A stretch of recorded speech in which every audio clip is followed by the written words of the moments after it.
krld-fm and HD1, Dallas-Fort Worth. Let's go, Cowboys. An Odyssey sports station.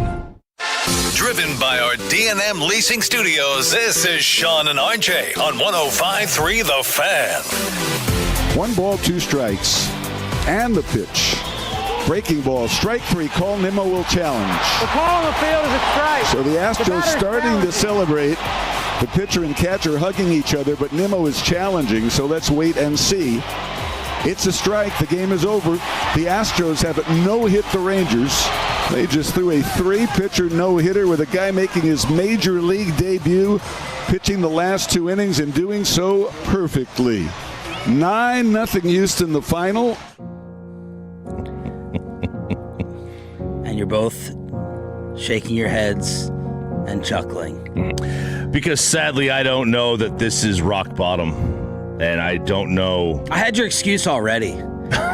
For 1 millisecond, I thought they were playing in Houston, and I thought you were going to say, well, it's very similar to the Globe. It is. It's true. It is. So it just felt like they were hitting it home. But no, this took place in Arlington with the roof open. No choppy way out of this. None. I want to know how the hell the roof was open. It was pouring rain. It was pouring rain in the afternoon. Earlier. Like an hour now it's earlier. Clear. That wiped out the humidity. Yeah, the front moved through. The humidity was gone. Don't have to worry about slippery hallways. Yeah, right. There you go. The Texas Rangers get combined no-hit after an already embarrassing weekend that caused Ranger fans to be as angry than at any other point this season. And then it all culminated in that last night right here on the Fan. Yeah, getting swept by the Angels is never a good idea. Worst team in baseball. They're an awful baseball team. And then the way the game ended, with the botched, double play, it was just – and you never should have been in that position anyway because you couldn't hit a guy in Reed Detmers who hasn't been good. Like, he hasn't been good. We talk about Mackenzie Gore. He's been about the same as McKenzie. He's been like, a 4.6-ish, right? So that's like league average, sure, in the back end of rotation, but not somebody who should shut you down for 8 innings. And then you come over to this game, and then somehow you get worse. Their starter comes in with an 8.31 ERA, and then you heard Nadell. You get finished off by a major league debut. What was it? It was like how many no-hitters do you think have seen 3 men reach base in the first inning where they walked 3 times? Yeah. Raymond in the first inning is saying, boy, if you don't come out of this with a run, that would be really bad. It's going to get worse. They're about to not come out of here with a hit for the entire game. I mean, I'm going to have to rely on Choppy to go through my Twitter for this, but I want to know how many times this year I've tweeted they're getting no hit at the midway point. Like, this was just a matter of time because it feels like I've tweeted at least 3 times in the 5th inning or later on, Rangers don't have one. And I'm guessing, using common sense here, Chris Young already knew that the offense was a humongous major problem because of all those times you've almost been no-hit. But just in case there was any little minuscule doubt left, it is now gone after yesterday, although they didn't have Corey Seager and Wyatt Langford. I don't know. I would think 3 years would be enough to wake him up of any negligence regarding this offense, but it doesn't seem like it has been.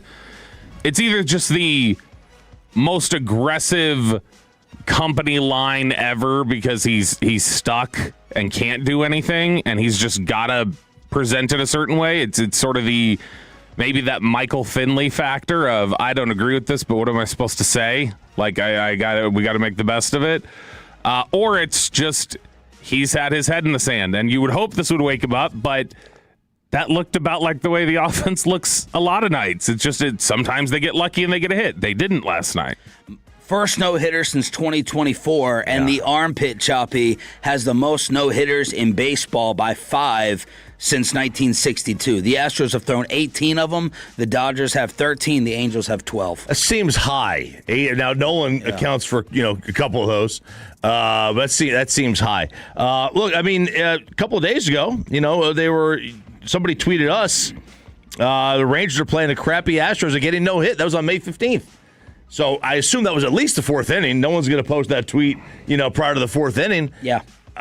It's a there's not really a whole lot of words. This team just stinks right now. Like, the offense is pretty bad. The pitching wasn't any better yesterday either. But it's not just right now. I mean, the offense stinks. Period. Yeah. It's not a slump. Mm-mm. It's not a rut. Yes, it's a slump for like 5 years, -1. Yeah, they don't have Seager and Wyatt, but they weren't hitting anyway. And Ranger fans are fed up. People are turning on Skip Schumacher after his decisions. We could have started the segment off with Osuna and McCutchen this morning. Then people got mad at him with his post-game interview where they thought he was very terse and he was very short.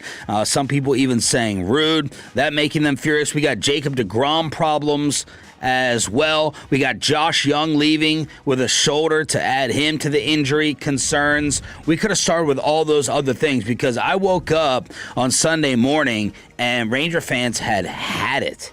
I mean, I got an 80-comment thread before the no-hitter yesterday, and they're furious already on the fan text. Yeah. So we've reached the boiling point. Yeah, and they should be mad. This has been, like I said, this has been offensive negligence for 2.5 years, and it's been a willingness to just say, you know what? These guys, they can't hit poor like this forever. I'm glad people are finally waking up from the idea of just like, well, these guys are eventually going to hit like they always have. No, you want them to hit like they did for 3 months and a playoff run in 23. They weren't even great that whole season. No. The second half of the season, they couldn't hit. It was the first 60 games, and then the second half, they were terrible.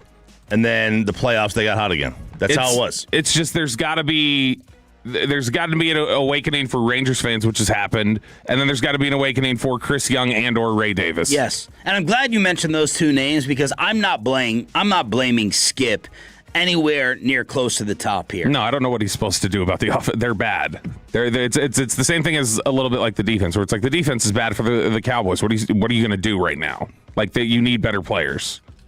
Well, wasn't that Walchuk's point that he got killed for with Eberflus? Oh yeah, but it's both. They're both awful in that instance. But when we're talking about like right now building this defense up, it's like, well, yeah, you got to change like everybody though. Yeah, there's got to be like 11 new players. I mean, I don't think Skip is necessarily a problem at all.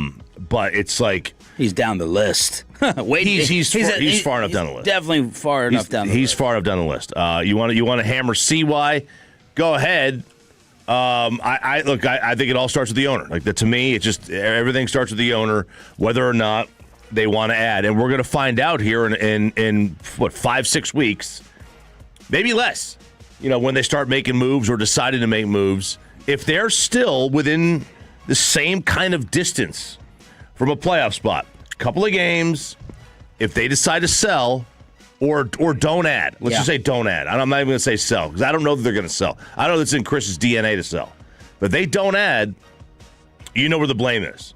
The blame is squarely on the ownership. I guess the only positive spin I'll attempt to throw on it is maybe like Ray Davis had zero intention of adding because they don't want to get in salary trouble. Jared Sandler with more on that at 7:20 this morning. I wonder if this level of embarrassment and anger forces his hand to do something uncomfortable that in any other instance we can still be bottom 5 or bottom 3rd in runs scored. And we get him a bunch of games where we've been one hit. But when you get the culmination of a no-hitter, I wonder and I hope that forces Ray to do something he was not planning on doing whatsoever. That'd be nice. That's my only positive thought.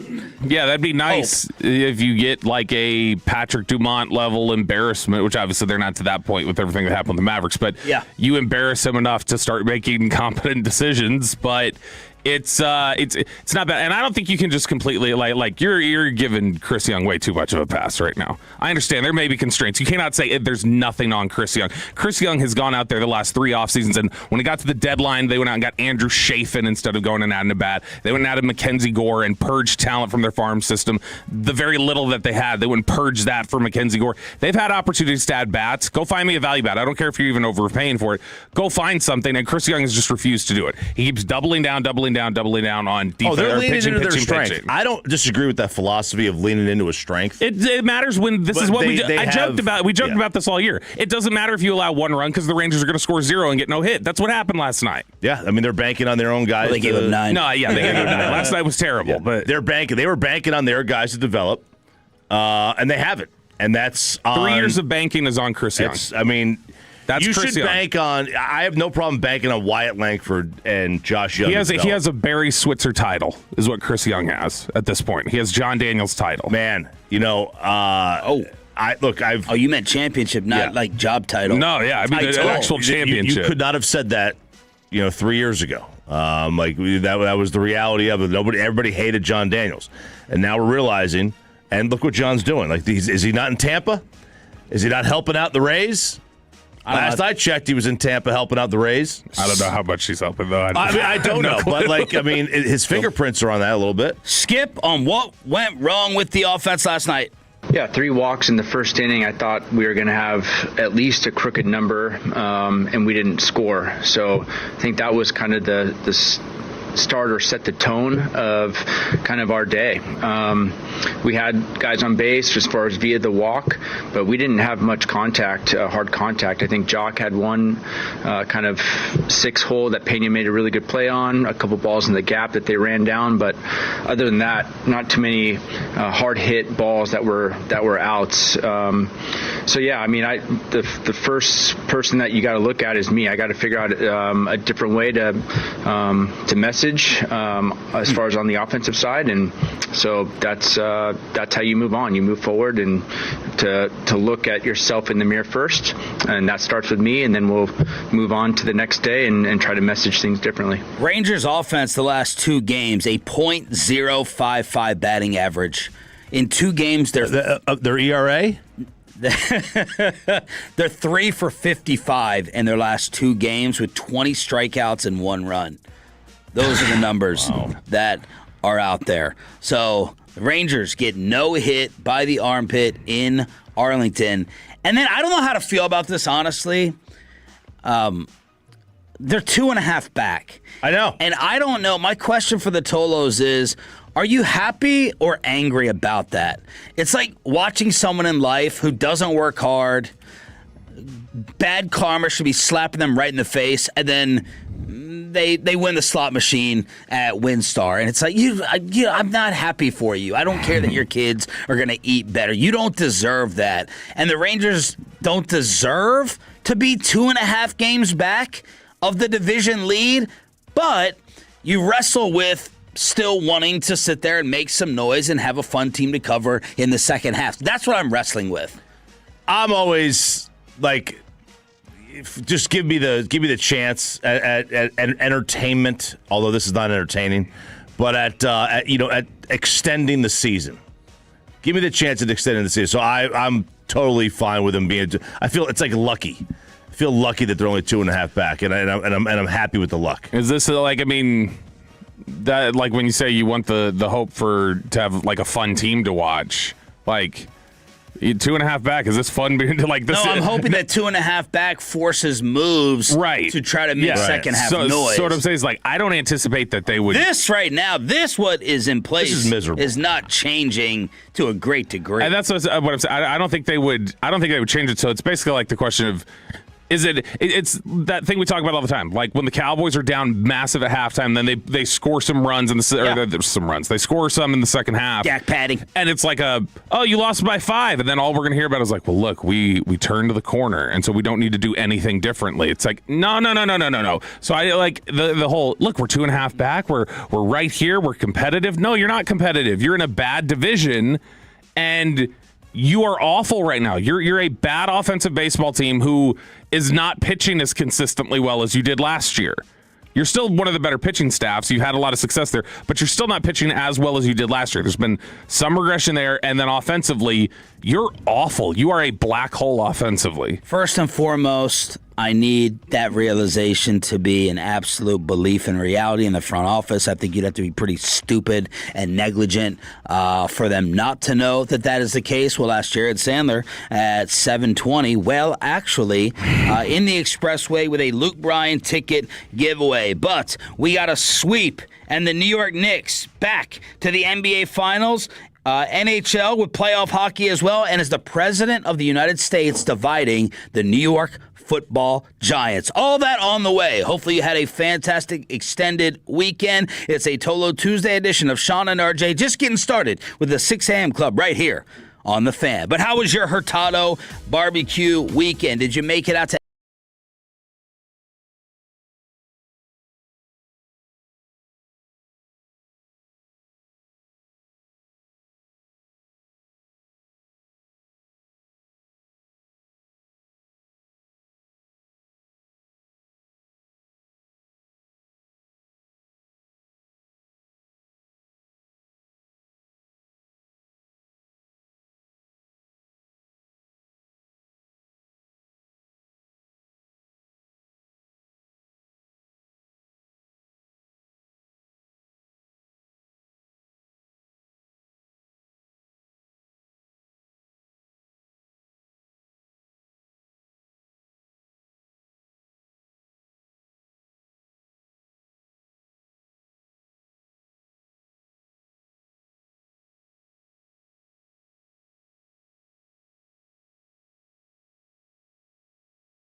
Schedules and maps at nctcog.org/gameplan. And it's back to Sean and RJ right here on 105.3 The Fan segment here, brought to you by the personal injury lawyers Frankel and Frankel. If you've been injured in a car or truck wreck, call Frankel first, 214-817-333-3333. With Frankel, there's never an out-of-pocket cost. They only get paid when you win. Frankel, the go-to car and truck wreck attorneys in Dallas. And the clock ticks down from 8 to 7 to 6 and all the way to 0. Final score in Game 4, 130 to 93. And the New York Knicks are on their way to the NBA Finals. For the first time since 1999, the Knicks are Eastern Conference champions. Don't tell that to Kenny Atkinson or James Harden. Good morning, Metroplex. Shout out to the 6 a.m. Club. Sean, RJ, and Bobby are live with you to try to get you to another weekend as quickly as possible. We have Luke Bryan tickets to hook you up with in the 7 o'clock and 9 o'clock hours as the New York Knicks are in the midst of possibly and maybe probably the greatest playoff month in NBA history as they sweep Cleveland right out of the playoffs. It may not be just the greatest playoff month in history. Sportico had the note this morning that it is the largest point differential in any 10-game stretch in NBA history, period. Like regular season, postseason, whatever. Wow. I have it through 11 games from Bond Temps. They've outscored their opponents by 262 points over the last 11. That's the best point differential in NBA history, regardless of regular or postseason play. The closest in a 10-game stretch, at least. I don't know what the 11 would be, but the closest in a 10-game stretch is the 1974 Milwaukee Bucks with Kareem Abdul-Jabbar, and they were 214. The Knicks are 246, which means they're 32 points above the previous high. And we owe an apology, or at least I do, for a decision that was questioned, and we don't care about the Knicks because Stephen A. talks about them enough. Tibbs for Mike Brown? Exactly. Yeah, I mean, offensively, we all sat here and said, whoa, what is Mike Brown, a retread of retreads, going to get you over Tom Thibodeau? But props to Mike Brown and props to the New York front office for the difference in the way they're playing. He's letting them breathe. What if they would have gotten Jason Kidd? It would have been bad. Yeah. It's like, because Tibbs was, a lot of the criticisms that the Knicks fans had last year was, the offense got stale with Tibbs. And then even this year, when they started their series with the Hawks, it was like, man, Mike Brown can't coach. They wouldn't be in this position struggling early on with the Atlanta Hawks if they had Tibbs. And it just turned the corner. Like they're playing free and easy. They probably don't make that 22-point comeback with Tibbs. Now I think that it was clear that was a lot of A, rust on the Knicks' part in the early part, and then B, Cavs were worn out. Well, Cleveland is blaming not taking care of business earlier in the postseason for not having any rest whatsoever. There's a few different things here. One, I think it's hilarious. I don't know if you guys were watching right before tip-off, but you may have been on Rangers at that point, but right before tip-off when Lisa Salters is like, Kenny Atkinson talked to everybody and said, if anybody here doesn't believe, you can leave the room, and everybody stayed. And then they're getting dog-walked at the first quarter. It's like, no, they gave up. They didn't care at all. The easiest bets of the weekend, and I was kind of all over the place, but I won every single Knicks, where they were the underdog or favored by a point or point and a half. Because after it hit in Game 3, it was like, I was just listening to Barkley, and he was in my head of Cleveland's quit. And they put up the verb of quitting, equaling the Cavalier on ESPN and the broadcast. And it was easy money to go ahead and collect that on New York. Well, and they are just New York right now, this entire postseason, or even when they started playing well. I've been very much like, all right, this is just your Eastern Conference is preparing to be whoever the runner-up is. I'm not ruling them out. I don't think you can rule them out against OKC or against San Antonio right now. They're playing well enough where they're going to push them in whichever opponent they get in the finals. They win by 37, and now they sit back and wait because Game 5 in the West is this evening back in OKC. After they split in Texas. First of all, if the Thunder win, my worst nightmare is going to come true where I'm going to have to root for the Knicks. I hate the Knicks. I can't stand the Knicks over Shea. I can't root for Shea. I can't root for for Jack Nicholson in an NBA uniform.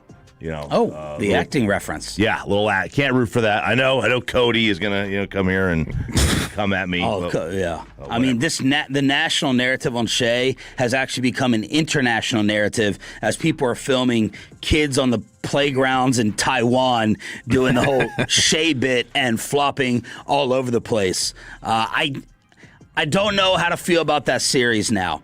I was convinced that San Antonio was definitely going to win Game 3. They got Fox back. They had Dylan Harper not get stopped by a DraftKings employee. They were at home.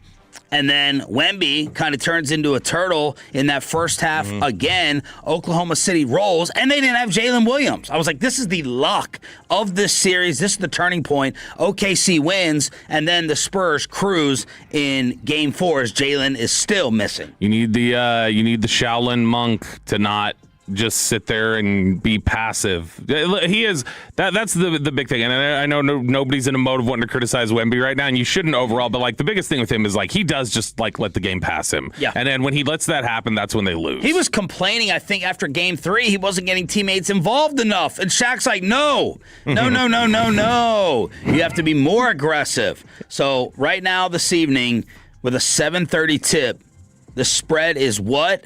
And who feels the most confident about tonight's outcome or series outcome? What do you think the spread is? 5.5 OKC. 5.5 OKC. Anyone have a feeling? I don't. OKC. That's a good number. I don't have an issue with that number. I think it's perfect. If it was any more or less, I would take a side. Bobby, it's hard for me to put credence in your opinion because it's always at least 50% coming from a place of just trying to be right and winning the radio argument. So. Yeah, there's definitely some of that. But no, I don't know that his Thunder one. I think his Thunder one's coming from he hates the Spurs. Well, I hate the Spurs. Well, There's I don't care where it comes from. I want to know what you actually think about the series. No, I think you grew up. I think hating. the most tried and true tested thing in sports right now is the young team learning how to lose, and that's going to be the Spurs. It's one of those things where heading in the series, that's the reason why I was just like, no, Spurs are going to lose is because Oklahoma City is the experienced team, and in this stretch, experience always beats. And so that's what I assume is going to happen here is they're going to win because of that. It's if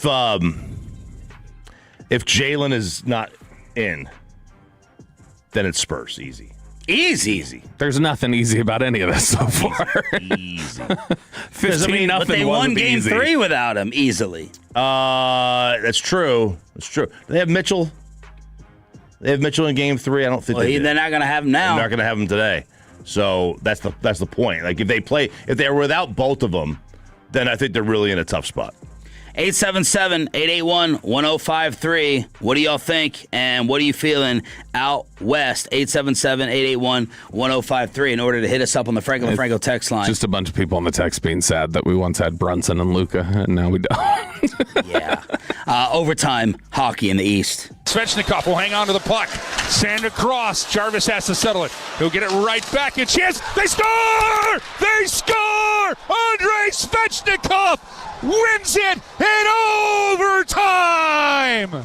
And the Hurricanes have silenced the Bell Center and have taken a 2-1 series lead. There you go. That says everything. And you have the surprise out west, the stunner. Yeah, this first of all, in this game, Montreal just has a brutal time getting shots. They had like 12 shots in this game. They only had 9 shots in like the Game 7 against Tampa, and they still won it. They just don't generate. Even in this third period, it felt like they were hanging on. Yeah, they just don't generate enough chances. I think they had to have this one. They absolutely have to have the next one because they're not going to go down 3-1 and they go back to Carolina and win because they did play well against Carolina in the regular season. In the other series, Vegas has absolutely taken it to Colorado. Just completely annihilated them in every facet. Because, first of all, you got some injuries on Colorado. McCarr was hurt early on, and then McKinnon takes a puck to the knee. Then you've got some other guys like Brock Nelson who have done nothing, and they're supposed to do. They've done absolutely nothing in this series, and their goaltending situation is still a mess. And there they are down. They're down 3-0. And obviously nobody's come back at this level in the conference finals in the NHL from 3-0. We've seen it in other rounds, but never in this round. And it's not going to happen here. Like they are as cooked as it gets. And the Hurricanes, they had 71.7% on the deserve to win meter last night. So even though that felt like a close game, it was really a dominant performance from the Carolina Hurricanes. You get back-to-back OT games in that series. They had game 2 was OT, and Carolina was on the brink of going down 2-0. And here they are, 48 hours later, up 2-1. Is the president of the United States dividing the New York Football Giants as Jackson Dart introduced President Trump at the speaking engagement? Well, Abdul Carter goes on social media and says, "Thought this S was AI. What we doing, man?"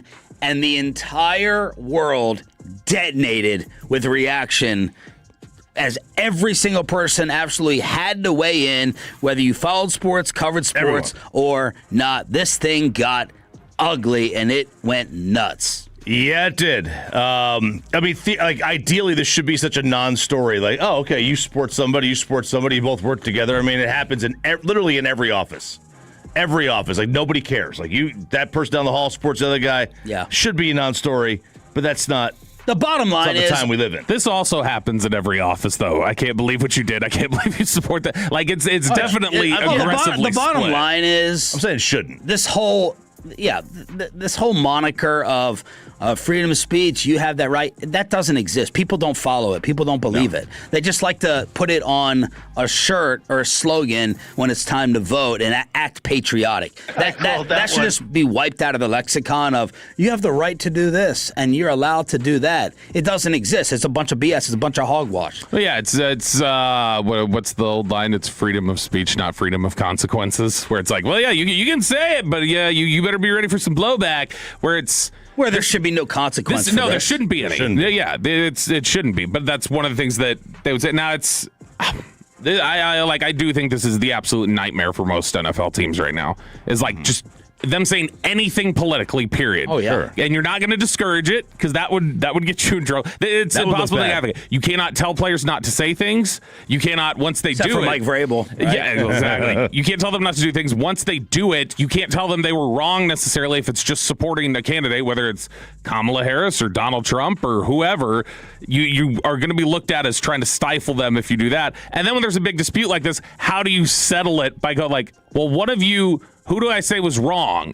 And so I think ultimately the only thing the Giants will probably do is like, hey, Jackson, could you, if you're in the official capacity as the Giants quarterback, could you not actively participate in the presentation of any candidate's thing? And then, hey, Abdul Carter, if you have a problem with it, can you not go to Twitter to complain about it? Can you just do this privately with us? Abdul Carter, and I'm not talking about his political belief here, but the choice to do it publicly, criticize him, and everything else with him. This guy, and I haven't done any deep dive, Bobby. I know you guys did all your draft homework when he was coming out of Penn State. He doesn't seem that bright. He's a pain in the ass. That was the book on him. The book on him was he was incredibly difficult. And afterwards, he tweeted, me and Jackson are good. We spoke earlier as men. Y'all can keep y'all's narratives. You started the narrative. You started the narrative. We spoke earlier as men, as you could have done if you had that big of a problem with it with a text message or a phone call. The whole little, like... He's dumb. There were several Giants players, whatever his name, Yori or whatever, the guy who had the offensive tackle, he jumped on there and he's like, mind your business. We're all good over here. No, you're not. You clearly don't look like you're good over there, and you can't just like laugh off people saying there seems to be a problem over there when one of the guys went on Twitter to completely complain about it. RJ Choppy going to help out this tennis player who had to go on the court, and an all-time RIP to all the Hooters. It's PP in the morning next. After we get you over to Platinum Chrysler Dodge Ram Jeep.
Jared Sandler and me. Broadcast time 6:30. Right here on 105.3 The Fan and the Odyssey app.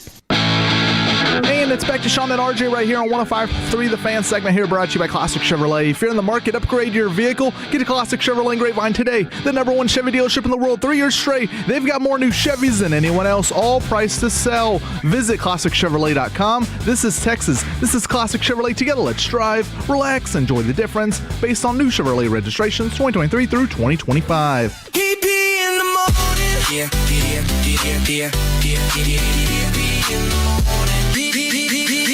PP in the morning.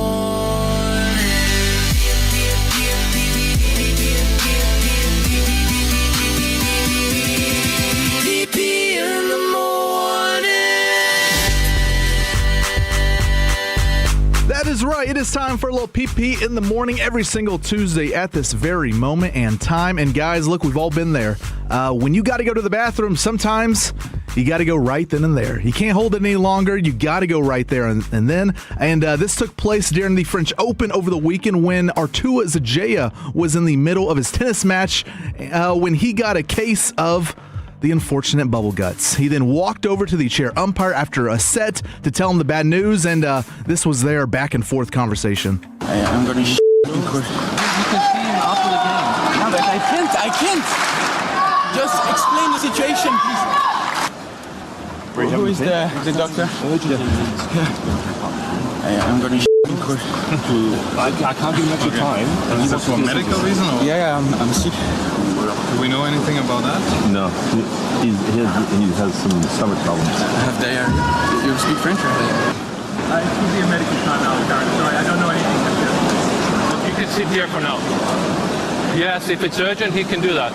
Now, Sean, I don't know the tennis rules officials, but, I guess this is a common thing that happens sometimes, and you can't just walk up and go away.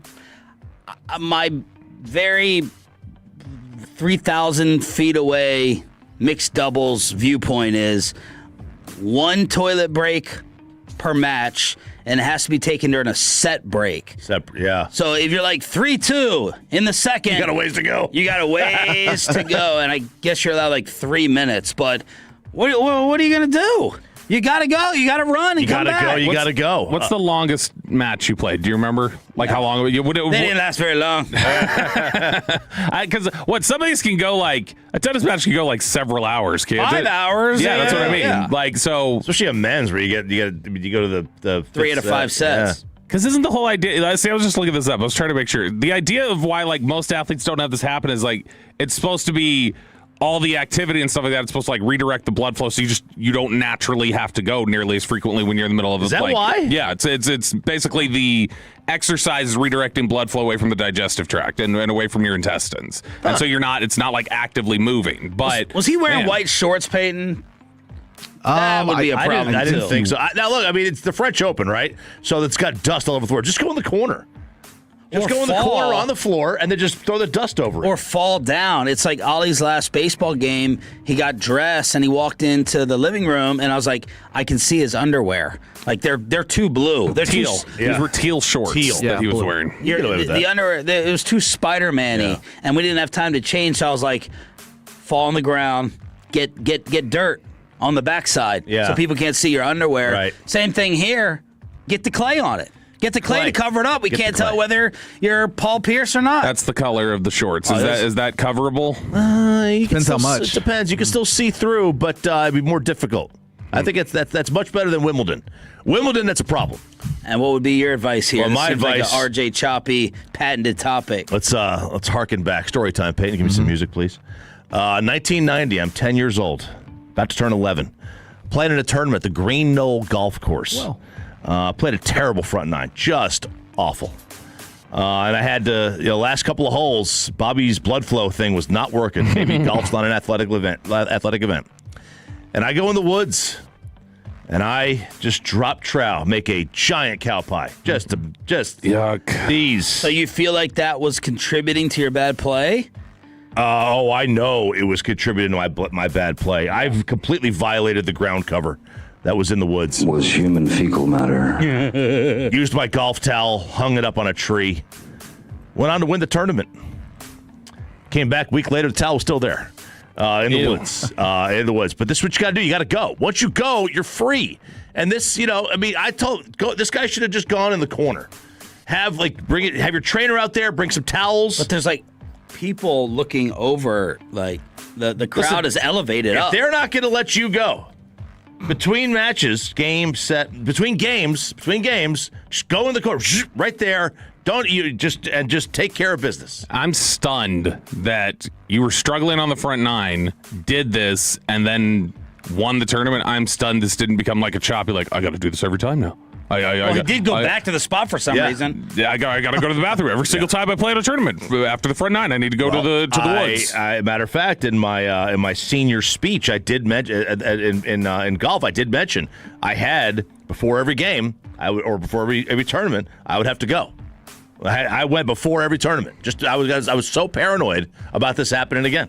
Now, from what I was reading, I think I got this correct. Because he called the doctor over, it was seen technically as a medical issue, so he was able to go to the bathroom. So the whole time, I guess they wouldn't allow him to go even after a set or match, whatever. But, Artua eventually lost the match overall in just 3 sets. So I think he was ranked number 135 in the world. So it's come on, it's not even against, top 10 players, just let him go to the bathroom here. But it was a hot day there in France, wherever they were in France, big country. 90-degree day on Sunday. Yeah. Roland Garros. So the 21 years old, gosh, Frenchman, said it was pretty urgent and he had to go, but he was suffering from some bubble guts issues. But all right, we move on here. PP in the morning every single Tuesday at this time. In the morning. Every single week, right. That's the first topic, it feels like. Dude, I got in trouble. Not in trouble, but Mackenzie's dad finally said something. He said, dude, this is 3 weeks in a row you've had crap stories and poop stories in your topics there for your segment. I'm sorry, man. They're funny. They're funny, and they're top of the line stories. A lot of the totals like it, I think. But all right, guys, it is soon to be an end of an era at the Great Hooters. The restaurant CEO wants to be more family friendly when it comes to their employees. Low-cut shirts and super tight shorts are about to be a thing of the past. When was the last time you guys went to a Hooters? Maybe the one in Arlington on Randall Mill. Or a Ranger game? Yeah. And when I eat there, I'm like, okay. I know a lot of people have a problem with too much breading, but I like the food. I was like, all right, this is a nice wing change-up. I've never had a problem with their wings. I think they're always good. They're kind of a staple. It's been years though. It's been years since I've been to a Hooters. Probably 10 years down by House of Blues. Yeah. When I was downtown, that was most consistently where I'd go to it. It was just, all right, we're going to a Mavericks game, or we're going to the House of Blues, we'll go eat. Tolo Mike, who you were talking about with his Army experience that came out to Just Love in Arlington, I mean, he lives there. He lived there nonstop. I was going to say, there's not many places to live anymore with that place. Yeah, in college, I think me and my roommates, we went quite a bit. We didn't have a Twin Peaks or anything around there, so Hooters was the best option we have. But the CEO said it was supposed to be always about just a sports-themed bar, not a place to sexualize the waitresses. No. He said he found out some Hooters had changed the uniform policy and made it look like the girls were wearing thongs at times, that he did not approve of that. So here we go. Neil is his name, and no one is going to Hooters because of their food, Neil. Right. Neil sounds fitting. The fact that he's sitting here going I had no. Then why did you call it owls? Guys, what? Hold on. Are girls wearing short shorts in our restaurants? I did not know that the policy was being violated. Shut up. This will reverse as quickly as Cracker Barrel. This will be a 180. Yeah. Oh, God. Yeah. It's like he's trying not to get reverse canceled Hooters here. girl. No, I understand if they went from the orange shorts to a thong, and he's like, let's not do the thong. I get that. Yeah. I'm not going to say I support that, but I understand it. I don't know what else they're doing in terms of the shirts and the top. Why was it named Hooters if it was never meant to be about sexual? Just said that, right? Why they call it owls, right? It's but there's bird feeders at your table. Yeah. But I saw a story a couple years ago that Gen Z was not as into breasts. Oh. And that's why Hooters was taking a downward spiral. Worst take from that generation. That disturbs me way more than them not being into alcohol, to not be into that. They're not watching Euphoria. God! Holy cow. Have you been watching? No. Oh, I just see a Barstool every day on Barstool. It's Sydney Sweeney's naked. Sydney Sweeney almost did this. Sydney Sweeney's horny. It's just... Did you see the scene? No. I'm going to show you the last episode. Oh yeah, you're going to be a fan, Sean. What is she doing? What isn't she doing? Okay. What can't you see there? It's been amazing. I mean, maybe McKenzie started just get off the Wi-Fi, Bobby, if you do. But all right, guys, last story here. PP in the morning. RJ took the autism test on Friday. Results came back positive, I guess. And we did it during a break. My score was lower than Choppy's. Wow, that's insane. Sean verified all my answers. Yeah, but I mean, I would never say that Choppy's more on the spectrum than you. So the test, that test isn't full. No, it's because my answers are all aggressively 4, like at the highest end. But the stuff that I'm not, I'm a 0. He was a lot of 1s and 2s on stuff. Yeah, I'm a 1 and 2. Well, maybe UCLA pitcher Angel Cervantes might need to take the test next. A lot of athletes have their superstitions, but this one by a college kid is pretty unique. So Angel's a freshman pitcher for UCLA, and every time he goes to the mound, he brings a small, very small toy dinosaur with him, and he places him right on top of the mound. I assume for good luck. Some pitchers will draw stuff, in the dirt, like a cross or maybe some initials for loved ones, but not Angel. He wants Mr. Triceratops next to him, and he named the dinosaur Jerry for whatever reason. But this is Angel after his Big Ten tournament game over the weekend explaining who Jerry is and why he is on the mound. I mean, he's just like my Robin on Batman, just something like that. He's just my little guy that's just hanging out with me. Sometimes when I look down, I put my hand on my lid and I like to take 2 deep breaths, and then that's who I'm looking at the whole time. He calms me down. I know it might sound like childish, but I mean, whatever works for you, and that's what works for me, so he's going to be here for a long time. And Angel has a 3.86 ERA and 44 and a thirds innings, I believe, this year. So it's done, Jerry on the mound with them, it's done pretty well, I guess, for him. Well, I mean, 3.8. Yeah, they're metal bats. How big is the dinosaur? Oh, I mean, like smaller than a squishy. Oh, yeah, like pinky this? size. Right. Yeah, very small. What did you say? Smaller than a squishy. Oh, you held up this. Oh, well, I was going like pinky size, but I thought you said piggy. I thought he said piggy too. Yeah. I thought he said penis. I thought he said just like it's poo in the morning, size. Sean. We're not doing pee-pee in the morning That's anymore. Right. Penis in the morning, pee-pee in the morning. Is that the one, Chop? Oh yeah, that's the one. Okay. Oh, we're looking at the City Sweeney scene. Yeah, but you got to use the audio. Oh yeah, here. Let me turn the audio. Let's not. Don't play the audio, Peyton. Let me turn it up a little. Not play the audio. PP in the morning because it's a Tolo Tuesday here to start your week on Sean and RJ. Thanks for being a Tolo that stands for turn it on, leave it on. How happy are all of us for Jalen Brunson as he gets to the finals first? And RJ Choppy with his report from the Byron Nelson plus a Luke Bryan ticket giveaway all on the way after this. After we get you over to Underdog Fantasy. Make picks, make plays, win money.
Now up top for Towns. He wants a three.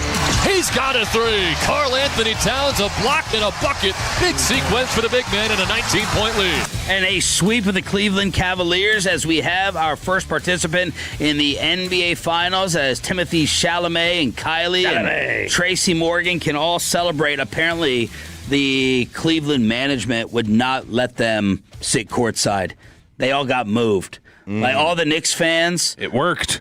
Thank God. You guys kept your home court advantage with the 37-point loss or whatever. In the courtside seats. Travis Sticking his legs out, by the way. That's dangerous. The last time the Knicks were in the NBA Finals, gas was $1.11 a gallon. A dozen eggs, 95 cents. The median U.S. home price was $158,000. That's a lot. The Dow Jones Industrial Average was under 11,000. Netflix was a mail order business. The euro was 5 months old. Cell phones didn't have GPS. That's from Twitter. As the Knicks are back.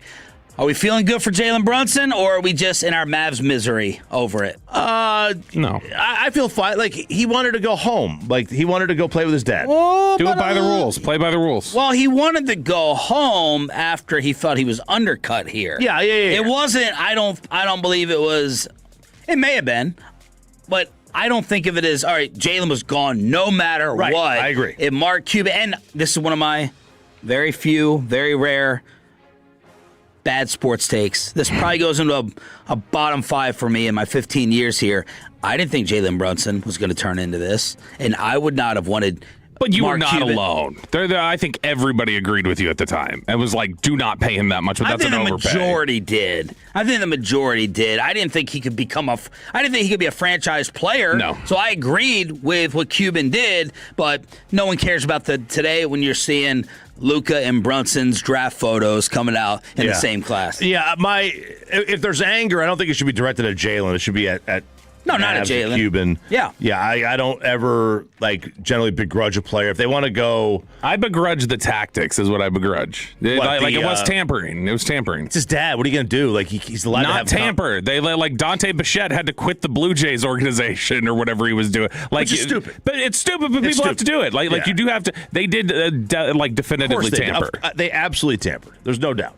Well, they're raising a banner still in Cleveland, apparently, like Indianapolis does with the Colts, because this was a Kenny Atkinson before Game 4 saying, yeah, we're down 0-3, but we're really kind of winning it. Analytically, I think we've won I said 3 out of 3. We're 2 out of 3 in the expected. I don't know if you guys follow that. There's like an expected score, and we won 2 out of the 3. And I know you're looking confused, but if you believe in process and all that, like, man, I'll take that layer. I know I don't throw that on them. I see it for myself. We have this feeling, then I can go to our analytical table and be like, man, we are. And I think last night it was, the expected score was like 1 point or 2. Us shooting way below expected, them shooting way over. And I know no one wants to hear that. I think you guys like hearing it. I know, general public, no one wants to hear it. Everyone's outcome based, and sure, I get that too. So between this and saving all the timeouts in Game 1, some people are calling for Kenny Atkinson's job. He's getting roasted. I was just looking at his Wikipedia. I was trying to see, where did he go to school or whatever, and as I pulled it up, his title is former head coach of the Cleveland Cavaliers because somebody's gone in there and changed it. But, no, this is a professional basketball coach, took my money puck bit, and is doing it in real life. I was like, well, they should have won. Yeah. That's if you look at the deserve to win, he just quoted basketball's deserve to win meter and was like, we're doing fine over here as we get swept and blown out by 40 at home to close it out. This is something that you say in the walk-off. I don't know if they do a walk-off, but this is something you tell the reporters in the walk-off, like that you want them to write about. Like, guys, we're. Because if Brian Schottenheimer goes up there and says, well, our expected points added per play, is we should have won this game by 3 scores. You can't say that publicly. You say that in the walk-off. You say that to a reporter off the record, so they write about it. Guys, hey, come here real quick. Just some insight. Just so you know, obviously we got to win these games. But if you look at this, analytically, we're doing some good things. Yeah, I have no problem with the organization believing, hey, our expected points, yada yada. You cannot say this publicly when you're down 3-0, and it destroys progress, quote unquote, for the analytics community. Because you cannot talk like that. No. Like that is what, whenever there's all this criticism of you can't play the game on a calculator, and then analytics people say, no, that's not what we're saying. We're not saying that you can do that, blah, blah. And then Kenny Atkinson comes out and says, yeah, you can. We're winning this series. Yep. Then it goes, okay, well, thanks. That just basically ruins confirms everything that people just broadly say whenever they're criticizing analytics. Josh Hart, with his red wine in celebration after the sweep, gave his take on all the numbers. I'm never a huge analytics guy. At a certain point, they're a lamppost to a drunk person. You can lean on them, but it won't get you home. So at a certain point, you got to have a good feel for the game. Oh, my God, bro. I'm not going to lie. That was Gerald Wright, his quote, man. So shout out Jay Wright. Wait, hold up. No, we're not moving on from that. That's a great quote. Oh, my God. Analytics drunk? Lamppost to a drunk person? It ain't gonna get you home. You can lean on it, though. I was with Cal, so I ain't hear that. You ain't even go to college. It's a good line. That's a good line. It's an accurate one. It's a great line.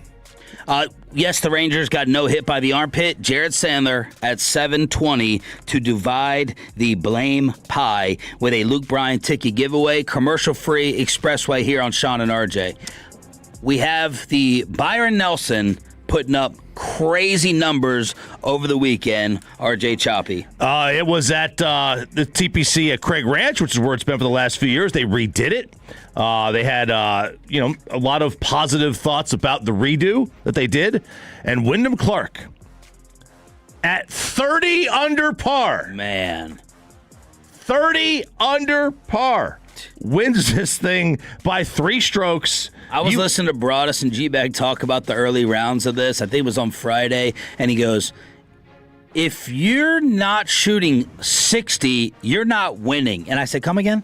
60? 60. 60, 62, 63? I counted 13, and I could be, I only went down a handful of guys. I counted 13 rounds of 63 or better. What? Oh, that's yeah. All right, you got it. And you're on. RJ Sweeney. So they all shot like 60. There's like 13 guys that shot like 63 or better. That is not golf. Like, I'm sorry. Like, I don't know what they're going to do. It's a fantastic tournament with a tremendous cause, and the Red Pants, the Salesmanship Club, they do a great job. They've got like almost 10% of all the PGA Tour's charitable donations over the last like 30 years come from this tournament alone.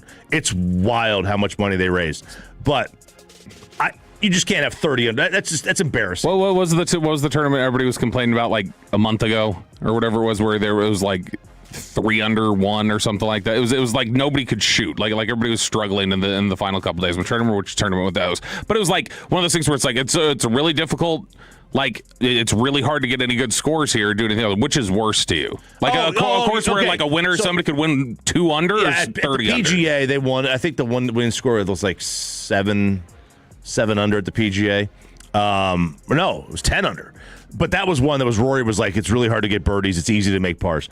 This is the opposite. This was really easy to make birdies. And, I mean, it shows by the score. It's like, I don't – and they're going to go to Colonial this week. They're just going to go across town. And that winning score is going to be 12 to 14 under par like it always is. That's normal. 30 under par is not a golf score. And without wind, that course at TPC has no teeth to it. And I am scared to death. Because next year the PGA is here. The PGA Championship's here in Frisco.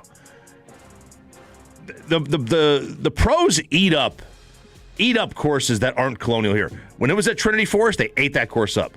And now Craig Ranch, they eat this course up. And they're going to do the same thing at Frisco. There's no trees. There's no problems. There's no trouble. You know, the reason Colonial is more difficult is because if you're not in the middle of the fairway, you don't have a line of sight to the green. And I think the same problem's going to happen. They're going to have to trick up Frisco so much. They're going to lose the greens, by Friday at 2 o'clock. I'm scared to death about next year. The worst winner since 2018 was 23 under. Yeah, it's crazy, man. Cause of death information coming in over the Kyle Busch tragedy in NASCAR. Died of pneumonia leading to sepsis, according to his family. We concluded that severe pneumonia progressed into sepsis, resulting in rapid and overwhelming associated complications. That in a statement. I am just like, I could not believe this when I saw that it was he had pneumonia that developed into sepsis. I thought like that's something you could cure. What is sepsis? It's like, my understanding of it, it's like, an easy way to say it, it's like your blood becomes toxic. Yeah. That's not exactly what happens, but that's kind of like the layman's way. You get like a infection that goes into your bloodstream and it inflames. And it's an existing infection. It triggers a chain reaction throughout your body, causing the immune system to spin out of control. And no, if you get it early enough, like they could cure it. But the fact that this one, he had pneumonia, nobody, when he was going through all these problems the last 10 days, nobody had him go to the doctor. I mean, he wanted to see the doctor after the race to get a steroid shot or whatever. And I assume that they knew he had pneumonia. And so I don't know, he could have just been antibiotic resistant. Like I mean, it could be that they were trying to treat it and it just wasn't responding. The wild sporting events over the course of the holiday weekend.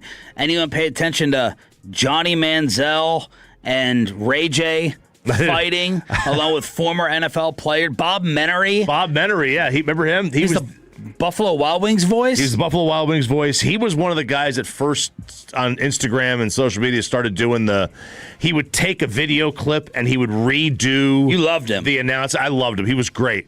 And then he went away. Like, I haven't seen him make anything for a while, or he just hasn't been coming up on my feed lately. But apparently him and Johnny had some beef and they went at it, and Johnny won? Johnny won quick. Almost as quick as Rousey. I did not. I missed it. I missed out on this completely. Yeah, Ray J got his butt whipped. I don't know what this league is, but I'm more interested in this, like, washed up names fighting each other. I'm more interested in this than a lot of the professional boxing stuff. And then it almost turned into boxing with Texas Tech softball and the daughter of White Chocolate, Jason Williams. Dude, it was that was an intense weekend of softball for Texas Tech in Florida, and I'm not being sarcastic here. So Florida grad Jason Williams, his daughter had gone to Florida, was playing softball for them last year, and they went to the College World Series, and they lost to Texas, who eventually won it all. And so she ends up transferring to Texas Tech. And so this weekend, with a trip to the College World Series on the line, Texas Tech and Florida were playing each other. She gets hit 5 times in this 3-game series. She had been hit 4 times all year. So it's not like she's somebody who crowds the plate and gets hit a bunch. She was hit 5 times. She had 7 official at-bats because she got hit so many times. And in those 7 official at-bats, she had 2 home runs. Well, tension growing, boiling. That 3rd game, the rubber match, she hits a big go-ahead home run, does a bat flip in front of everybody. The Florida bench starts getting upset. Jason Williams gets thrown out of the stadium and gets allowed back in later.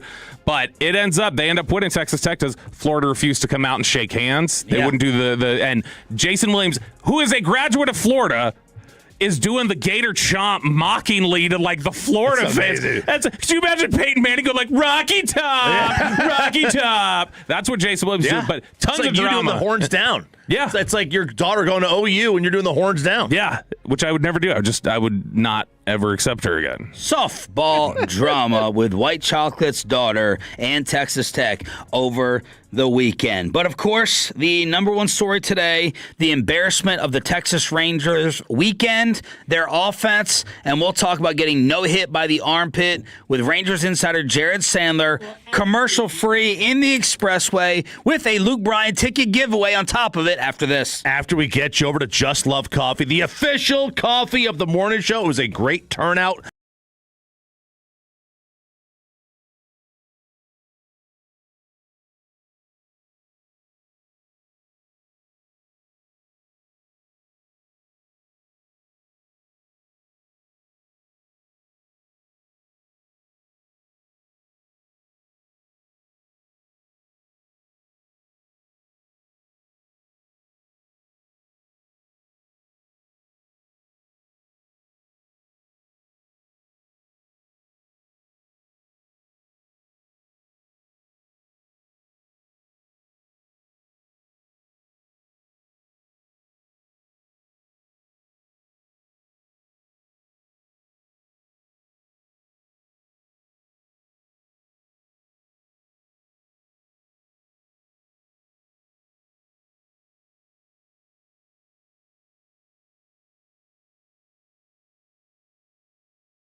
What's up with G-Bag Nation Mondays at 420? Nobody covers this team like your home of the Rangers. 105.3 The Fan.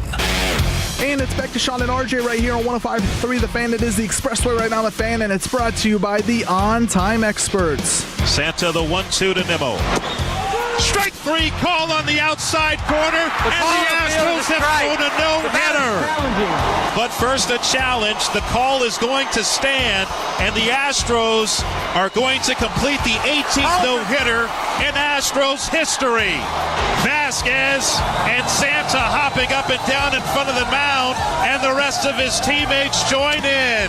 When you drop a fact that isn't true, Jared's right here, he's gonna lecture you. Sports, politics, or how you almost had her. It's time for Will Actually with Jared Sadler. Well, actually, it's not Sadler, it's Sandler.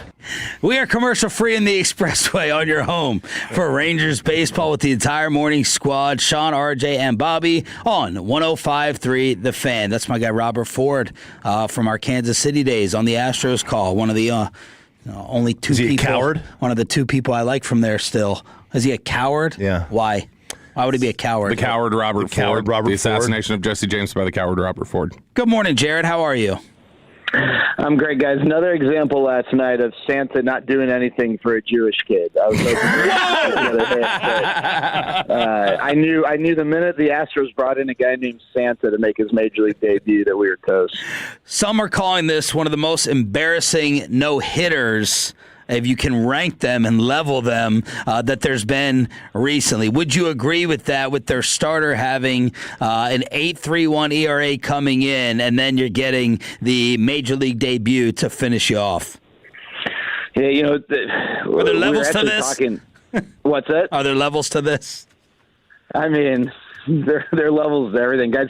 I'll be honest, I didn't sleep much, and I've been thinking about so many different elements of last night, but ranking the no hitters, that's still on my to-do list. But I will tell you that a couple days ago we were talking about how you get some no hitter. I mean, Reed Detmers, who is actually, I mean, he's a good pitcher. He has not maybe had the type of career that you would have expected when he first came up, but like he threw a no hitter, and when you consider the trajectory of his career, you get some random no-hitters. But, a guy in Tatsuya Imai who has such a hard time throwing strikes, but then seemed to almost catch the Rangers off guard when he did throw strikes. They didn't seem locked and loaded, ready to jump on hittable pitches. It wasn't great. Last night was this has been a rough 4-game stretch. And honestly, were it not for a comeback in the 9th inning on Wednesday against the Rockies, it would be 5 straight losses. The Rangers would have lost that series to the Rockies. We've talked a lot about the schedule, and there's truth to the fact that when you don't play the best teams in the league, you stand a better chance to win. But we've always said you got to play good baseball during that stretch, right? The variance between the best and worst in Major League Baseball is not the variance between the best and worst in college football, where you could, an SEC team in that week 10 or whenever they go play the schools that barely qualify for Division I football. Yeah, like they can sleepwalk through those games when they play the Citadel. You can't do that at the major league level. And the Rangers they played good ball against some of the good teams, right? They competed well. But now that they're getting opportunities against bad teams, and they're just not playing good baseball. So Ranger fans, at least on my timeline, they wanted blood over the weekend, and they're going to Skip for post-game interviews and in-game decisions, and going to Chris Young for the talent, or Ray Davis for not spending. So how should we be dividing up this offensive blame pie? Let's just call a spade a spade. The Rangers have underperformed this year based on what we believe fair expectations are for this team. And whenever that's the case, no one is free from culpability, right? Jared, but let me stop you on that.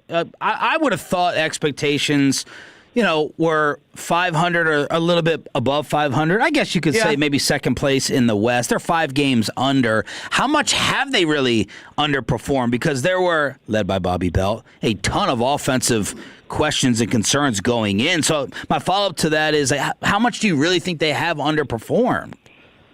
I think the quality of I think you watch the product on the field, it's left a lot to be desired. Yeah.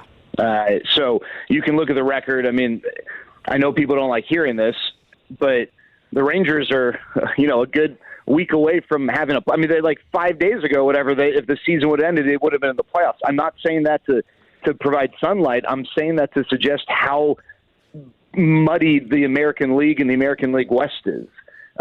It's not like they're, in the AL East where you've got two teams that, are by far and away the teams with the best records in the American League, right? You can look at the record, and the record definitely tells a story. But if you also, watching the games, the way they're losing some of these games, the things that they are or are not doing, I think it's been disappointing. I don't think that player, coach, front office, any of those three levels would assess the start of the season and say, we feel great about the way we've played. Like I use 2015 as an example, Jeff Bannister's first year. The Rangers were 5 games under 500 in late July. They went, got Cole Hamels, got Sam Dyson, got Jake Diekman. Those moves were not necessarily exclusively for 2015, but I remember talking to John Daniels in that front office and Jeff Bannister and that staff. They felt like they had a run in them because they felt good about the quality of baseball they were playing. They were having tough time closing out games, but you weren't watching it and saying, man, they're not doing the things they need to do to win. They were doing a lot of things to win. They just weren't finishing it off. The Rangers in 2026 right now are not playing the quality of baseball that I think that would be expected. You're right. This is not a team that was supposed to win 95 games. Who knows what happens in a given season, right? The Cardinals were supposed to be in a rebuild, and they've been outstanding this year. The Rangers will see them starting Monday. You never know, but I just think, record aside, I think that the quality of play has not been what you would want or expect. Jared Sandler with us here on 105 through the Fan. Jared, let's say that, today Chris Young wakes up and he says, hey, Skip and some other people within the organization, I want us to all have a meeting, and we're going to sit down and we're going to talk about where things are at with the offense right now. If they're sitting in there and Chris Young is to say, can this be fixed with the people we have here right now, what conclusion do you think they would come to? Are you including Corey Seager and Wyatt Langford in that discussion? Yeah. Yep. So I'll say this. It is not unreasonable that a lineup would not perform close to its potential when its two best players have been hurt and when healthy have not performed, right? With that said, if the thought is, well, once the Rangers get Seager and Langford back, it's all fixed, I also don't know that that's necessarily fair. Here's the challenge with the lineup. It's a math problem. The teams that slug at a really high level score runs. Now, you might look at a given lineup that slugs and say, well, they've got a lot of holes, and come playoff time, they're fine. That's fine. Teams that slug score runs.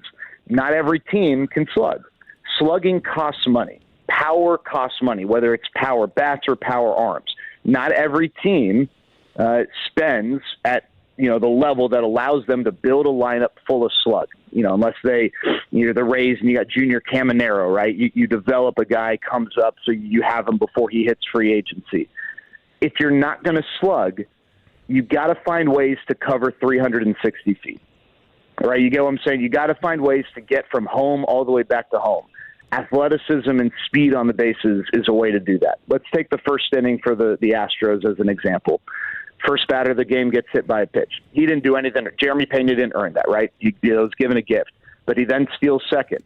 He then moves over to third on a ground ball, and then he scores on a sac fly. But the ability to steal second, to turn a hit by pitch into a double, the ability, all right, there's going to be a ball in the gap with a runner at first that 99% of Major League Baseball players will score on. But there are other doubles with a runner at first where, say, 50% of players score on. The Rangers don't have a ton of guys right now who are getting on base who are on the right side of that 50% threshold, right? You think about the guys who have been doing a great job of getting on base for the Rangers. Josh Young, Jock Peterson, first and foremost.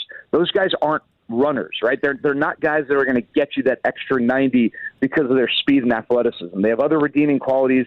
That's not one of them. So if as a lineup you're not slugging, And it's not just those two, right? Like even Corey Seager, when he's at his best, he's not a burner. Jake Berger's not a burner. Both your catchers, which is not unusual for catchers, but both your catchers are not burners. Justin Foskey, who's been great since he's come up, he's not a guy who's going to give you that edge on the bases. And unfortunately, he's had problems on the bases, getting picked off twice.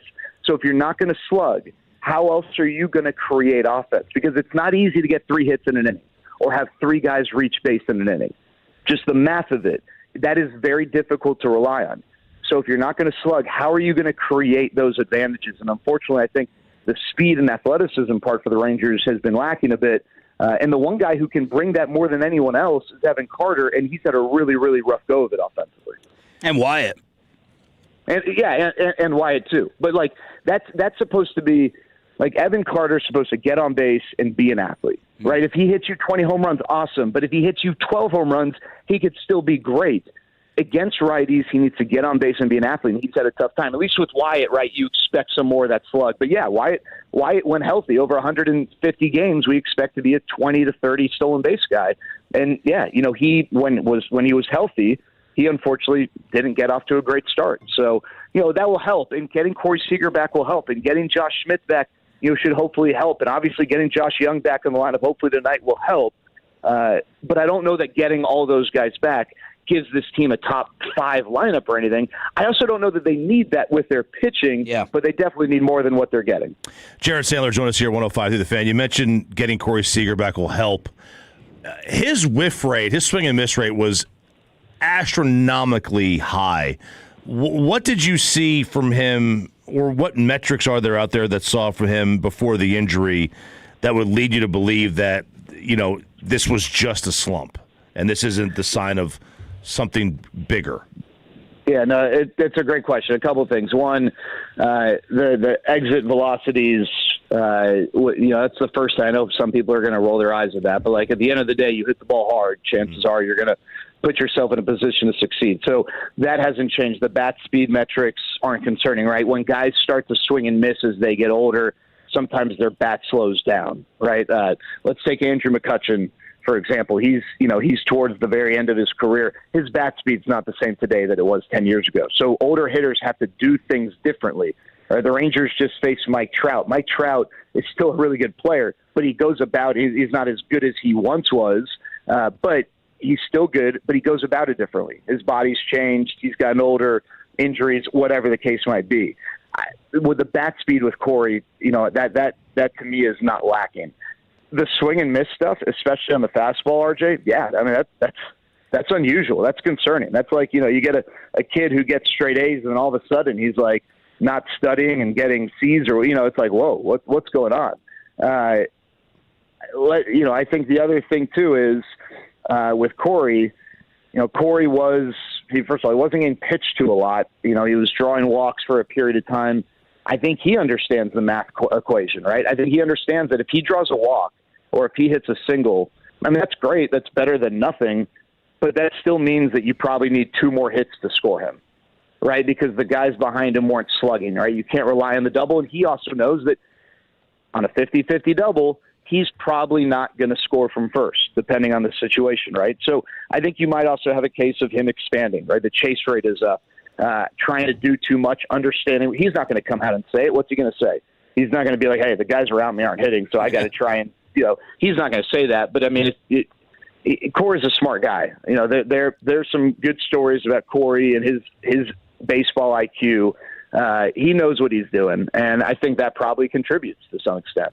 Jared Sandler, Rangers insider here on Sean and RJ after they were no-hit last night against the Astros on 105 through the Fan. So how are the injury updates looking for Seager, Wyatt, and Young with the shoulder? Well, can I just say something quickly? Yeah. Because I sort of brought up that Santa comment at the beginning, so we didn't really talk about the no-hitter specifically. That sucked. That sucked a lot. Yeah. And when did you start getting the sick feeling in your stomach? When were you like, oh my God? In the 5th inning, I looked over to, and we had Elvis. I told Elvis I don't feel good about this because there are some random no hitters out there where guys just don't throw strikes, but they throw so few strikes that they get guys off off their game. I am in zero way, shape, or form saying that's an excuse at all. It's not one bit. But like when the Rangers weren't taking advantage of getting ahead in the count, Tatsuya Imai through 5 innings was throwing a first pitch strike less than 40% of the time. He's the only pitcher this year to go through 5 scoreless and hitless innings with a first pitch strike rate under 40%. It happened 2 times in the last 3 years. So that was a little concerning. Now the Astros don't have a great bullpen or anything, but the Rangers it's not like they had their A lineup out there either. I didn't feel good about the 5th inning. I felt great 2 batters into the game when the Rangers had back-to-back walks.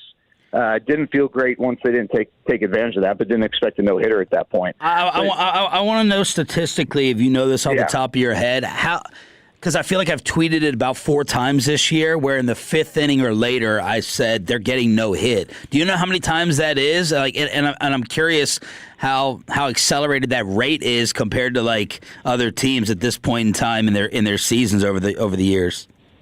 Like how many times the Rangers have been held hitless through 5 innings this year? Yeah. I don't know the answer. I know it was a lot more last year. The Rangers last year, wow. I think, the Rangers last year, I at one point, I don't remember what it was at the end of the year, but at one point around the All-Star break, by a decent margin, I think, were held hitless 1 time through the order more than any team in baseball. Oh, good. They had a tough time getting going early, and hey, the first inning's been a real problem for the Rangers this year as well. But I just want to say, I see social media, right? I do think a big part of what, in my role, it's not required, but I do think engaging with fans and understanding how fans feel and not just totally ignoring social media is a part of it. And so I see it, and I know there's a lot of frustration, and I just want to say, I get it. I don't blame you. I understand that you're frustrated. This was an awful 4-game stretch, and to cap it off, getting no hit by a bad pitcher on your rival team, that sucks. And so I get it. There's people don't like excuses or whatever. No excuses. You get it happens over 162 games. You have crappy weeks, but to get swept by the team with the worst record in baseball and then to follow that up by getting no hit by your rival, a team that's not off to a great start and a pitcher who's really had a tough time, that sucks, and I totally get that. Skip is getting attacked and catching heat, obviously, right, for the lack of offensive production. And then what happened the other day, and even, to some people, they were upset with his post-game interview. Give us your perspective and just reset for us what happened with Osuna and McCutchen. Yeah, so Alejandro Osuna was 3 for 3 at the time. The Rangers had the tying run at second in a high leverage spot, and Skip Schumacher was basically faced with a decision: Taylor Saucedo versus Alejandro Osuna, or Chase Silseth, who's a righty, against Andrew McCutchen. Skip knew that the minute he pinch hits for McCutchen, Kurt Suzuki's going to the bullpen. He was not caught off guard by that. I saw some people on Twitter saying, he got punked. He didn't. He absolutely knew. You're making that decision. Alejandro Osuna has had a great 2026 offensively for a guy, his level of experience against righties. Now, you might look and see, I think it's 2 for 6 against lefties. Both those hits were infield single ground ball hits, right? It's not like he's putting together good at bats. Over a larger sample size, in the minor leagues, upper level minor leagues, against lefties, he's a sub 600 OPS guy.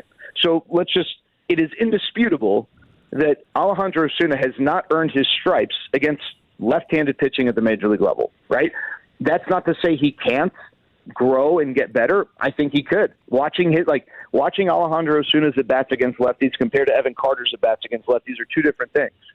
But is a high leverage spot down by 1 with the tying run and scoring position the best time to try and focus on his development as opposed to winning? Because if you let Alejandro Osuna face the lefty and it doesn't work out, then you get burned for that too. The only reason why people are getting frustrated is because he was 3 for 3, but he was 3 for 3 against righties. All right, this game is a different game for hitters when it's a righty versus a lefty. Now, you take a guy like Corey Seager. I mean, not that he's a guy you'd platoon anyway, but a guy that has done it, been there, done that, that's different. Alejandro Osuna has really not experienced success against lefties. Now, it didn't work out. That's not the reason the Rangers lost the game exclusively. The issue might be, hey, they need better production out of Andrew McCutchen, right? They brought Andrew McCutchen to hit lefties and then to come off the bench and, in those situations have success. He's 2 for 18 as a pinch hitter. That's not going to cut it, right? They need more from Andrew McCutchen. And the other part of this, too, by the way, let's not forget, Josh Young got hurt. I don't want to lose people here, but Josh Young got hurt prior to that. Michael Hellman's now in the game playing shortstop.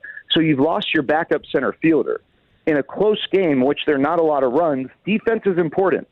If they don't pinch hit Alejandro Osuna, they let him face Taylor Saucedo. Taylor Saucedo then faces Evan Carter either later that inning, in which the game's tied, so you're okay with that, but odds are the very next inning.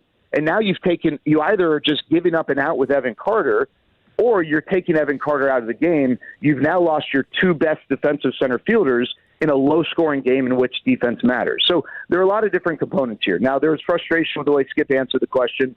To me, that's just people upset, looking for more reasons to be upset.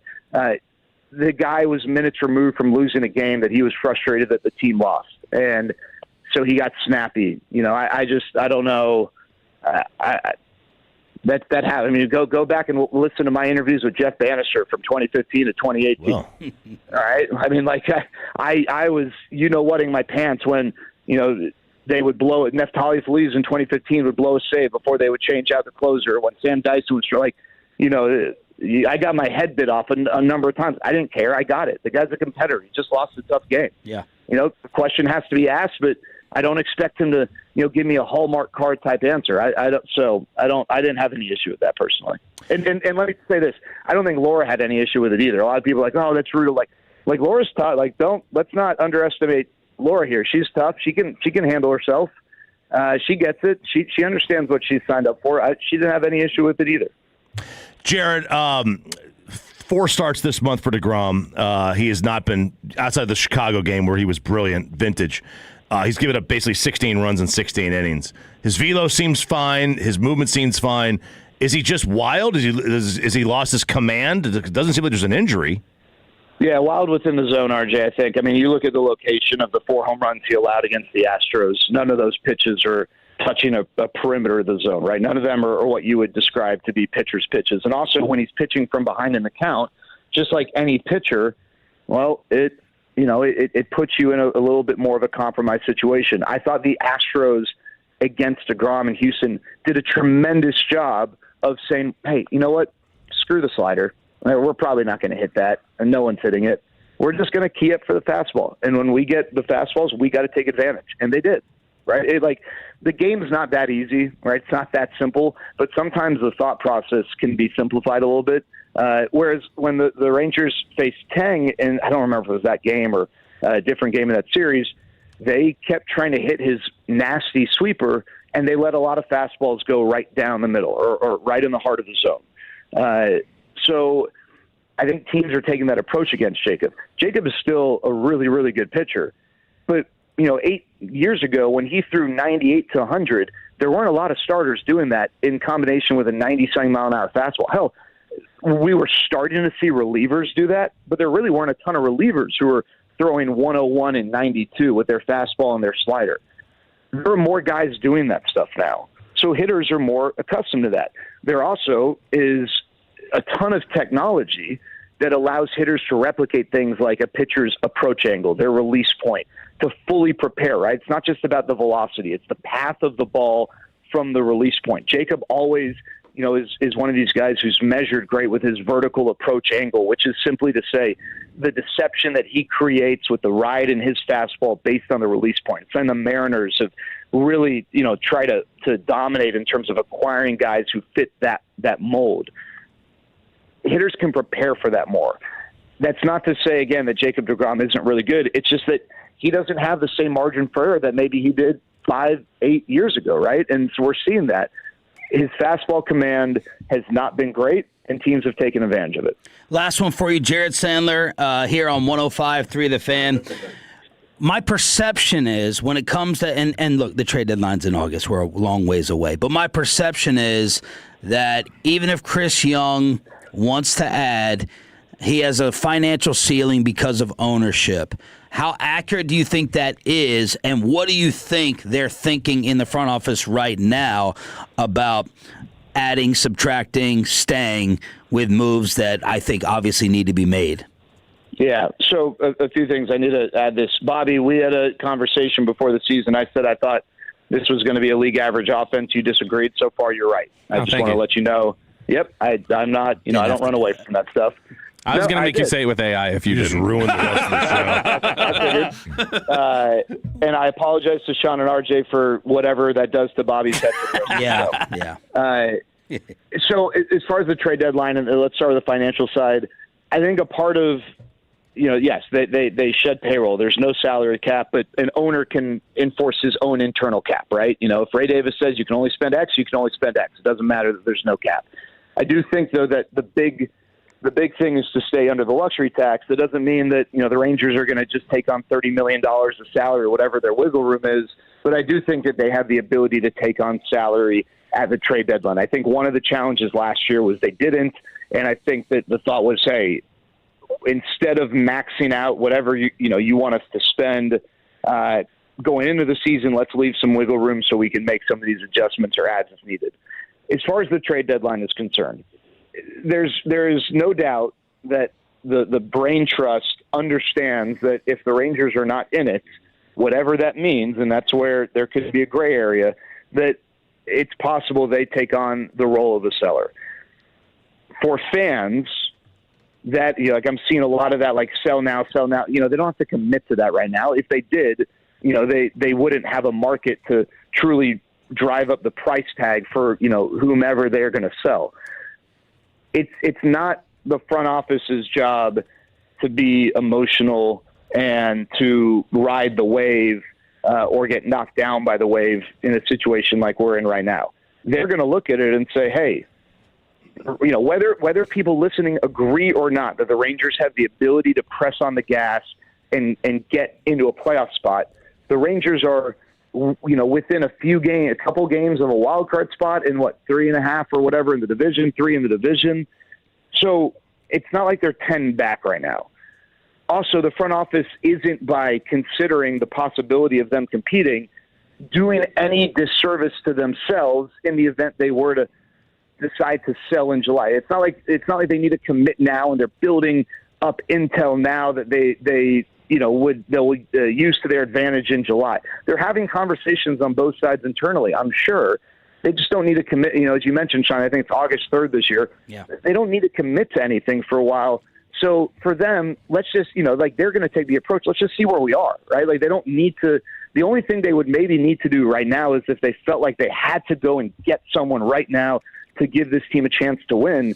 But I don't know that they want to spend the resources at this point. So, I think that's where they're at. Like, I get that a lot of fans have made up their mind. And again, I understand the emotional roller coaster of a fan. I get it. I understand that there might be people that are saying trade everyone right now. And then in 2 weeks, if the Rangers go 10-2, over this stretch, they're like, no, okay, you know what? I'm back in. Like that's a part of being a fan. I get it. And there are people who are more resolute. They don't care what's going to happen. They want to buy. They don't care what's going to happen. They want to sell. But for the front office, they just don't need to have that mindset right now. So I think they are still fully committed to trying to see this team win. I think they feel like, hey, we're where we're at, in spite of the fact we haven't gotten the best out of Eovaldi and DeGrom, although Evo's been really good lately, and we haven't had Seager and Langford.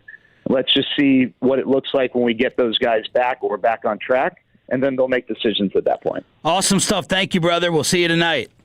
See you guys. There it is. Jared Sandler, Rangers announcer and insider on your home for Rangers baseball.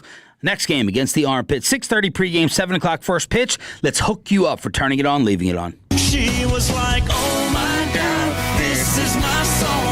All right, Tolos, that's right now. Caller number 10 at 877-881-1053 wins a pair of tickets to see Luke Bryan at Dickies Arena in Fort Worth on Thursday, June 11th. That's caller number 10 at 877-881-1053. An extra day to get in a little bit of trouble. It's a Tolo Tuesday. We still have to recap what you did over the holiday weekend with best and worst. Ladies and gentlemen, the weekend. I'm having a bad fucking weekend. Start us off, Ralph. I found the suit. Oh! Is it a real suit? It is. Would you like blue or black, Peyton? You get the pick. Blue. All right, it fits. Really, blue? Really? Well, that's the colors. Where was it? It was in the kids' closet. Okay. It was in the kids' closet. So it's at the dry cleaners now. I hope it gets the BO smell off because that thing was rancid. Oh, man. I told you got bad BO. I wore it so many times, right? Have you figured out how it got in there? How it got in the other closet? Was that a child stealing it? Was that Sarah hiding it? She didn't want you to have it? Listen, whoever built our house, and I know who built our house, but I don't want to name the name. Yeah. They really did a number on the master closet. I would not call it a master closet. I would call it the closet fit for a 4-year-old. Oh. It's the smallest closet in history. That's why we're gonna blow out a room. We're blowing out a room. Oh. And we're gonna build a new closet. Okay. But we found it. Nice. And it'll be ready tomorrow. So and I hope it fits. Oh, yeah. Oh, so you didn't try before taking it? I did. I'm getting this thing. I don't know. I said, because I need this thing I think washed. this is his out. Yeah. He'll say it doesn't fit so that he can wear his jeans and his cowboy hat. Well, if it doesn't fit, I You're just going to won't have the same buy it. outfit the horse got. That's what you're going to Is get. it the same exact type of suit measurements as the other one? Did you send them both to the cleaners? Send them both to the cleaner. Oh, you sent them both. Okay. Yeah. All right. So they're both in there. So that was the best. The worst, well, we missed the annual Sean Sharif Memorial Day party. I'm so surprised how this affected you. It did. It did affect me. But, we were supposed to play golf, the first annual Choppy Family Golf Night, and that got rained out. But the real sadness is Cat Guy neighbor sold his house. He sold his house yesterday or Sunday. And this is another neighbor you liked. I liked all three of them. Now 2 of them have sold their house. But the realtor told me put my shirt on because I was mowing the lawn during their open house. And she said put the shirt on. What?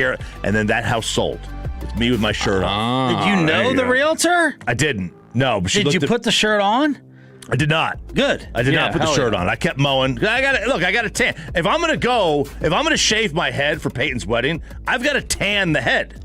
I can't have a white head. I've got to tan. Of course that means you have to have your shirt off. I got to tan it. Oh, right? here we go. So, Beautiful. I've got to tan this thing. Yeah, why does the shirt cover the head?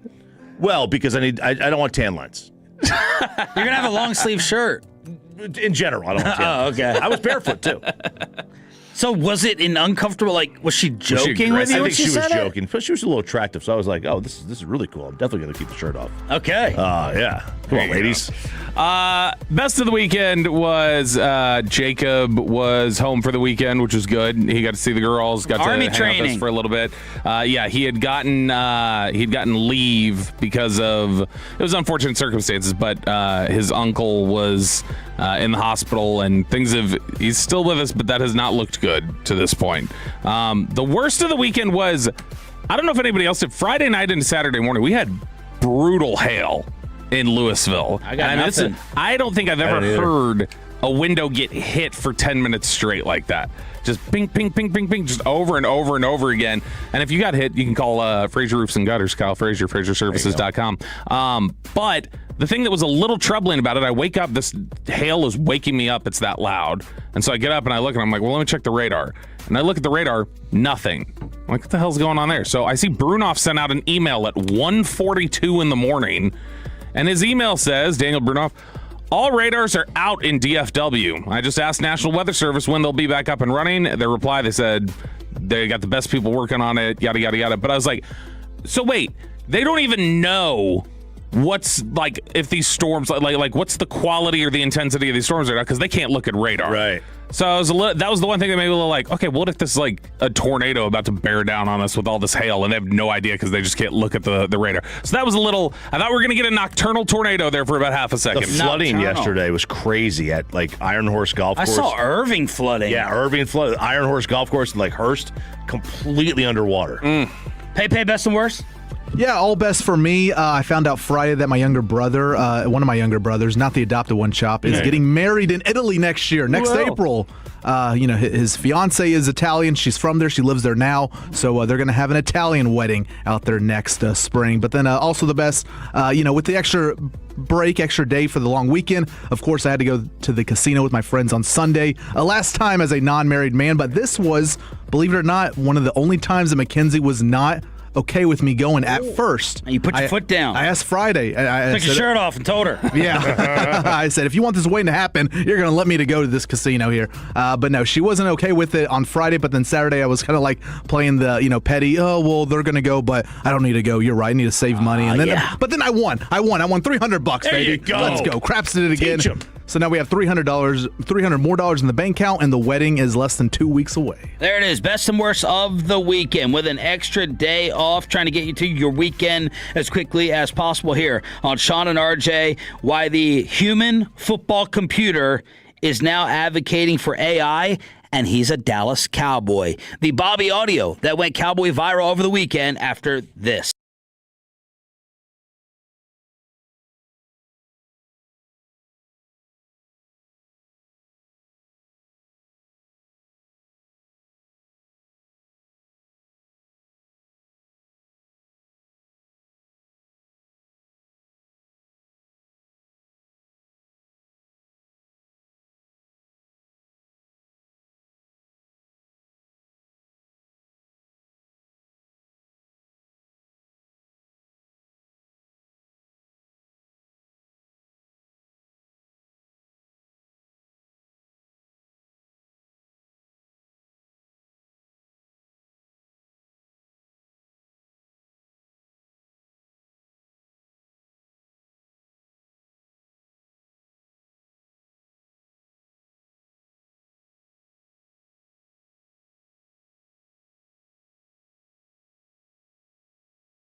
is Sean and RJ on 105.3 The Fan. 8 o'clock hour here on a Tolo Tuesday edition. Thank you for being a Tolo that stands for Turn It On, Leave It On, your official home of the Cowboys and Rangers. Sean Sharif, RJ Choppy, and Cowboys insider Bobby Belt with some Cowboy audio that kind of went viral. Yeah, I was over the weekend or on Friday, I was actually trying to gather audio for something completely different. I was trying to get some audio from a MIT Sloan Sports Analytics Conference that happened a couple weeks ago where the Cowboys analytics director, John Park, was at it. And while I was watching this thing and just kind of zoning out whenever it wasn't John Park talking, there was somebody from the ESPN broadcast who was talking about that broadcast they debuted late last season on Monday Night Football. The one that was like Dan Orlovsky was on the call and it was like this analytics broadcast with all these different things. And the guy's talking about it, and he just says, yeah, and we needed it to be really good. Like we needed the predictive AI to be really good about this and that. And he goes, so we actually ended up getting a call from the league office, and they were asking us if we wanted to partner up with Sean Lee, the former Cowboys linebacker. And I was like, oh, I didn't even know Sean Lee was doing anything like this. We had heard he was walking around Super Bowl doing media for something, but we didn't know what. Yeah. Well, apparently Sean Lee is now one of the main investors and creators of this company called Adrenaline, which attempts to create an AI engine that can, for broadcasts and other thing, be a predictive tool in play calling. So he has really done a deep dive now into this analytics world and this AI world and understood how all of this kind of plays together. So we got some clips here. I found this. This is from Super Bowl week, and it had kind of been buried on a LinkedIn page, but there's some interesting stuff in here. This was Sean Lee at this conference, this little panel that was hosted by Cynthia Freeland, talking about a number of different things. The very first thing, how his analytics company, Adrenaline, is using AI.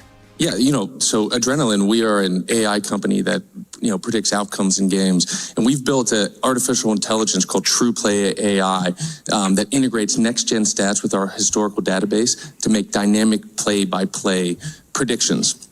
As a linebacker, all I did was try to anticipate what type of plays were coming my way from the offense. And the only way to know that is to understand how teams use their personnel groupings, how teams use their formations, and how they use their best players. So that's what we do. In real time, we use the next-gen stats sensor data to tap into the formation.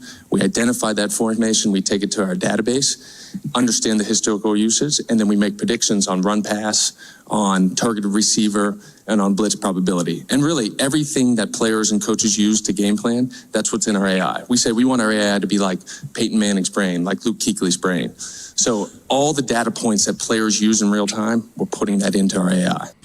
And I got some feedback, very, very little, but there was a small subsection, because obviously there's growing controversy about the role of AI in society with anything. And people there are some people who are just like, absolutely not. If it is AI, it cannot be used as a tool for anything, and there's a bigger resistance to it. And I saw there were a couple people who were like, oh, come on, like the classic throwback I study guy, the guy who just had the brain to do it, is now just turning this over to AI. Like this seems so against what you would expect. And I think as you listen to this, and I've already reached out to the company, I was like, hey, can we get Sean on? That'd be nice if we could get Sean on. But when you hear him kind of describe how he thinks it can be used, I think you understand a little bit better. This is cut. We'll go 17, Peyton. Sean Lee on why he chose to partner his tool with the Monday night broadcast. From a standpoint of, being application-wise, working with Monday Night Football this year and building Monday Night Football playbook, really what you said, when we bring in the meeting room, a meeting room to the living room, we're basically trying to teach football through the same lens that players and coaches use.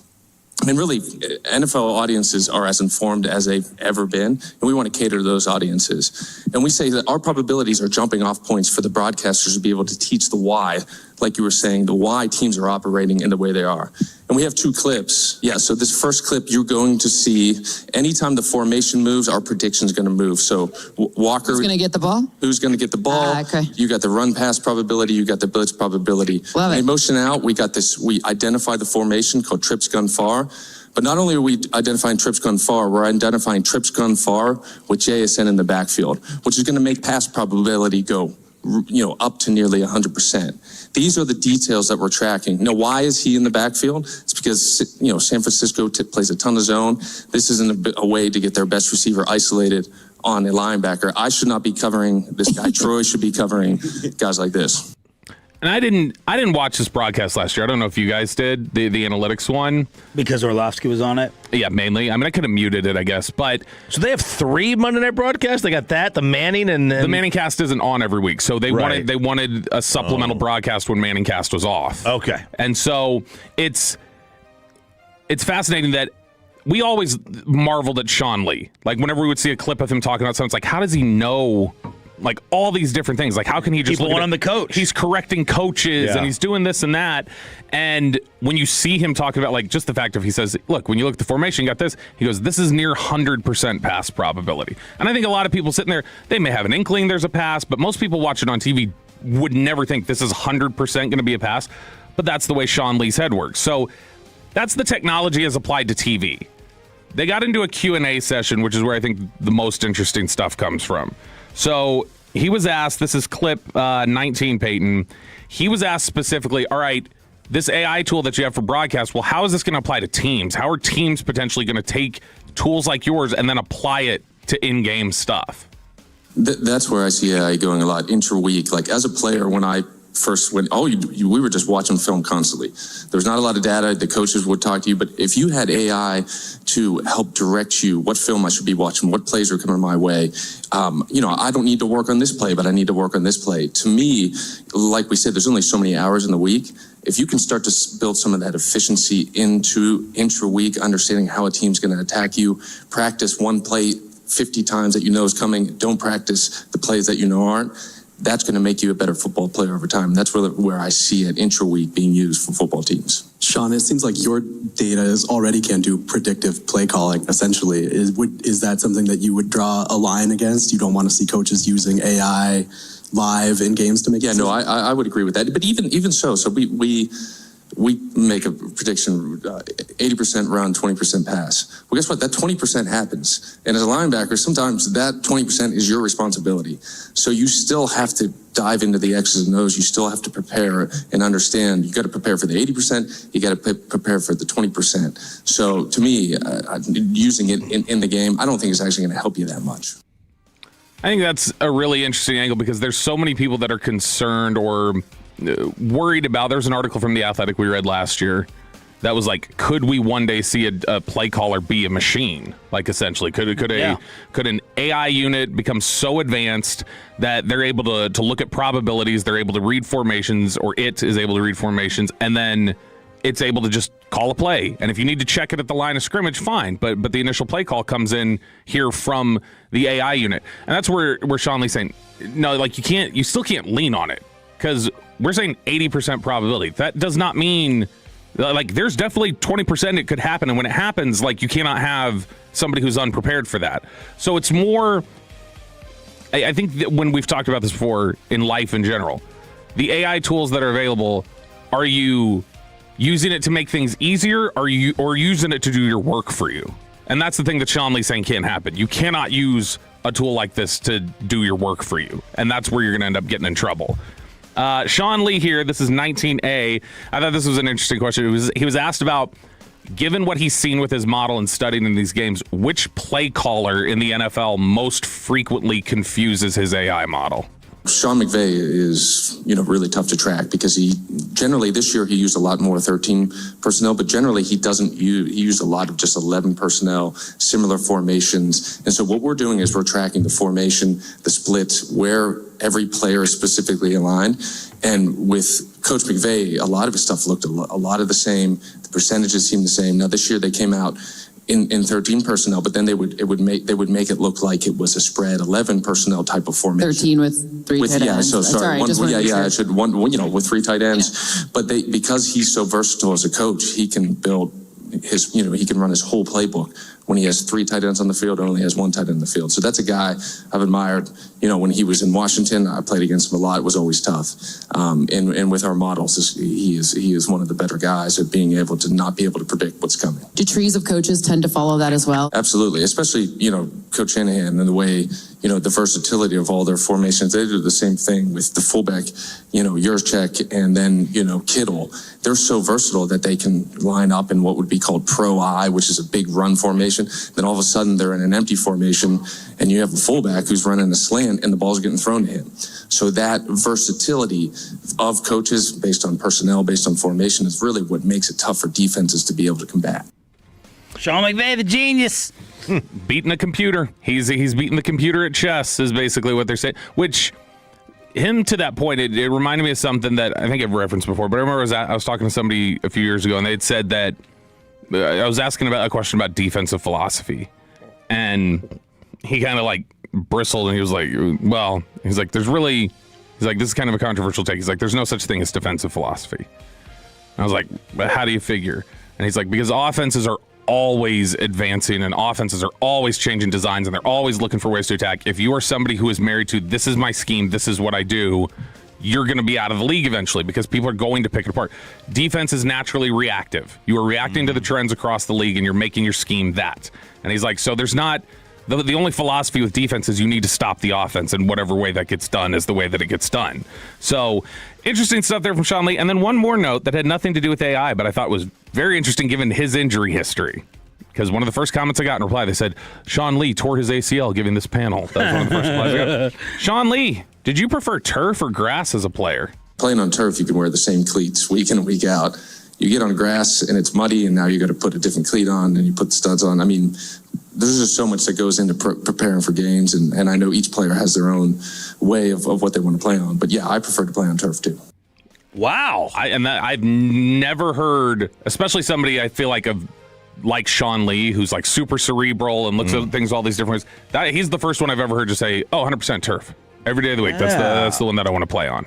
I've thrown. My brain's just stopped working. You know what I was expecting though when I played that clip? I was loaded up, ready for him to go like Chop to go, well, I'm going to take a field or turf argument from the guy who can't stay healthy, the guy who's going to get hurt every time. He's the one who's going to lecture me about how great turf is. I don't think so. But either way, I think it's fascinating stuff from Sean Lee, and the fact that I guess the application being right now broadcast, but what he really wants it to be, as you can hear, is he wants teams to use it in prep work. He does not want them to use it in games, but he wants people to like start using tools like this to identify trends and then apply it to what kind of practice work are you doing. We got Below the Belt coming up at 8:40. Another Luke Bryan ticket giveaway in the 9 o'clock hour of Sean and RJ. But because we're changing things around with the extra day off, we're going to ask Reddit, and is she about to become the next coach of the Dallas Mavericks after this?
and segment here brought to you by the personal injury lawyers Frankel and Frankel. If you've been injured in a car or truck wreck, call Frankel first, 214 or 817-333-3333. With Frankel and Frankel, there is never an out-of-pocket cost. They only get paid when you win. Frankel and Frankel, the go-to car and truck wreck attorneys in Dallas. And the clock ticks down from 8 to 7 to 6 and all the way to 0.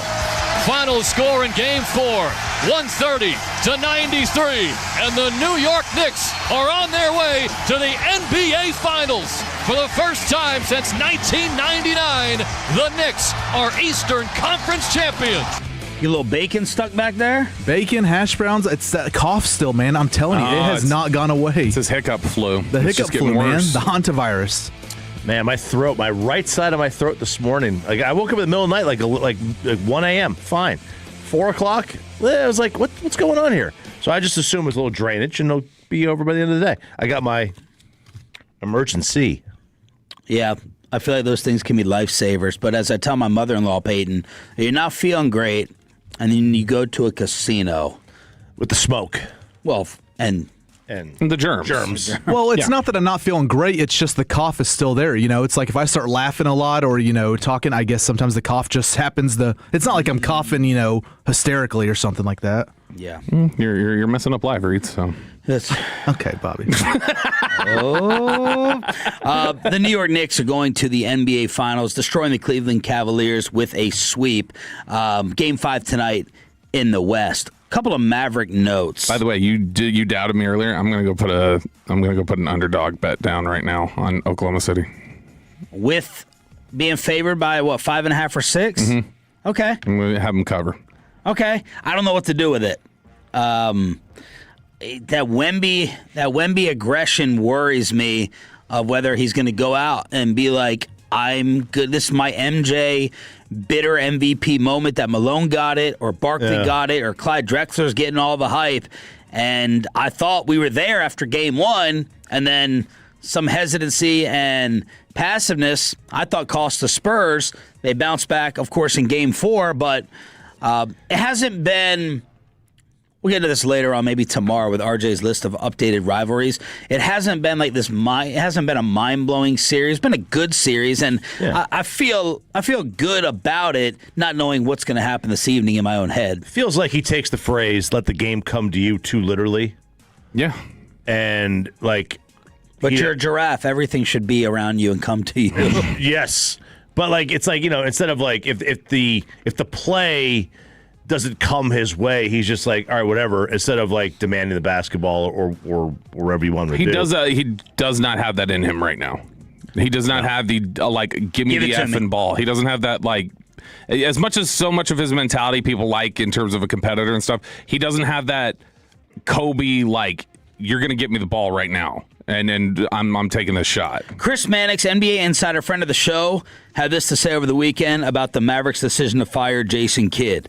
It was about eliminating a potential power struggle before it became an issue. More likely, the decision to can Kidd was about eliminating it. And Kidd wanted the top front office job. We knew that. He's also influential with ownership, specifically Patrick Dumont, and has the support of Cooper Flagg and Kyrie. By moving on from Kidd, Masai Ujiri may believe he is getting rid of a potential problem before it becomes one. And RJ, I know you tweeted about that. Yeah, because, like,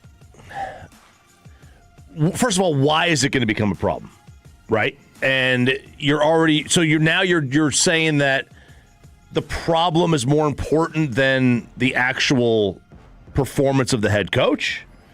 I just don't understand, like, why you have to go this route. Like, why you were saying there's already a problem when you're actively trying to get the team to be coached potentially more poorly. To me, I think they're looking at cohesion over coaching right now. Yeah. And Ujiri, and I'm not, I don't know if I feel good about this decision. It's making me think a lot. But Ujiri, this is making it sound like he came in and said, okay, on this side, I got Kidd, Kyrie, Flagg, and Cooper's mom. So how is that going to potentially complicate things for me? I've got a job to do. I don't need to be worrying about whether this guy's trying to come in and undercut me. I don't have time to focus on that. So what I need is control freak. No, it doesn't make you a control freak. It's I'm doing a job here, and there's pretty clearly a history of Jason Kidd circumventing things and doing things his way, and I'm not going to deal with that. So I'm going to get somebody else in here to coach them, because that's more important than somebody disrupting what I've got in place to build the organization. And I think your issue is it sounds political. Not that political, Jackson Dart. Easy. It sounds political, and where should that stack up, and when should that outrank, if ever, what Jason does as a coach on the floor? The politics versus his ability. And listen, first of all, the coach on the floor should say the coach on the floor and not venture into the front office. So there should be no power struggle, because Masai should say, I'm the president, you're the coach, go coach the basketball team. I'll give you the players, you'll coach the players. Like but if Jason Kidd has a line to Patrick Dumont and he's got Cooper Flagg in his pocket, it's probably going to be hard to win some arguments. Yes, but again, now you're just saying you're a control freak. Like you just, I have to. Or you're saying what you've always said, which is coaching doesn't matter that much. Look, I'm not going to disagree with you on that one. So he's saying coaching doesn't matter enough for that to get in the way of what I'm building. Again, I'm not disagreeing with what you're saying about the coaching aspect of it. I don't like the insecurity that this breeds. This is breeding the Nico cutting off Mark Cuban. Hang on, look, Nico cut Mark out of the loop. Got into Dumont's ear. Was like, I'm going to cut Mark out. I'm going to poison this. Okay, so he had a free line. And this is Masai just saying, we're getting rid of Jason. I want the power. I want the line. I want nobody else. Yeah. I'm just getting vibes. I don't like that. Not nobody. I don't think it's he doesn't want anybody else. I think it's I don't want anybody else trying to do my job. Nico didn't want anybody else talking to Dumont, period. This is to me. This is a different thing between. Draw the comparison? To me, no, I don't think you can at all. I don't think because the next coach could become very close with Cooper Flagg as well. Sure. And, get him on his side. Yeah, no, this is or Kyrie. There is a pretty clear history of, and I don't know, this is my next thing I got to figure out. I got to figure out where the connection is. What is it? Between Choppy and Kidd. I got to find out where he loves him, favorite player. I know, but what happened? Was there were you doing Mavericks post game one night and he winked at you or something? There's some connection here. I understand what Choppy's saying. It'd be like Spittle. Well, this did happen to some former hosts here, but Spittle takes over, our boss, and you and I have this tremendously great relationship with Brian Purdy, who's Spittle's boss. How much does Spittle worry about that? Right. I get it. I understand. I don't think, and your point is you don't sit there and fire people who have the great relationship with the superior, the head honcho, the big dog. But how does Jason move? There's always this question and curiosity over whether Jason Kidd slithers or he walks to Patrick Dumont's office. Oh, yeah. And I think if he slithers, I'm fine with his head getting chopped off. There's a lengthy history. Take Dumont out of it. There's a lengthy history over Jason Kidd's public profile in the NBA of him slithering. Yeah. Like out of here as a player in the 90s, out of here as a player when he went to the Knicks and lied to the Mavericks about him coming back, all the way through his coaching stops before Dallas. That is his history. Christian Clark from The Athletic sent Mavs Twitter into a tizzy over the weekend when he tweeted this. One NBA executive told The Athletic it would not be shocking if the Mavericks wanted to interview Dawn Staley. Who's he coach for? Ask Gino. D-A-W-N. I thought we were talking D-O-N. No, not Don. Man, Bobby, I think that would cause Bobby to be terminated. Oh, I think it would. Hell no. Are you kidding? That would be my golden era of content. Are you kidding? Well, depending on who would be offended by it. But Dawn Staley is a possibility, according to The Athletic. Well, this would really prove my theory that coaching doesn't matter. Damn. Well, listen. I don't know if I like that one. I know that people will say so obviously softball and baseball are very different from the standpoint that the pitcher throws underhand in one and overhand in the other. Right? Just breaking news. And they say basketball is more similar. It's not. It's a completely different sport. Women's basketball and men's basketball is not the same sport. It's just not. I mean, I know they're dribbling a ball and the basket's 10 feet. It's not even close to the same sport. One is played above the rim, one is played below the rim, one is played with speed, one is not. One is played with bounce passes, one is not. One is played with chest pass shots, one is not. It's completely different. She was a little different. I saw it. Now, I did see Nancy Lieberman coach the Texas Legends firsthand. For how long? 2-3 years. How did that work? Rashad McCants will tell you it didn't. What did he say? He never respected her at all. And Nancy knows what she does. Nancy knows basketball. There's no doubt about it. I just think it's a different sport. It's just completely different. This is within. It's going to happen at some point. Yeah, and that's the uncomfortable part. I was waiting for any of you, either of you, to man up. RJ gave a good answer. On what? What did I do?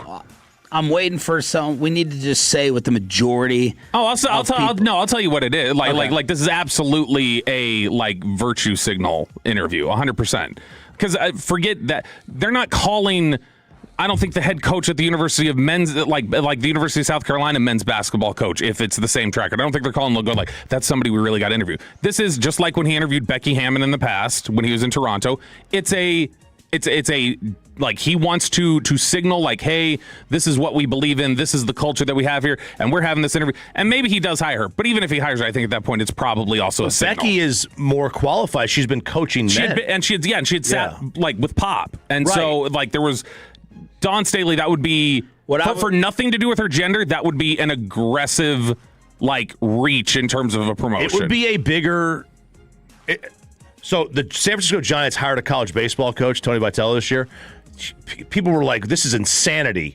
It's a completely different sport. It is. I mean, they bunt like crazy in college. There's 50 games versus 162. And it's been rocky. This is even a bigger discrepancy. Like going to coach, like Becky Hammon being with the Spurs and being, coaching like G League, or Nancy Lieberman coaching G League. You're already in the men's game. Going from the women's game to the men's game is completely different. What I was going to say is I think a lot of fans, Mavs fans, are internally thinking, it's going to happen. Let that happen somewhere else first. It's like my philosophy on a lot of second chances. Mm-hmm. I believe in second chances. I just want that person to give it to you, not me. Let someone else experiment and see how it works. And then maybe we'll get a second or third female. Yeah. As that was the report from The Athletic. Let's see if they were just doing someone a favor with the Dawn Staley possibility. We got a Luke Bryan ticket giveaway. We'll do all of Ask Credit at 9:40 with the KNC Masterpiece here on Sean and RJ. Thanks for being a total. That stands for Turn It On, Leave It On. What the Cowboys will need from my favorite player. Next in B-Lo. Right here on 105.3 The Fan.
RJ right here on 105.3 The Fan segment here brought to you by Classic Chevrolet. If you're in the market, upgrade your vehicle. Get to Classic Chevrolet and Grapevine today. The #1 Chevy dealership in the world. 3 years straight. They've got more new Chevys than anyone else, all priced to sell. Visit ClassicChevrolet.com. This is Texas. This is Classic Chevrolet. Together, let's drive, relax, enjoy the difference based on new Chevrolet registrations 2023 through 2025. The great Bobby Belt. Bobby Belt is an idiot. Don't make me take off my belt. Don't make me take off my belt. We're not. Over to you, Bobby. Is Sean's favorite player due for a big jump? He probably shouldn't be jumping at all with some of his knee history, but we'll talk about that here in just a second in Below the Belt, which is sponsored by Window Nation. Before we get into the DeMarvion Overshone profile from Todd Archer over at ESPN, I mentioned earlier we're doing 8 o'clock. We had the Sean Lee audio of him doing the analytics and the AI stuff that he's involved with now, that he had that panel with Cynthia Freeland. And I mentioned the whole way that I became aware of it was because of the fact that the Cowboys director of research and development, John Park, which is just a fancy way of saying their analytics department, research and development, he had been on a panel that MIT did recently. Wow. The Sloan Sports Analytics Conference. And it was... Generally, they had all these different breakout sessions and these topics, and so they brought him on one of the panels. And I think probably the least understood area of the Cowboys organization is their analytics department. People don't know anything about it for a good reason, which is most analytics departments don't like to disclose how they operate because they don't want people to know the advantages they're looking for or what they're doing here or there. So it can be a little difficult to sometimes understand who's even in that department, what level of work they do. I'm stunned Shoddy has even told us as much as he has about Ryan Feeder during the week, who's involved in some of that. But this was John Park at this at this panel, and I think he said a couple interesting things that will give you a look into how they operate. This is cut 14 first here. How do the Dallas Cowboys use analytics department within their organization? I think one thing that makes our group unique in Dallas is we focus on the applied R&D as opposed to R&D for its sake. Like we don't operate like an academic research institution. So we can talk about like this open and free capital market where, you know, everything converges to the same system. But, you know, we operate in an industry with a high barrier to entry, with a lot of regulation and a lot of opportunities to find edges in rules and asymmetries across teams. And, you know, going back to what I said earlier in terms of the constraints that are unique to each team, to each staff, to each person, everyone's optimizing on different things. Maybe, you know, the word analytics is speaking to the last 10, 20, 30 years that we've been in, but I like to see it more as a continuum of just people being competitive in these spaces. And now it's just happening at a faster rate, right? So in terms of football, as more unprecedented trades are happening, you know, you're always trying to value players in two ways. One is what is their value to us and what is their value in the market. And market is always based off precedent. And if there's no precedent, you're kind of making your best estimation using whatever resources you have. So let's then interpret that because it's an analytics guy talking about things. So what he's basically saying there is that the way the Cowboys generally apply analytics, he said, so there's this free market generally, and a research and development department would say you're part of research and developing. You're supposed to be doing, you know, some bigger projects and different things like that. He's like, okay, well, we're not a think tank. We are looking for immediate solutions that our team needs. Our team has problems that they need addressed, and this is how we're going to apply it. And he said one of the ways that maybe they're out there kind of separating some of these things is, for instance, in the trade market. So we've talked about this before. You know how Jerry said, well, that's fine that's what their price is. That's not my price. Or that doesn't set the market for me. That doesn't determine what I'm going to do. So he said that one of the things that they will, right there, he was talking about one of the ways that they're applying that is they're trying to figure out, okay, there's market value for certain players in the trade market, like George Pickens or somebody like that. And then there's, okay, but drill it down to what we need and how he can be applied to us. What does that make our value? We're not going to worry. We obviously have to pay this, but if we think he's worth more than that because of what he's going to do for us, go tell us that, give us that information, and we're going to go for it, and we're going to do it. One more clip here from John Park. Research and development, generally a very broad, like I said, you're taking on long-term issues. The Cowboys don't do it that way. They're one of the few organizations who apparently does not use their analytics department on longer-term projects. They like short, intermediate, and John Park said that's important because they're trying to build relationships with people who maybe are a little hesitant at times to analytics. all else equal, if there's a long-term project and a shorter-term project, and this is more like maybe it's my philosophical difference to how some other teams operate, but we err towards the short term for the immediate connection with the coaching staff, with the scouts, for immediate synergies, for trust, and the ability to have access to communication with these stakeholders so that we're not in a silo just generating all of these insights and then complaining all day about like, oh, we have all the answers to the test. Why aren't they listening to us? Because that whole narrative is wrong, right? We get to the right answer through collaboration and communication and being in the trenches together, figuring things out. We're intentional about our relationships throughout the building. One thing I'd like to add to, it's not necessarily that we're unilaterally just focusing on the short term, whatever, like how many sacks did so-and-so have, and then you Google it for them and you run it over to the desk. That's not what I'm saying that we over-index for, but to the extent that we're constrained within our current setup, we operate optimally, and then we're always trying to do longer-term projects. That's all very encouraging to me because I like the idea of what he's saying there, which is we're not just sitting here trying to broad brush tell you we have our calculate. Kenny Atkinson. Well, we're winning. We're winning on the calculator. If you look at that, he's saying no. We have the things that we do and we have the things that we believe in, but we need to show them how it works for them and how it works for them in the short term. Do you have an immediate problem? Okay, here it is. I'm gonna help you fix it based on the work we do over here, so that we build trust and we come to these things. We understand what they need and they understand what we do. And I think that having the view of, hey, that narrative is wrong, that we have all the answers. That is not the case. I think that should make some people who are resistant to the analytics stuff feel a little bit like, okay, this sounds a little more like there's just teamwork being done here, and this is information that they use and apply. It's always been about messaging. Analytics departments have done a much better job convincing their owner of their importance than they have the fan bases. And a lot of them have done, and the teams that do the best with it are also the best at communicating analytics to the players. The Astros for years now, I mean, part of communicating their analytics was trash cans, but they did a really good job of explaining to the players why. Alex Bregman will go detailed of why he doesn't want to hit 300, why he doesn't care.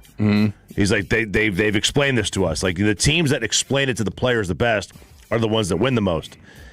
Because if you were to ask the average person, and they would say, like, you know, if analytics says you have an 80% chance of getting something of this play working, the general public would say, well, then it should work. Whereas the analytics department would say, no. 80% only means that it still means that, 2 out of 10 times it's not going to work. What Sean Lee said earlier this hour, where Sean Lee says there's still the 20%, and that 20% happens. It happens. And so analytics would say, well, we weren't wrong. We said it's an 80% chance, not 100%, so we're not wrong. And that's always their out. And that's always their little out. That drives me nuts too, because even as I like analytics, but like when you sit there and say, "Well, I didn't say it was 100% chance, I said it was 99." Well, and I think that's the thing, though, is that they look at it and they go, "We're here to tell you about probabilities. We're just here to give you an advantage. We're not here to tell you that there's a way to know for sure that this is what's happening. We're telling you what's probably going to happen." It's the messaging and the naming of these stupid stats. I love the stats. Name them better. At least baseball went with like OPS. Okay, fine. Or war. I can say the word. You just like saying it, though. I can't. War. I can say war. Yeah, I love war. I can't say DVOA. Would you like a baseball analytics department to be called the Department of War? Yeah, I would. Call it the Department of War. All right. Over at ESPN, you had Todd Archer writing last week about DeMarvion Overshone and his expectations for this upcoming season. And is he the top of the list for you of the player maybe most difficult to trust when they talk about their injury? Ooh. Just because of what an optimistic name it and claim it. Not for any sort of reason of like, well, he's been wrong before. Yeah, he's one. But and that's the thing, is that he's always going to be so optimistic and like positive mindset, and I'm going to attack it. We had heard last time when he was recovering from his injury, he had set these various goals for himself. Like, I'm not going to propose to my girlfriend until my surgery has gone well enough that I can get down on that knee to propose, and have all these different like goals that he was shooting to achieve for. He said to Todd Archer, he said, training to get back from an injury, it's like you're trying to get back to the square one. You're training to get back to just even. I feel like I'm healthy and I'm getting the same work as everybody else, and I got the same opportunities to work as everybody else. Nobody can outwork me. Nobody can do what I do on the field when I'm healthy. So not having to train training just to rehab my knee, but actually training football coming into the season, I feel like everybody hasn't even seen me. I think that's the biggest thing about when we talk about did it take a year for somebody to bounce back. That was suggested, sort of what DeMarvin Overshown was saying there. That was suggested to me once of, yeah, the reason that bounce back year happens is not because, oh, it's healthy. And it wasn't healthy before when you come back. No, it was healthy when they returned to the field. They just spent an entire offseason not doing the work to prepare to play football. They were doing the work to get themselves healthy. And then once they're healthy, that's different than actual football work and attacking things. And so I think when we look at DeMarvin Overshown, or we look at Savone Revel, and we look at the way that they played, and if there's any concern about have they lost a step, or are they unable to do some of these things that we would normally ask of them, I think that there's a comfort in the idea that, you know, they can still tap into this because a lot of that work was focused on not even blending in to what they needed to learn and what they needed to do. And having a healthy offseason right now with Christian Parker, who is going to ask so much and demand so much from his group and lean on them so much, I think that it's absolutely critical they're going to be in here for all this work. And we've heard over the offseason, Schottenheimer said it over and over again, Overshown has been here as active as anybody else in the building with what they're allowed to do. I was thinking about this, though, when this article came up, and, you know, Todd was writing in there about the importance of, hey, DeMarvin Overshown is going to be a key cog to what they do. Is he, at this point, is he a top 5 most important Cowboy to their success next year? You're going to say yes?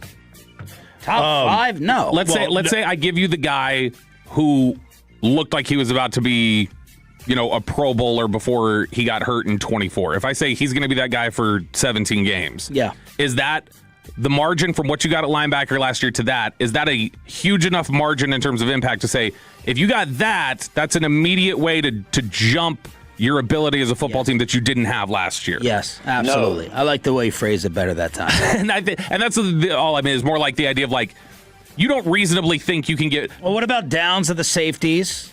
Downs is huge. Overshown. The health of the secondary. So Dak is very important, right? George Pickens is very important. But do we think like, there's a big margin you can tap into with them this year that you didn't have last year? Yeah. Whereas Overshown, I think Overshown or Downs would present the biggest leap you could make as a team reasonably. Yep. Where you say, hey, that guy can do this. He can contribute at a certain level. And we've heard, there is I'll throw some cold water on my own guy. Oh my gosh, on your guy. And I love that. FAF. Gotta be.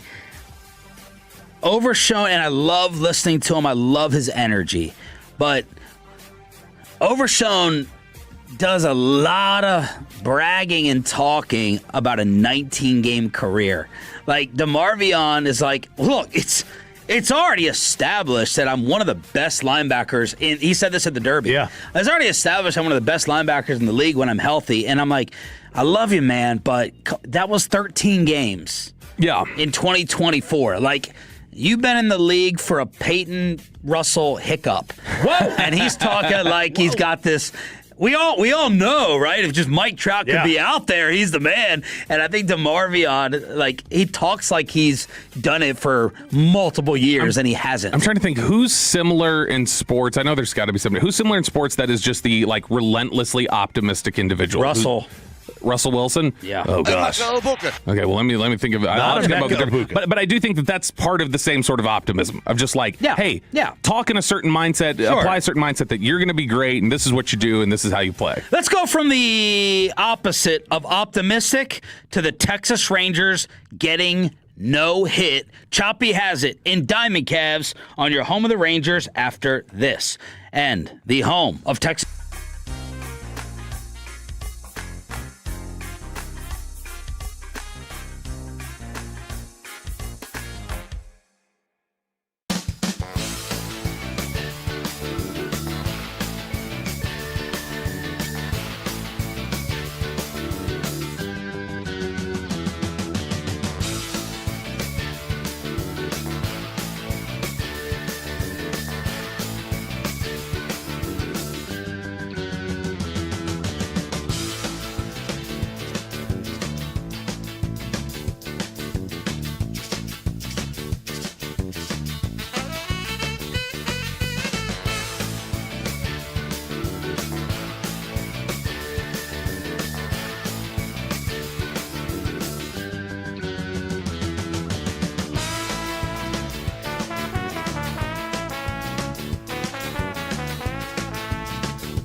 FM and HD1 Dallas-Fort Worth. Let's go, Cowboys. This is Sean and RJ on 105.3 The Fan.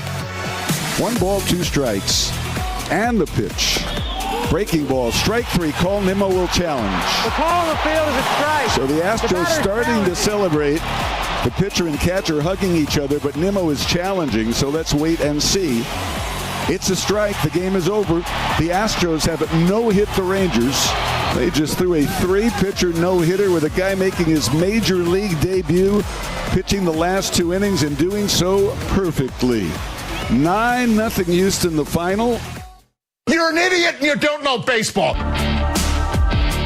Ranger fans, you're not dreaming. How can you not be romantic about baseball? How can you not be romantic about getting the bases loaded in the first inning? 9. Yeah. I told you it was start. I told you it was gonna start grading 9. Okay, that was a good one. I like that one. We're gonna start just trying to go even when they lose. Just the positive teasers headline there out of the gate. Hey, that sounds Rangers as hell. It does. How about when they lost 5-2? They loaded the bases 3 different times, did not score once. That wrapped up the series loss to the worst team by record and clinched the losing road trip. Jake Berger struck out with the bases loaded 3 times in 2 games. And the last one tied game in the 9th inning to waste what Mackenzie Gore and Junis did. And look, and Berger's been a decent clutch player for you at times this year, and for him to do that, he's the one guy with some pop.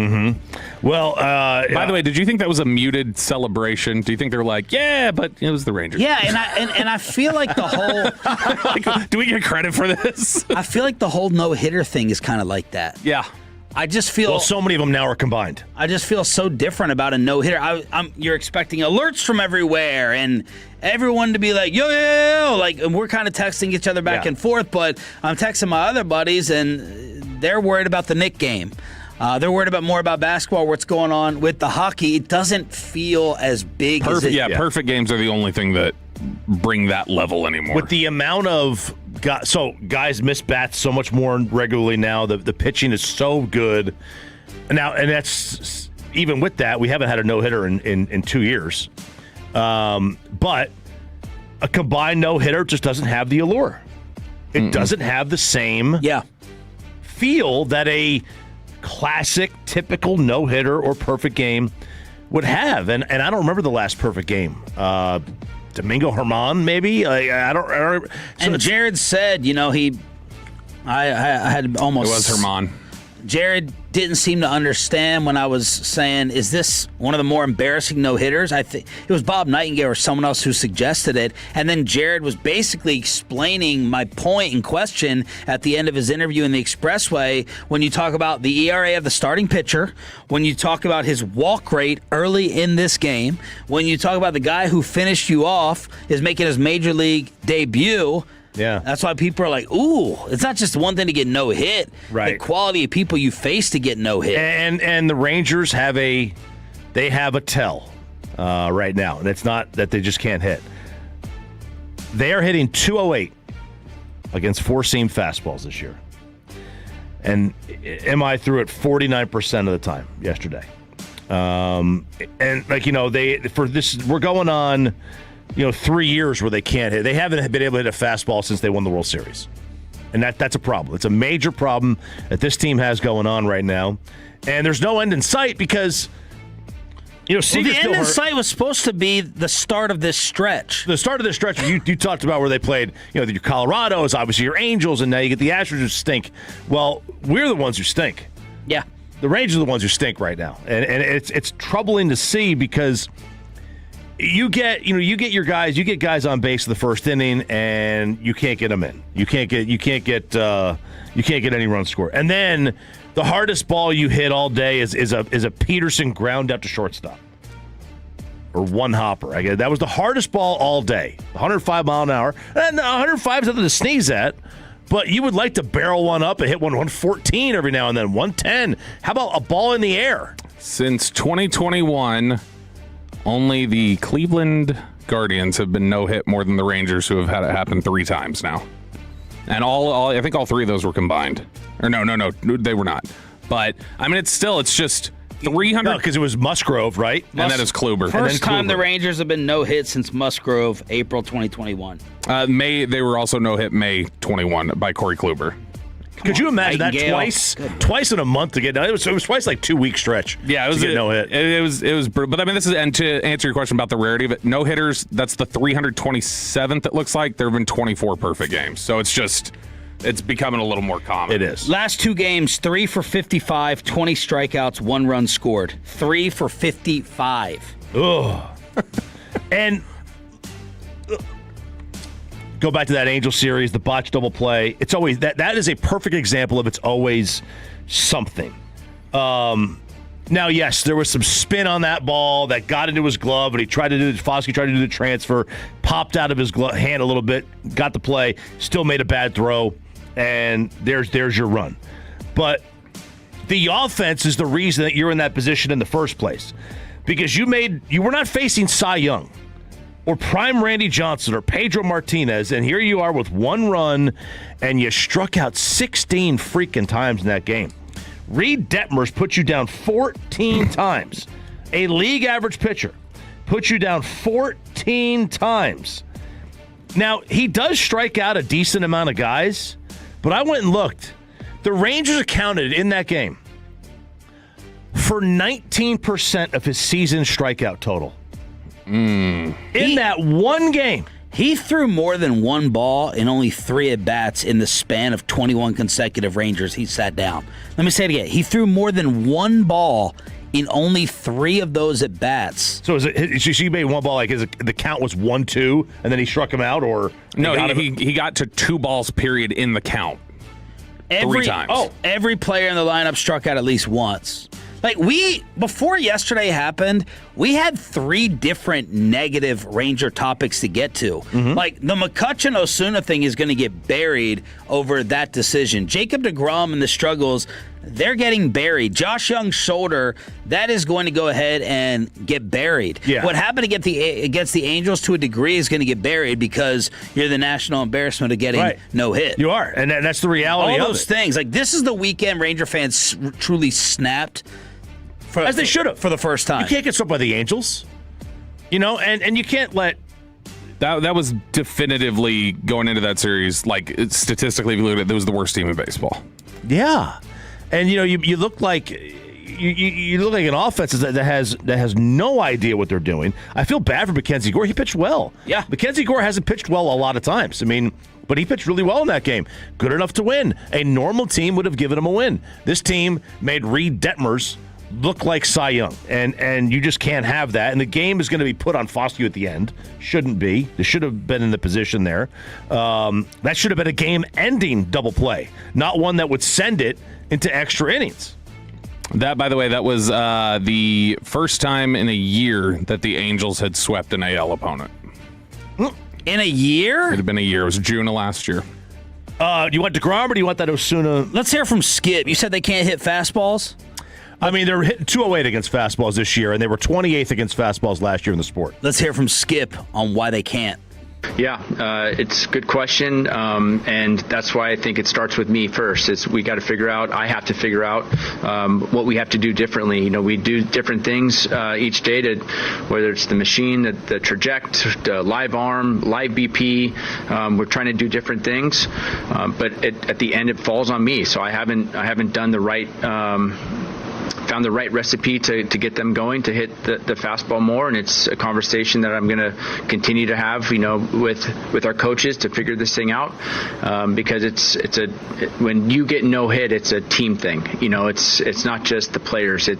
You feel it. All of us feel it, and so it starts with me, and I have to find different ways to get this offense going. So here's a couple of tweets of Rangers support, and these are usually the loudest ones preseason, but they're still trying to hold strong on my Twitter account. Ruby, short-term memory loss. It was literally 3 years ago we won the first World Series. Give these guys a break. They can make miracles happen. These same fake fans will be the same ones celebrating the postseason. DFW fans, fair weathered. Eric, a game back, and y'all thinking postseason dreams are shattered, LOL. I know, Bobby. That's exactly what you're doing to your face and your temples. Is that on Twitter or Facebook? That's Twitter. That's exactly because what I tweeted out over the weekend. I woke up to the largest amount of fed up Ranger fans so far this season, and 80 people responded. It was like 95% agreeing, maybe more, and just furious and fed up. And then you have a couple of those sprinkled in. Since 2024, it's getting close to 400 games now. The Rangers are, out of 30 teams, 26th in runs, 25th in batting average, 26th in on-base percentage, 28th in slugging, and this one sucks. They are 21st, bottom 10 in all of Major League Baseball in win-loss record. Lisa, we have a majority of hurt players. Deal with it. It happens. There are some injuries, but they were not producing when they were healthy. Look, if this continues, Chris Young is going to have to go.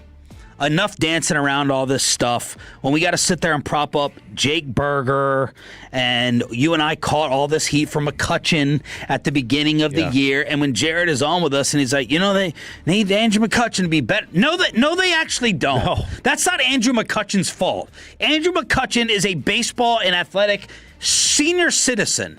Andrew McCutchen should not be put in any type of positions. It's unfair to him. That's why we were mocking kind of the addition. Yeah. How much are you going to rely on? Oh, he's a part-time DH. Well, here you are having to rely on him in certain situations. If you're doing that, that's the fault of the general manager. If you're relying on Jake Berger to be your Josh Hamilton, that's the fault of the general manager. If you're relying on Haggerty and they rolled the dice. This is not Cowboys secondary bad from last year, but it's approaching it. Mm-hmm. I'm not going to say anything is that bad. I mean, we had total, complete no names. And Wyatt Langford and Corey Seager were not hitting when healthy. So, yeah, you can use that excuse for right now. The offense has been a problem. When you're relying on Jock Peterson at the top of your lineup, you're in trouble. When you're relying on 3/4 at least of this lineup, you are in trouble. And only these homers are going to sit there and not see it. And Chris Young is going to have to be in trouble or go unless this thing changes this season. I know he's constricted. I believe he's constrained financially by Ray Davis. He did still add arms. Arms over the course of the past few years. He hasn't gotten enough done, and he's going to have to get up out of here if this continues, because this is any other way to try to build up or talk about it's a bad stretch. No, bull. Stop. The car's broken. All right, stop saying it's giving me trouble today. It is trouble. Yeah. It's shut down. It's done. It is. Andrew McCutchen is a 39-year-old who they signed 20 days before their first game. Come on, you man. cannot put any blame on him. And listen. And I'm not going to blame Skip Schumacher for that either. No, I won't either. Tell me what Skip Schumacher is supposed to do. Hey, man, make me this steak and lobster meal. Yeah, with chicken scraps. It's like the TikTok where it's like, hey, can you make this fast food gourmet? I can sure try. Yeah. This isn't Chopped, okay? Speaking of McCutchen, you mentioned the Osuna McCutchen thing that people talked about. I understand where why. Osuna was 3 for 3. He got pinch hit for. I understand why. Okay. I get it. The moment there's a lefty in there, it's not the same game. He's no longer 3 for 3. Because he's 3 for 3 against the other pitcher. He's 3 for 3 against the righty. But here's my problem. Okay. Here's my problem with this, where people say, and Sandler said this, and it's not Sandler saying this, it's just baseball saying this. He hasn't proven he has done it, so we can't trust him to do it. And my thing is, well, if you take that approach, then he's never going to be able to prove that he could do it, because you're never going to let him do it against lefties. Baseball players have to play. If it's a lefty, if it's a righty, in order for you to figure out the long term, whether he could do it or not, you've got to let him try against left-handed hitters. I don't disagree with that. To me, the bigger topic and why you have to watch the games is to judge the 3 for 3. Mm-hmm. If he had 3 ropes into the gaps, I want Osuna to have a 4th at bat. If he's got a couple dribblers, right? I'm not counting. It's like the guy. Some days you see the ball. It's like the guy who doesn't do any work on the 90-yard touchdown drive, and he scores the touchdown from 1 yard out. Okay, well, who got me the 60 yards on the ground on the drive? That's the most important person. Yeah. That's the highlight. I agree. So just because someone sits there and has the 3 for 3 stat, well, what was the 3 for 3? If he's hitting ropes, I don't want him to be pinch hit for. Now, that is his spray chart. And I love that against the lefty. He has like 4 hits that have gone moderately past the infield. He is a slap hitter. Right. That's what he is. But I do love that spray chart against the lefty pitcher. He is keeping his front. He is going the other way. And like against the lefty, you're going to behind on the pitch. Well, that could be it. But if you're like, you're not going to, as a lefty, like your goal against a lefty pitcher, you're trying to hit the ball basically to left center field. If you're that type of hitter, and he does that anyway. So like that actually might work against. I might work, but it's worth a shot. Like to me, I had no problem with the move because again, he's not 3 for 3 against the lefty. He's 3 for 3 against other pitchers. But you'll never find out if he can actually hit lefties if you don't give him a chance to. Look. They don't have enough talent. This is the bottom line, and I don't care how many discussions we have about this. I said the same thing when the stadium crap and all these excuses came up. Get this in your heads. They don't have enough talent, and they're not going to have enough talent unless something major happens at the deadline. It's not going to change dramatically. We knew it coming in. Bobby took a lot of heat for it. You can call us from behind the scenes, bitching and moaning about it. And it all culminated yesterday in fan frustration over the weekend. The panic alarms for Ray Davis and Chris Young should be at a level 5 right now. It should be ringing off the hook in those front offices. And if they don't do anything about it, we'll have our messaging on how much they really care to win with this pitching staff. And if you got to get another person in there just to count the pennies, like I'm assuming Chris Young is having to do, then you're going to have to get a new general manager to count the pennies. But some of those pennies could have been spent in a different way, and Chris has got to be called out for that. And I'm sure it'll happen on the G-Bag Nation. The Red Zone, your football fix. Is President Trump going to win us the NFC East? After this. And this is the Low T Center. Let me go ahead and get that energy back. You shouldn't just have...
105.3 The Fan segment here brought to you by the personal injury lawyers Frankel and Frankel. If you've been injured in a car or truck wreck, call Frankel first, 214-817-333-3333. With Frankel and Frankel, there's never an out-of-pocket cost. They only get paid when you win. Frankel and Frankel, the go-to car and truck wreck attorneys in Dallas. How many people want to eat a W tonight? You know what I like about the media? They think you can just dial 1-800 and get a quarterback. I guess the biggest football story of the weekend came after Jackson Dart introduced President Trump at the speaking engagement. Abdul Carter, who had a very tumultuous season last year with the Giants, was basically like, yo, man, what the heck are you doing? I thought this was AI. What are we doing, man? And then the entire world lost their minds, as we normally do, with this side versus that. That's it. It was this first that, and this should not be a story at all. It's like you go and you've got your guy and you've got your guy, and that's cool. We can all kumbaya. And the reality is we don't live in that world. We don't live in that world anymore. That world's long gone. That world is long gone. And you could sit here and you could say that this he could do this in other places. Like I have no hard evidence, but I assume that Giant fans pretty anti-Trump. Probably just geographically. And I would assume like a Cowboy fan, like they're about the same, right? Suckers and bruises. Trump won Texas by about the same amount that Kamala won New York. Oh, like in terms of, yeah. Right, They're probably pretty, in general, I would guess most of the fans wouldn't have a problem here. So doing it in New York might be like, all right, I mean, that's, Dirk could do whatever he wants here. Dirk could support any candidate. Ooh. And I think we're going to be like, okay. Politics feels like it would put the limits to anybody, including Dirk. It might, but you know what I mean? Like if somebody has like Lawrence Taylor was stumping for Trump. I don't remember Giant fans going nuts about it. Maybe they did. I just didn't pay attention. Everything is just so hypocritical. For sure. Because if LeBron says something, shut up and dribble. Jackson Dart says it, it's fine. It's just it's so ugly. It's so annoying. I don't have a problem if let's take the most prominent athlete in the Metroplex, Dak. Like if Dak were to be up there welcoming Trump to a rally, welcoming Joe Biden to a rally, Barack Obama, George W. Bush, whatever it is, like you can go down to the list. If he's out there, like it's like I don't care. I really don't. If he wants to do that, that's fine. It's just be prepared for whatever comes behind that. Yeah. Like as long as you just know that's what's coming behind that, yeah, sure, go like you absolutely have the freedom to do that and be aligned with whoever you want. And I'm not going to begrudge anybody for doing that. But it's like it's one of those things where like just know somebody like a teammate may go on Twitter and trash you for it. Well, it's like us. Like I don't want anyone on the show to have this really strong, consistent political opinion one way or the other because you are going to lose people. And as Michael Jordan said, right, Republicans buy shoes too. And there's some people who have worked here and they couldn't go to sleep at night without voicing their social stances. They felt they had a platform and they felt it was an obligation. It was their obligation. And that's fine for you to do on your show or somewhere else. On this show, it's ratings first. And we're going to have problems, and we have had problems if you're just going to be at it constantly over and over and over again. What keeps me up at night is if we have a bad ratings book or we didn't do a good show, but everyone goes to sleep with their different moral and ethical fibers. If we have plenty of those discussions and commercial breaks here all the time. Mm-hmm. But to me, first and foremost, I want to win job-wise. And when you do it, Jackson... Now Jackson Dart, like, he's still going to get his contract. He may lose an endorsement. He may gain an endorsement. It's probably be a net zero. Yeah, he has much less to lose, I think, because his play on the field is going to determine everything. It's going to lose him enough. His play on the field will be bad enough. I just can't stand how freaking ugly everyone is. Well, It's so ugly and impossible and hypocritical. Well, and the fan text generally agrees with what you just said. Most of the time, even if we make a joke, a passing joke, no matter how bipartisan the joke is, the majority of people text in and say, I don't listen to you guys for politics. I don't listen for this. There's a handful of people who go like, you have a moral obligation to stand up and talk. You are significantly in the minority, and just personally, you're against what I think. Like, regardless of what positions I hold, I don't think there's any obligation for me to stand up here and talk about it into a microphone. I also hate the term moral obligation because morals are relative. Everybody's morals are different. No. Well, see, now you're going to get us stuck down a whole other path. It's just they are. Like I am not anybody's moral compass. You know, morals to me, what's morally right to one is morally repugnant to another. Yeah, that's just the reality of it. But somebody can view something wrongly. We'll give an example. Well, you don't think you don't think murder is wrong. I didn't say that. You just said there's no moral absolutes. You said you were moral. No. I said morals are different for each person. Like somebody morals are relative. Somebody could somebody could justify a murder. I'm sure. I can't. But you're saying you can't judge somebody for thinking one person would say that. it's morally wrong to abort a baby, and some would say it's morally wrong to prevent someone from being able to abort a baby. And I don't think that you can have so that's what I'm saying. Morals are relative. Right. Yeah, but you would just say you're comfortable saying that that's morally relative instead of like other stuff. Where you say, yeah, there's those are absolutes, but just not some other things. There are some things. Look, when I say morals are relative, nobody's talking about murder. Nobody's talking about rape. That's nobody's exactly talking the point. about. Or if you know if someone is being inappropriate with a child, I would feel I have a moral obligation that is to the point, report though. There's that. a morality like. Yeah, but like morality is not like, oh, I like this candidate, I like lost. that candidate. I'll stop, Sean. We're getting, I think, too literal with it. Yeah, you're getting a little literal there. Take your test again. No, words matter. All right, so that's Jackson. Abdul Carter, after the whole day went and everyone chiming in and weighing in, he tweeted, "Me and Jackson are good. We spoke earlier as men. Y'all can keep your narratives." Abdul, you started the narratives, and you could have just called or texted him. That's what I'm saying if I'm John Harbaugh. Sit him down. Hey, deal with it behind the scenes, guys. But go ahead and blow it up for the purposes of the rest of the NFC East. Man, 3-14 is going to be sweet. What happened with Will Levis? Will Levis is in quite the conundrum. So apparently, Will Levis had a sex tape. He had a tape with him and his ex-girlfriend. Now, that is not, to me, the story here. So apparently he paid a lot of money to make this tape disappear. The worst part of this is not the fact that he had a tape that was out there with his ex-girlfriend and he had to explain it to his current girlfriend. I got it all on record. It's got it all on record. There we go. No, the worst part is that his mother went on the Ross Tucker podcast to talk about it. Talk about what went on, the issues that happened within the family. And I think I would rather have a tape out there than to have my mom know that I recorded myself doing that. Because you know what's going to happen. There's a non-zero chance that your mother would try to find the tape. And that would be a nightmare. Because the last thing I need to do is my mom asking me why I kept calling her a good girl. I don't need that. I don't need my mom to see that. And I don't think Will Levis needs that either.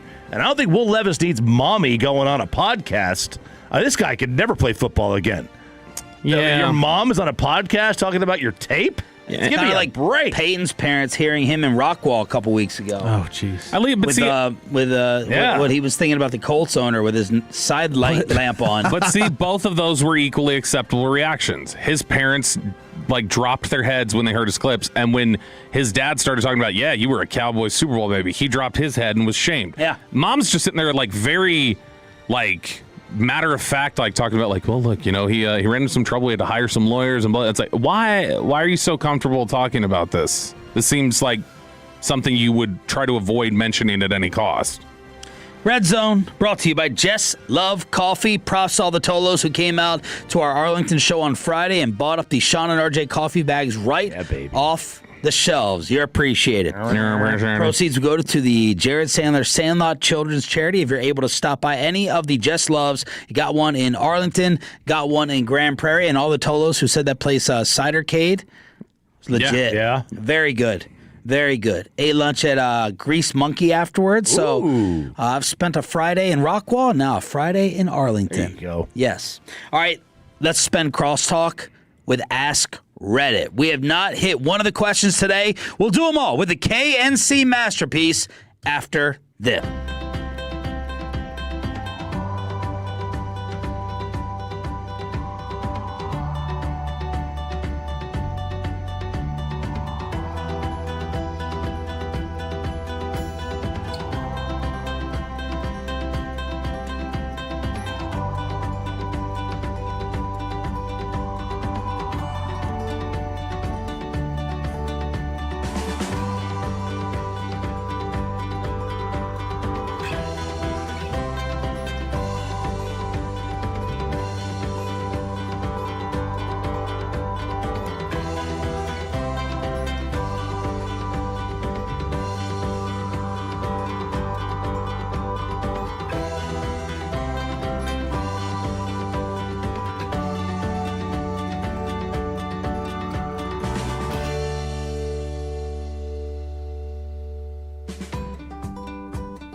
This is Texas. This is Classic Chevrolet. Together, let's drive, relax, enjoy the difference based on new Chevrolet registrations 2023 through 2025. She was like, oh my God, this is my song. All right, Tolos, that's right now. Caller number 10 at 877-881-1053 wins a pair of tickets to see Luke Bryan at Dickies Arena in Fort Worth on Thursday, June 11th. That's caller number 10 at 877-881-1053. Two more giveaways tomorrow, 7 o'clock and 9 o'clock hour as we crosstalk. Are they both Luke Bryan? They are. Oh, baby. Good morning, Corey Majors. What's coming up? Guys, at 10:20, Dallas Mavericks beat reporter for The Athletic, Christian Clark, joins the show. And then right out of the gate, Rangers, terrible. It's awful. It's just awful. It just ruins they got on base 5 times. Your week. Yeah, 3 in the first inning. Yeah. Your all's reaction to some of the Schumacher criticism with his post-game responses, because you guys interview him every week. I actually did not hear what he said in the post-game. Was it infuriating to people?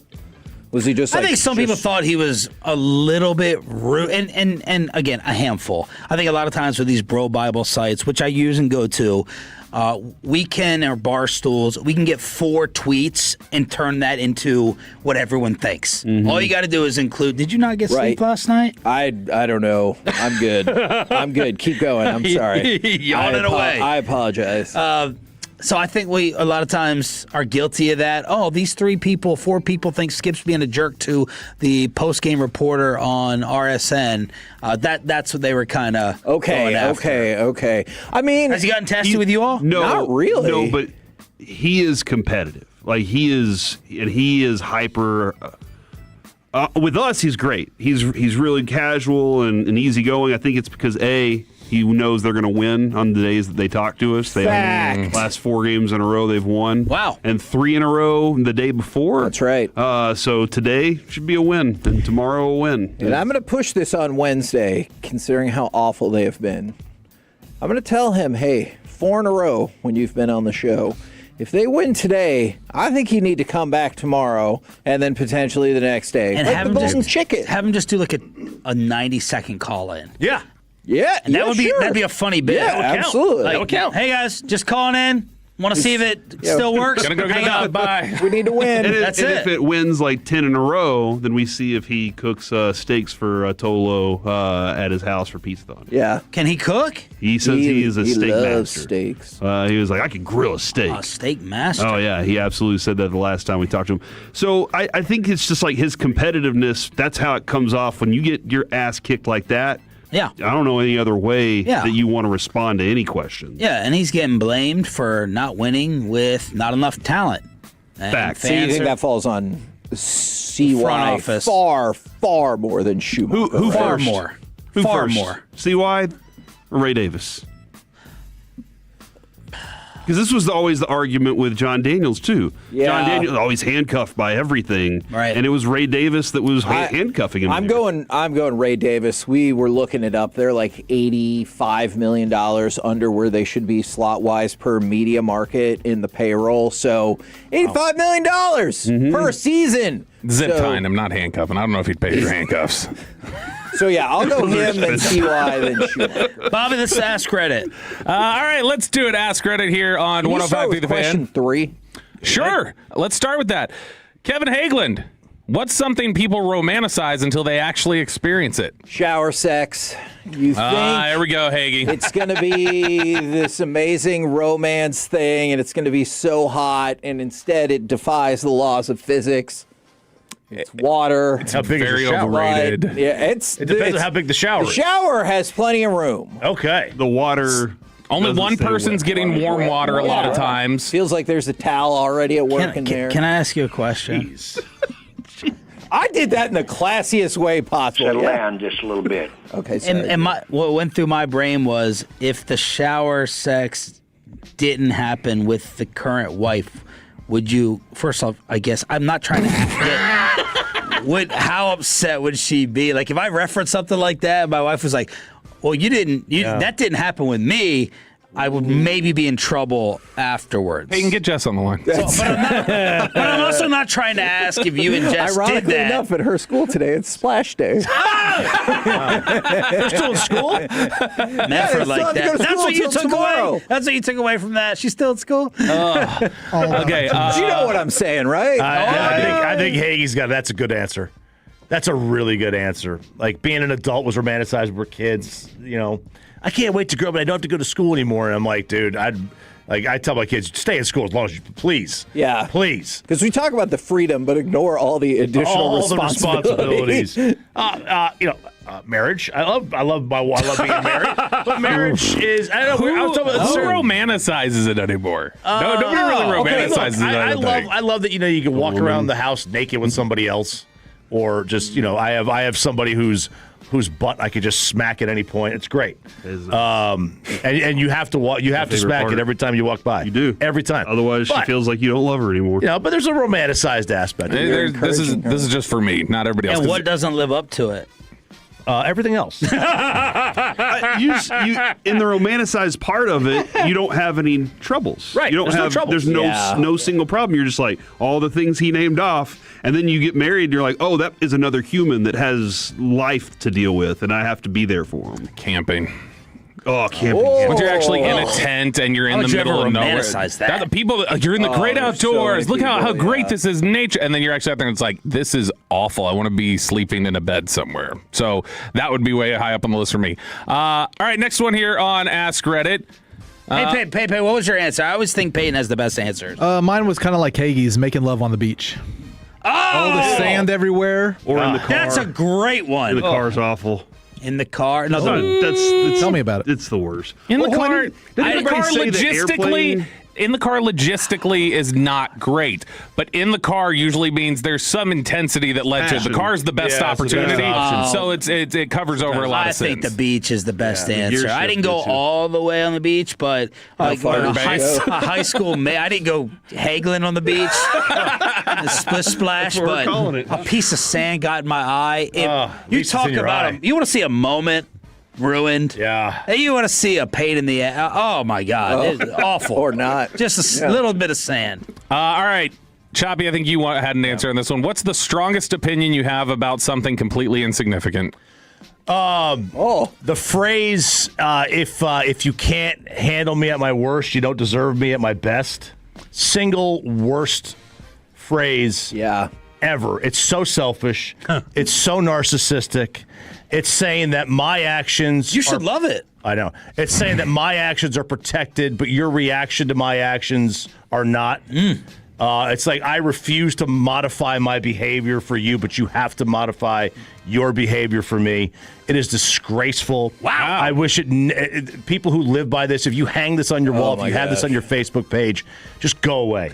You're a horrible person. Well, what an answer. Morally, relatively speaking, you're right. Don't start that again. Corey, do you got one here? I guess the Oreos are terrible. Holy cow. I'll stand by that forever. Oreos are disgusting. Whether they're in a 25-year-old tin or not. Yeah. What's disgusting about it? The chocolate? The flavor. The cream? The flavor? Yeah, the smell, the look, everything about it was is just So awful. cookies and cream you won't do? Nope. Wow. Oh, God, terrible. No, it's just bad. It's just a bad cookie. There are plenty of good cookies out there, and that's not one of them. If we could stick with the phrase, I want to replicate everything RJ said after the phrase, and it's if you're on time, you're 10 minutes late. No, you dip-ass. I'm here when you told me to. Why don't you plan or communicate better? You need me there at 9:37? I'll be there at 9:37 ready to work my ass off. Your poor planning is not an excuse for trying to say I'm not doing enough. John, you got one? What's the question again? What's the strongest opinion you have about something completely insignificant? I feel like I have like 10 of these that I... Oh, Yeah. Is it couldn't care less? What is it? What do you think it is? No, I don't know. Like, Couldn't care less is a yeah. minor pet That's a peeve. pet Yours are peeve. normally, I feel like the ones that stick out for you are going to be like, usually just have to do with respect. Yes. Like, are you being like? Yeah. If you don't do that, you're not showing respect, Yeah. and so you're being disrespectful. And so it's usually like little things like that you interpret I'm a that thank way. you tallier. I'm a scoreboard keeper. Okay. Are you gonna offer to do? I remember all this is like Peyton. He paid for the drinks after our show dinner. I got to remember that. Oh, Kristen reminds me of that. Is She's someone like, gonna- remember, he's keeping a tally. You need to pay this time. I'm going to say, hey, someone appreciate it. I don't need you to pay it. I just Okay. want the offer. Do I you- want the hand with the card to kind of start. Okay. So you can be like, no, I okay. got this. Yeah. Okay. Yeah. Do you keep tallies of it? People who too, just expect it. when like you open the door for people and they don't say thank you or anything like that? I know it's not monetarily No, I think based. everyone basically does that every time. I think there's a 98, 99% thank you door opening response. If they don't, by law, should you be able to go, you're welcome? On that Yes. line, I think you're a selfish, awful human. Yeah. Generally, if I let you into traffic and you don't wave. I generally just think you're an entitled individual. Yeah. All right. What's the craziest story of someone quitting or being fired that you experienced at a workplace? I was at a restaurant and we had this glassware all like stacked up on top of this ledge, and this guy and the manager got into a giant argument, and he was like, "F this, I quit." He was walking out, and he stopped, and he stood there, and he looked at us and smiled. Don't do it, Kevin. And just flipped the glasses all over Awesome. and shattered them. Love it.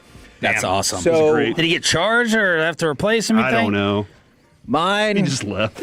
Probably a bunch of Oreos in it. I hope this counts because I just missed out on it and everybody told me about it. We worked with this fella. I'm still sad about this. We work with this fella at the newspaper and he had already put in his 2 weeks notice and we would all like go out to lunch every week and he goes, "I can't take it anymore. I'm about to quit." And we're like, "You have 3 days left. Just finish it out." He goes, "I don't think I'm going to make it. I can't do it." And so, like, I went to some high school to cover something, and I was gone for maybe an hour and a half. And when I came back, so many people were like, "Oh, my God, did you hear what happened with so-and-so? Did you hear what happened with so-and-so?" And I was like, "No, what happened?"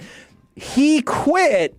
And then they kept telling him, like, "Yo, you got to do the, end of whatever interview and all of that and all that." Exit interviews? Yeah, exit interview. And then it turned into this big thing, and he yelled out on the floor of the newsroom, "You don't own me!" and just walked off. And I was like, and everybody told the story the exact same way. I was so sad that I missed it. We had, this is probably 12 years ago, something like that. This producer was not working out on one of these shows that I was working on. And I knew they were going to let him go, that they were going to fire him. And it was Friday, and it was getting near the end of the day. And or it was Thursday. It was going into Friday. And Friday, they were going to let him go. So he's in his office, and our administrative assistant, this older British woman, walks down, and she had heard that he was leaving, but she thought he was leaving. And so she just walked in and she went, "Oh, Scott, I'm not going to be here tomorrow. I'm terribly sad to hear you won't be with us anymore." And then he was like, "What?" And then like they had to walk out and be like, "Yeah, so we were going to fire you tomorrow. I guess we'll just do it now." But she just like, "I'm going to be out tomorrow. I should go down and say sorry he won't be with us anymore." So she's trying to be nice. Yeah, but... she was trying. Yeah. Oh, I think it's Grego at ESPN. Sweet Grego. I was gonna say, which time? It was the one at ESPN where we were doing the show, and he had an episode, and he forgot how to speak, or Spock as he called it during the segment. He forgot to Spock, and it was over after that show. At 7:15 p.m., the boss called, told him to go home. And it was the first segment, so I had to finish the show by being Angry Trey, our producer, Angry Trey, and then he never came back. Oh, he was never back on. Wow, there it is. We hired him here afterwards. We're back tomorrow. The KNC Masterpiece is next on The Fan.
Cowboys. An Odyssey sports station.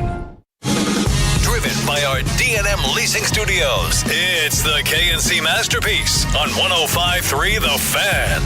KNC Masterpiece right here on 105.3 The Fan. You got me, Kevin Hagelin. You got, shock jock Corey Majors. And, of course, the famous Alec Medford. Gentlemen, welcome to the program, 877-881-1053. How the heck you doing out there? How the heck is everybody in Radioland? You want to hit us up on the Frankel and Frankel Injury Attorney text line or the Twitch or the YouTube. I want people to know Kevin really wants you to answer that question. How the heck are you doing today? He doesn't want you to be like, oh, that's just part of the introduction. He wants you to answer, so text in that thing first. Yeah. You know, everybody out there that's listening in, what did you call it? Radioland. What about the people that are streaming? It's an all-inclusive term. Okay, all right, I appreciate that. But he really wants to, so text in and let him know how you're doing, if you're good, bad, or indifferent, you know? Sure. Today feels like Monday. Yeah, I thought last night felt like Sunday? Like Sunday night. Yeah. And then I was like, oh, yeah, we'll have to skip the day after. I need to wholly refigure this thing out. Do you think by tomorrow the Rangers will have a hit? I don't know, Kevin. Oh, my God. Just the way that they went to the plate, like hearing Brandon Nimmo, hearing everybody last night just kind of like, they had no answers to any of the pitches that were thrown either. And Brandon Nimmo, like last night, he was like, well, there's different philosophies. And he went on this long, you know, and whenever you look at all the bad things that are happening, you leave out the good. And obviously there's not much good right now, but here's the bad. And you get hit the ball on the ground, and we got to hit the ball in the air, but some pitchers, they just don't know. They don't know why they're not hitting and not putting runs together and playing poorly against bad teams. And maybe the answer is you're a bad team. And whenever you look at yourself like that and you say, okay, what can we do? You either say, well, we'll just have to deal with this season that way and that's it, or we got to come up with some answers very quickly. But right now they're a bad baseball team, and that's the thing. That's the most significant thing about it. Even the pitching lets you down sometimes. Right. Now, from the... For the 806, how the hell do you think we're doing, Kevin? Our pets' heads are falling off. That is fair. Please don't talk about the Rangers game. I can't handle any more PTSD. Ooh, that could be tricky, but we'll do our best. From the 817, how are you, Kevin? I woke up this morning, so I'm great. I think I've told this many times on air. I have a neighbor who is almost always walking his dog. Don't mark that. It was almost always walking his dog when I leave for work, and I'm always like, how's it going? And every day he goes, well, I'm above the ground instead of below it, so it's a good day. How does he know? Single time. I mean, like what does he know about being underground that he doesn't? He's like, what if he was better? Maybe he just says it because he just needed to see someone else so he could convince himself that he was still up and walking around. He's like, that guy can see me. Place is empty. What's going on out here with me and the dog? From the 214, I just had a blowout on my semi-truck going 70 miles per hour. I'm scared, but happy to be okay. And that is one of those things where, like, that's objectively terrifying, and it could really mess up your day. And we have a lot of truckers who listen to this show. You're on a tight schedule. But I could also see eventually you get to the point where, like, but I'm alive. I'm okay. So it takes a minute, though. Yeah, for sure. Yeah, it takes a minute after a big scare like that to bring yourself down. I saw a wreck over the weekend where it looked like a mom had pulled out in front of somebody that was getting ready to turn left and plowed right through them.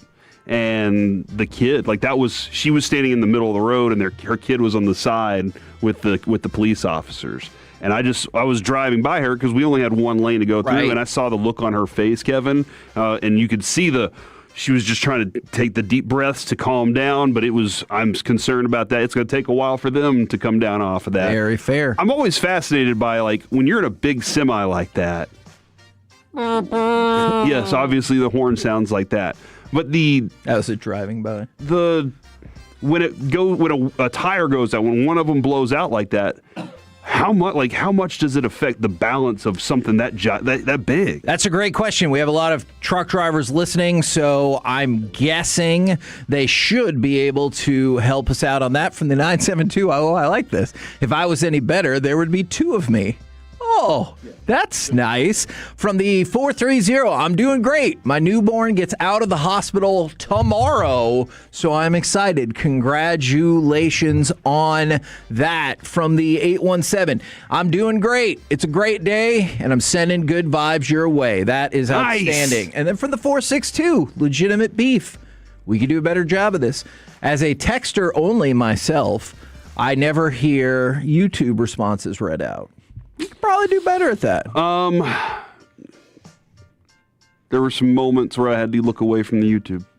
Oh, because they were I'm mean? sorry, my heart couldn't handle it anymore. Oh, were they mean? There were some mean things said. Oh no! That I just didn't really want to let filter into my life, so I got away from it. All right. So if you want to do a better job of it, Kevin, you do it. Oh my goodness.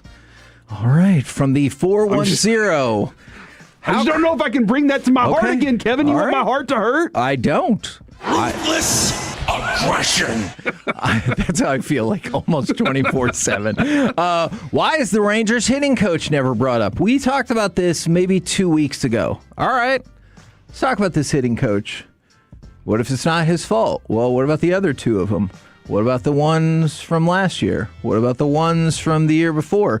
You have made several adjustments, whether it's just getting a new hitting coach or creating a co-hitting coach or whatever weird scenario it is now where you have a co-hitting coach or whatever we're going with on this, and you continually are not doing well. It's hard for me to blame it solely on the hitting coach. I'm not saying it has nothing to do with the hitting coach. I don't even know the name of Corey Seager's personal hitting instructor. What's his deal? Why is he not doing better as well, if we're going to go with that? Yeah, no, that's definitely, the Corey Seager part of it. Why? I think the morning show was having the conversation the other day about, does Corey Seager just not talk to anybody, and he just talks to that guy? And from what I know, it is legitimately never even shows up to hitting meetings because he's worried about his perfect swing. And so that part of it, and so what does that kind of do? I mean, you should still be able to go hit the baseball for the other 8 people, but sometimes it does kind of bring to light do I need to pay attention to that if Corey Seager's not? Well, you're not Corey Seager. Yeah. So probably. But I would like to see what the history of Vielli's done. Like, what has he done successful? Yeah. From the 469. So we'll do a important one and a nonsense one. Doing great. Heading to our son Rex's 6th round of chemo. Dude is staying strong. Shout out to you guys for everything y'all do. Man, shout out to Rex. He sounds like a badass. That's incredible. It doesn't matter how old you are, how many times you have to go through it. I think anybody who can get through that process at all, at any point ever, is a badass. So keep doing what you're doing, Rex. There is no one thing that hits me the way that I see somebody ring the bell. Every single time. Take a damn robot not to cry at those videos. Every time. So I'm pulling for that. Yeah, I'm with you on that. And from the 469, believe it or not, I have an answer to this question. Is it Pet Smart or Pets Mart? We need to know. The official PetSmart Twitter account tweeted us this several years ago. It is PET capital space S. Smart. Yeah. There's no space in the logo. Just to make it easier for the people to understand. Capital PET, capital S Smart. That's why? They did message. That's why they're in 2 different colors, the words. Yeah. And that's why the little bouncing ball is there to let you know. Some people have confused it as if that's an apostrophe. No, that's to let you know new words starting. We actually posted that because my wife and I were discussing that, and PetSmart, their official account, they tweeted us back and were like, here is the answer. So believe it or not, we have an answer to that. Why can't the Rangers So what you're get a hit? Don't know. You're telling me. Well, I know. You're telling me. I'm telling you. That it's not a mart for pets. It's just a smart way to pet. Yes. Because I feel like pet owner smart is probably... But you can take your pets in there. Too wordy. Yeah. They're okay with that. Do they still do the adoption events? Because I feel like every time that Target off of 190, if I would ever go there, there was a PetSmart, there was a Michael's there, and they were like always, saying like, hey, do you want to come adopt a dog? And every time we drove by, my wife's like, we need more dogs. Isn't there a Lowe's on one side of the lot and like a Home Depot on the other side? They're very close to each other? That is another exit down. All right, but that is in the same general vicinity. It's a little weird to me. Yes. Okay, I got you. That one's over near Merritt, right? Yeah. Gotcha. From the, I guess I should not read that because it's a callback to Crosstalk. But for the Rangers, let's just go ahead and, I guess, do cut 3, probably. Whatever. 1 ball, 2 strikes. And the pitch. Breaking ball, strike 3. Cole Nimmo will challenge. The call on the field is a strike. So the Astros starting to celebrate. The pitcher and catcher hugging each other, but Nimmo is challenging, so let's wait and see. It's a strike. The game is over. The Astros have no-hit the Rangers. They just threw a 3-pitcher no-hitter with a guy making his major league debut, pitching the last 2 innings and doing so perfectly. 9-0 Houston, the final. Hey. This is a weird text. Great job, Rangers. From the 214, I now know how it feels to be a Cowboys fans being embarrassed each year. Rangers fans have been embarrassing to claim. We grew up Rangers fans where we knew nothing other than it isn't great baseball, but it's our baseball. Right. And then we climbed that peak to its highest moment, and since then it's just been an epic tumble down. And so now you're a lot of people who just now found out the Rangers existed 10 years ago. They're like, hold on, what is happening here? And this is like, for us, it's kind of what we were used to, but we thought, and this is my problem, we thought that the ownership had decided we're going to leave a Texas stamp on baseball. And we're going to build a dynasty. We're going to build something dynastic. We're going to have a legacy of it. And instead, they got you to a point and then said, now pull the rug out from every other Rangers fan that's ever wanted to be there forever. We'll never compete with the Dodgers. Hey, what'd you expect? We keep hearing about all these badass pitchers the Rangers are facing. I mean, yesterday, the starting pitcher we went up against, his ERA was only 8.31. Get him. How are you supposed to compete against that? I mean, it's not like he walked 3 people in the first. What's that? He did? Oh, well. At least it wasn't a perfect game. That is a good point. But the Rangers got 3 walks in the first inning, and they didn't score any runs. Because they couldn't get a hit. And then there was over the weekend also, Jake Berger twice had the bases loaded and couldn't bring one across. That is true. He struck out with the bases loaded in those scenarios, and then one of them was in a tie game in the 9th inning. Yeah. So it was there for the taking, but you did not. And I don't know as a pitcher how you go into games going, I'm going to get some run support when you know you won't. Right. And then where Skip is right now, you got to feel like everything's defensive for him. Everything, he's like, this is the talent that I have right now. Yeah. Maybe this is a clean out season for him. But Kevin, I just hope that, because I like Skip. And you can't really say that, right?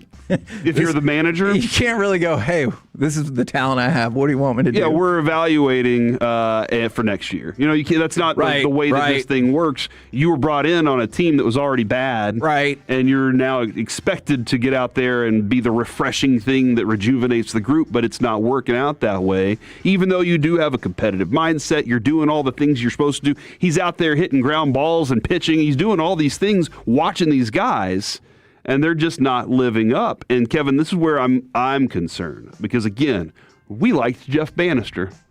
Sure. We liked Chris Woodward. We have liked managers that have been really good dudes, but for the Rangers, it was always that's the next fall guy. Yeah. Because if the manager can't get it to work, you can't blame the talent. I would gladly trade for a manager that we hate talking to every single week if it meant they were going to win the World Series again. I'd be like, yeah, fine, deal. And for Rangers fans out there that are mad at him, I mean, that's another factor that goes into it. Look at the history and know that this is something that the Rangers brand has done for a while. Right. And you'll end up blaming the manager, but will everything get fixed the right way? Probably not. And look, and I absolutely think Schumacher takes some blame on this, but it falls behind, to me, the owner and the GM. We're the KNC Masterpiece right here on 105.3 The Fan. Coming up next, Dallas Mavericks beat reporter for The Athletic. It is Christian Clark next on The Fan. Tolo means turn it on and leave it on.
Frankel. And Frankel, if you've been injured in a car or truck wreck, call Frankel first, 214 or 817-333-3333. With Frankel and Frankel, there's never an out-of-pocket cost. They only get paid when you win. Frankel and Frankel, the go-to car and truck wreck attorneys in Dallas.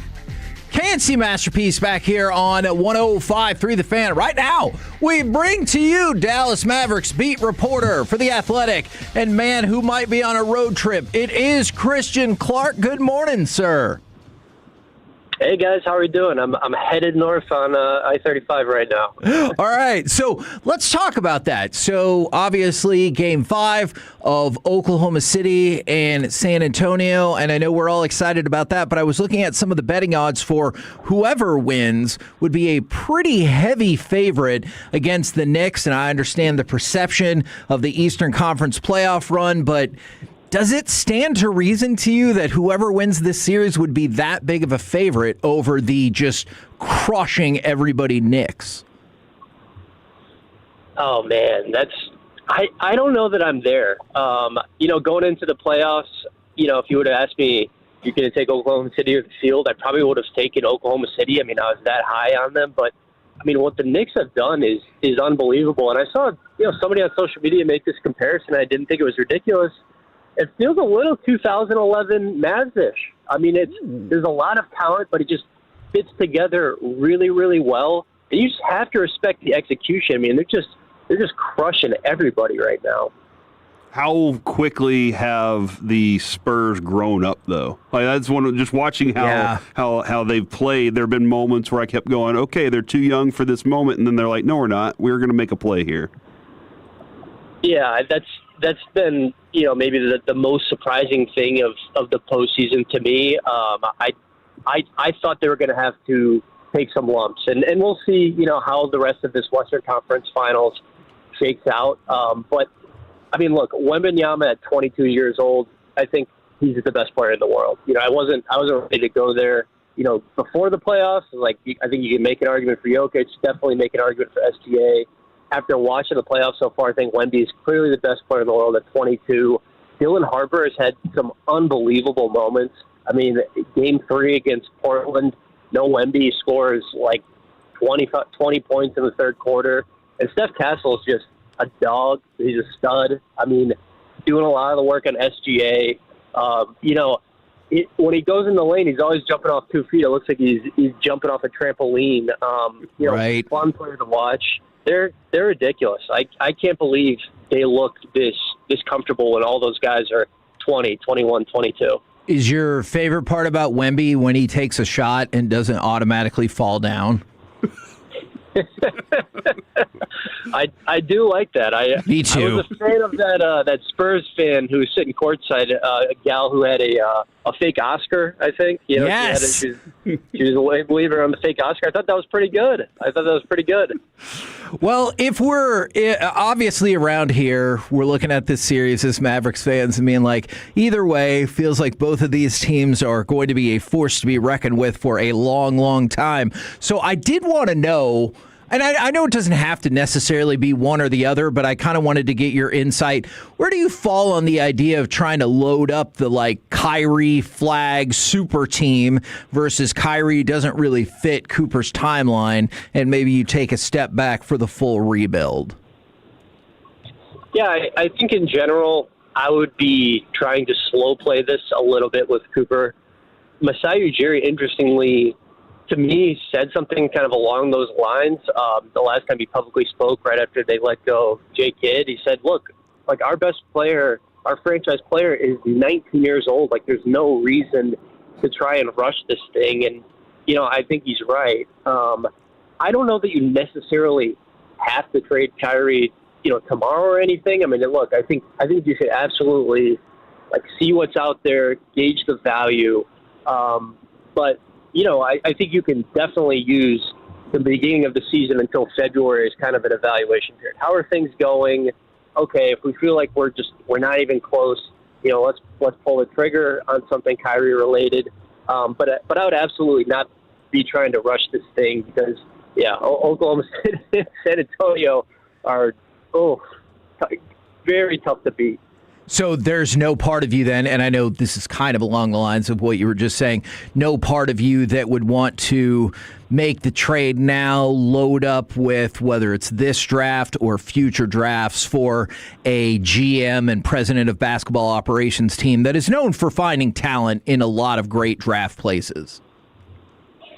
Yeah, I mean, the tough part about this upcoming season is the Mavericks don't control their own first-round pick unless it falls in the top two. They've got to send it to Charlotte because of the P.J. Washington deal. So it makes it kind of tricky from a team-building perspective, where on one hand, as Masai Ujiri said, our franchise guy's 19. I mean, this guy's a teenager for 6-7 more months. Like, there's no reason to rush into this.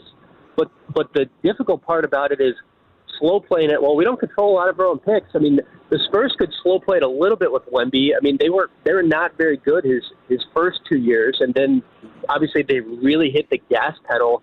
But the Mavs are in a trickier spot team building wise because a lot of their picks are outgoing from stuff they did to improve their roster around Luka. Now, look, you can there's players who have value on this team, and you can get probably other people's draft picks and things like that, and you could try to build that way, and that's probably what they're going to try to do in some ways. But it does make it difficult because, after this year, you don't control your own first-round pick again outright until 2031. How long do you think it's going to take Don Staley to whip this group into shape for the upcoming season?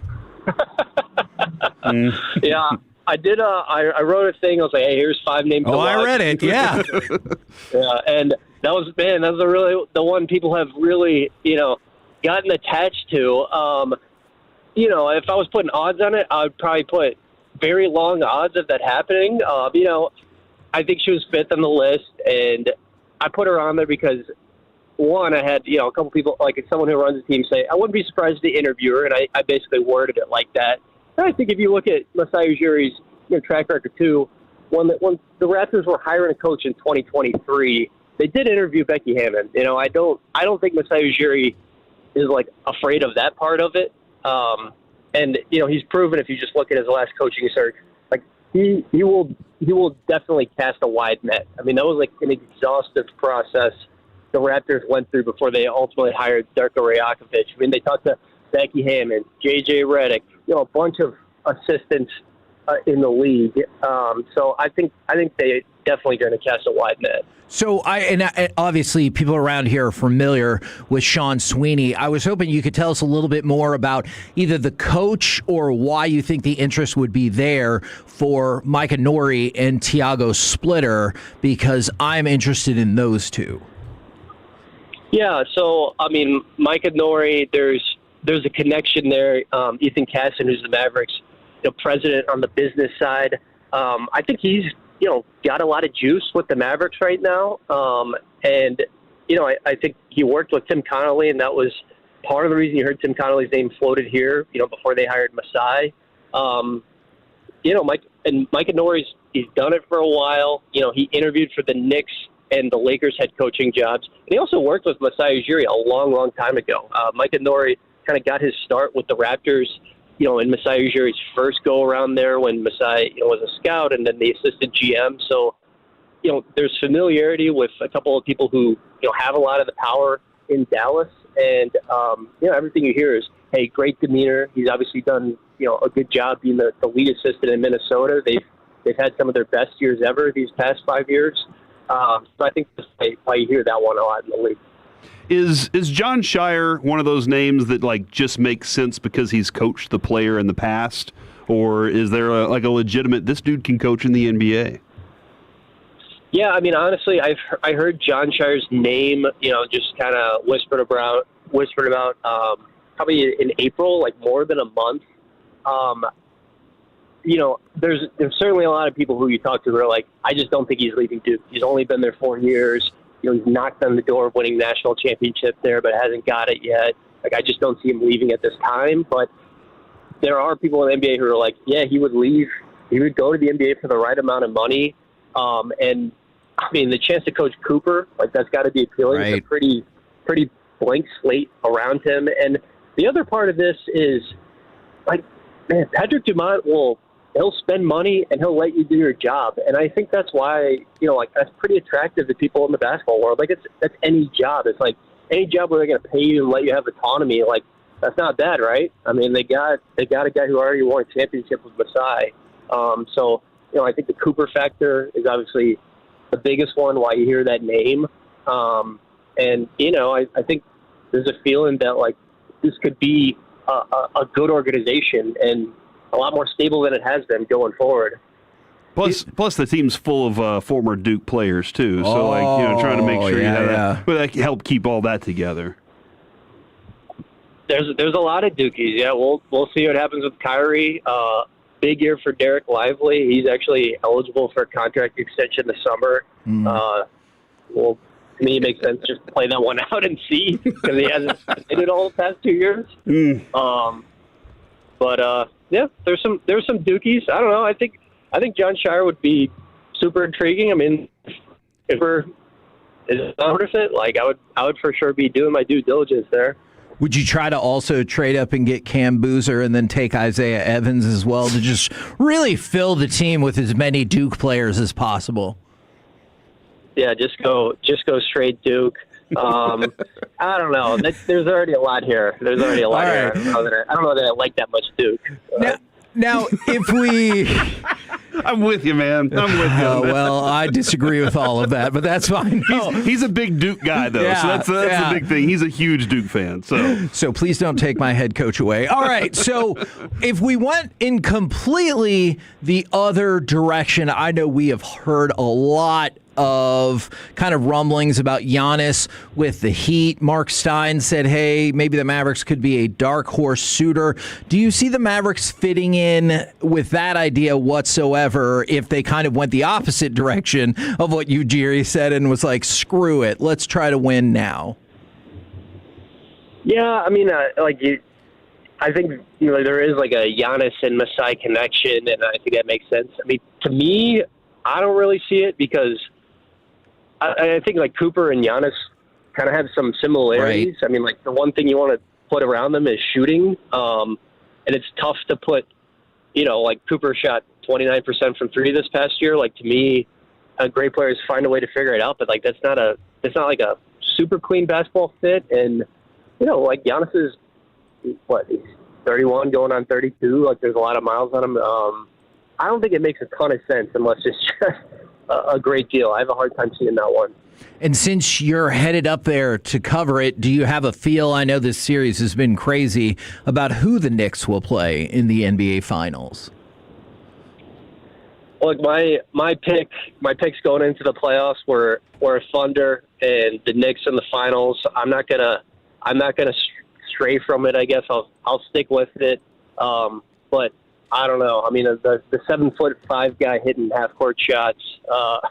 Yeah, he's certainly good enough to win San Antonio this series. So I'm excited to just watch him in person. He's been just ridiculous. Man, thank you so much for the time, especially while you're in the midst of going to cover a whole other sporting event. Christian, we really appreciate it this morning. Thank you, guys. Appreciate it all. There you go, Christian Clark. The Athletic. You ever remember those times whenever you were like, oh, I get to cover this dude tonight? Yes. Or I get to cover this player. And those were the ones you were looking forward to because you're like, I haven't seen this person play in person before. And there were plenty of nights, Jackson Jeffcoat, Rex Burkhead, that we had some really good moments. Yes. Julius Randle, obviously. Yeah. See, I saw Julius Randle before the hype train started, and I was like, who the hell is this kid? Holy crap, he's awesome. He is tall. Yeah, and he was running the point as a freshman, and I was like, well, that's not fair. That kid can't guard him. And I felt so bad. There was this poor private school kid, well, I guess not poor, on the other side, and he was just getting dunked on by Julius Randle all game like literally long. dunked? Yes, literally dunked on, and I was like, we need to switch this lineup up. We're the KNC Masterpiece right here on 105.3 The Fan. Coming up next, it's time for Baseball Nuggets, where don't worry, I still have more depressing notes about the Rangers. Or some other team. Oh, okay. It's the Rangers. Next on The Fan.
Upgrade your vehicle, get to Classic Chevrolet in Grapevine. The #1 Chevy dealership in the world 3 years straight. They've got more new Chevys than anyone, all priced to sell. Visit ClassicChevrolet.com. This is Texas. This is Classic Chevrolet. Together, let's drive. Based on new Chevy registrations 2023 through 2025. Call third strike. The Astros 17th no-hitter. It's a challenge by Brandon Nimmo.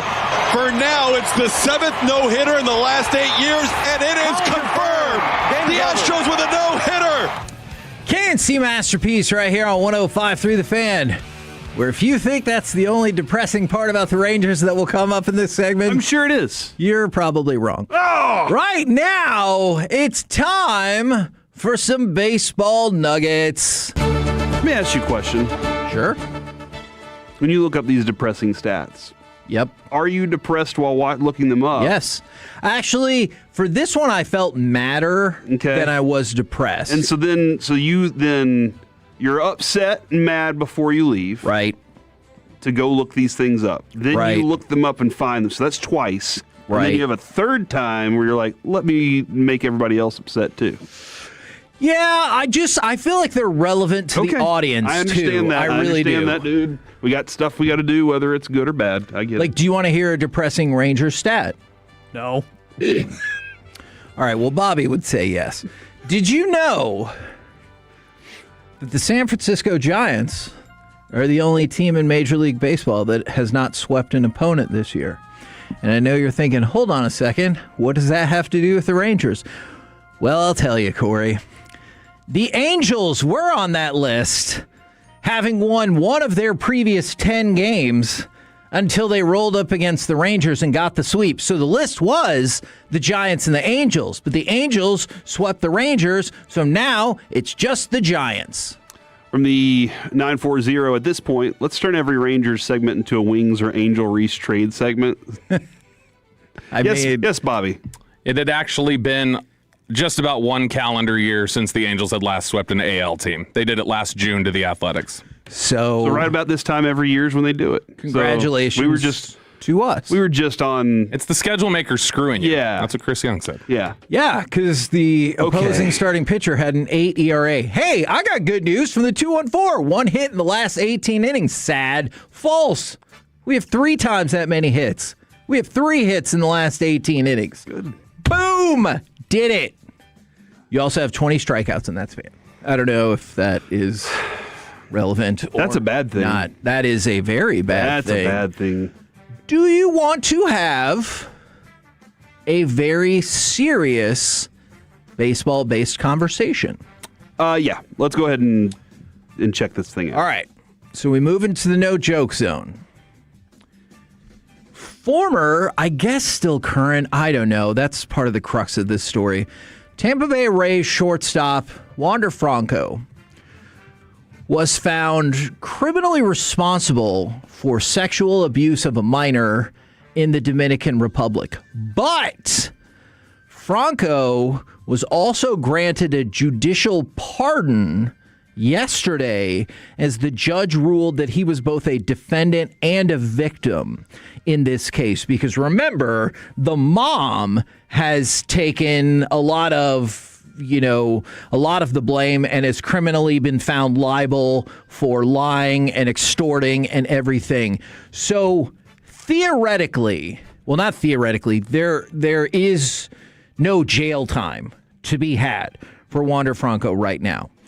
However, that does not necessarily mean that he's exempted from punishment per Major League Baseball. So if you don't remember this story, Franco was found guilty of sexual abuse of a minor last summer because he was accused of having a 4-month relationship with a 14-year-old girl, and her and her mom misrepresented her age, but still, she was 14, and transferring thousands of dollars to her mother to consent to the illegal relationship. So there has been some discussion about what age he was told, right? So either way, I do not believe he was told 14, but I don't want to get into a semantical debate about that right now. But supposedly he transferred money to the mom, and there seems to be some gray area where some people believe it was so he could hook up with her and break the law. Other people believe that he was misrepresented all along and told that she was like 17 or 18 or whatever the age of, I believe it's 18, age of consent was there. But he was found guilty of doing this because obviously she was only 14. So Monday's ruling does not suggest that what he did, that he didn't actually do what he was accused of. Correct. Okay. In fact, he was found guilty. It's just yesterday the judge said no more prison time. Okay. So theoretically, that would open up the door for him to come back to Major League Baseball. Now, there's a few things that would have to get cleared for this. Obviously, because he had previously received a 2-year suspended prison sentence, and so the judge was like, hey, you've stayed clean, so you can move on with your life. Now, he still needs to secure a work visa to get into the United States again. Okay. So if he doesn't get the work visa, well, then none of this matters, and obviously Tampa Bay is not on the hook for any of his contract. But by the letter of the law of the contract, if he did get his work visa and could return, theoretically they would be on the hook for his remaining $160 million. Whew. That's a lot. It is, because he was going to be the star, right? He's on, yes. I mean, he was on his way to becoming that next Acuna Jr. You know, whoever the next big guy is, he was it, and he played like that, too. Think about this. He hasn't played baseball in 3 years. He's 25. Still has a lot of baseball left in him before he gets to that peak. At the time, he was put on the restricted list, right? Correct. That's where he's been this entire time. Correct. Can he be on the restricted list forever? Now. And also, MLB is saying, I like this line, Kevin. They will conclude their investigation at the appropriate time. Right. And the appropriate time can mean a lot of different things, but being on the restricted list at this point, and then also when it comes to the work visa, do they have to talk to your work to get the work visa? And because could MLB be like, let's just not get that done. And because that's a governmental thing as well, I can see how the government would be like, no, sorry. Because if you had sex with a 14-year-old, you cannot come back. And what you're saying is, if you're Tampa right now, you're trying to figure out all the ways that you don't have to pay this money because you don't want this headache back in your world. Okay, so let's look at it from that perspective. Or do you want the player? My guess would be Tampa Bay would very certainly be on the side of don't care how good he's going to be. We would rather him not come back, but also we don't want to pay the money. So let me ask you this. What a curious bind that puts the Players Association in, right? Because you said, can they just keep him on the exempt list for, I would assume, a really long time? His contract is still, I don't know, like 8 years. Wow. You're not going to be able to keep him on the exempt list for 8 years just because of that. Because then you would think the Players Association would have to step in. The Players Association is to fight for the rights of the players. No matter what. And for a player to get $160 million. But that does feel like a huge losing proposition to be like, hey, we got to get the guy who had sex with a 14-year-old his $160 million. Like, that's just from a PR perspective, that's a losing endeavor. So I honestly don't know how it's going to go from there. Now, the Players Union, though, and that group, they all are representative of the players. Do the players have a discussion about this, too? That's a great point. Like, is that part of their meeting? And Mike would be probably a good person to talk to because he was involved in all this back in the day. And he's talked to us about how strong that union is, and there's a lot of reason for it. And I do wonder if they're the ones that have that conversation and they say, okay, to the lawyers, we're willing to concede on this because this isn't a place we're willing to be, or if they're like, hey, no, man, the owners might use this stuff against us down the road. Right. So this is a very fascinating study here. If I had to guess right now, I would say that the Players Union and the government, and I guess the Rays all work together to come up with the basic, you were found guilty of this, and you have forfeited your right to play in our league anymore. But I don't know that to be the case, and I'm sure there could be all kinds of legal challenges to this as well. Because like you said, with the Players Association, or if you're a judge, like you might think something is reprehensible, but are you supposed to allow your morals to move into it? Or are you supposed to go by the letter of the law? We're judicial interpretation. You said we're 3 years into this now? Correct. 3 years since he played baseball. Okay. So beyond that, do you think Rob Manfred ever sees the end of this, the finality of it, or do you think it goes on to the next person? I think he does. Okay. I think... And I wonder how quickly he wants to get it done with, or how he's like, man, I need these lawyers to comb everything. Yeah, because if you're MLB, don't you want to stall out on this as long as possible? Yeah, hope that story just eventually goes away on its own. And I understand the counter argument would be, no, you make your ruling immediately and say he's barred for life, but just know there's going to be legal challenges against that. Things can happen along the way. Dude, if you give him 10 years, in that 10-year span, he might do something else that you're like, there you go, we're just fine to move on. Right. So there's lots of options here. Yeah, I just wanted to let you know, because that was interesting to me that yesterday they were like, all right, no more jail time, and we'll see what happens going forward with this. And then you know what? I have a whole another question. Ask me. If, let's say, they came to some weird compromise, right? Where the contract is voided, the Rays are not on the hook, but he is eligible to return to Major League Baseball. How many teams touch him? I'm sure there's a desperate team.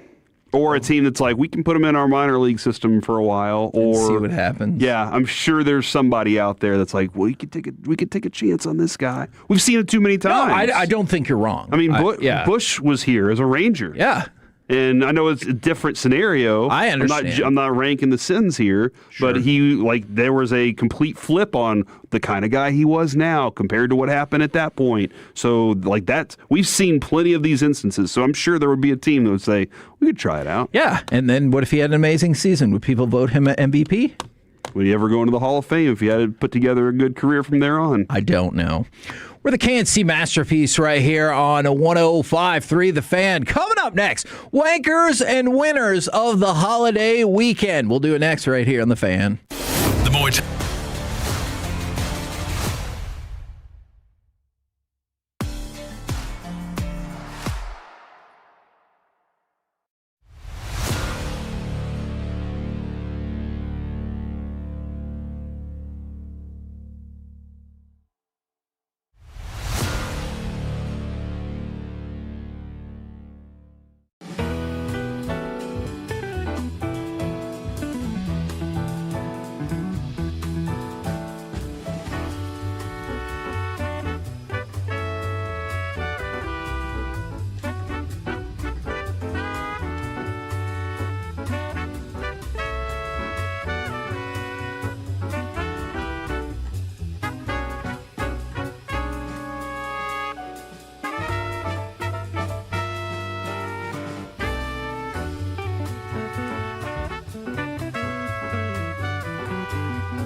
And HD1, Dallas, Fort Worth. Let's go, Cowboys. An Odyssey sports station.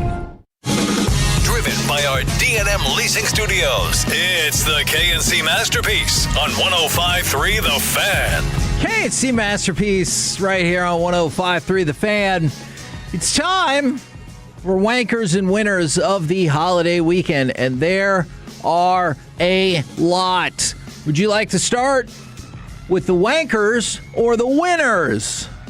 Is Malachi Lawrence on the wankers list for not signing yet, Kevin? I know. But you know what I always think of, and you brought it up. What do you think his future's going to be like? I think his future's going to be really good, but I always think about that thing that Jerry said as part of the reason that they didn't sign Micah yet. He's like, you never know. What if he got hit by a car tomorrow? I think it was a bus. A bus. Yeah. So, I mean, if that happened, yeah. If I'm being offered a deal, there's some like college coaches who would do nothing about it. I got to run in there and sign that deal. Yeah. Just in case I get hit by a bus. Hey, man. All right, Good dude right there. Do you want to start with the winners? Let's go ahead and start with the winners, man. I need some good. Because obviously, weekend. if you started with the wankers, I was going to say, well, the Rangers get a hit. All right, so the winners: Felix Rosenqvist. He won his first, that's what I'm going with. He won his first Indianapolis 500 in a race that featured, how many lead changes do you think there were in that race? 21. 70. I went high. There were 70, which beat out the record, I believe, last year of 68. Obviously, they skipped an important step, but still, 70 lead changes. Now, I'm just going to say Felix. Is that good racing? If there's that many lead changes? Will default to Brian Broaddus for answers about that. Hey, race fans. Yeah. You have 70 lead changes. I mean, good or bad race? Right.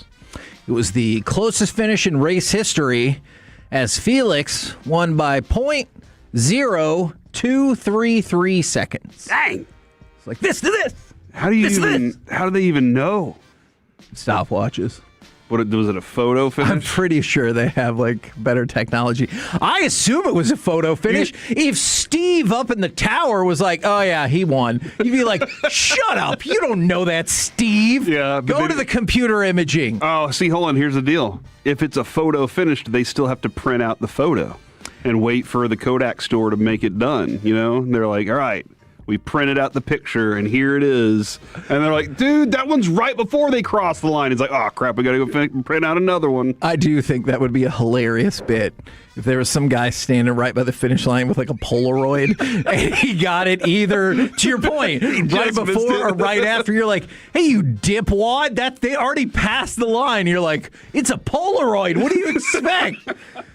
I can't burst these photos. Hold on, let me shake this thing. And they're like, you're not supposed to shake it. That actually messes it up. Oh, man. Thanks a lot, Outcast. Let me ask you a follow-up question. Every year at the Indianapolis 500, they take 10 nobody aspiring photographers, line them all up at the finish line, give them all a Polaroid. Whoever gets the best picture of the finish line and the winner, they get a job. Rest of them can go doing back. What? I don't know. They just any job? Yeah, they're a photographer. Okay. Indie racing. I don't know. They have to shoot in Polaroid. No, we'll open up the technology for them after that. Okay. But from the 580, it was an excellent 500. Thanks for mentioning it. So there you Boom! go. Nice job, guys. And then from the 972, GD Steve. Get it right. Dude, it's Steve fair. he really There's no way Steve in the tower knows. He gets ripped on so much. All right. Cristiano Ronaldo and Canelo Alvarez. Imagine if this was your life, Alec. You didn't do the best boxing this year. You went 1-1. You got destroyed by somebody multiple weight classes below you in Terrence Crawford, but you still made $170 million this year. I can live with it. I can live with it. And he's second on the list. What? Cristiano Ronaldo topped the list for the 4th straight year. He earned $300 million. By the way, Canelo earned $160 million of that from fighting. Only $10 million of that was from endorsements and other things. So if you could market him better, good Lord. Or maybe he's like, it's fine. I don't care because I made $160 million from these 2 fights. So I'm not going to do your local car ad or whatever. I wonder These deals are a knockout. That's what all of those commercials are like. No, they're not. Not all of them. Listen. You will hear one of them on TV or radio today. Hello, I'm Ruben Sierra, and I want you to let you know that, Sierra Chevy, our deals are a home run. It happens all the time, and I hate it. I think the Sierra is a GMC product. Okay, well, fair enough. Yeah. If that is the only inaccuracy in my commercial prediction, I'll take it. I think it was the Lane Kiffin commercial that really drove that one home, where he was like, it's going to be a touchdown. Like there's never been anyone more disinterested. We can't wait to kick things off with you guys. Yeah. Alec, if you've never seen the commercial, you have to go back and watch it. It's the worst. Then I'm pretty sure in the outtakes, he's like, why are there so many damn white people around here? Oh, thank you. Son of a gun. Are you going to play the outtakes part of it first, or... Yeah, I'll tell you what. You play that all day as long as you can get the audio of disinterested Lane Kiffin talking about how good their season's going to be. All right, let's talk about AZ Fudd and the Dallas Wings. Boom. In your face, haters. The Wings beat the New York Liberty on Sunday, but also AZ Fudd broke the WNBA record for most threes made in a single quarter with 5 in the third quarter. She had 17 points in that quarter. That was tied for the second most points in any quarter by a rookie in a WNBA season in history. Brianna Stewart, I believe, is listening to the KNC Masterpiece. Oh, yes! Because after the game, she was just like, it's the quickest release I've ever seen. And Kevin, you were the one pointing that out, like how quick her release was. And she made it look easy, dude, when she was putting those up. Yeah, it's like catching the pass and the shot are one motion. And she played some solid defense, too, to go along with it. I think there was a moment she had I think it was Stewart, that she knocked the ball out of her hands. And you could see Paige just like, there we go. We're starting to grow as a team now. Hell That's yeah. good because you can see some the outside world trying to tell people what had happened. Right. And then you see her have a game like that, and you're like, well, is she good? Does she fit on this team?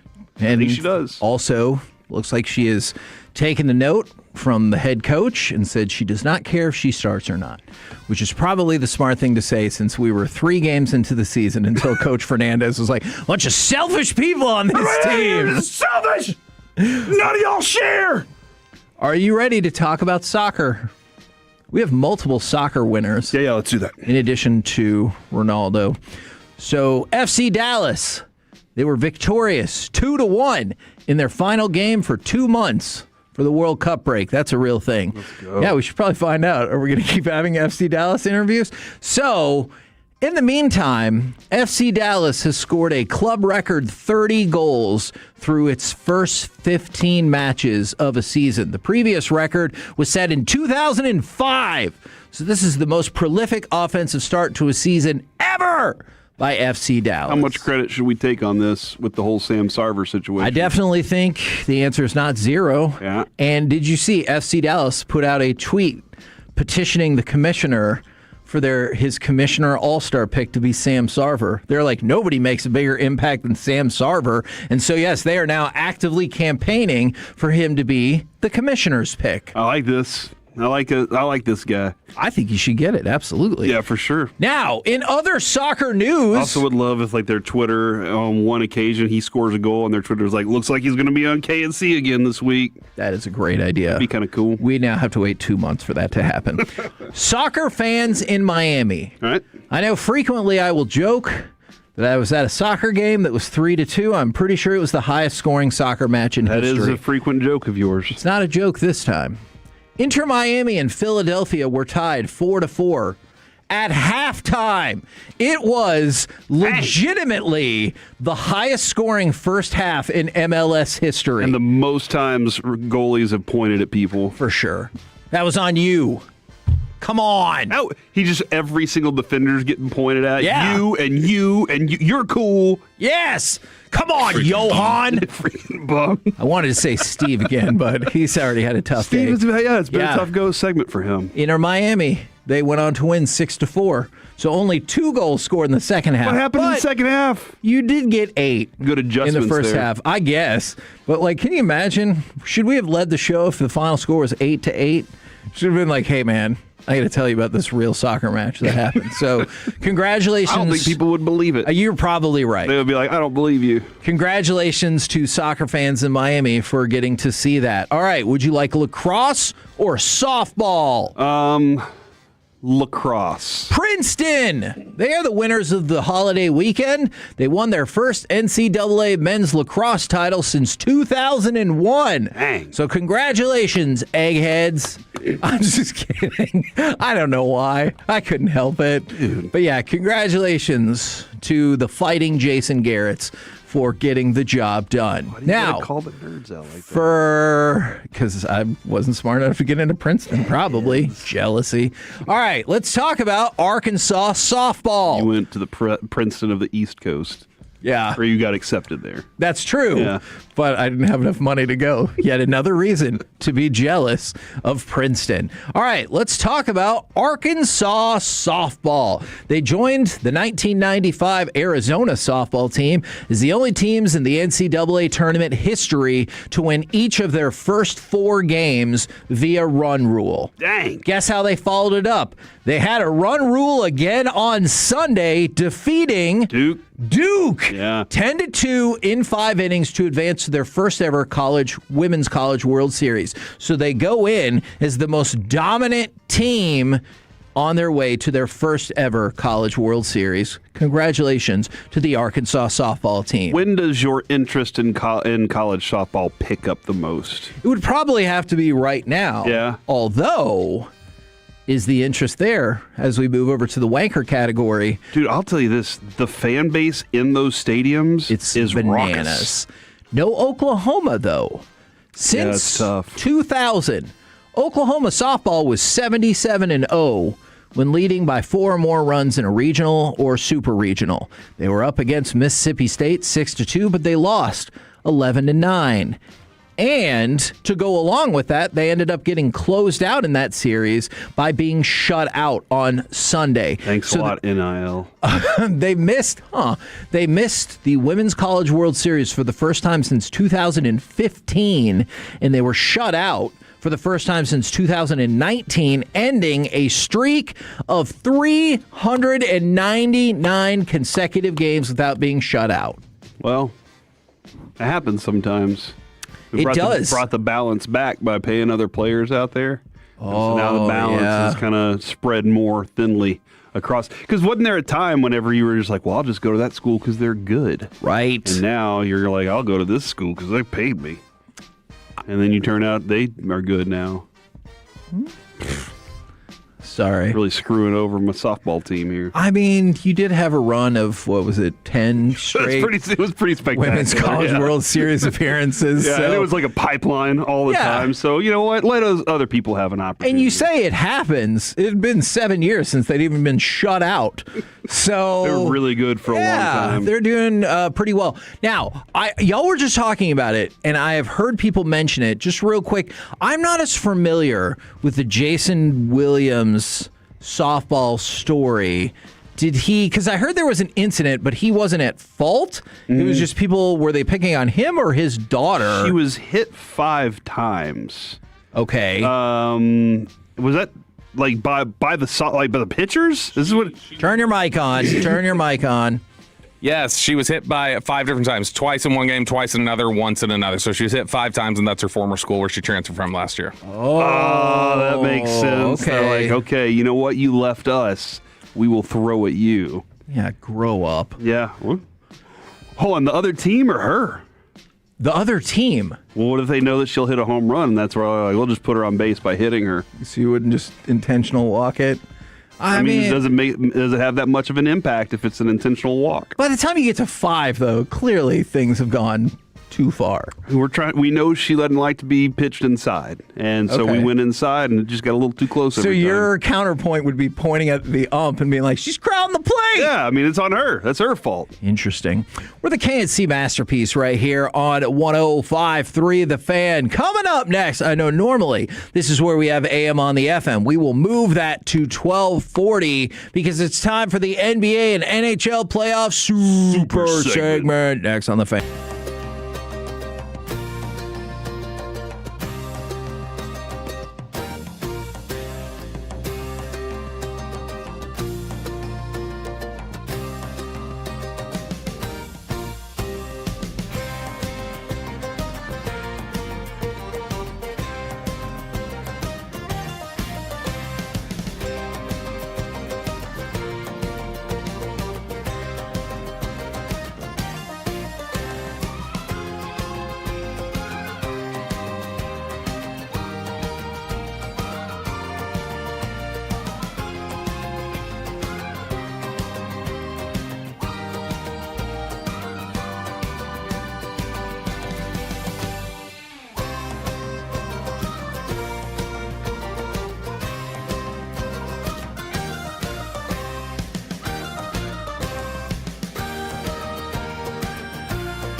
There's Frankel and Frankel. If you've been injured in a car or truck wreck, call Frankel first, 214 or 817-333-3333. With Frankel and Frankel, there's never an out-of-pocket cost. They only get paid when you win. Frankel and Frankel, the go-to car and truck wreck attorneys in Dallas. And the clock ticks down from 8 to 7 to 6 and all the way to 0. Final score in Game 4, 130 to 93. And the New York Knicks are on their way to the NBA Finals. For the first time since 1999, the Knicks are Eastern Conference champions.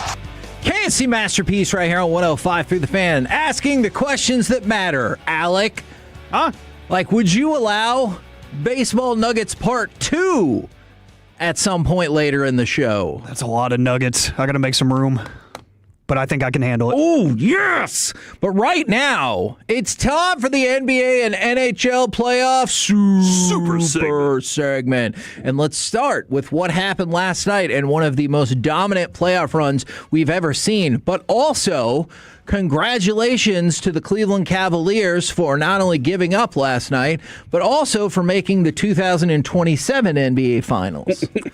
Consider this. Hold on.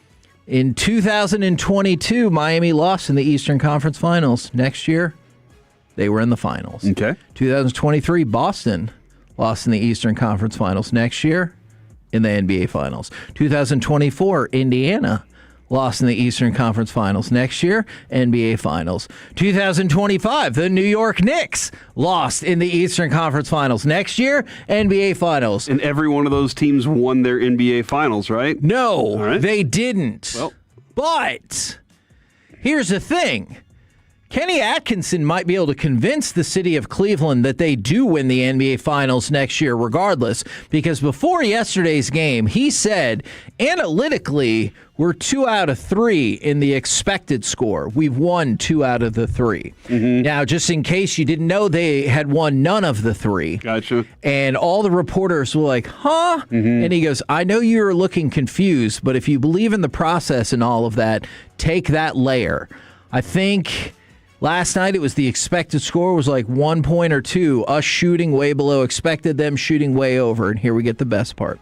I know no one wants to hear that. I think you guys like hearing it. The general public, everything is outcome based. Sure, I get that too. Yeah. So if it weren't for the pesky final score of those games, this series would be 2-2 and right the finality of the series. Yeah. Unfortunately, it's not, but it could have been if it were. I'm going to refer to what you discussed at the very beginning of this, though, as the Andrew Luck effect. You said a long time ago. When he went to war? No, not when he went to war. No, you were like, it's a natural progression. You win this playoff series, then you win the next one, and then the next one, you continue to stack those up through your career. Naturally, that should lead you to the championship. And essentially, that's what you're saying is about to happen for Cleveland. And then Dan Gilbert will actually get his. I mean, if Danhausen removes the curse on them, maybe that will happen. But otherwise, I don't see it because Donovan Mitchell will give up when it matters. Well, with the whole Danhausen curse situation, because it's fun. And true. Well, all right. Hold on. It's a democracy. Alec, do you think it's true? It's got to be true. There's too much proof. Tolos, do y'all think it's true? Let's see. Are cursed. That's to you. He also said you are welcome to Stephen A. Smith, which I'm not cool with. But does the whole city of Cleveland have to come to him and like basically beg him to take the curse? How does that work? How does he take a curse away? Have we seen this yet? That's a good question. I've not seen it on that large scale. That's a great. Maybe he'll do it out of the goodness of his heart because they already live in Cleveland. He's like, come on, guys. So, and Donovan Mitchell said he loves living in Cleveland. Yeah, because there's no pressure. Yeah. Exactly.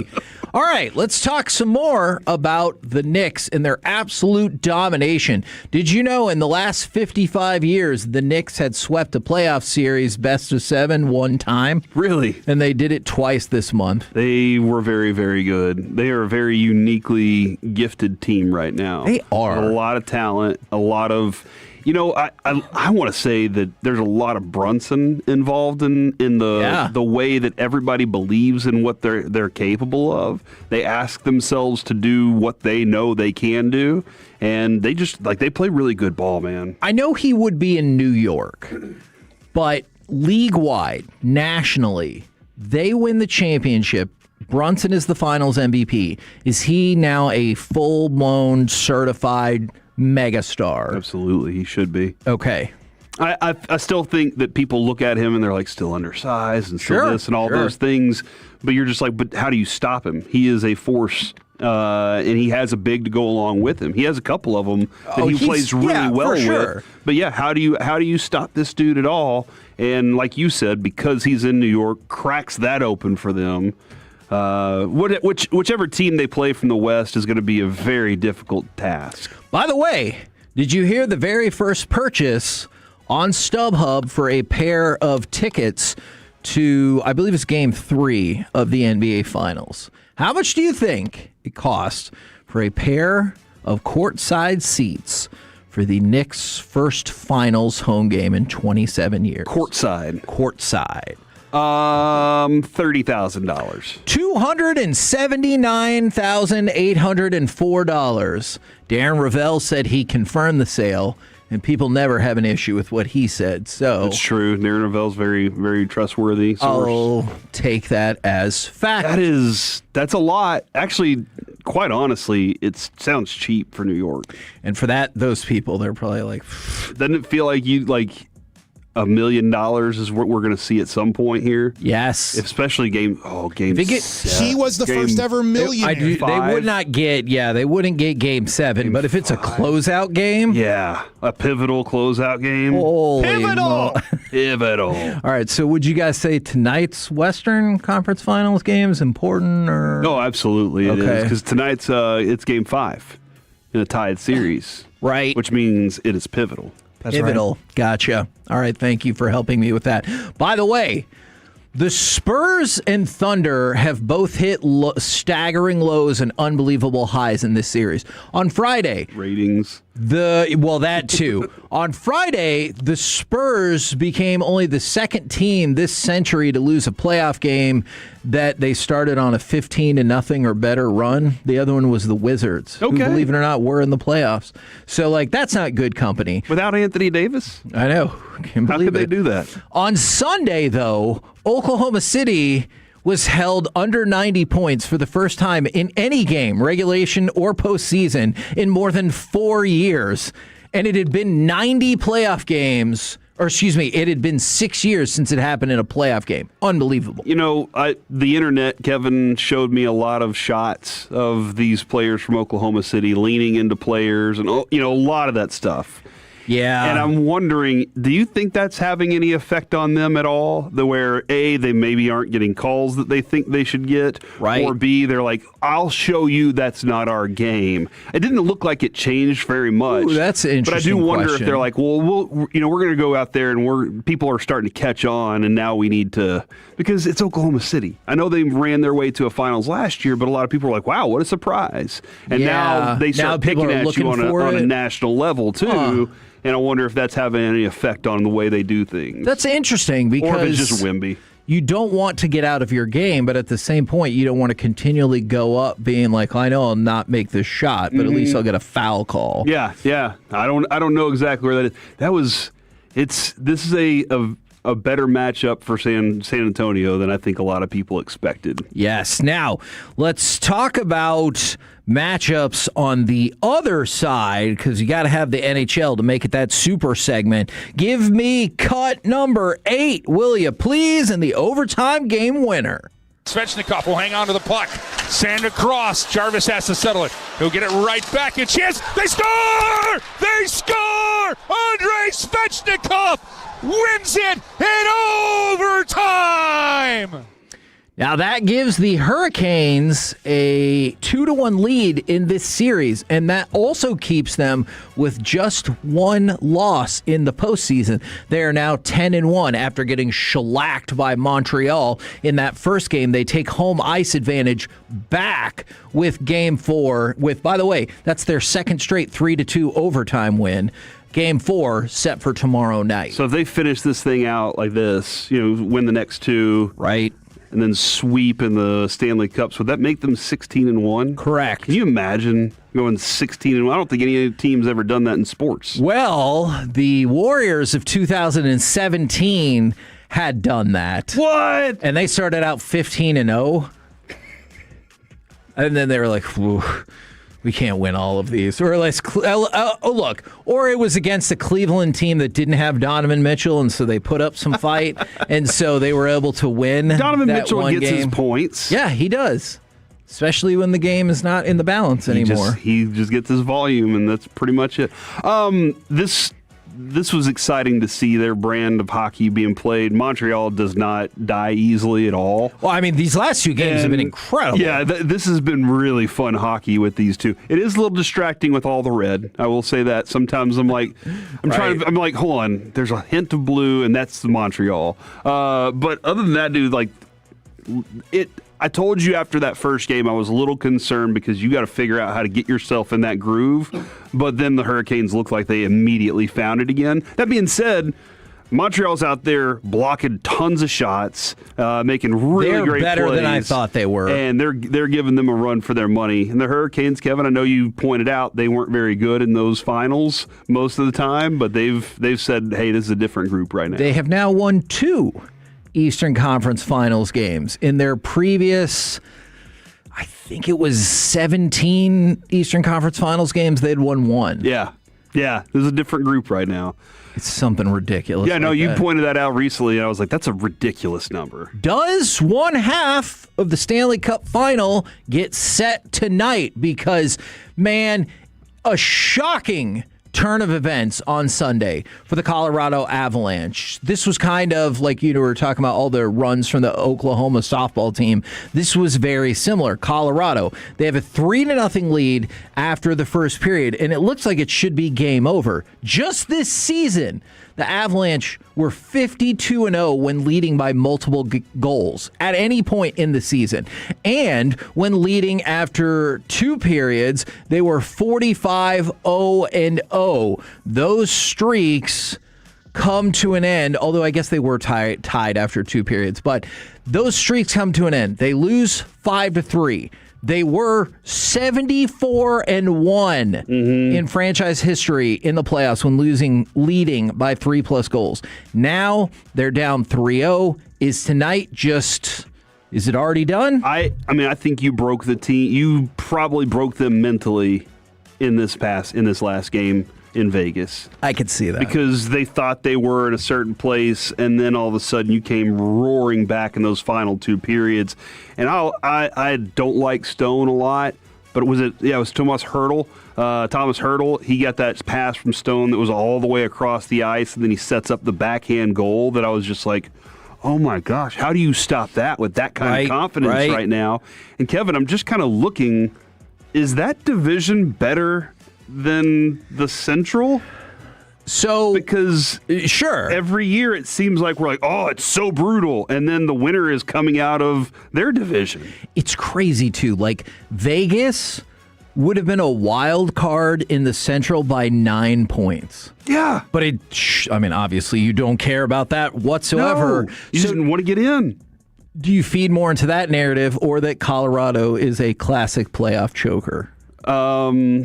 This was their Stanley Cup to be won. Well, I mean, then that means, I guess that's a valid point there. And although maybe they could come roaring back. I just don't see it right now. They could, because teams down in the playoffs, 0-3, have won 2% of the time. Oh, yeah.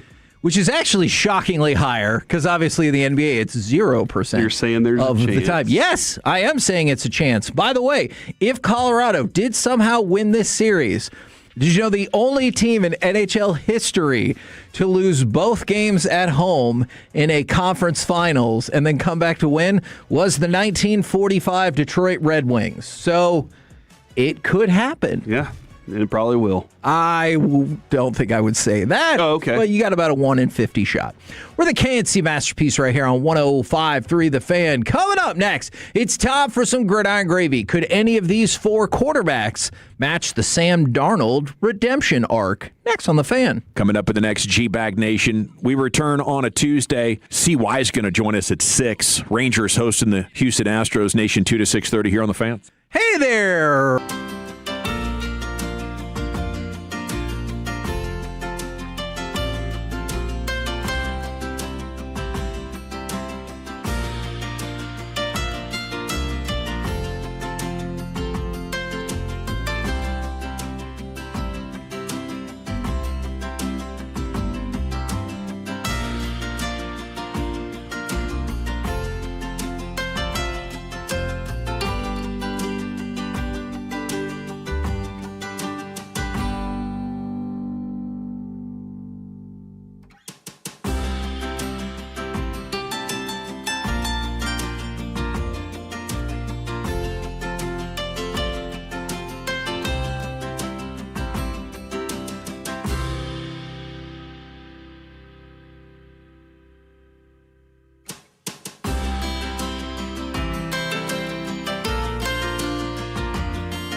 Classic Chevrolet in Grapevine, the #1 Chevy dealership in the world 3 years straight. They've got more new Chevys than anyone, all priced to sell. Visit ClassicChevrolet.com. This is Texas. This is Classic Chevrolet. Together, let's drive. Based on new Chevy registrations 2023 through 2025. Stop another one on 3rd and goal.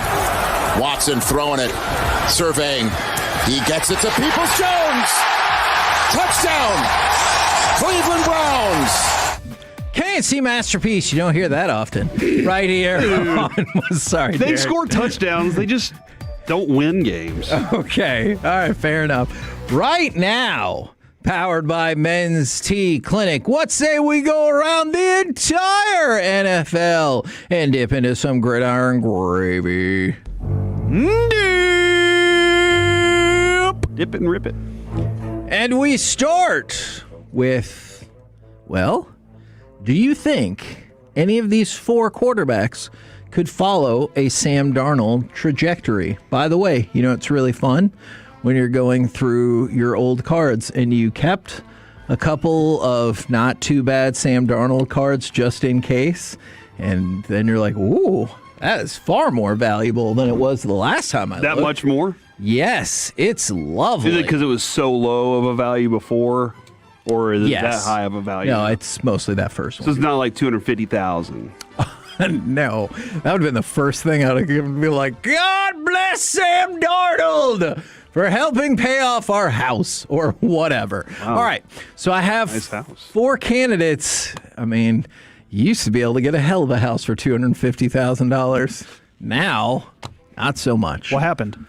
Inflation. Yeah, that is non-political. That has gone through several administrations, and I feel like the house has been like, screw it. Yeah. I'm seriously, though. Do you remember? You're like, my house cost $300,000. You're like, oh, my I gosh. think my parents bought their house for $30,000. See, but at least that way I can be like, generationally, Yeah. I guess things change. No, there was a stretch where like it just hit real Yeah. fast. You're like, okay, Rockefeller, I'm coming over to your house. Now you're like, yeah, it's 1,500 square feet or whatever. Thanks a lot, economy, for many years and not just now so people don't get mad. Yeah, whatever Yeah. happened to first class? You have 4 options. Okay. Deshaun Watson, Jacoby Brissett, Tua, and Kyler Murray. So Deshaun Watson, Tua, and Kyler all fit the more classical. They were all first-round picks. Deshaun, number 12. Tua, number 5. Kyler, obviously, number 1. Jacoby Brissett would be a little different in terms of he was a third-round pick from some of these other, like, redemption arcs. But could you see Deshaun, Jacoby, Tua, or Kyler, any of them, having a somewhat similar track? Kind of the Baker Mayfield thing, too. All right, Jacoby Brissett, no, because he's holding out. Okay. Don't know what he's doing here. Deshaun, I'll believe it when I see it with him. Like, I just don't. And it's like, do you really want to play football anymore? Right. A lot of it is all the money that he has. I'm like, I got questions. Kyler is a guy who, between the ears, it's always been questionable. You knew he had the leg talent and the arm talent, but can he see the game? And that has nothing to do with his height, okay, being behind big offensive linemen. But it was always, can he see what's going on in front of him and make those throws too? I'm very hopeful, because I want to see good football. I don't want to see crappy football. Sure. That Kevin O'Connell can make it all make sense for him and bring that game together. So he's at the top of my list for that kind of resurgence, but it is the Vikings, and they'll just figure out a way to flop it. I watched Tua make a throw to Bijan over the weekend that I was like, damn, that was a really good throw. Even though catching the fever. Bijan did have to like hold back a little bit to get it, and it was on his back hip and set out in front of him. But you still thought it was a hell of a throw. Well, Bijan did too. Okay. So I was like, wow, I didn't know you could do that. It was against no defensive players, so that was nice. But I don't think Tua can either, is what I'm saying. Okay. But I would think, out of all of them, that would be my order is Kyler, Tua, Deshaun Watson, then Jacoby Brissett. Okay. And I have a lot less faith in Deshaun at all. So. That was so painful for Corey to even say those last two. All right, Alec, your hierarchy of, let's just say, those 4 from most to least likely to get the Baker Mayfield, Sam Darnold redemption arc with Watson, Brissett, Murray, and Tua. I can easily tell you who it's not, and it's Tua. I can't look at OTA footage. I can't do any of that because I don't think he's the best quarterback in his room. It's obviously Michael Penix. That's right. So I don't think it's going to be Tua. Realistically, I think it is Kyler. I've jumped on this train since the day the Cardinals kind of telegraphed, we don't want this guy anymore. That was the perfect marriage. Send him to Minnesota where Kevin O'Connell can work his magic. I think that's a beautiful fit. And he's posting pictures of his off-season workouts and stuff. He's slimmed down and toned up a little bit. Oh. So Kyler is taking this kind of personal where he's like, I've got one more shot at this thing. Let's do it the right way. So I'm kind of excited to see that. Okay, interesting. Let's go from that to the Supreme Court. The Supreme Court of, I believe it's the Supreme Court of Florida. Oh, no, it's the actual Supreme Court. Denied the NFL's petition for appeal in the Brian Flores case. So they have literally taken it all the way to the end of the road and got shut down. So what's the next step for that? I don't know. They pick themselves back up off the mat and figure it out. The NFL? Yeah. Yeah, and this is what the NFL has wanted to do. How long has this been going on? Oh, my God. 7 years, it feels like? Yeah, it's a long time. Like, this is what the NFL wants, is to drag it out, as we discussed with Wander Franco earlier. Drag it out as long as you can, because anything can happen in between now and then that you can try and use as that. See? Look at the character flaws here, or whatever. And all along, he's just been a better defensive coordinator, and they're like, dadgum, he's really good. But all along, they've been trying to see if it would just go away magically, and here we are. Yeah, and I can't say it's literally the end of the road for it. And I can't say it's shocking that the NFL doesn't get to have their own special court enforcement through arbitration when their commissioner is the one who also helps oversee it. Yeah. Like, that would be weird. All right, who is the winner of this argument, Corey or Kevin? Corey will decide. That. I will be very fair in this. Yeah, and that's the argument that the NFL made. Is they're like, no, we agreed a long time ago this was fair. And the Supreme Court's like, we understood what you agreed to. Yeah, but it's not fair. So that's not what we're going to do. Okay. All right, let's go from that to, well, in case you cared, Jalen Carter. He missed a month of time late in the regular season. He had surgical procedures on both of his shoulders. Vic Fangio said, I think his shoulders are fine. He's in a better spot than he was, so look for him to be perhaps ready to roll. I had a shoulder impingement last night. Did you? Mm-hmm. How does it still impinge? I iced it and took some Advil, and I feel better this morning. So nice. But I was a little concerned. Did you think you're tougher than Jalen Carter then because you didn't need surgery? Yeah, kind of. Okay. I also didn't spit on somebody, so that's a great It's just gross, dude. It is. Don't spit on people. That is a fair point. In case you care, stop it. You stop it. You had that ready to load quick. I did not expect that. I'll just be honest. Didn't expect it. It is 11:52 in the morning, for God's sake. The kids are out of school now, too. Oh, crap, unless you go to DISD. That's right. And then, all right, so let's go from that. Ooh. Miles Murphy. Splash day. That is for pool stuff, you weirdos. Talking about my wife and son's elementary school, for goodness sake. All right, so Miles Murphy said no hard feelings about Cincinnati declining his fifth-year option. He was like, look, I knew it was a possibility, and everyone's been really upfront with me. So hopefully that works out. Lamar Jackson is at OTAs today for the Ravens, in case you care. And did you know that Johnny Football made and won his MMA debut over the weekend? Is there any chance you watched it? Because I sure didn't. I did not, but I did see it happen, and he beat the snot out of that podcaster dude. He did. Bob Maneri. I don't know who that is. He's a social media influencer. So I don't know if he was like carrying some of his glow up products out there into the octagon or anything like that. But Johnny Manziel won via first round stoppage at the UFC Apex Center, which is in Las Vegas. And he said, no, I think I'm good. So he is not planning on fighting again. But money exists, so we'll see. Oh yeah, money will bring that call if they offer enough. Right. But maybe he didn't like it. Maybe he was like, that wasn't fun for me to actually do that. It's like, I'm not saying that I would feel good about it, but if it was Manziel against like one of the Pauls, don't you think people would watch? Yes. The Pauls are good fighters, though, in that respect, right? Like, they're better than the casual dude just rolling up. So you want to see Johnny get knocked out and beat up?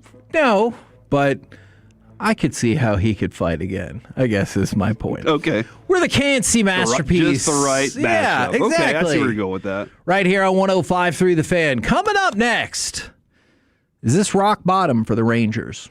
Right here on The Fan. Our goal is to have you winning it.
105.3 The Fan. Go low, baby. KRLD-FM and HD1, Dallas-Fort Worth. An Odyssey sports station.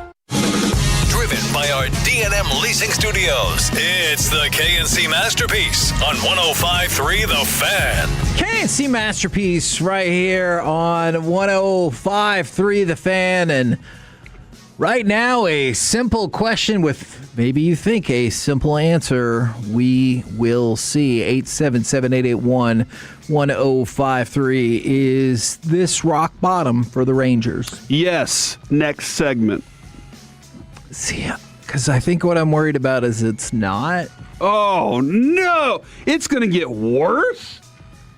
Okay. Okay, and what happens at complete rock bottom, too, is another question, because at complete rock bottom, doesn't it feel like you move on from people very quickly? And then my insane question for some Rangers fans would be, do you want it to get to rock bottom so you see the clear indication of where you should go with this franchise? You know what I'm saying? Like, I would much rather they just start winning, but... Yeah, I don't think any fan of a team really ever wants the rock bottom to ever expose itself. Even if you really know don't. Otherwise you're going to just piddle along at the stupid middle ground where you don't reboot your minor league franchise because we can't draft anybody. Even though we knew this season for the Mavericks was what it wasn't enjoyable. See, I think it kind of was because you got to see that you've got the piece. I understand. Again, that part of it. The game stunk. Sure. Like that was sometimes. So when Cooper Flagg goes out there and screws us out of a number 8 or whatever pick because he had to go score 51 points or 4 and 45 in consecutive nights, and one of them was against the Lakers. That one really screwed us over. I don't think you want to see. You ignore it most of the time. The Rangers understand that too. In history, we'd be like, okay, if we could just get the Cowboys. How many times do we discuss that? And it got to a point where you're like, all right, man, I'm with this team all the way. You'd much rather have them with you being close enough. But what you saw this weekend shows how inept you are offensively. And that's where I don't want to see it because, Kevin, that's what I would be watching for the rest of the season if we said that we're at that point and we're ready to start shelling things away. And I don't think anybody in the front office would be willing to go through that because their job, their livelihood, their reason for being in this is because they want to tell their boss, I can field a competitive team and go out there and be competitive. Right. But also, if I'm not getting the money to go make myself even more than competitive, then this is what we're going to get. So I get why everyone would think it's rock bottom. Your last 2 games, you're 3 for 55. That's a 0.55 batting average. You have 20 strikeouts. But you got 3. 1 run. That is true. You got 3 walks in the first inning yesterday and couldn't score a run. Jake Berger has struck out with the bases loaded 3 times in the last 2 games against the Angels, including one time that was a tie in the 9th inning. So I get all of those reasons why it looks like you have hit rock bottom. But I don't think you have. And I get that a no-hitter feels like rock bottom. Yes. But there are so many overarching trends that make me feel like there's further to go. Okay. And it's actually kind of catching up with you. A no-hitter from one pitcher rather than multiple? Well, yes. I'm just going to go with, that would be bad. A perfect game against you by one pitcher rather than multiples? And it could be against the freaking Astros again. Yeah. But there are so many ancillary statistics that have me worried about this.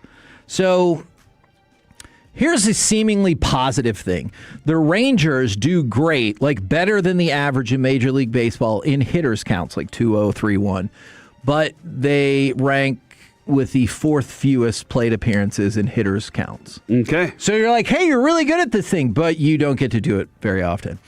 You lost 6 of 9 games to the teams that had the 3 worst records in baseball when that run began. You got swept by an Angels team that had been 1-9 in their previous 10 games. You got no hit yesterday by a starter who had an 8+ ERA going into it. Now, when you put the ball in play on the very first pitch, MLB average, 330 batting average, 552 slugging. Rangers, 273 and 476. That is second to worst and seventh worst. That's poor contact. Exactly. And the Rangers have, think about it, it's poor contact, but hopefully you're like, well, at least that probably doesn't happen a lot, but it does. It does. They have the 8th most at-bats that have ended after the first pitch. Nice. And I just told you they have the second worst batting average in Major League Baseball off the first pitch. So that's really, really terrible. Then just go back to, I believe, it was Saturday's game. The Rangers loaded the bases 3 different times and scored none of those times. They were 0 for 4 with the bases loaded. In 3 of those situations, they struck out and left 11 men on base. So this has happened again and again and again. And then there's this. And that's by the way, that is about as deflating as it gets whenever your group that got it on base before that, whatever work they did to get on base, whether it was cracking a single through the other side of the infield, a dribbler that got them there, a sack, whatever it was, it puts them in position to change the game.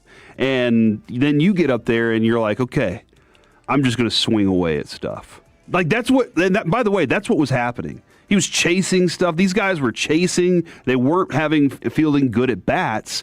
And that's where we saw the other day against the Rockies. And I know it's the Rockies, but you did all the little things right to get yourself in position to win that game. And here you are, and it's just a deflating thing to go back out in the field and be like, now we got to get runners back on base to do that all over again, just to have that failure happen. It's not a positive spin at the moment. But at least you have the pitching, right? And this is the thing that is no terrifying to me. So let's go back to that Angels series again. Because make no mistake, the Angels are awful, and they swept you. So to start that game, you had Jacob deGrom and Nathan Eovaldi, and you lost both of those games. It was the first time in 3+ seasons as teammates that the two pitched on back-to-back days, and both of them were tagged with the loss. And only the second time the Rangers have lost back-to-back games in which those two had started, but the other time not both the starters got the loss. So it was the first time DeGrom throws, Eovaldi throws, or vice versa, back-to-back, and you lost both of the games. So even the one thing that you could default depend on is not there the last go around either. So what I'm really worried about is that it gets worse from here, although I know saying that it's going to get worse right after you got no hit seems kind of absurd. Well, I mean, you could get no hit twice. And would you rule that out at this point? No. You can't. Honestly, you can't, because you look at they just got one hit. You look at the scores of these games, and you're just like, oh my gosh! Like that's the times that they put out no output run wise. You watched the game and you saw chases. You saw just not unlucky stuff happening, looking like you're outmatched. And somebody said, whatever happened to that nitro hitting philosophy? The philosophy can be there. And in spring training, again, we always do say, do not completely read into that. Hopefully what you taught in that time period during spring training is the same philosophy you have the entire season. But it does take the talent and discipline to be able to pull off this philosophy as well. Forcing pitchers to pitch to you is something that whenever you see the pitch, you recognize it, you drive it. But other than that, you're like, I'm not going outside of zone. Right now, they are chasing like crazy. Yes, and they had gone against the grain early in the season against that. From the 214, I think I know the answer to this.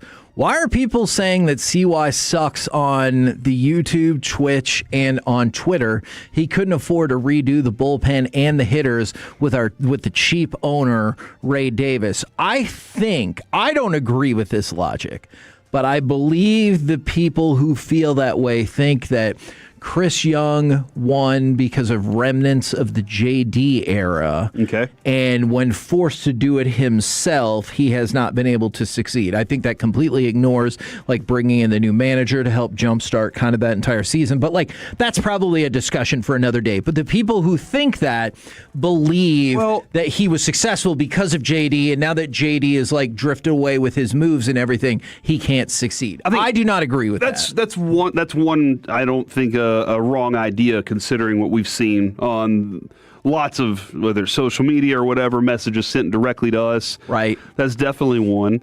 I think the other thing too is a lot of times when you're trying to figure out what's wrong, fingers start getting pointed. That's a great point. And then where do you start with the pointing of the finger? You start with leadership. Right. And so, we discuss this regarding the Mavericks a lot. Whenever things are going on, you go all the way up to Mark Cuban and say, obviously, that's where that starts. And Chris Young is where kind of that starts for the leadership of this. If this is the organization and they are in this direction, what is their direction? Does he always have all right, here's the plan, we're going forward with it, win, lose, or draw? Or it is hey, here's the direction we're going, and then next week it's going to be a different direction just because the results aren't what we asked for. And I wonder if that's where Chris Young is, if he shifts a little bit back and forth. But then you will then take that up to the next place of leadership, and that is Ray Davis and his willingness to be a big market team. Or unwillingness to be a big market team. So I think that's where you start with that. That's why the manager starts catching strays too, right? Because he's the leadership of this. And then ultimately, could it just be maybe it is the team and the group that they've collected is not good? Now, I joke with you before the show. We had talked last week is we're going to wait a month until you have any real discussions about, hey, it's time to trade this person, that person, and the other person. And I joked with you. I was like, maybe we need to accelerate that timeline again. It's not going to happen. It didn't feel like a joke when you said it. Yeah. I'm not lying. No. Because of how bad things were last night, I was like, I don't know if he's joking. But think about this. It's not going to happen. And here's why it's not going to happen. All right? I'm going to lay this out as clear as I can from the perspective of what I believe the Rangers are thinking, and then some of the facts in front of us, okay? Do I think... Actually, let's just real quick. Alec, you and Corey, do you think this team looks anything like a playoff team? No. Not whatsoever. Neither do I. So playoff team I feel like has at least 3 spots in its lineup that you're like scared of.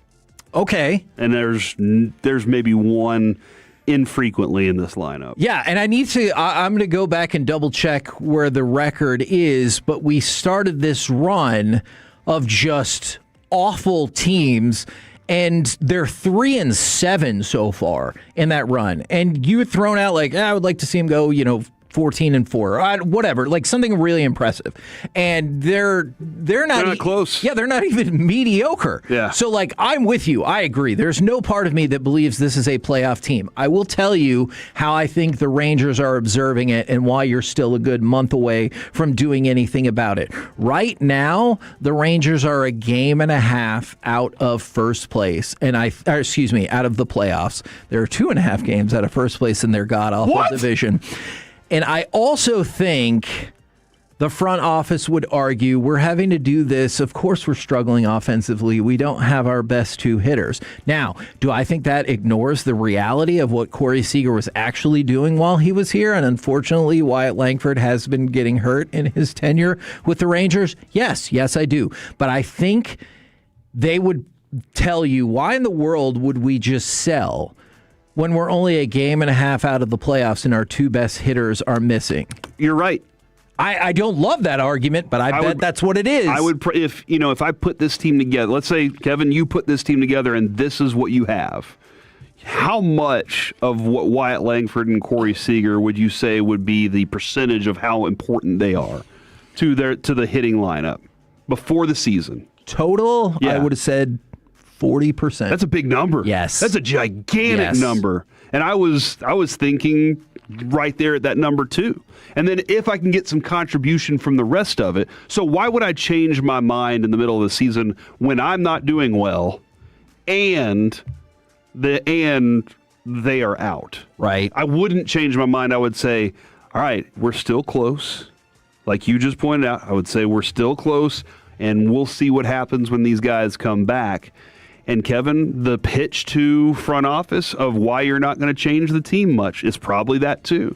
You know, all we got to do is get these two guys back. Not I'm saying it's going to be the fix for everything. Yeah. But I absolutely would say this is what we thought before the season, and look at where we are right now. And that's why you have to balance out like what we're saying right now versus what management thinks. Because I've talked about it many times. Hell, we even had the back and forth with Jerry on air. He's like, would you rather us not won those games? Yes, that is correct. And so it's the same thing. Like we've talked with Skip Schumacher multiple times, and he's like, well, we'd all agree that the lineup is better with Corey Seager in it. And if he says he's good to go, then he's good to go. And I understand all of that, but like that doesn't fix the lineup. Right now, you would need absolute 2023 World Series Corey Seager, probably World Series Evan Carter, and top-notch, reach all future potential Wyatt Langford to fix this lineup. And like, what is your faith that any of those three happen, let alone all three of them? Like 0.01? Part of me also believes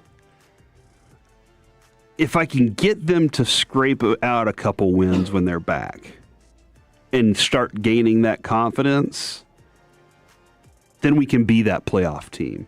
If you're just scraping by the rest of the way, you're not going to become that playoff team. Right. But it doesn't feel like if I could just get them to just scrappily get a couple wins and then maybe gain that confidence back, and now we have hot Corey Seager. I don't know if it's ever going to happen. I was the one that brought his age and looking at these stats up. I brought that up recently. I don't know. I mean, the body's already been worn out a lot in his career off of injuries alone. But I can see the optimistic side from anybody who's trying to sell that I'm trying to win with this group right now, and I don't have a lot of other options of making anything happen to get wins. And you brought up this point early in the segment. That makes more sense and is more fun to sell, right? Like, hey, if they get back and start rocking and rolling, we're good to go. Imagine my sell. You know what we really need to do? I need you to trade, and I'll just list off at least 5 people. I could probably list off more. And then, man, I'm telling you, come 2029, we're going to be loaded. That team's going to be awesome. Like, that is a terrible thing. And, boss, I'm going to need some money to do that. Yeah. Like, that's a terribly soul-crushing thing to pitch for all Rangers fans, us included. Yep. We're the KNC Masterpiece right here on 105.3 The Fan. Coming up next, we move into the Expressway. Will this positional coach help Terrence Steele improve? And do all NFL teams do this? Plus, would you move closer to work and AM on the FM? It is a jam-packed Expressway. Next on The Fan. When your friends say, hey, did you hear? You can proudly say,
105.3 The Fan is presented by the On Time Experts.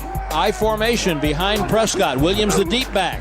Handoff, Williams coming right. There's a block. Williams tiptoeing through traffic. Williams to the pylon.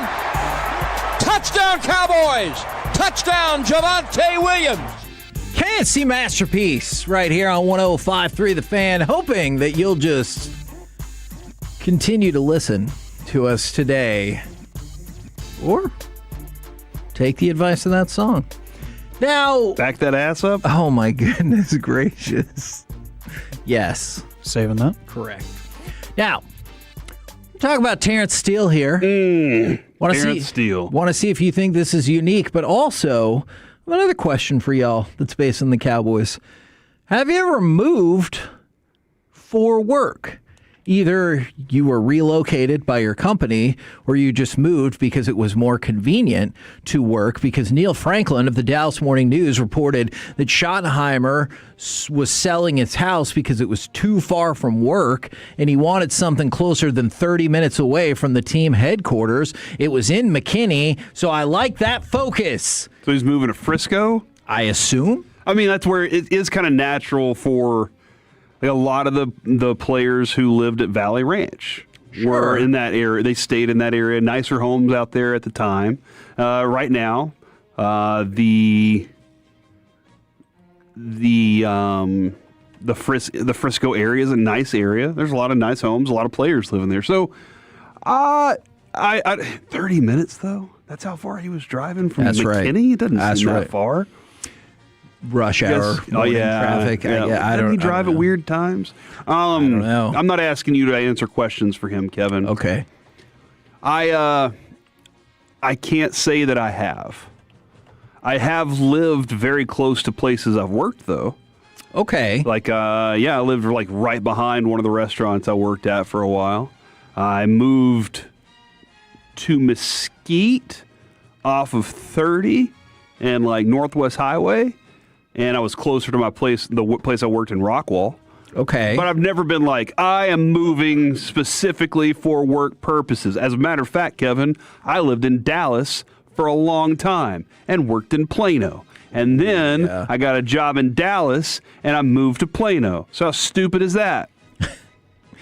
Well, let's just all agree that the people who took the job at the place that it was and it continued to be at that place and then complained about it, that's your fault. I also, Kevin, that's a good point there. Whenever you move really far north. Also, I was 1 mile short of the taxable, or the way to write off on taxes. Oh. I was 1 mile short. I did it one day. I was like, this stinks.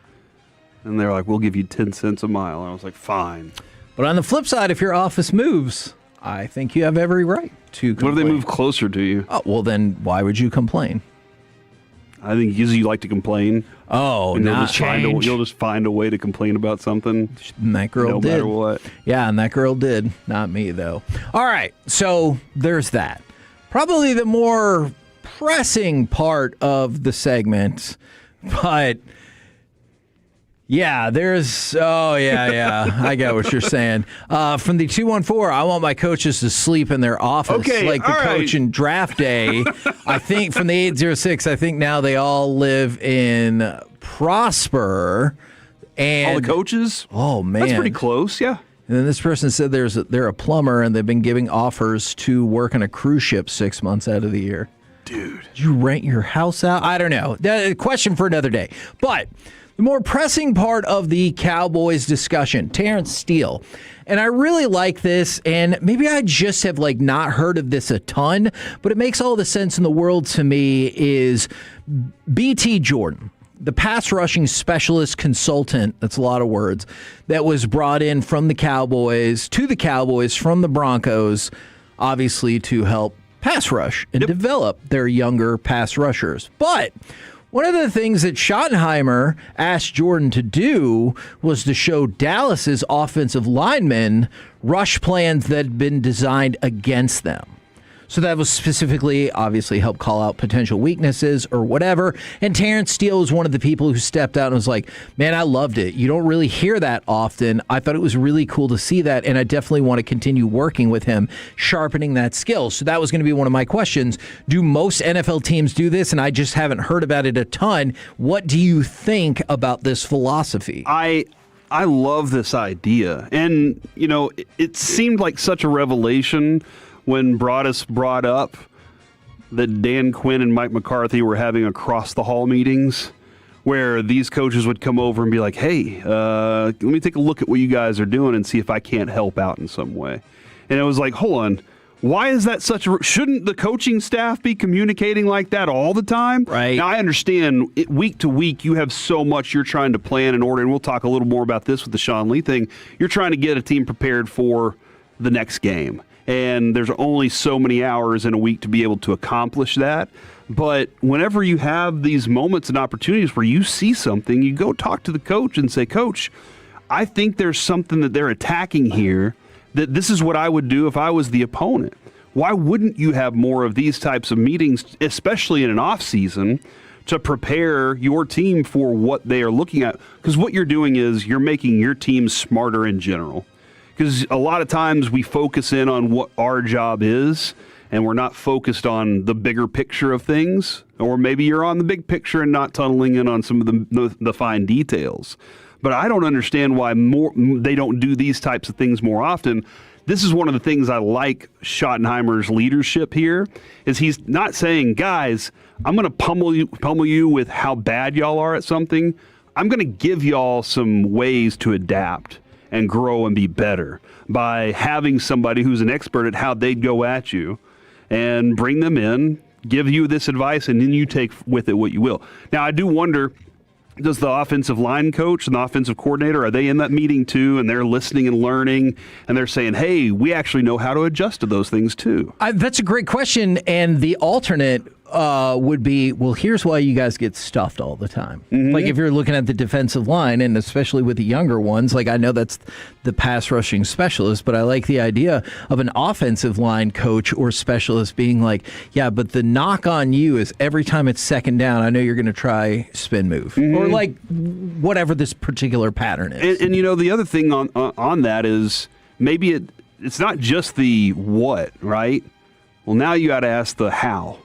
Okay, what is happening is they're attacking you this way.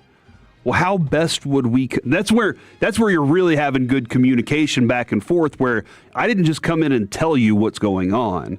Now you've asked me, well, how do I attack that? Well, I mean, if you go at this shoulder, if you aim at this shoulder instead, it's going to open this up.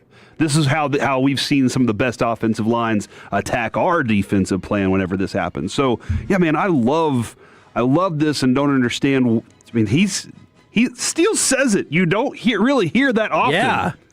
Why? It just makes sense to have a very open group whenever you have a coaching staff working together with your players. I like that quote because it made me feel better about thinking like, hold on, does everybody do this? And I just have not been paying close enough attention. Or what if the best ones are? What if the best ones, the coaching staff doesn't just sit down in their individual group meetings. They sit down as a team and they're like, hey, we were watching, we noticed this, by the way. Well, and especially because what is everybody who, I'm not defending Terrence Steele, but like if you're supporting Terrence Steele, what does everybody say about him? Well, the Cowboys like his run blocking. Mm-hmm. All right, so if you just go off of Pro Football Focus, which again, I think we all know the positives and negatives that come along with that, his run blocking grade was 70.2. So that was ranked 32nd at the position. But it is his pass blocking grade of 54.9 that was ranked 76th among 89 qualified offensive tackles. Whoa. So if you're like 32 out of 89, and you're like, okay, so run blocking, you're on the cusp, or you're just right there in terms of potentially being a top third run blocker in the league. And you're like, oh, okay, that's pretty good. But then on the flip side, you're the 14th worst at pass blocking out of 89. And you're like, holy moly, that's scary. Because sometimes I think people can lose sight, and you can correct me if you think I'm wrong on this, people can lose sight that is the offensive line's job to do both, right? Because how does an offensive lineman have a good or bad game? It feels like so often it's how many pressures did you give up? Did you give up any sacks that led to a turnover? And not as often of, man, what a grind. I know he gave up 3 pressures, but man, the right side was open. 2 touchdowns ran in right behind him, and Javonte ran for 68 yards right behind him. And I just don't feel like you get that part of the argument anywhere really near enough as you would think. And Alec, didn't it feel like last year the Eberflus thing? That was a perfect example of this. I like that Schottenheimer's open to things like this. I really do. I think it's important because you want the entire team caring about the entire team. Not I'm focused on my individual stuff. If you notice something, you can bring something up to your teammate and say, hey, try this out. If I'm CeeDee Lamb and I notice that Revel's having a hard time with this, whatever route, I'll work with him on that. Maybe I'll say something that connects with him better than his coach does. But it did feel like that was the moment Schottenheimer last year said, well, it's not working with Eberflus. I got to sit in and figure out why. He wasn't sitting in there saying, we're getting this dude fired. He was sitting there going, I got to figure out what is not communicating. Ultimately, he got fired. But the goal was to make the thing work better. And I do like the approach of just helping each other out at this point, because I think it's fair to ask, Kevin, if other teams are doing this. I don't think they are, one, because Terrence Steele kind of reflected that, as you said, but two, I think sometimes we get lost how really divided NFL teams are, and it's almost like the FBI and the CIA for a while. Yeah, exactly. They just don't interact outside of the actual practice itself. When it comes to meetings and whatnot, they're divided by position group, not just offense, defense. A lot of the time, they're in their own world, focusing on what little things can I do at my position, at what I am paid to do to get better. And I do like the idea of just saying, hey, there's a reason that, especially because BT Jordan is coming from another team, so he can say, hey, I've heard other guys talk about you. I've seen how teams game plan against you. The reason this is happening is X, Y, and Z. So if you can just break it down from that opposite point of view of like, we know, and I not to spoil what we're going to get to with the Sean Lee audio later in the show, but one thing he said is practice the things that you know are going to happen, not the things that aren't going to happen. If you can tell somebody, whether it's Terrence Steele, whoever, hey, I know this is going to happen because you do it all the time. We need to work on something different, switch it up, make it a more variable concept to where we just don't know what set you're going to get in. And there is this fine line of stepping over a boundary and being too involved. Right. There definitely is that. But I think that what's important is the first thing Schottenheimer told Bobby and those guys, and Sean and RJ.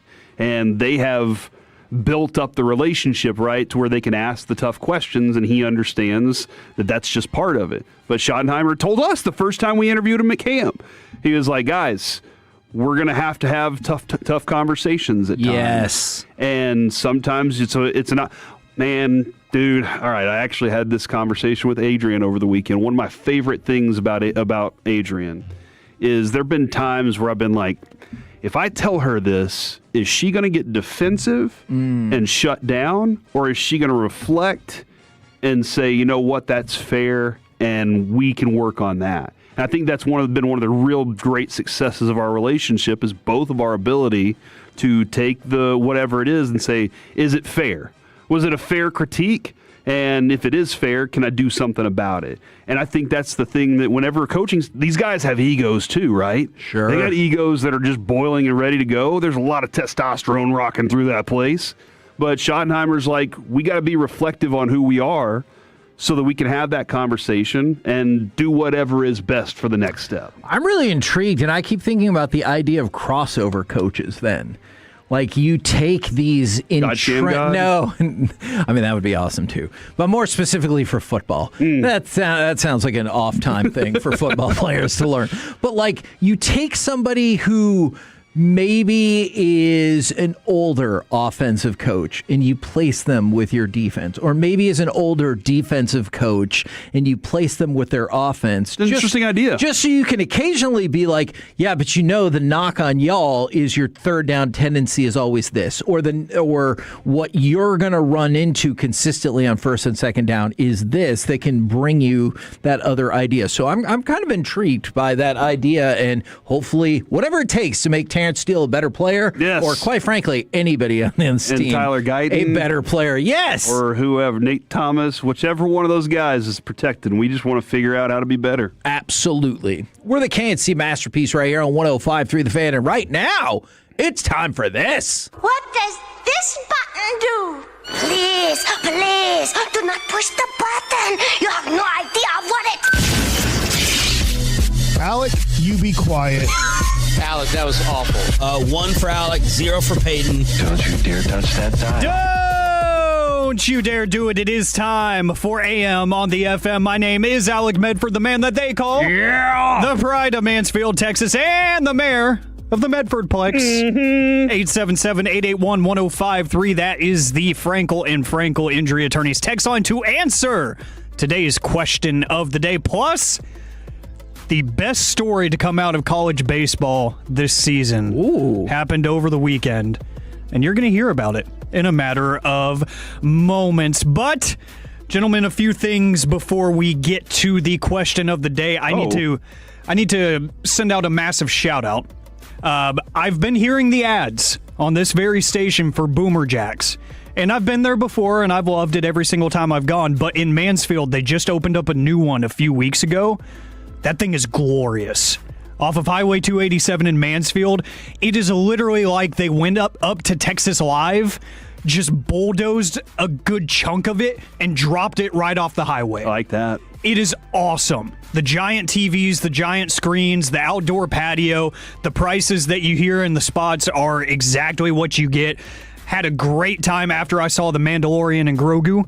It's in the parking lot of another movie theater. So walked right on over. Busy night for Boomer Jacks. They got us sat in 5 minutes. It was amazing. Whoa. Had a great time with the boys. Just wanted to shout them out because that is incredible. And that just goes to show that, hey, even when you work in radio, advertising still works. Boom! Because it definitely worked on me. Oh, that's right. Been good. I should have done that. So if you live in that area or you just want to get out for a little bit, that Mansfield Boomer Jacks off of Highway 287 and Broad, it is awesome. I like awesome, it. awesome. Great spot to catch your Ranger games and whatnot. And then 2, you're welcome, Kevin. It's time for the Angel Reese update. In the last game against the Phoenix Mercury, the Atlanta Dream win 82-80 in a game which Angel Reese had another double-double.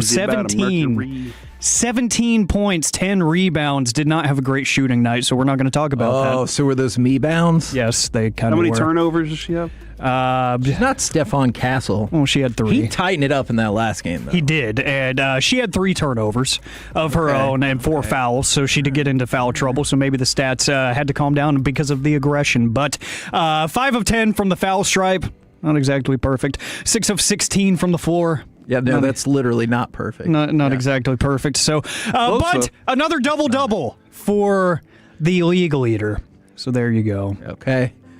Now the question of the day that you actually came here for. It is National Paper Airplane Day. Oh, yeah. National Paper Airplane Day. So the question of the day... Great Chili Pepper song about this. Oh, yeah. The question of the day... Don't look at me like that. Is, what is your most useless skill? Oh, I'm making paper airplanes. I love to make paper airplanes. I'll have to think about this one a little bit more, though. Ponder. It's probably is juggling. Because there's never a situation, with the exception of that Peace-a-thon, it's so helpful, where it's like, oh my gosh, what are we going to do? I hope somebody here could juggle. Like, that's not a thing that happens. And plus, I'm not good enough to get involved if somebody was like, hey, would somebody like to throw these clubs on stage with me? I couldn't do that. So I can do it. And they're like, oh, neat. Can you juggle anything? Let's move on. Not anything. Like some cashews? Oh, man, those feel too small. Pistachios, maybe? Yeah. Peanuts. I don't juggle? want to be led into, well, you don't want to be doing that with those tiny. I get it, but we're going to stop short of saying that. But also, I'm not good enough to be like, I'll save your stage show. No. If for some reason I was at a Have you juggling ever been show. to a stage show where they're like, we're going to watch this, we're going to juggle these axes and these, and then these flaming. It's the chainsaw? Yeah, those things, dude. The most impressive one I saw, that's right, I think it's more impressive than juggling a chainsaw, was the people who juggle and solve Rubik's Cubes. Yeah, those are amazing, That's dude. insane! That makes no sense to me. I've seen videos of kids that are doing that, and it's like they're a club. There's a lot of them. Not only are they solving the Rubik's Cubes, but they're juggling at the same time, and there's a lot of them. And you know they're free on Friday and Saturday nights for club meetings. What do you mean by that? Because they're nerds. What do you mean? Is that what you're saying? I didn't say that. I specifically did not say that. Are you embarrassed? I just insinuated it. That's not cool. I'm just kidding. Nerds can have plans on the weekends too, Kevin. With who? They're Rubik's Other jugglers. Exactly! That's all I wanted you to admit! For what happened, though, it was Peace-a-thon, and I had to juggle, I think it was like oranges or something. It was not chainsaw. For the segment. Good. And I'm not good at juggling. All right, I can juggle 2, but not 3. It's that. And if every time you dropped the ball or orange, Colby got to hit you with a wooden spoon. And my arm started to hurt. And Kevin just goes, I feel bad for Corey right now. Because Corey very rarely lost any of the challenges, but he was going to get his ass beat. Yeah, Colby was getting his pound of flesh for this one. And another couple of people. Yeah. And so, yeah, that was, Kevin came in, saved the day for me. It was pretty awesome. I was very, very thankful. The one time you said it was useful for somebody else. Yeah, that's it. That was the only time that it was ever useful. I'm glad I joined this iteration of the KNC Masterpiece because I don't like pain. Oh, yeah. Yeah, not necessarily a big fan of that. See, and I still go back to when we did the mixed mouth gravy for Parker.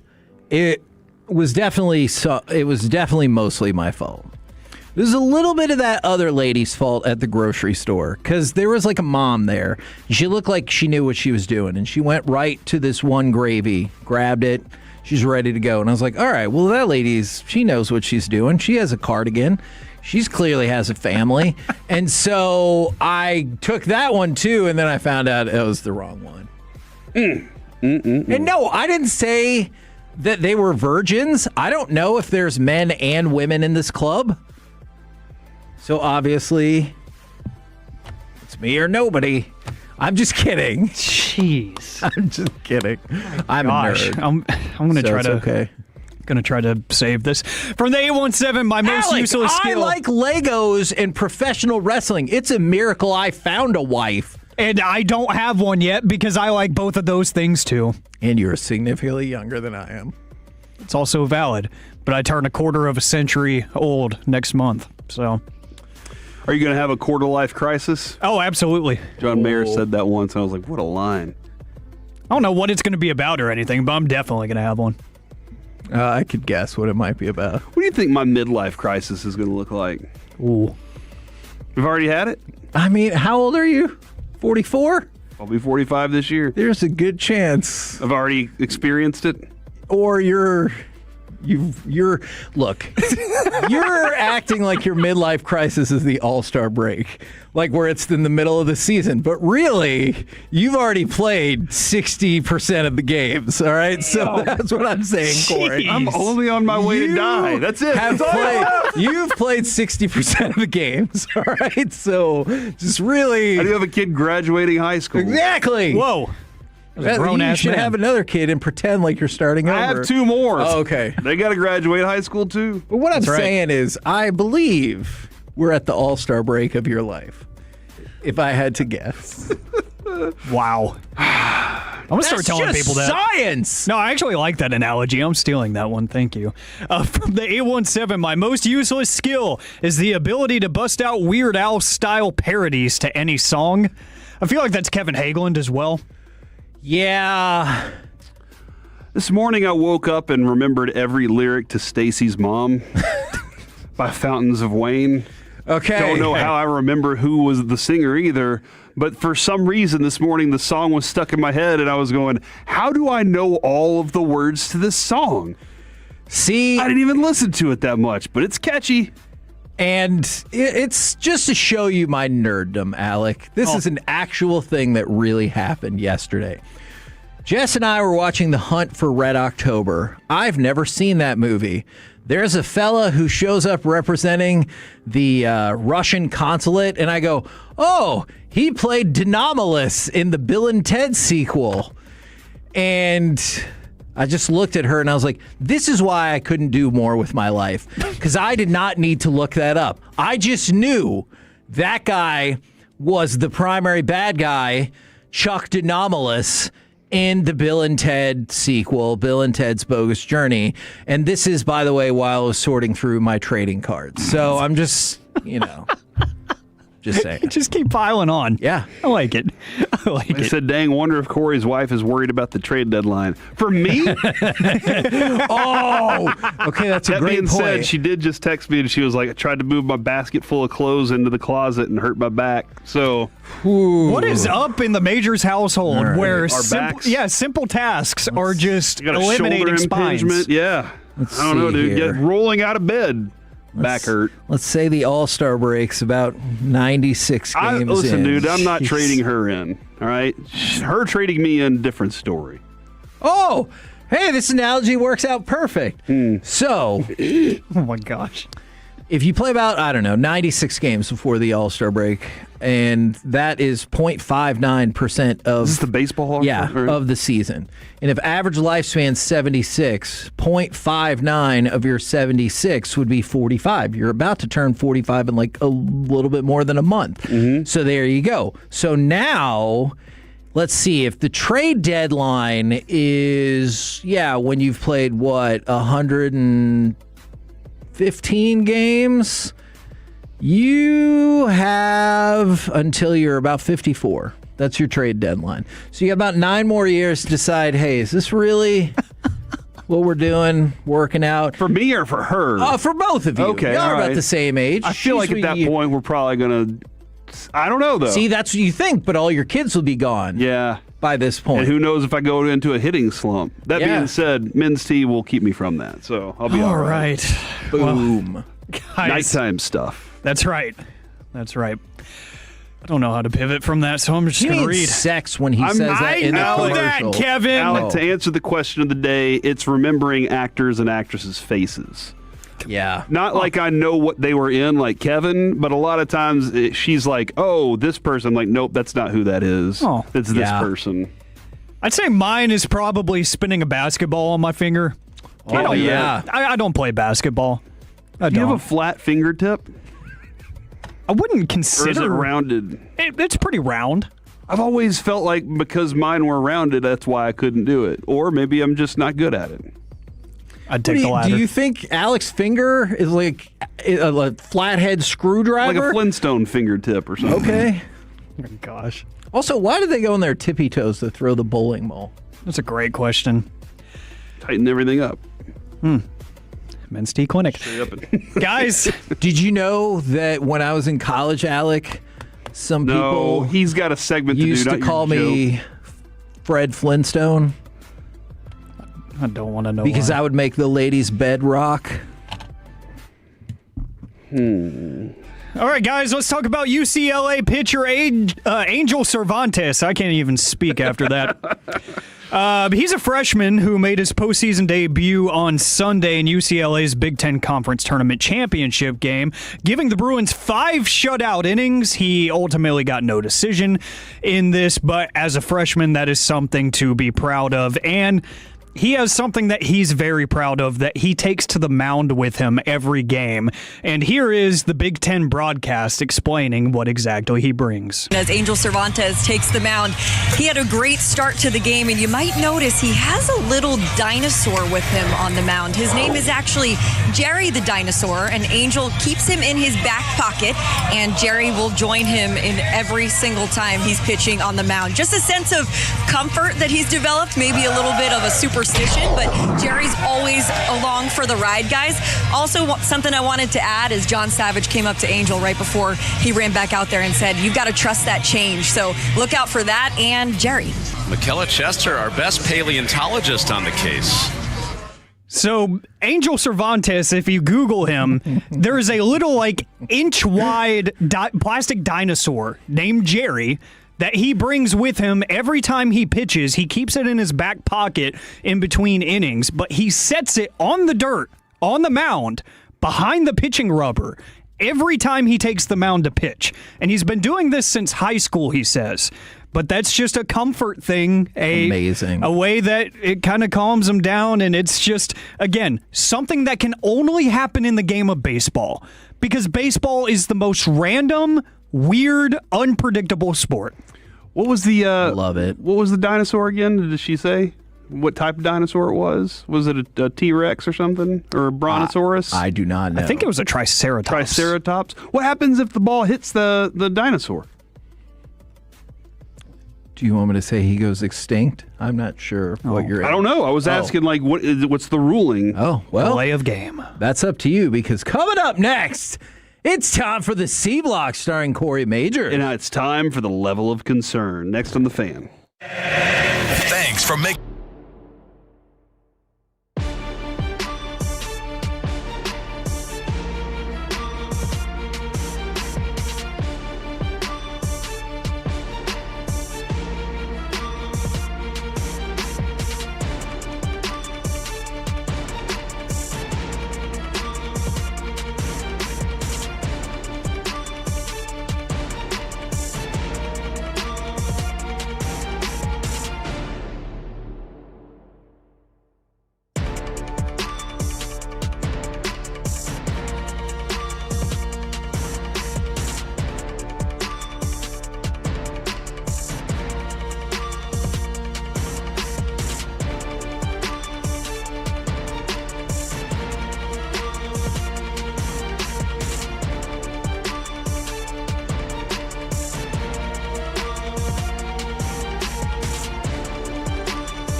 Let's go, Cowboys. An Odyssey sports station. Driven by our D&M Leasing Studios, it's the KNC Masterpiece on 105.3 The Fan. KNC Masterpiece right here on 105.3 The Fan. Thank you to everybody who liked my joke, although there were a whole lot more that did not. And right now, one of those people, it's time for the C Block starring Corey Majors. You ever start to think that maybe it's not the jokes that people don't like? Oh, is it me? I didn't say that. Oh, now I do. Maybe it's the delivery. Oh. Why'd you think it was you? There's lots of things that go around the joke, not just you. See this? There's Kevin again, and the whole world revolves around him. So don't be like, what's a dinosaur's favorite trading card? Triceratops. Oh, because Donruss wouldn't work there. Yeah. Alec didn't like it, but Aiden did, and Aiden didn't care for my last joke either. Oh, you know what a Brontosaurus's favorite trading card is? Leaf. Oh, all right. How does a T-Rex pay for things? With Tyrannosaurus checks. Don't do this. We did this when we were a night show, and it took the whole segment, Alec. It's your segment. You determine if it goes on or not. Save me. I just want to let you know, if you say one, I'm going to have to say another one. What kind of glasses does a T-Rex wear? Tyrannosaurus specs. Did you hear about the dinosaur that got in a car accident, though? It was a Tyrannosaurus Rex. Oh, no. He just walked off. Alec walked off. What if somebody says the F word? In that, that's the threat. In that accident, he hurt his Tyrannosaurus necks. But his wife made it up to him with, no, well, never mind. Sex. All right, guys. I should have been a doctor or something. It is time. I have other dinosaur jokes I cannot tell you on But air. you looked at the amount of school and you're like, oh, that's just too Oh, long. my God. Alec, what do you call twin dinosaurs? Pterodactyls. This is the best segment on the Fan in 2026. When we win the Marconi, this will be what they play. The 06, how are y'all not canceled yet? Also, fair point. Being canceled. Numbers are too good. Thanks, you guys, for allowing this nonsense to go on air. Yeah, it just shows the U2 listeners out there, Tolos out there, also have brilliant minds that are elevated beyond, There's no accounting for taste. Just the scores of yesterday.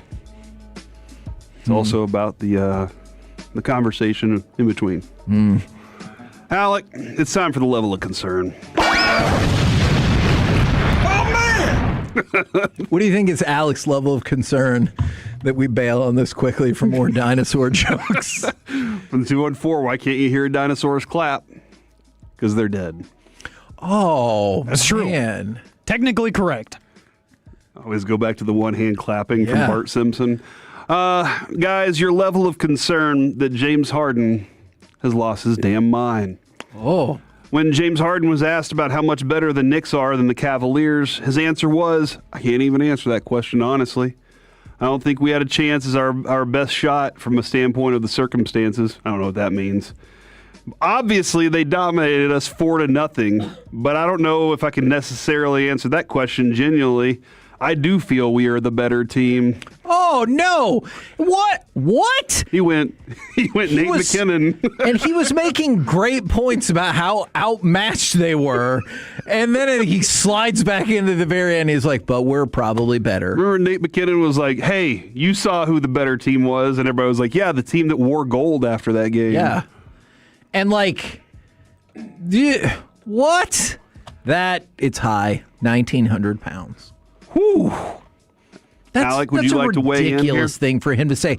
And plus, I'm sorry, Alec, he just spent most of his answer talking about, oh my gosh, they're so much better than us. And then he's like, but we were better. I see what you did there, Corey. Way in. Yeah. You'd add the extra 100 pounds, make it a full ton. Give me 1,955 pounds, just shy. A little bit higher than Kevin, but just shy of that big number that we want to hit because I expect this from James Harden. I really do. Okay. Like, it's still a level of stupidity that I'm just like, why would anybody think like that? But then I'm like, it's James Harden. Of course he's going to deflect. I gotcha. The 469, maybe one of those jokes hit, which is actually one more than what the Rangers had yesterday. Oh, man. Ouch. You know, here we were, cruising along, having fun, laughing, like Nick Cage and Pedro, whatever his name is, Pascal. That's a fun movie. I watched about half of it, and then I fell asleep. Yeah, Did I finish it? I mean, I liked it. Okay. I was tired. It wasn't because it was boring. I was just tired. Yeah. He was in a swimming pool, and then I stopped watching. So, man, by the way, I told you we were watching, I swear this is not the setup for another joke, Hunt for Red October, and we have like 30 minutes left, and I asked Jess if she wanted to watch the rest tomorrow because it was getting late, and she goes, you can finish it without me. Oh! And I was like, oh, you don't like the movie? And she's like, through the heart. She goes, I don't really care. I was like, oh, okay. Sometimes I'm okay with that. I'm like, Okay. good, I can do it on my time. I have to wait for you. Alec. No. Okay. Guys, your level of concern about how Bryce Harper applies toothpaste. Well, how does he apply toothpaste? Bryce Harper, which, Kevin... Not in a winning manner. Okay, stop. See? Okay. See, this is the thing. I know you already have a predisposition of not liking Bryce Harper. I was thinking super So overrated. take that away real quick. Imagine it's anybody else. Okay. The Bryce Harper puts the toothpaste directly into his mouth from the tube and then scrubs his toothbrush in.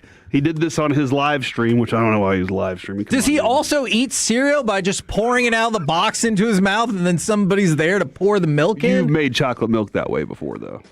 Sure. I was a kid. I watched Step by Step and saw the brother do that, and I was like, I need to try that one day. What was their drifter friend's name? Cody. Oh, man. You knew that straight away. Everybody awesome. has a drifter friend named Cody. Okay. With a nose ring. Yeah. He's like, oh, you don't know ball. Just kidding, Cody. Love you, buddy. But yeah, that's the way he does it. He takes the tube and just puts it up to his mouth, squeezes a little in there, and then goes and brushes his teeth that way. What do you think is the weirdest thing that you do that's like an everyday thing that you're like? Oh, I know what the answer is. Sock, shoe, sock, shoe. The far more efficient way to put on your shoes, because people will put on both of their socks, which is insane, because then you're foot switch, whereas sock, shoe, boom, boom, one foot switch, boom, boom. It is the better way to go. But it is just the fear of like somebody breaking into your house. I understand what you're saying. Somebody breaking into your house and you have a shoe and sock on one foot and nothing on the other, and now you're off balance. No, that's better than having two socks on. No, it's not. What if you have hardwood floors? Have you ever seen a comedy? You're going to fall. Every comedy with hardwood floors, somebody falls down. So that's like a cartoon character trying to run away. That's that. Your level of concern that maybe the enhanced competitors just weren't good. Did you see the enhanced? Yeah, they only Olympics? broke one world record, and they were allowed to dope up as much as they wanted. Yeah. Why? All the rest of the ones that did well were non-doped up. There was a lot of dope stuff, too, in there. A lot of people had stuff, but then the ones that were just good athletes and good at their sport, they were the ones winning. I didn't know it had happened until it was over, and everyone said what a flop it was. And I was like, oh, well, I work in sports, and I did not know it was actually going on, so that's probably not good. Did you see that one dude, though? That dude was jacked. From the 469, Kevin, you just blew my mind with that. And then from the 409, Kevin is a psycho. And yes, for the 903, it is cereal first, then milk. Otherwise, Jesse Holly does it opposite. It's ridiculous. He stands by that, too. Because you just watch the milk fill up to the right point in your cereal. Otherwise, you're splattering milk all over the place. You don't want that. No. As a cereal, look, the cereal Kellogg's commercial. They had cereal literally behind you, cereal in the bowl, and they poured milk on top of it. Oh. That's how the cereal company and world is telling you to do it. Okay. Your level of concern that your dog might shoot you. What? A woman in 1 Nebraska pound. was shot by a dog with a shotgun. What? The dog stepped on the trigger inside a truck. What? Police say the woman was hit in the arm while waiting at a red light, but her injury was not necessary. Okay, hold on. Why do you have a loaded shotgun just sitting in your truck that also doesn't have a safety on? And secondly, It's a gun that's not loaded, bro. was it worse to get shot or have to tell everyone that you got shot by a dog? You lie in that story, right? You don't tell everyone, I got shot by my dog, right? Probably not. Well, here's the officer investigation found the owner of the truck had parked in order to purchase goods from the convenience store. What kind of goods? Nobody knows. Oh, that's the dry question. goods. Yeah. The truck's passenger stood by the front of the passenger door, and there was a dog in the back along with the shotgun. The dog then moved from one side of the truck to the other, as dogs do. You see it happen all the time. And in that movement, accidentally pulled the trigger on the shotgun, which had a live shell in the chamber, causing it to fire through the door. Feels like editorializing right there. How do they know it was accidentally? That's why I ask you your level of concern. That maybe you just need to be a little bit nicer to your dog. Otherwise, this is going to happen. Yeah, we'll up it to 10 pounds. Okay. But it's pretty fair. That's low. Fair. After you heard the facts, it makes more sense, right? Yeah. And it would be the younger, more excitable dog that I think would do it, but that's not a big fear of mine. I loved listening to this segment this morning. Sean and RJ and Bobby brought to the table the Sean Lee Analytics Company. Now, Kevin, we saw Sean Lee at the Super Bowl floating around, and everybody was kind of like, what the hell is he doing? And it looks like he was working on some research, working on some things out there. And we talked to a couple different companies while we were at the Super Bowl that talk specifically about analytics-driven stuff. And right now, Sean Lee is working with an analytics company in using AI. Now, my feeling on this, I loved hearing, but he said that he was asked, how can NFL teams apply AI? That's where I see AI going a lot intra-week. Like as a player, when I first went, we were just watching film constantly. There was not a lot of data. The coaches would talk to you, but if you had AI to help direct you what film I should be watching, what plays are coming my way, I don't need to work on this play, but I need to work on this play. To me, like we said, there's only so many hours in the week.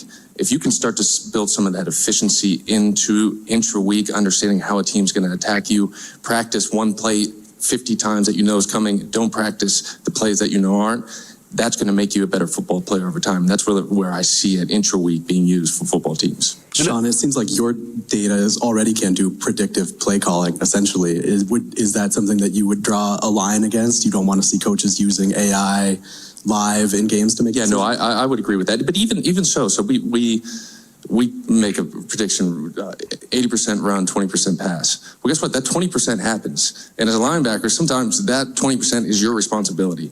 So you still have to dive into the X's and O's. You still have to prepare and understand. You got to prepare for the 80%. You got to prepare for the 20%. So to me, using it in the game, I don't think it's actually going to help you that much. So and that could be a different story there, but he's basically saying learning how to help yourself be more prepared for the game. He wants AI to be used more in the preparation week leading up to rather than in game, which when that question comes up, it's like, well, will a coordinator be replaced by AI? And AI is just calling plays from there on. He's like, no, I would rather not see that. But being prepared for that extra 20% is going to be because you were seeing something that the AI didn't give you the probabilities for. And the conversation could probably be a lot longer and a lot more extensive than this. But my feeling on this is your level of concern that we're going to get too far down the road and not remember how to turn back.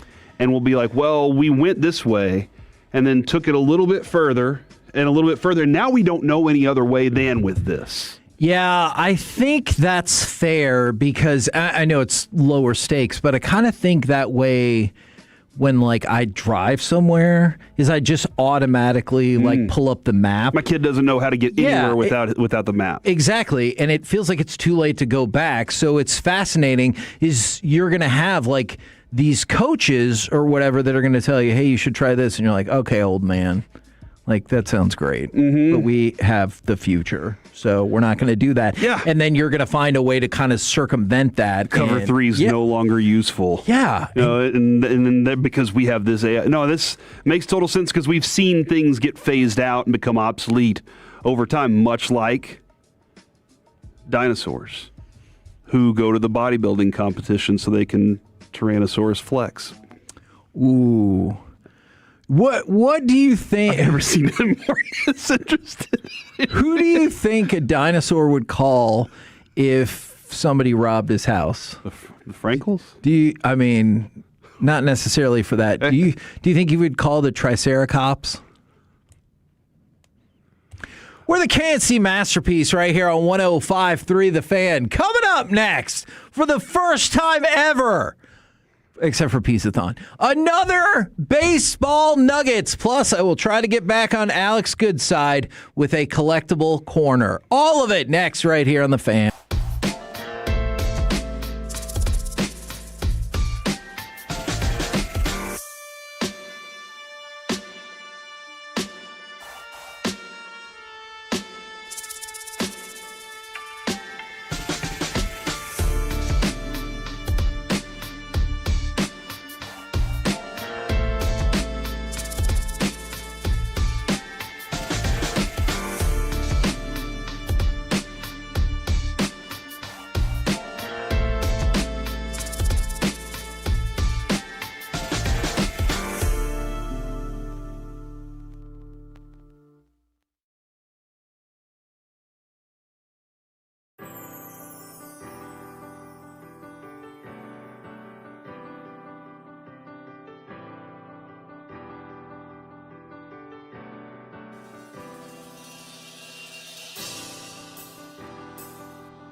Employers, Frankel and Frankel. If you've been injured in a car or truck wreck, call Frankel first, 214 or 817-333-3333. With Frankel and Frankel, there's never an out-of-pocket cost. They only get paid when you win. Frankel and Frankel, the go-to car and truck wreck attorneys in Dallas.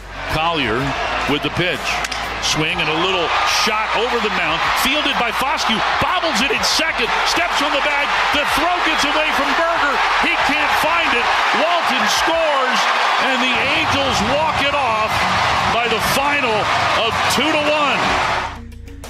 Well, if the Rangers are historically going to get no hit, we will have our own history with a second helping of baseball nuggets. I also have some collectible corner that I want to throw out there. All right. Let me ask you a question real quick, Kevin. Sure.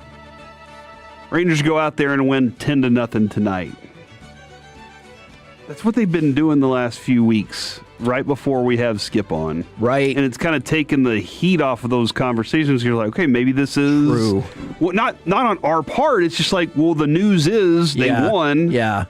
And I just don't know how to handle that if they went out tonight and they just dominated the Astros. I mean, I will tell you, one of my questions is, I realize in the standings all the losses count the same, but how different is it for you when you get no hit? Was there a meeting afterwards? Like, how does that all flow? Oh, yeah, for sure. There'll still be some, a little bit of Monday questioning in there, I'm sure, depending on how the game goes this evening. So, the Dodgers finally beat the Brewers during the regular season. They did so on Saturday. They had lost to Milwaukee 9 straight times, and so they won again on Sunday, and so they took that series. Let's go to the Baltimore Orioles. Colton Cowser hit a walk-off home run on Sunday for the Orioles to defeat the Tigers. How did he follow that up? Well, yesterday, Memorial Day, he followed it up with another walk-off home run as the Orioles beat the Rays 9-7 in 13 innings. So Colton Cowser, back-to-back days with back-to-back walk-off home runs. Now, let's discuss Jacob Mizorowski. He is having an incredible season, 5-2 thus far with a 1.83 ERA. His whip of .83 is the second best in baseball. And he throws the ball really, really fast. So yesterday, 7 innings, 2 hits, 12 strikeouts. He threw the ball 100 miles per hour or faster 57 times in that game. Dang, dude. Is that... History has told us hard throwers like that don't last long. Correct. But I look at a Paul Skeens, and I'm like, I think he's going to make it. Yeah. Everybody who said the first couple of years, they're like, oh, it's going to happen very soon. There's just something about his training style that I'm big into, and I'm just kind of curious with this 24-year-old, like, is the same thing going to happen, or is it just going to be like, nah, he's one of those rare breeds? And I definitely hear you on Skeens because it seems like he's already better than the 2 examples I'm going to use. But I really thought like Mark Pryor and Kerry Wood were going to dominate for the Cubs for like a decade. And that just wasn't the case. So whether it's Mizorowski, Skeens, or whoever else, I think it's a valid concern. Randy Johnson never had Tommy John. Ooh, according okay. to AI Overview. Okay. Now, I remember the commercial where like they had David Cohn and they were trying to convince him to do the surgery, and they were like, we've already done it on him. And Randy Johnson kind of appeared out of the shadows. But he threw 95, 100 miles an hour his whole career. Yeah. And he had like, 2 pitches? And he was like, yeah, you know what they are, too. Well, I mean, and doesn't that kind of feel like that's been the case with Mizorowski? Consider this. He has the 12 fastest pitches in MLB history. Now, there's all kinds of like stories and lore about Nolan Ryan, and people argue inaccurate radar guns and everything. So I think that's part of the story. But he has the 12 fastest pitches in MLB history, and the MLB has 22 recorded instances of a pitch thrown 103 miles an hour or faster. He has 19 of those 22. That's it? That is it. Now, obviously, he's going to need to get to the point where they're all 103.3 and higher, and he could have all of those. But Jordan Hicks did it twice, and Justin Verlander did it once. Let's get him up to 105.3. I would love that. especially if he got traded. And then he was a Ranger, Yeah. and he wanted to trade Pokemon cards with us. That would obviously be just the most magical thing ever. Now, So him for Mackenzie Gore straight up? Is that what you're saying? no, we'd probably trade away Wyatt Langford because we like to stockpile pitching. Actually, I really think Bobby might have a meltdown if that is. Let's have this discussion real quick. Okay. I'm not saying that Chris Young has been taken advantage of in trades. Yeah. But he's given up things to get what he wants. Sure. We don't really know how he would be on the other side, right? Like, now it's time for him to sell. Right. Does he just give stuff away? Or is he like, does he get value out of those things? think he will get value because frequently in this instance, I feel like you could fall back on, I mean, we can just keep the player. We're not going to win the World Series either way. Do you want to win the World Series? Right. Then you need this guy. I think inherently you should have an advantage, but I just who don't know knows? if he's a salesman. He's a great competitor. Right. But I just don't know if he's a salesman, too. How much of that will depend on how bad they get? Like, if they hover around this spot, then I think you could plausibly be like, yeah, we'll keep him. But if you get bad, then they're like, hey, your team's no good. Give us these pieces. You're like, fine. All right, let's talk about Fernando Tatis Jr. I remember this was a huge thing a while back, and a lot of players would do the deal where they would get like essentially a payday advance loan for a portion of their future earnings. So that was the case with Fernando Tatis Jr. He did lose his lawsuit against the company Big League Advance. Oh, no. When he was a prospect, he got a $2 million loan in exchange for 10% of his future earnings. So the contract he got was $340 million, which means he would have to give them $34 million plus part of his arbitration plus his $240,000 in legal fees. So he's essentially ending up having to pay about $35 million to this group. Now, the question came up, is this predatory? And so I feel like it is. Okay, and that's the thing. I bet in other cases it is.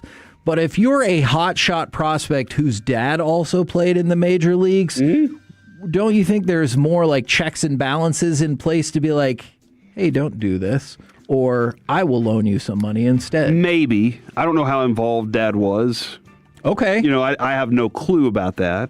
And maybe he was, and he was just like, no, this is a great, take the money while you can. Yeah. And maybe maybe Dad needed the money too. He was getting a little, I have no clue. So I'm just kind of going and his through. Dad had made $20 million, but who knows when you're at that level? Yeah, exactly. So it feels predatory in that they're going to, you know, they're like, hey, we're giving you some money.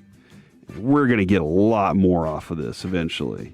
Like, why can't it just be the loan gets paid back at that point instead of such a significant? But what business sense would that make? Sure. But at the same time, it was something we had never heard of before. That we were all kind of skeptical about whenever we first heard about this. We were like, this is an interesting. This was years ago when we heard about it. But there were other people that were like, we're going to invest in you and your ideas as a player. We're going to invest in your future, and you can sell off this portion of this. Like, there have been all these types of things that we've seen over time. I think this is right. He should lose this case, though, after signing a deal like that. Because then the alternate, at least for the company, is how many times did they give a loan out and buy into somebody who did nothing? Right. And so they were just... Oh, for sure. Yeah, just being like, here's $400,000. And so it does feel like it would kind of undermine their entire business model if that was the case. All right. How about we throw out a little collectible corner? I've got trading card news for you. Would you like to go with soccer or basketball? To start. Soccer. All right. Cristiano Ronaldo, an uber rare card of his, has sold for $1.35 million. It was, of course, a one-of-one. Cristiano Ronaldo. It is the second most ever paid for a soccer card and the most for him specifically. Dang, I wish I'd have pulled that card. Sure. I would agree with that, but I bet you really wish you would have pulled this card. A 1/1, 2023 Prism Black Wembanyama, which was also graded a Gem Mint 10, has sold for $5.1 million. It trails only the LeBron James rookie patch auto for the most expensive NBA card ever. It is the most expensive non-autographed NBA card ever sold. $5.11 million. Non-autographed. Yeah. Well, how much? Okay, so you showed us the other day the Gretzky. He added his autograph, and it just launched at, what, $300,000 more, something like that? Yes. How much would the autograph on that card change that value? Yeah, I mean, would it go up that much more? It's already at $5 million. Yeah, and it's a 1/1. I could not imagine cracking a Gem Mint 10, but like I understand the question. And the dude who bought it, or I believe, is would still... even like a sticker on the front change that at all? If Wemby was like, all right, I'll add the sticker on the front. I think it would have to include some sort of personal inscription or something like that of like, this is my most expensive card, and then he signed his name. Like something like that that gave it that extra cachet, but I can't imagine cracking that card out of the case. But the person who bought it said there's obviously a ceiling for him as an athlete. I just think that's higher than most people that are like the ordained superstar. Like the next guy we imagine being in that pantheon. He said Cooper Flagg, for example, or someone who didn't pan out like Zion came in here. There's a lot of talk about him. If you take all those players and say, what's their ceiling? I think Wemby's ceiling is substantially higher. I agree. I mean, at this point, it's hard to argue. If he wins tonight, then you might be like, is he 5 wins away from winning the title now? And people undervaluing? And everybody's like, Brunson's in his way. Yes. I hope they stand next to each other before the NBA Finals just to flip a coin for kickoff? Yeah, no, just put that height differential in perspective. I don't know. It's tip-off, Alec. You don't have to look at me like that. We're the KNC Masterpiece right here on 105.3 The Fan. Coming up next, let's chit-chat with those fellas from the G-Bag Nation right here on 105.3 The Fan.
Grapevine, the #1 Chevy dealership in the world 3 years straight. They've got more new Chevys than anyone, all priced to sell. Visit ClassicChevrolet.com. This is Texas. This is Classic Chevrolet. Together, let's drive. Based on new Chevy registrations 2023 through 2025. Here it is. Nimmo will challenge. An ABS challenge. Challenging. Which to me is the most fitting way to screw up a good moment. It is a strike, and that is the final out. A combined no-hitter, and the Houston Astros have beaten the Rangers 9-0. KNC Masterpiece right here on 105.3 The Fan with an excellent question already asked by Gavin Dawson. Why are people cheering? What a great question. Let's turn it over to the fellas from the G-Bag Nation, courtesy of D&M Leasing. Fellas, how is ya? Doing pretty good. Hagee, how are you?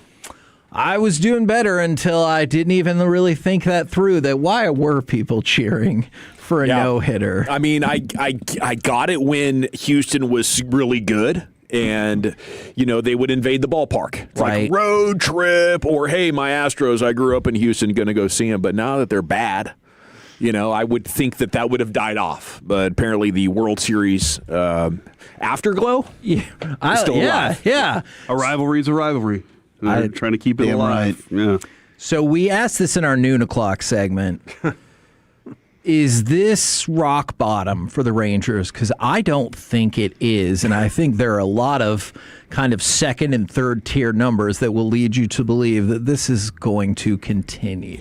I understand the desire to create some closure here because of how frustrating this 2.5 years has been now.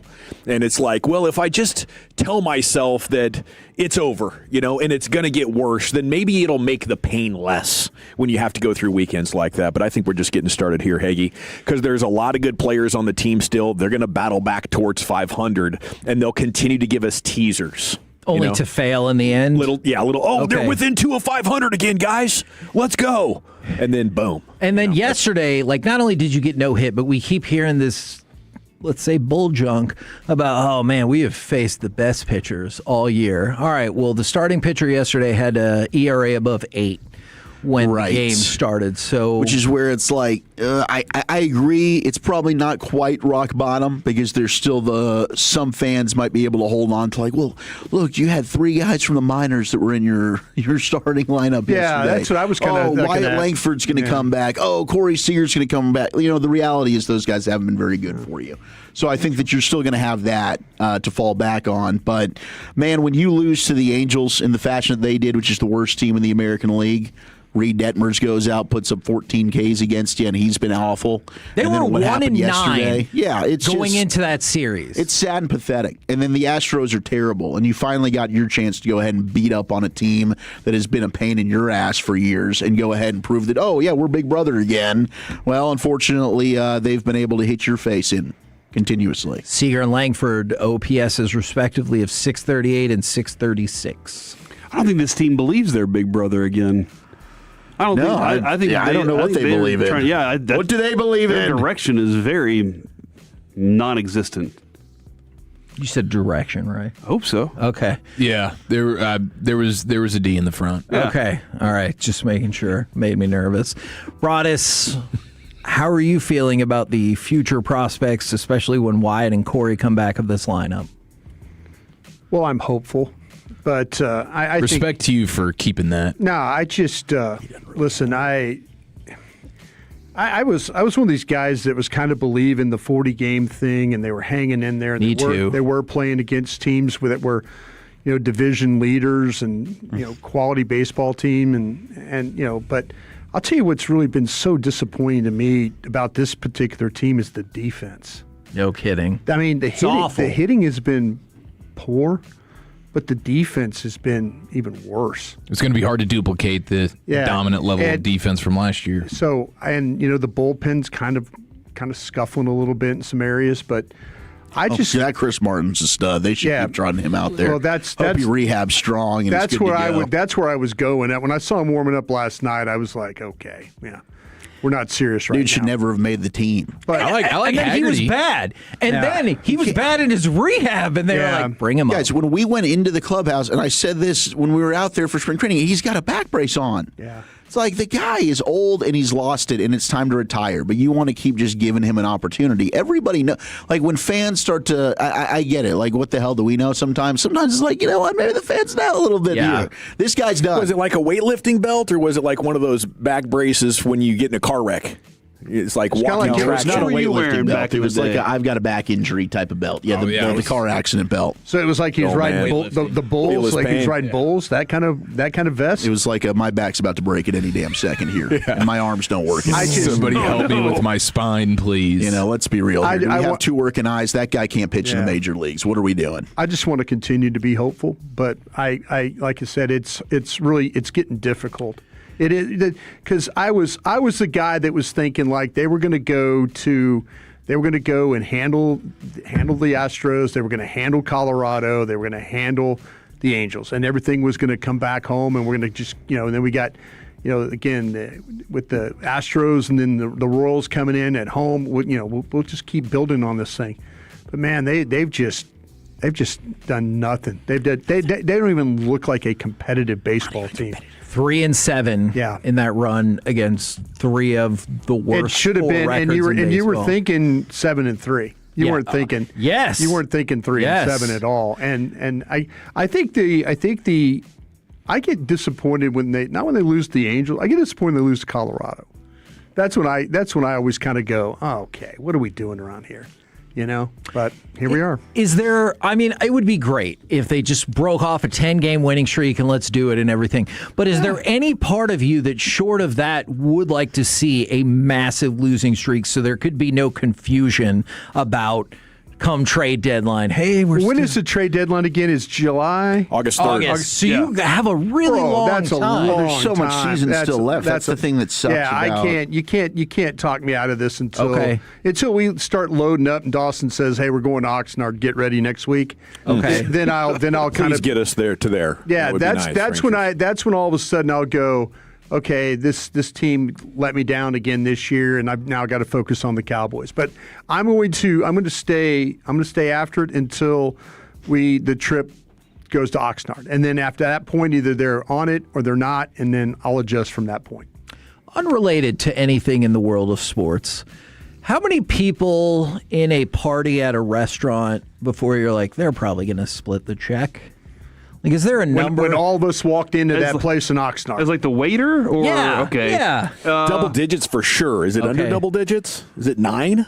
Surely you would think if you had a party of 14 that there's a good chance the check. Yes. How many were there of us that time we went and asked that guy to do that or that gal? Probably 12. Yeah, about 12. Yeah. Usually whenever I was waiting tables, if I saw 6, I was like, there's a chance. So I'd start pairing it off. But don't they automatically include a gratuity when you get more than 8 or more? 8 or more, and then it's automatic gratuity. Yeah.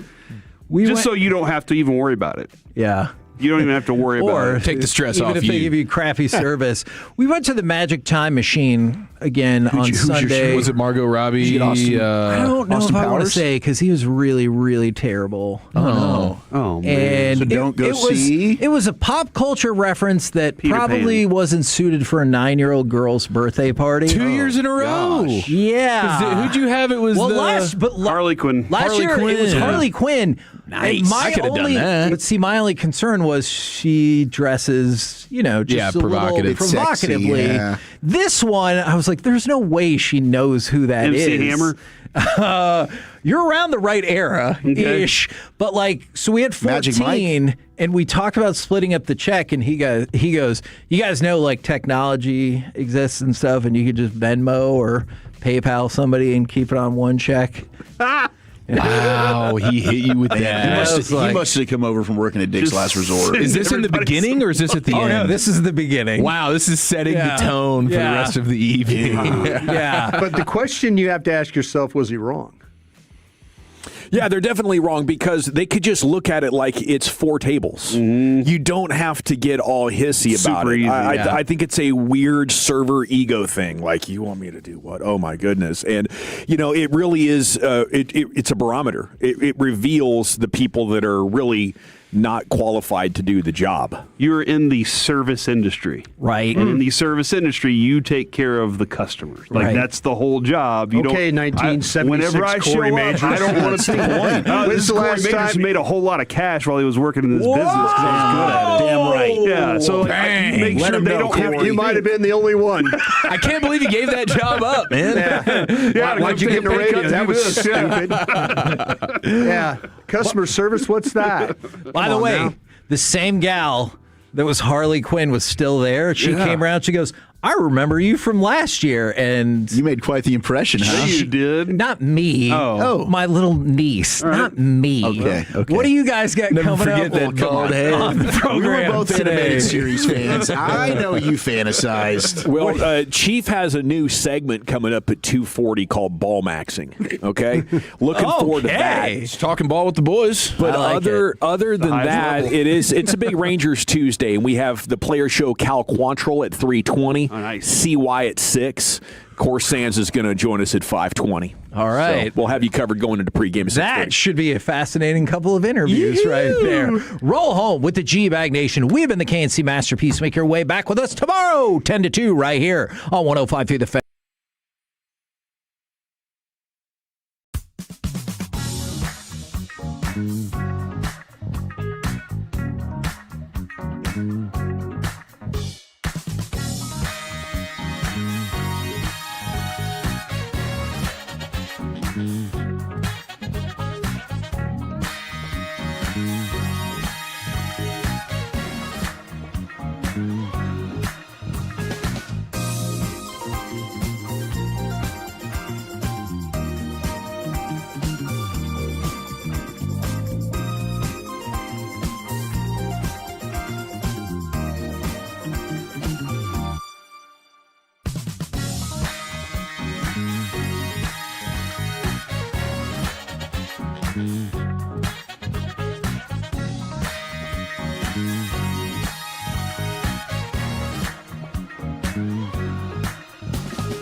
our D&M Leasing Studios. You're rolling with the G-Bag Nation on 105.3 The Fan. Welcome to the nation.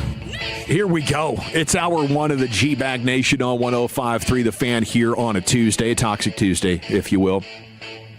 Welcome into the show. As we'll talk Rangers with you. We got college football. We got NBA playoffs. We got all the goods here for in this opening segment. Wolchuk's Top 10, G-Bag of the Day champion coming up here in about 20 minutes or so. General at your service, at ease.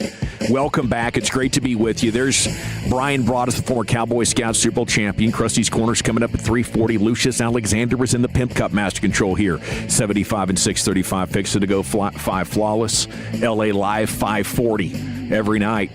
You got, of course, Wolchuk and Chiafalo here. Aiden Butler coordinating your video. And along with you, we are the G-Bag Nation here on 105.3 The Fan. I want to open up by giving props to Wolchuk, which is something I always hate to do. Yeah, this Chief, is... you know that. It's going to hurt. Mark the time and the date. Let's go. What do we got? You called the Rangers swoon last week. You said it was time to sell. It might have even been late the previous week. It's not you sure it was Wolchuk that did that? Maybe you did too? No, not me. I'm not asking for that. No, I definitely did. I told you guys when I'm. Yeah. I've told you when I'm kind of turning the other eye away, but we were having a buyer. You really did. Yeah. We were having a buyers or sellers type discussion. Wow. And this was while they were winning 4 of 5 or something like that and getting close back to 500. You said, nope, not believing it. And after seeing this last 4 games play out really in horrifying fashion, you know, it's like you take one in the teeth on Friday night. You're like, okay, we'll get back at them. Then you lose Saturday and you're like, okay, all right. That's not quite going how I expected playing against teams 10 games under 500. Right.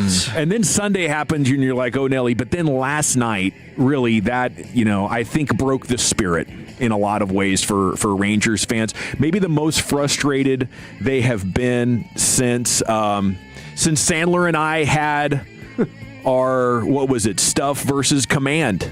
Right. Blow up. Yeah. So it's a very fertile environment for Mount Sandler to erupt once again. Tune in for him tonight coming up at 5:20. How you guys feeling after that weekend, though? Pretty disgusting. Dejected? Yeah. Brutal. When you're 5 games below 500, you get no hit. You lose to the worst team, not only in your division, but in the American League on the road. I mean, the Colorado series was a disaster. The Reed Detmers night happened. I mean, it's just, it's kind of, I had lost hope is what it was. I mean, we can keep talking ourselves into like, oh, it was the schedule. Oh, they're playing against bad pitchers. Oh, they're injured. It's like, yeah, but I think we need to go back to the context of like what was happening when you had these guys still playing and it was bad then. This thing, I think it needs to be kind of reconstructed and rebuilt. And it's really unfortunate that when you won the World Series and you had what seemed like it was going to be a really core nucleus and foundation that could propel you into, being a contender for the foreseeable future. But it's much like what you've seen with Baltimore, who you beat in that same postseason, and you thought they were a team that the arrow was pointing up. Well, Baltimore failed. They missed their option. They had time to go out and spend some money to go and get quality pitching. They didn't do that. For the Rangers, maybe you needed to reinforce the lineup. Maybe you needed to add some more bats, and maybe Chris Young wanted to do that, and he wasn't able to do that, and the ownership didn't want to pay. And as I've said before, the conversation probably goes to like, well, I gave you money. You spent it on Jock Peterson, and Jock Peterson's given me absolutely nothing. So now you've got kind of two heads that are like battling each other here with an owner and a GM that wants to be more aggressive. And owner's like, well, I've given you money, but I'm not seeing the results on that. So the ROI has just been terrible ever since 2023.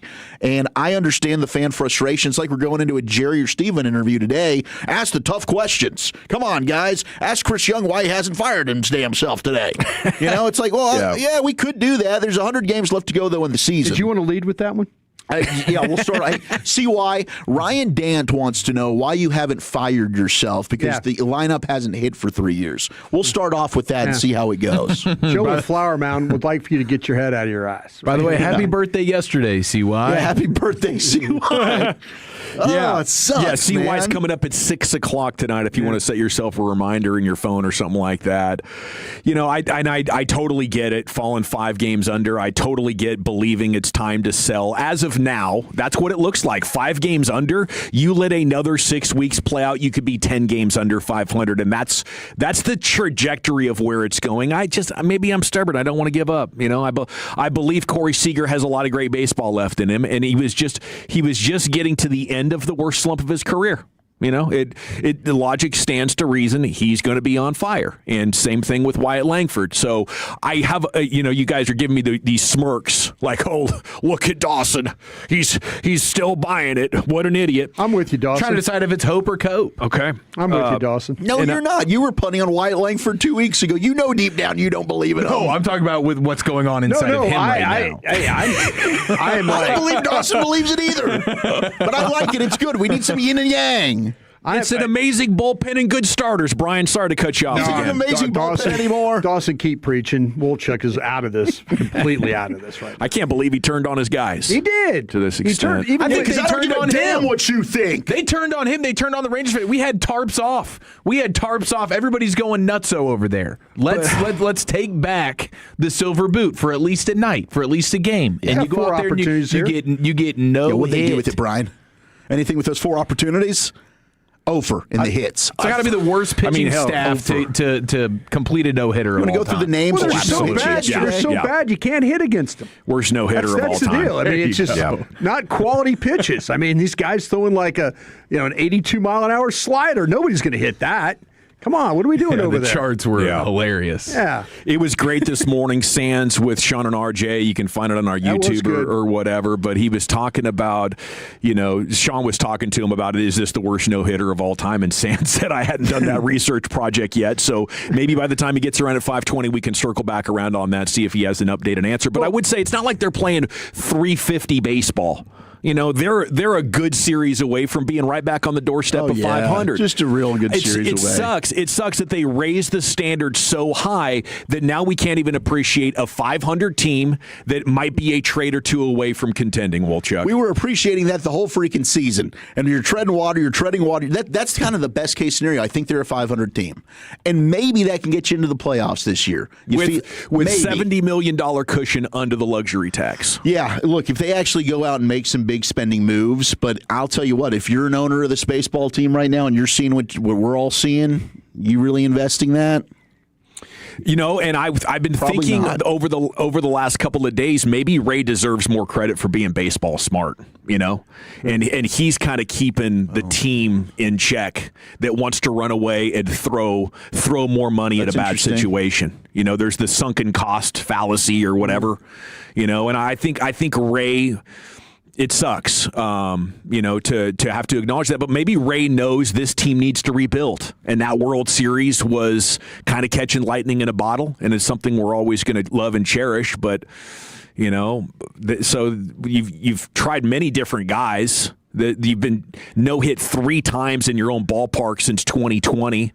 Yeah, and this has been trending in a bad way for close to 400 games now.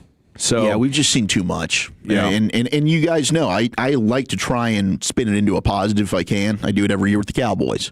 And I've done it to this point with the Rangers up until about a week and a half ago. They are what they are. And that's at times can be a really entertaining team. And actually that might not even be an accurate statement. At times they can win a couple games to give you some hope. But reality is they're maybe 500. Yeah, and that's fair. That is absolutely fair. We got not right now. We got a big Monday of sports coming up for you, though, and I'm amazed he just quit on him, Dawson. I know. I'm sorry. It's been building. I'm not happy about it either. I do want to give Wolchuk credit for maybe trying to give me some sobering doses, but still, I'm not willing to give up yet because I think there's a lot of summer left. And, I do too, Dawson. I'm with you on this one. Some guys that are going to play their best ball over there. I'm not lying through my teeth. I just think today? Wyatt Langford. I would definitely do something with that, though. So we can trade Wyatt. Well, I would just just give me some prospects. Let's rebuild this thing for the minors. He can't stay healthy. No, he can't. And that's the problem. I'm just asking. He just can't stay healthy. Right? No, that's absolutely true. Now, 469 says, not only am I selling on the team, I'm selling my Wyatt Langford cards. Oh. And that's... Okay. I'll buy low. Bassick. Yeah. Yeah. Okay, so U.S. Soccer is supposed to be revealing their roster at this hour. I think it must be some sort of a long-form TV presentation because... I saw something posted here on ESPN. Okay, do we got a roster yet? I'm looking for it, but I can't quite find it with my resources and my keyboard. Messi left left Sunday's game with a hammy for Miami. His status is a little up in the air. Yeah, but I guess they determined in tests that it was just extreme muscle fatigue. No, the hammy in Miami. Oh, hammy in Miami. Yeah, a little Dr. Seuss for you. That was very Dr. Seuss. Yes, green eggs and ham. Absolutely, good pull. Okay, here. No, that's not the roster. That's they are doing some weird live update. They're like doing a roster reveal. I think they gave us like 4 to 6 players who are for sure. Do they locks. need you and I on the job to figure this roster out? We might need to start texting. Yeah. You got a gang of soccer? Because I need somebody to help. I will say, though, I was pretty happy about Tottenham not getting relegated. Oh, the poor Soccer. Hammers. Yeah. At least we get West Ham versus Millwall next year. Oh, do we? Yeah, they're both in the West Ham got championship. relegated. Yeah, they both are now. That is something, dude. We're gonna have to get together. Let's do that. Raise a pint or something. College football playoff expansion is how long's it been since we had West Ham Millwall? Let's go. Is it like 25 or 30 years? Maybe they had an FA Cup game or something, but I don't know. It's been a long time. College football playoff expansion is a dominant story right now. Everybody weighing in, trying to find consensus. Do you think are we going to have something by the time we get to this upcoming season? Are we talking about expanding to 24 already? I think you're looking at probably maybe next year. Next year? I think so. Yeah. Kirby Smart said he does not have any conviction on any kind of format other than to say, what's your main purpose? I do agree with Commissioner Sankey. We're not a tournament sport. Yeah. I think at 24 teams, you're damn near a tournament sport. You are damn near, yeah. That's a little bit more difficult to play that. The thing was, I saw something that the majority of the SEC coaches were for it. And maybe that's because if they get in, it's job there's security. bonuses, all that stuff.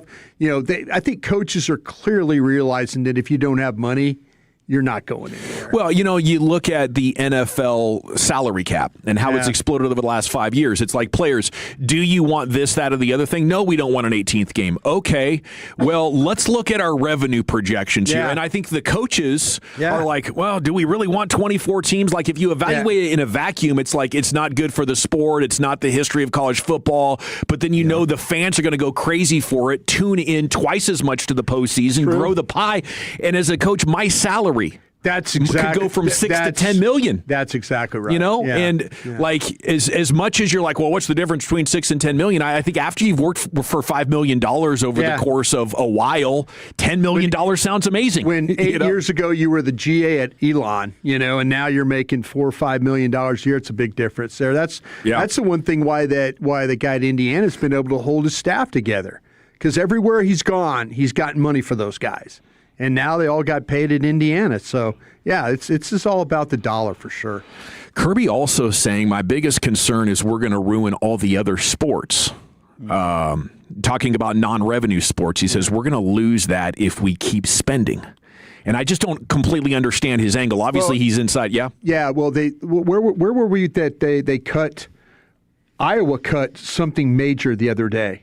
There's programs that are now they're cutting their Olympic sports because of football. They said we can't afford not to give all the money to football. Oh, yeah, gymnastics, tennis, swimming, and diving. Yeah, there you go. They're down from 24 to 20 programs. Yeah, now. and they're a Big Ten team. They are. Yeah. Well, and then I think you have some universities that are kind of choosing like which sport do they really want to pump the money into. Yeah. Like I was talking with a couple of Arkansas people, and they're like, it seems like we're really like they don't put money towards the football team. I think they've kind of waved the white flag and realized like we're not going to compete in football. But what they are doing is funding Calipari and the basketball team now with a ton of resources. Baseball makes sense too for them. Good baseball program. So I mean, so they can't just go back to playing for free like they were, because then they're just going to be in last place. Yep. And we might as well not even have a team if we're not going to try to compete. So we have to take part of our football money and fund the other sports. And the people giving the NIL money are like, I don't want to throw money at other sports. That's the way it used to be. It used to be that when you were like football funded a lot of the Olympic sports, women's track, men's golf, a lot of sports were funded. And then now, you've got these programs that are spending, even the basketball programs are spending between $10 and $15 million. So say you're Ohio State and you got a $30 million football program and a $15 million basketball program. That's going to limit a lot of the things that they do. Yeah. Yeah, and some of these owners or these alums are so desperate to win, they're willing to lose money. And if you're willing to say, well, yeah, I'm going to give this money as it's a passion project. I don't need to make money back. Then, it can create a really uneven playing field. I guess my main point is, though, as I evaluate all this, I mean, the football players deserve to get paid for the work that they do. Yeah, they do. And if it's a free market. So if you play sports that aren't generating money, like I can't take money away from the guys who are producing a product that the world loves, and is spending billions of dollars in advertising revenue on. I can't tell those guys, you got to play for free, because if you don't, then we're going to have to get rid of these other sports. Yeah. I don't know what the solution is, though. Well, it used to be that way. Yeah. It used to be where the men's gymnastic team at Iowa was pretty happy to have scholarships. And it was robbery, wasn't it? Yeah. I mean, you're looking at a guy like here. Let's take Drew Mestamaker, for example. UNT, now at Oklahoma State. He's gonna walk away from college football with a nest egg approaching $10 million. Assuming he's responsible with it. Oh. But now I don't have to be good in the NFL. I provided services that made people rich during my college football time. I don't get to go back now and look at the quarterbacks that were selected in the draft. With the guys that weren't the first round picks, they're all losing money. Every one of them is losing money. Carson Beck. Oh, really? Has gone Carson Beck's gone from a $4 million quarterback to making $800,000 for sure. And that's probably why Trinidad Chambliss and Dante Moore wanted to stay so much. Those guys, it's worthwhile for them to stay. Yeah, you're not taking a net negative now. All right, we got to run. We got, and that's probably why the NCAA has moved to go back so strongly to 4 and 5 years of eligibility, because they know we got to get out in front of this before we got 28-year-old average starting lineups. And again, the cost of having a 28-year-old playing football. Yeah. All right, we got to run. We got the champ on the other side, then Wolchuk's top 10. Buddy, where are you taking us? All right, we have the top 10 players who pivoted to a new career after retiring. 877-881-1053. You ever done that? And a football stat of the day. But let's chat Trajan Wealth with you. That's TRAJAN, Trajan Wealth, we've talked about for a while. We're clients, and honestly,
Back Nation here on 105 through the Fan. We are under an hour now from the Rangers Player Show. Cal Quantrill's going to join us. Looking forward to that. CY at 6. So we're going to have a couple of good Rangers segments in here for, and of course, Sands will join us as well.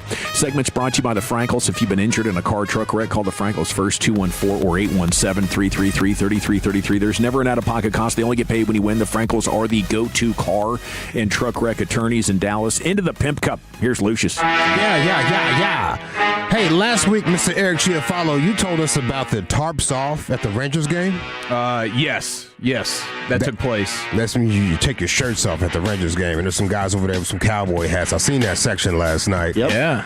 But I also seen a whole lot of kids taking their shirts off and spinning around like a helicopter. Oh, did you? Mad kids, bro. That tops off is spreading. It's a community uniting together. Mad kids, bro. Everybody just cheering. Go, little fat kid! And kids just dancing with his shirt off. Yeah. Go, little fat kid! You're doing it. Shuffle. Yeah. All right, this is G Back of the Day. We do it every weekday on the Fan at 5:30. Replay the champ right about here. I believe this young lady is going for 3 today. I'm not sure. We've had days off and everything. I'll count it and give you a better time at 5:30. All right. Yeah, it sounds about right. It's called Girl Riz. She just wanted to compliment this older gentleman on his suit. He had a nice little suit on, but it went awry. Excuse me. Where'd you get your suit? Pardon? Your suit, where'd you get it? I'm cute where I get it? No. Yeah, you're cute. Really? Yes. Yes. This is not a scam, is it? No, it's not. It's not. I just thought you were cute. I actually thought you were cute. Oh, really? No, Thank you. I I thought didn't you even have a think you beautiful noticed me. ass. Yes. Just a beautiful ass, I'm telling you that. Shoot your shot. Yeah, shit's beautiful. Is this old dude in the 70s, you think? 60s? He's old as hell, bro. Yeah, Maybe late 60s, early 70s. He has a briefcase. Okay. Oh, Who wow. carries a briefcase? I don't think I've seen one since the 80s. I'm talking about. it's been a while. Used to be a thing. Got an alligator briefcase. Oh, yes. Showing it used to be a off. thing. This thing's custom. Or the attaché case, if you will. It sounds fancy. Got a briefcase, got an attaché.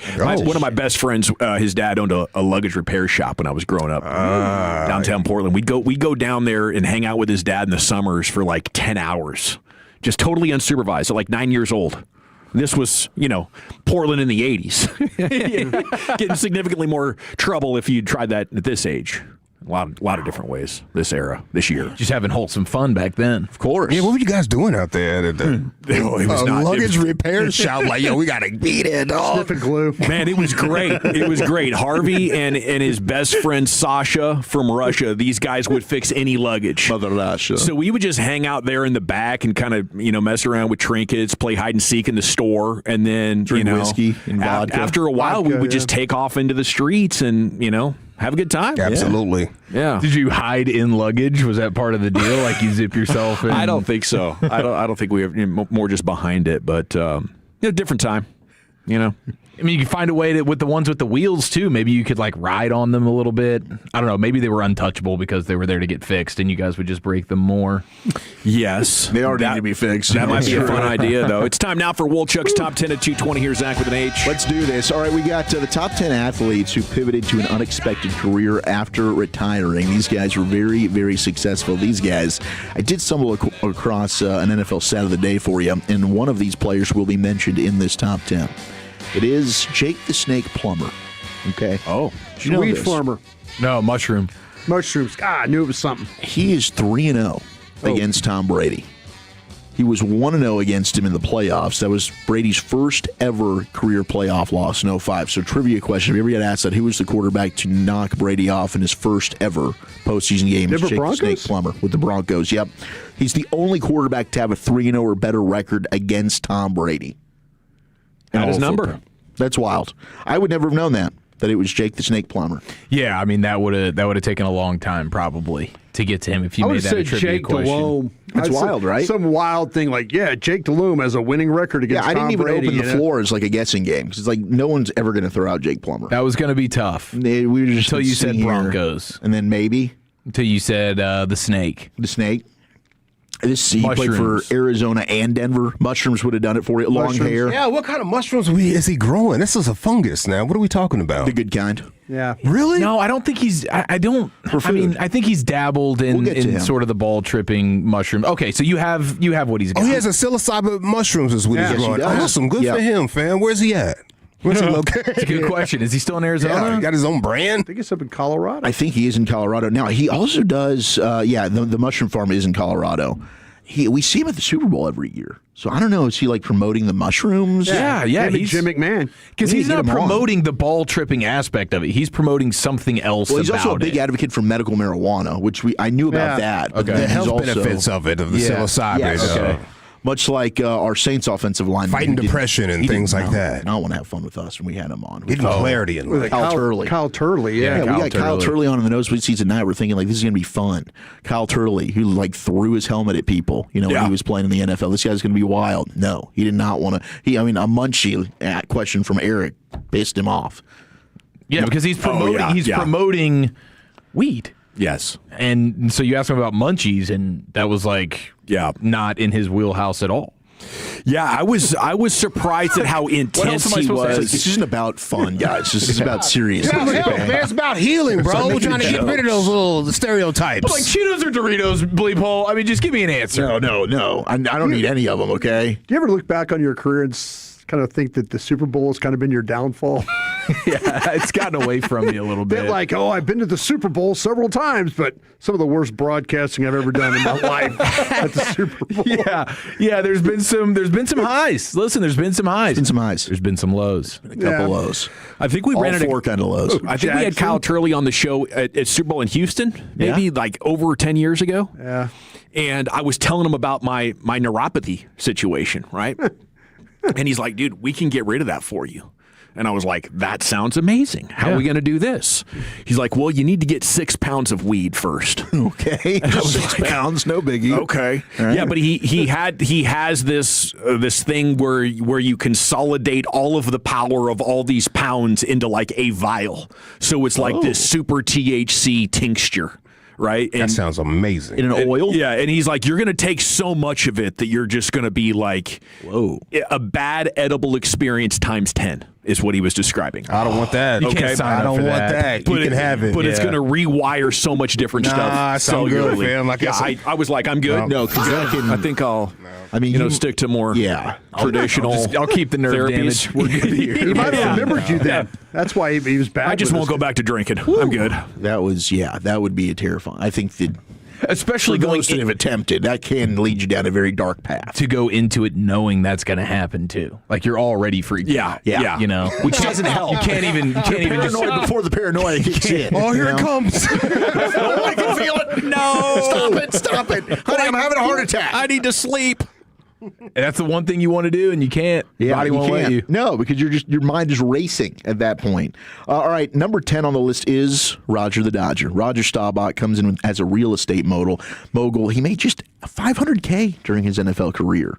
And since then, he's become a millionaire with real estate. So shout out to Roger. His Staubach company sold for over $600 million. This was back in 2008. Yeah. It sold for over $600 million. Damn, on like half of Valley Ranch, bro. Holy crap. Shout out to Roger. Good for him, dude. Yeah, well done. Well played. He's a damn good American. He is. Junior Bridgeman, restaurant and soda mogul. 12 seasons in the NBA, 10 with the Bucks and 2 more with the Clippers. Bridgeman? $3 million. Bridgeman, yeah, or Bridgeman. $3 million with career earnings. He's got a distribution plant of Coca-Cola and 120 Chili's and 160 Wendy's. Owns them all. This dude. Wendy's is kind of starting to flop, though, man. Is like it? all the Wendy's within striking distance have kind of just disappeared. Well, he from me. invested back in 1984. So Okay, he that was probably got in here at the good time during the peak. when Dave was still flipping the burgers. Yes. Gosh, Dave. And they should have kept the yellow colors. I know. Right? I know. I mean, Pizza Hut's going back to old classic retro 90s looks. Yeah, we're getting some retros, man. That's exciting. I might bust out a 90s fads. That's with a D. Okay, that's with a D. Don't start to get freaky on me now. Fan After Top Darks. 10 90s fads. Yeah, the fatties. Shout out to them. Number 8, Mark Hamilton. And that's why you're a fan. Thank you. I knew that was coming. Mark Hamilton, Major League Baseball player that only appeared in 47 games. Is that a player then? Yeah, Brian, because he played in 47 games. All right. Not Luke Skywalker. I know. I was thinking the same. Hamill. That's Mark Hamill. Okay, my bad. Others might know him as the voice of the Joker as well. Go ahead. But he became a doctor. Went to Hofstra Zucker School of Medicine, and now he's a big-time professional in the radiology field. So shout out to him. He's crushing it as a doctor. So Major League Baseball didn't. It's kind of like John Michaels, the left tackle from USC that you John drafted. Michaels. Man, those X-ray people got to figure it out. They're making a ton of money. They just will you into a room, put a body part up on the table, and hit a couple of buttons. Send you off to the other doctors. They don't got to know jack squat. That's amazing. I mean, like the school probably sucks, but once you make it, that actually does sound like the best gig to have. Yeah. There's nothing disgusting. There's nothing intimate and personal. The pressure of like the ER, you're working, people are in and out, they're yelling at you, you've got angry people that have been waiting for hours. That sounds like the way to go, the radiology field. Maybe I should push the girls into that.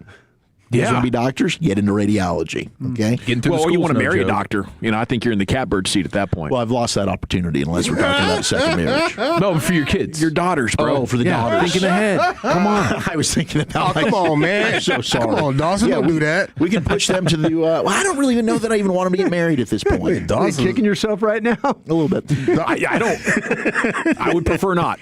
I'd prefer them to just live with me forever. Or get themselves a doctor. I don't trust the world. So Dawson wants to do them like Kim Kardashian's mom. Girl, you better get you a doctor. Pimp them out. Don't come back to this house without a doctor. It's like, Ray J, make this tape and send it to me, please. We're going to go ahead and make it go viral. I mean, how weird is that? I did feel the same way when Abby was little, you know, like, but I think they get so annoying at 12, 13, and 14 to prepare you for what's next. You're probably 100% right, because as soon as I get to the teenage years, but like right now, I'm like, no, I can't even fathom you, like even getting bullied at school, you know, little things. Like you want to protect them from everything. You're not going to be able to. How about Ken Griffey Jr., photographer now? Yeah. Amazing. Yeah, like Randy Johnson, too. At the Masters, Randy Johnson's on here as well, also photographer. That's pretty amazing. And both of them made such a killing in their career. $175 million for Randy, $172 million for Ken Griffey Jr. Did one turn the other one onto it? Like, bro, you won't imagine what I'm doing. It's so much fun. I think Randy Johnson did have something to do with Ken Griffey Jr. getting into it, because Randy was in it first. But both of them have shot big-time events. I mean, a buddy will pull you into a hobby. Plus, you can get pretty good paid on this. Yeah. You know? No, it sounds like they're doing well. Marshawn Lynch does that as well. That's right. Beast mode. He like truck stick the dude that was coming to the sidelines at one point, dude. Put a shoulder into him. Mookie Wilson. Career earnings $7 million as a Major League Baseball player for 12 seasons. He's actually the one who had the hit through Bill Buckner's legs there in the 86 World Series. His second career, truck driving. Actually became pretty good at that. I hope he bought like a few trucks, you know what I'm saying? Yeah. Have a fleet of trucks. Tractor trailer truck that he bought to start making deliveries across the U.S. And I guess he just kind of did that for funsies. Jared Allen, curling. And I'm surprised more athletes haven't gotten into curling. Because, like, Dawson thinks we could go out and do that. Maybe you could, but Jared Allen got into that. You just have to have the time. Brian and a Reeves. steady hand. You need one guy with a steady hand. Yeah, one person for sure. You'd be like a good dart thrower. Dude. And maybe like a good, yeah. You have Bryant Reeves, who got into cattle farming. And this guy looked like a cattle farmer. Played for the Memphis Grizzlies, 300 pounds at Oklahoma State. Big Country? Yeah, Big Country was his nickname. He bought a 300-acre ranch where he built his dream home near the banks of the Arkansas River, and now he is selling cattle, and he's making a killing off of it. Yeah, Drew Bledsoe, who's a winemaker. Coeur d'Alene, Idaho. Yeah, the Bledsoe Family Winery. Sounds fantastic. And then we do have Jake Plummer, mushroom farming. Career earnings $59 million, but now the quarterback, who is nicknamed the Snake, co-founded a company that makes mushroom-based supplements alongside former UFC fighter Rashad Evans. Mushroom-based supplements, so like the lion's mane mushrooms and things like that to get your focus for a workout, not necessarily the psilocybin. And I do believe he does also grow the medical marijuana. So he's kind of dabbling a little bit. That's what I thought he did to begin with. Because he started as an advocate for the marijuana, and then I think he branched out to the mushroom. He's an of-the-earth kind of guy. He is very much. And he looks earthly. Yeah, you can see it. Yeah, he's kind of not a shower guy, I don't think. It kind of looks like Kelly Olynyk. If he'll pull Kelly more Olynyk than any of us. Very much so. Yeah, I think that's a great comp. 95 NBA draft with Bryant Reeves out of Oklahoma State was crazy. Joe Smith goes number 1 out of Maryland to the Warriors, one of the all-time busts. Then you get McDyess, Stackhouse, Rasheed Wallace. What? KG goes 5, best player in the damn draft, and then Bryant Reeves there. I remember there was a hefty discussion about how good he could be after that. Damon Stoudemire, Sean Respert, remember that name, Michigan State shooter, undersized, Ed O'Bannon, Kurt Thomas. All right, thank you, Wolchuk. We're coming back here with a new segment with the Chief. There's no Michael Strahan. I just wanted to say that. Michael Strahan. That's another great point, yeah. It's amazing. Television host. Okay, He's been sorry brilliant. about that. Dude, yeah, No, he's got to be pulling in. Yeah. He's outstanding. He's the man. He's the face of Good Morning America. Yeah. But he also gets to do the NFL stuff. There's really nothing he can't do. Yeah, he's incredible. Yeah, it's kind of setting a trend for Burleson, right? I guess it's not that much of a trend with NFL players. Used to be actors, right? Now they're, I guess, newsmen. I think I saw Justin Tuck's doing like Wall Street now. He is. Yeah, these former Giants guys are just crushing it. Oh, that sounds fun. Where are we going next, Eric? The G-Bag Nation presents Ball Maxing next year in the nation. But Tolos, I know as parents, we would all do anything to give our own kids a bright future, but some kids need a helping hand to get there. And that's why I'm here to ask you to donate your old...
Ship 3 years straight, and they've got more new Chevys than anyone in their all price of sale. Silverados, Tahoes, Blazers, Malibus, Equinox, and more.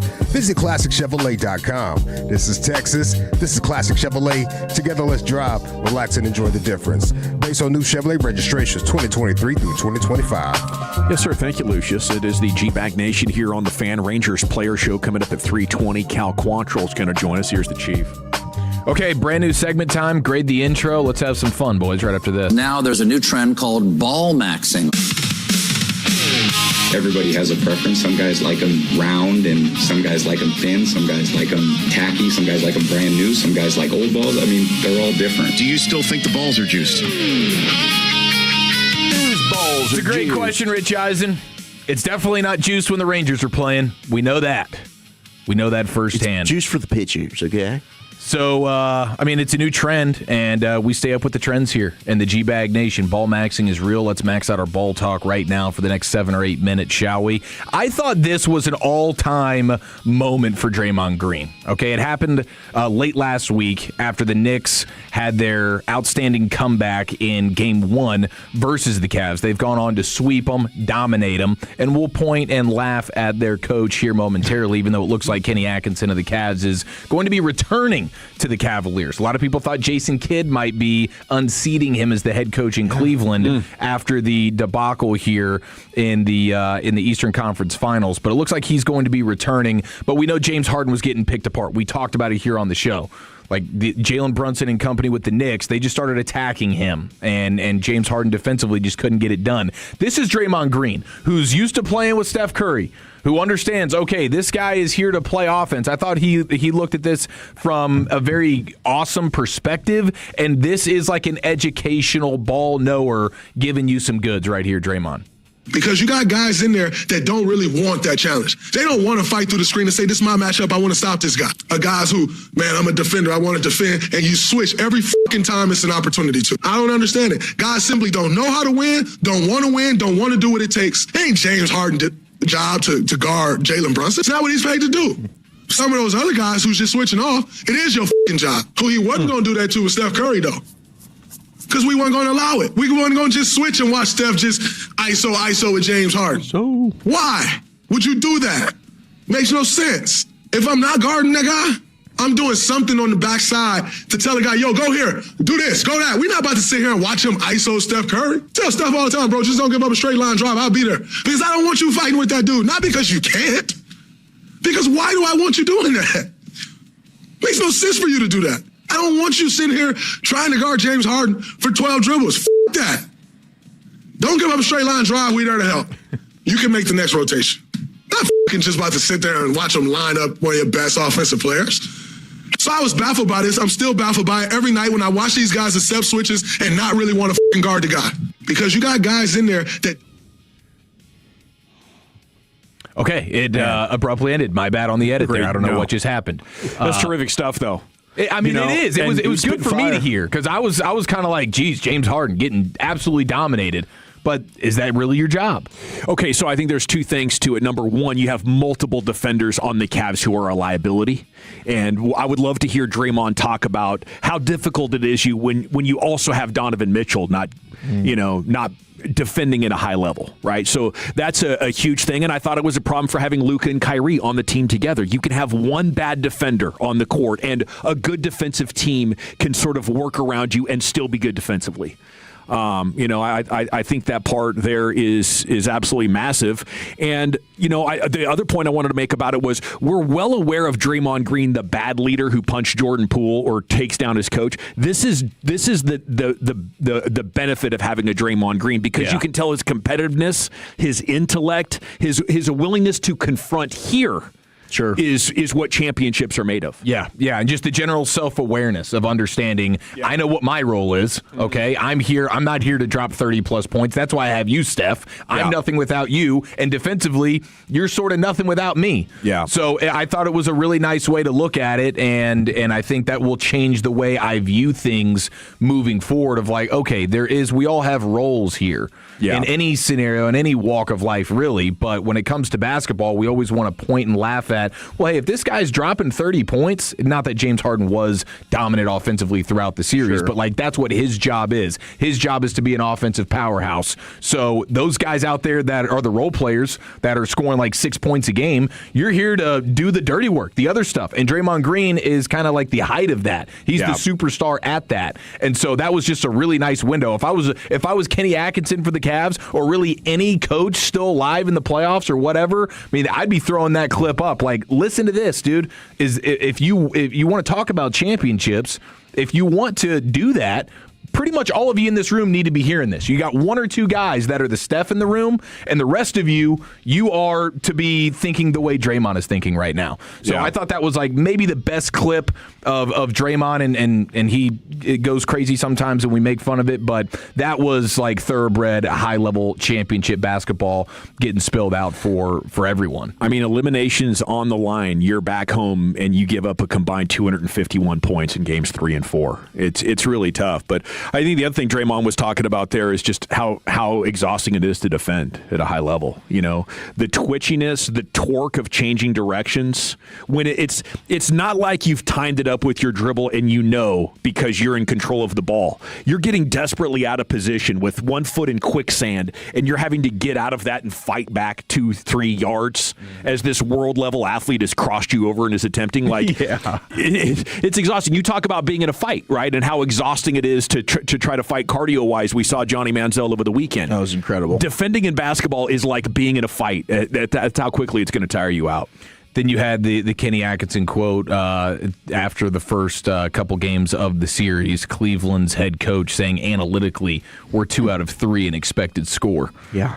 He says, I don't know if you guys follow that, the expected score. I know you're looking at me all confused right now. I know no one wants to hear that. With the general public, everyone is outcome-based. But he is getting clowned for talking about analytically we are up in this series 2-1, basically after 3 games, in a series where they are getting swept and they are losing by wide margins. I mean, really, ultimately, none of those games were close. I guess game 1, when you had the lead, you surrendered it, but you still ended up losing that game. The biggest blown lead ever in the history of the playoffs. And you still lose that game by double digits. Okay, so it was a masterclass in stupidity there at the microphone for the Cavs head coach. But I like the way that Josh Hart views analytics. I don't know if you guys heard this one. This is a pretty good analogy for analytics. Josh Hart, New York Knicks. I'm never a huge analytics guy. At a certain point, they're a lamppost to a drunk person. You can lean on them, but it won't get you home. So at a certain point, you got to have a good feel for the game. I knew you'd like that, bro. I like that. You home. It's like an old sage wisdom from, you can imagine Greg Popovich using a line like that. But that's the difference, man. That's how the Knicks view it, and then the Cavs view it the other way, and they just got mobbed. But we'll hit the rim sesh a little bit later. But a little ball max, we here for it? Ball max can stay. We're maxing. We're balling. Great name, great segment. Thank you. Wins all around. We got 1 down, 3.5 to go. Rangers baseball coming up at 6:30. They're on a bit of a snide, as they would call it. Little losing streak happening here. So we're hoping for the best. CY is going to join us at 6. Cal Quantrill Rangers Player Show coming up at 3:20. What is next, Wolchuk? Let's hit a mixed bag. The Rangers might be getting this guy back. Would you ever let your mom talk about this? That's next in the nation.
Let's go, Cowboys. An Odyssey sports station. Driven by our D&M Leasing Studios. You're rolling with the G-Bag Nation on 105.3 The Fan. Yeah, buddy, here we go. It's hour number 2 of the G-Bag Nation here on 105.3 The Fan. Rangers Player Show coming up in 20. You're 20 minutes away from the Canadian legend, Cal Quantrill. Yeah, he's had quite a career, and he's had quite a season so far for your Texas Rangers. Yeah, you can probably talk hockey with them. Maybe some Bully Melrose will make an appearance. Maybe, you never know, boys. Cal Quantrill, son of Paul, okay, but the plot thickens a little bit more. He is also the son of Andy Ashby's sister, okay, the former Padre reliever, or Padre starter, Andy Ashby. So he's got double big league genetics with his parents. And that's why he's a mountain of a man sitting up there at 6'3", 200, just throwing heat, Brian. I was wondering, I think I got like Andy Ashby as one of my Slurpee cups. You say he was a Padre? He was. Was he a catcher? I don't know. Let me look it up. I'm just having I thought he was a pitcher. I'm having flashbacks of being like 12 years old and Andy Ashby's name. I just remember him on my cup. Oh, Andy. Andy is now 58 years old. Okay. So he had a good career, and so did Cal's dad, Paul. They probably were hanging out. I'm pretty sure Cal's dad, Paul, was like, "Hey, Andy, your sister looks pretty hot. Can I get her number?" I think that's how that went. We'll have to get to the bottom of the story coming up with Cal in about 20 minutes. Oh, no. Here's Wolchuk with your sports picks. Well, we'll get to the bottom of some family stories here during the segments. That's a good little mix there. We'll shake it up. You never know what you're going to get. Now, here's the news that we shared last segment that Kenny Atkinson is expected to return as the head coach of the Cleveland Cavaliers. Why, you ask? I don't know. Maybe they're going with the trend that KNC said, where for the last 5 years, the team that has lost the conference finals in the East has made the NBA finals the following year. So maybe they just think they'll get LeBron, even though he's not going to take player minimum to join them. We heard that today.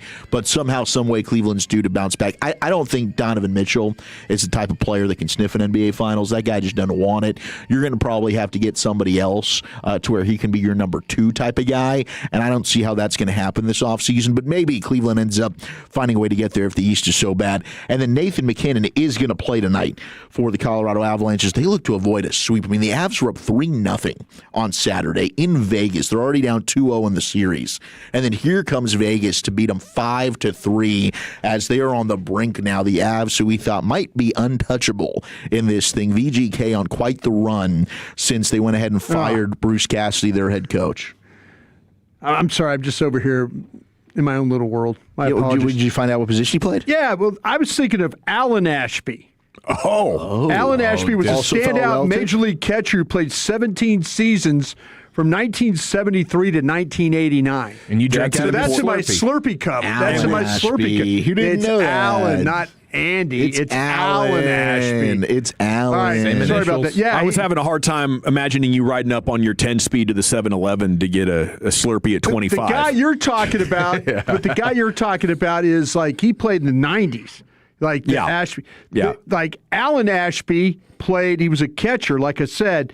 He was with the Astros was his most, but 1973 to 1989. See, that's where I caught him with the Slurpee cup. Yeah. Somewhere between 1973 and 1976. Okay. You go Coke Slurpee on there? Do you a red, blue? Always went with the cola. With the Coke? The cola one. Yeah, it's so good. The cola is kind of the OG. It's tried and true. So the 972's asking. Always tasted weird to me. Why would you? Yeah. Why is it this Diet Coke? It tasted like stale Coke. Yeah. The Coke Slurpees? So you just walked around with like a blue mouth all day? Yeah. You were just you got to mix them up, I think. I mean, I think you got to go like half and half, or maybe even if they got 3 different flavors, go ahead and just put a little trifecta. Let's be honest. Let's go. Need to clean that device a little more. I'm sure it's disgusting. I think that makes it taste a little. You just don't weird. ask questions. You just go ahead and enjoy it and move on with your life.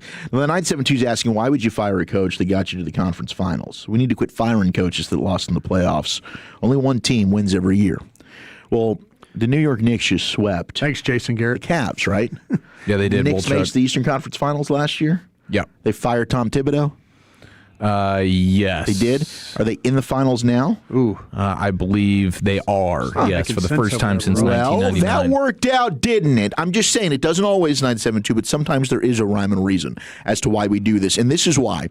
Kenny Atkinson gave the highlight of which you just went ahead and talked about in the ball maxing. About, we'd be up 2-1 if you looked at the analytics, blah, blah, blah, blah, blah. Basically the money puck of ridiculous. basketball analytics. Well, and then so here's the players that are echoing right. Like your team takes on the mindset of your head coach. It's always what the old saying is. Well, here's James Harden. This is after they get swept. They lose 4-0. They don't win a single game in the series. They get mollywopped in basically every game. Disgusting. And you kind of knew, like, just the way the sports world go.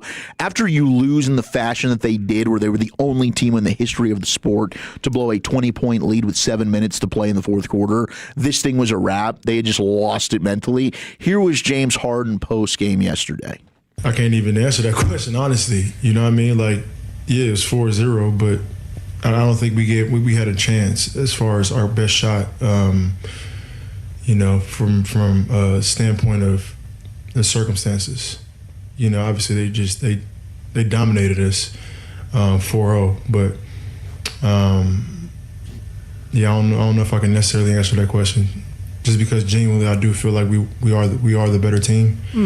But series-wise, it didn't show it. So, tough question to answer. Yeah, it didn't show it. You just said you got dominated 4-0, but genuinely you still feel like we're the better team. It's just a lack of accountability, but it starts obviously with your head coach, Kenny Atkinson, who felt the same way. Let me ask you this, though, Wolchuk. Can he say anything else? Yes. He did say he got dominated, but you have to say. That's what you say. That right there. But you can't put the caveat in there like, listen, I'm trying to stand up for my teammates. Not when you get swept and you lose 4. He got traded, right? He got traded over there. He's been traded a bunch of times. No, but he was traded over there. Yes. Darn yes. So, yeah, he can't. Yes, he can. You do not need to say we were the better team. Why? Why do you have to say that? We do it all the time. That's a bit of weird defense there. Maybe we are a better team than what we showed. Yeah, something like that. Yeah, but like I just still at that point, feel I like need to go back and listen to the tape of us talking the Cowboys post-game show against the Packers when they were they got their ass kicked. I don't think any of us were saying the Cowboys were the better team. We thought that they would win the game. They didn't. Yeah. We thought they were in a great position to go to the NFC Championship game. They didn't. They got destroyed. And then these people we were talking about firing the coaches. Everyone. That was a get away from me game for all 53 and the staff. These people, they don't know how to be negative, though, and they don't know how to tell the truth when they're talking to reporters. Can't tell the truth. So sometimes they get into these spots where it's like, yeah, I got it. I'm going to talk to reporters. I'm going to make a bunch of crap up and avoid accountability. Got it. And then they go out in a situation like this, and it seems super tone deaf. Yeah. They're just running their playbook, Yeah, I think it's what you can choose what you do and don't say. Some things just don't. I agree with you, Wolchuk. I think you should have just ended it perfectly. Yeah, we got our ass kicked 4-0. We didn't win a single game, but still believe we're the best team. But when the coach is saying it too, I get it. I get why the players are. There's a lack of accountability with the Cleveland Cavaliers. Donovan Mitchell, their best player. Team's crumbling around me. What am I going to do? Don't pass me the ball, guys. I don't want it. You know what I'd say is, look, Trae Young and the Hawks were in this conference final a couple of years ago. This East has been a disaster really since LeBron left. Okay? It's true. We all suck. We made it to the conference finals. That doesn't mean we're actually very good. And a team got hot and swept us. Yeah. And look, maybe they'll end up in the finals next year. Now, what a weekend it was in softball. And we go to Texas Tech, who took on Florida. Now, this ended up making headlines. Why? Well, I have a former NBA star's daughter who is playing on Texas Tech, formerly played for Florida, whom they were playing. Yes, Jason Williams' daughter, Mia Williams, is an outstanding softball player. So Jason Williams played for Florida, of course, in the 90s, and then his daughter followed in his footsteps and went to Florida, where she played 2 years for the Gators. Then she transferred to Texas Tech. Why? Probably the NIL money. I get it, right? The Red Raiders are throwing that around. But what happened this weekend? Well, she gets hit 5 times over the course of a 3-game series between Texas Tech and Florida. Now, after this, the head coach said, well, we weren't doing it on purpose. We're not trying to hit Mia Williams on purpose. Coach, if it happens once, get it. Maybe even if it happens a second time. All right. Hey, 5 times in multiple games? Yeah, that's next level. Come on, you guys knew what you were doing. Now, Jason Williams ends up being escorted out of the stadium. There was an altercation. in which he said post game, in which he did a little video because he also works for Barstool, that fans were throwing an older woman threw something at his other daughter who was sitting with him in the stands. Oh, those Yeti moms will get you, dude. And both fan bases are talking and they're chirping back and forth. And I get it. Like, that's sports, right? You're going to let that happen. And there's probably some venom and animosity. She transferred. Like, this was going to be an emotional, high-stakes game. Winners going to the World Series. Like, a lot's on the line here. Understood. But it ended up getting into a very poor display of sportsmanship. Mia Williams hits a home run. It was a beautiful moment for her. Tech goes on to win. And then Tech lines up to go ahead. Let's go shake their hands. And Florida is just, boop, we're leaving. We're going to the dugout. Again, accountability segment here. Coach asked afterwards, I didn't know anything about this. What? I didn't know we weren't going to line up and shake hands. What? I was already gone. I didn't know. Well, Coach, come on. Do we not do this after every series? Isn't this just like you do it? You line up, you shake the other team's hand. What are we doing? That guy should be fired too. Get him out of here. Wow, so he just bailed off and wasn't even going to be a part of the post-game handshakes and then acted like he didn't know that his team punted on it as well. Yeah, he just pretended like I didn't. One, we didn't hit her on purpose. We did not hit Mia Williams on purpose. All 5 times were accidental. All accidental. Lying and avoiding accountability. Terrible. And she had a hell of a series. 2 home runs, 5 RBIs, scored 3 runs, but 5 hit by pitches against her former I really team. think we should stop interviewing anybody after the game unless you want to be interviewed. And if you come up to be interviewed and you're giving us lies and BS, we're going to roll our eyes and walk away. That's what media should do, right? I like the idea of that. Yeah, you leave a coach by himself at the podium. Yeah, we don't need to talk to anybody. Yeah, we don't need this crap. We don't need these answers, okay? This is crap. Yeah, stop lying. I'll text you later. All right. Speaking of allowing people to talk, which, hey, do it. But this is a weird one. Would you ever Please talk. Just don't be compelled to talk. Some people don't want to talk and aren't good at it. Yeah, and especially having a mom or a parent talk about this topic. You guys know Will Levis, right? Yeah. Oh, yeah. Oh, the surrender cobra. Yeah. Mayonnaise in the coffee. Absolutely. Yeah. Former Kentucky quarterback. QB1 in what draft brought us? 2020. What's his draft? He went second round. All right. He didn't get picked in the first round, did he? he No, went didn't. 33rd overall by the Titans. Yeah, first pick of the second round. 2023 was his rookie season. And they all run together. That's why I didn't answer your question. Yeah, they do. They really do. He was dating social media star Gia Duddy, and she went viral during the draft because it was like, Did he make her famous, or was she already famous? I think that he helped with that because I think that she really went viral during the draft. She is sassy. Yeah. She is a Very diva. much so. Yeah. Yes, because now she's like, on TikTok she's got like 650,000 followers, but they had a little bit of a sex tape leak, that went out there. It wasn't great for Will Levis. There was leakage involved? There was leakage involved. There was. What do you mean it wasn't great for him, bro? I think that it was like a quick tape. Yes. Somebody called it a vine. Yes. Now, I don't know if you've 15 seen seconds or less. I'll say this. It was 6. You're just so amazing, you know? Yeah, exactly. Compliments to it's you. Compliments to the chef there.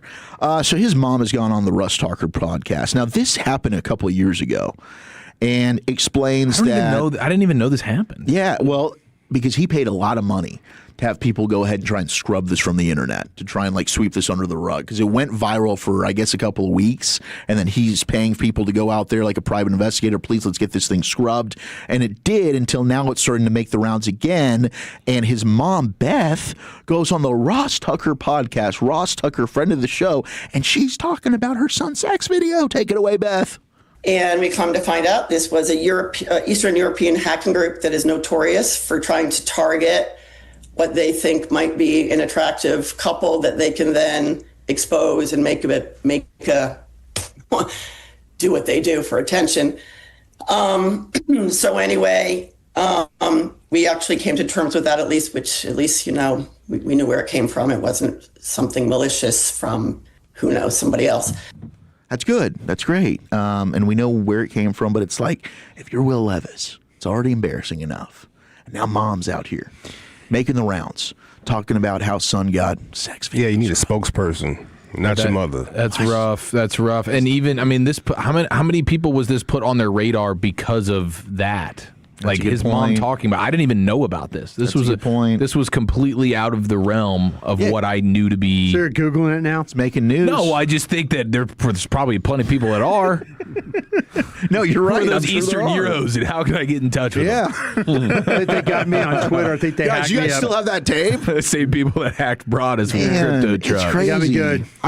I felt for him. I was like, man, I don't know if this is my mom out here talking about this. Did he surrender Cobra in the video, like he did on the field? I didn't see the video, but you probably did. Yeah, you're probably right. He got it scrubbed too fast. I couldn't make it over there in time. Is he still with the Titans? I don't think so. Oh. Is he?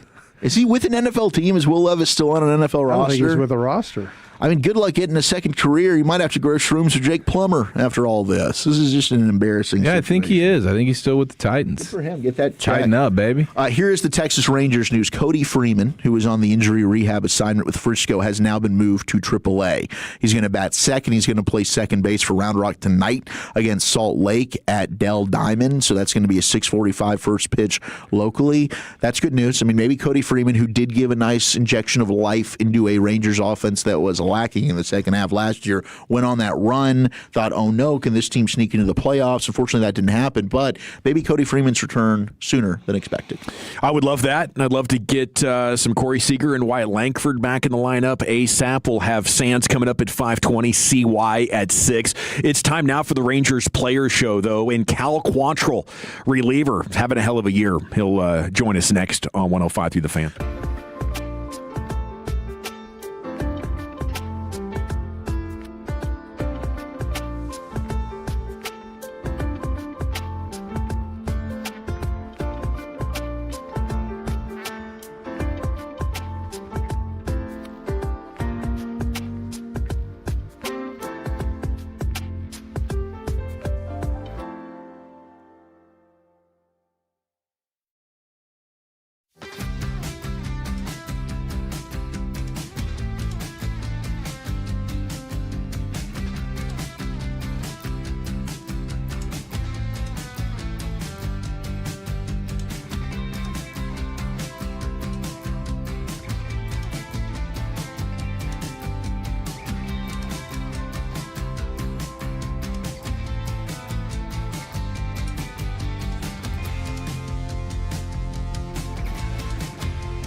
All right, welcome back. It is the G-Bag Nation here on 105 through the Fan. It's time now for the Rangers Player Show.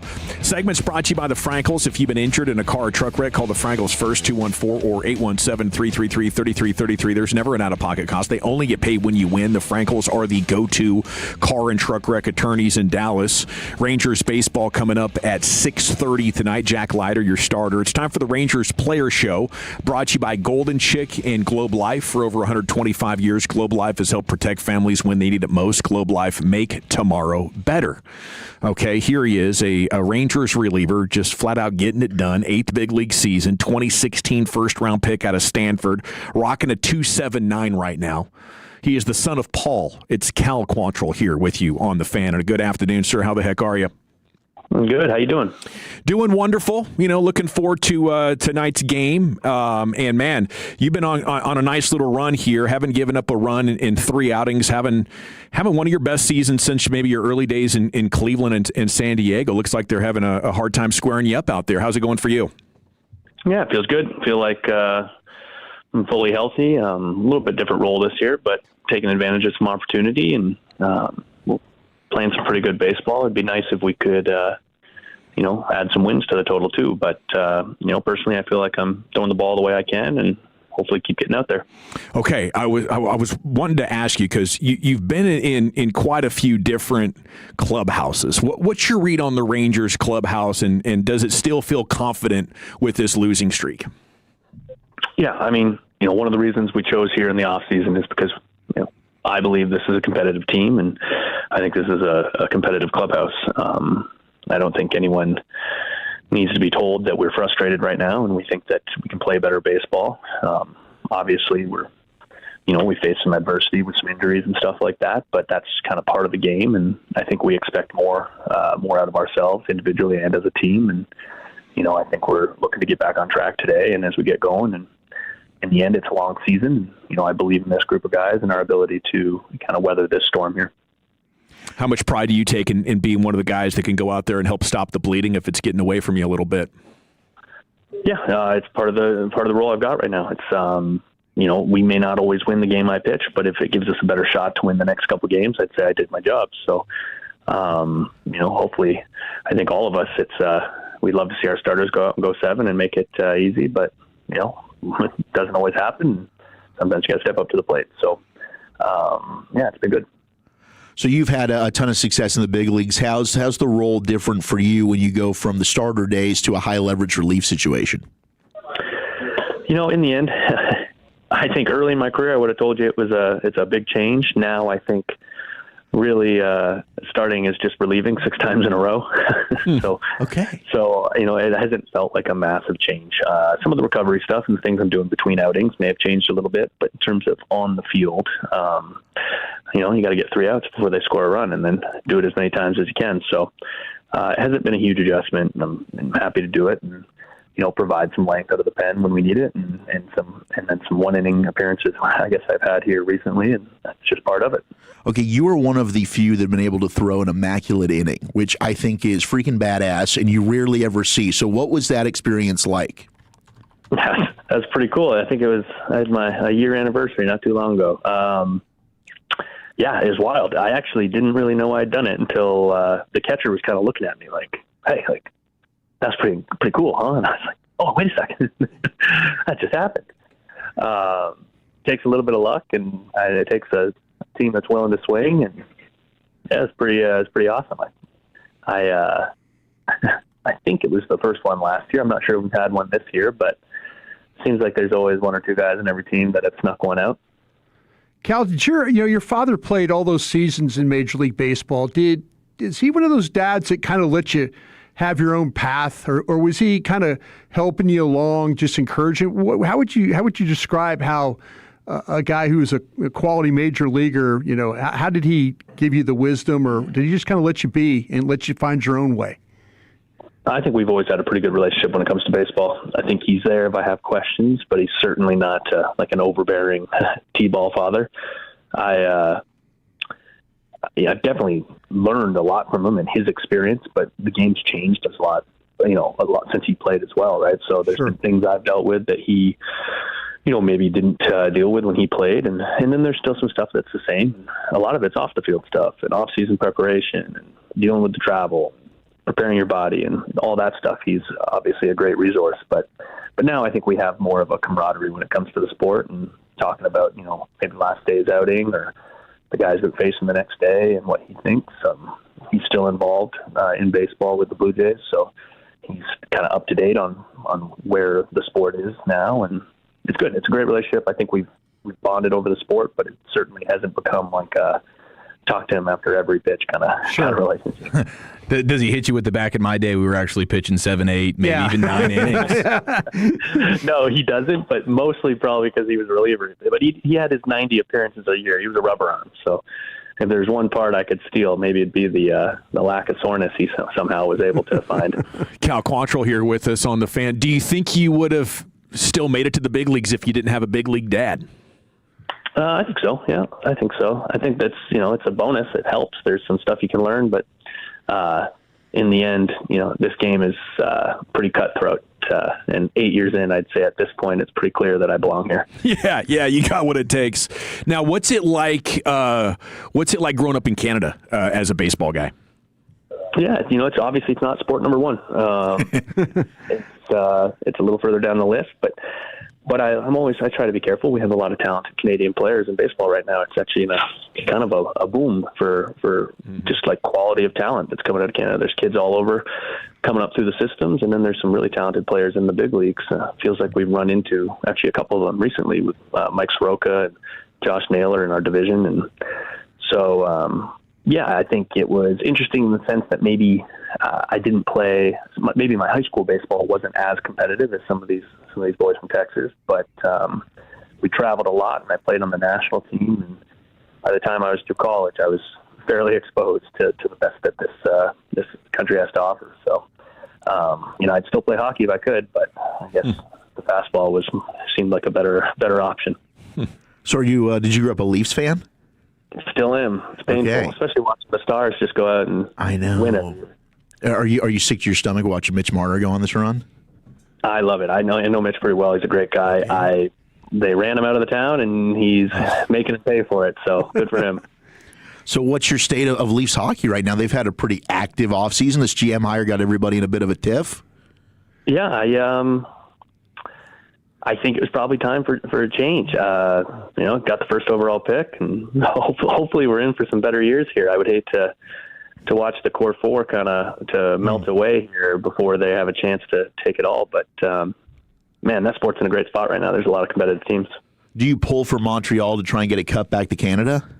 I would rather no cup in Canada than Montreal. Yeah, I knew that was coming. I knew that question was going to be asked. It's been so long. It's like, I didn't know if we've just said, you know what, screw it. Anybody can win it. There's no way in hell he was going to say that. I'm not even going to pretend for a second. I'd rather everyone be sad. Yeah, Canadian tears. What's the World Baseball Classic experience like playing for your country? Oh, it's awesome. I've done it twice now. I'd do it again if I get an opportunity. I think you got to be careful. You have to prepare your body. It is early. It can be dangerous, but it's one heck of a competition. And the way that the guys are playing it now and the turnout we're getting, it really is the best of the best. And ended up getting to go to quarterfinals this year and play USA in Houston. Unfortunately, I had pitched the day before, so I didn't get to pitch in that game, but just a really, really cool experience. They're doing a great job with that tournament. I think that the fans like it. And, it's not often that you have national pride when it comes to our sport. It's a really cool experience. Hopefully the Olympics turns out to be great, but this WBC has been fantastic. Cal Quantrill here with you on the fan. Is there a USA hockey fan in the clubhouse that you're talking with or trash talking with around some of these high profile matchups over the last year?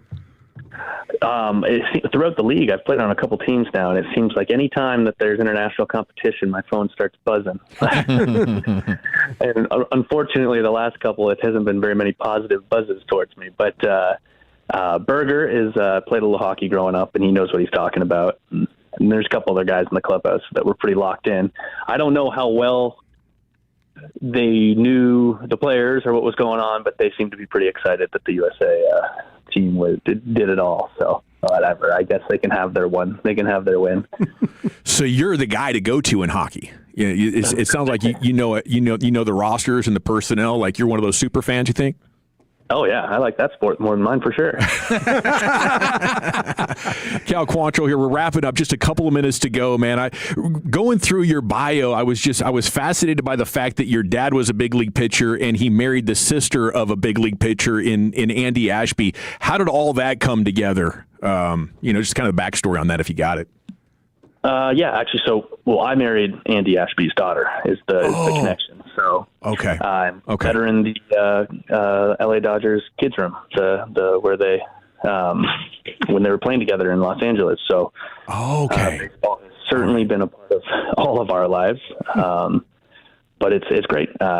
She's very supportive. She's lived this life. She understands what it takes, and she's quite the athlete herself. So it's good. It's our family dinners. There's, everyone knows what they're talking about. Everybody knows what.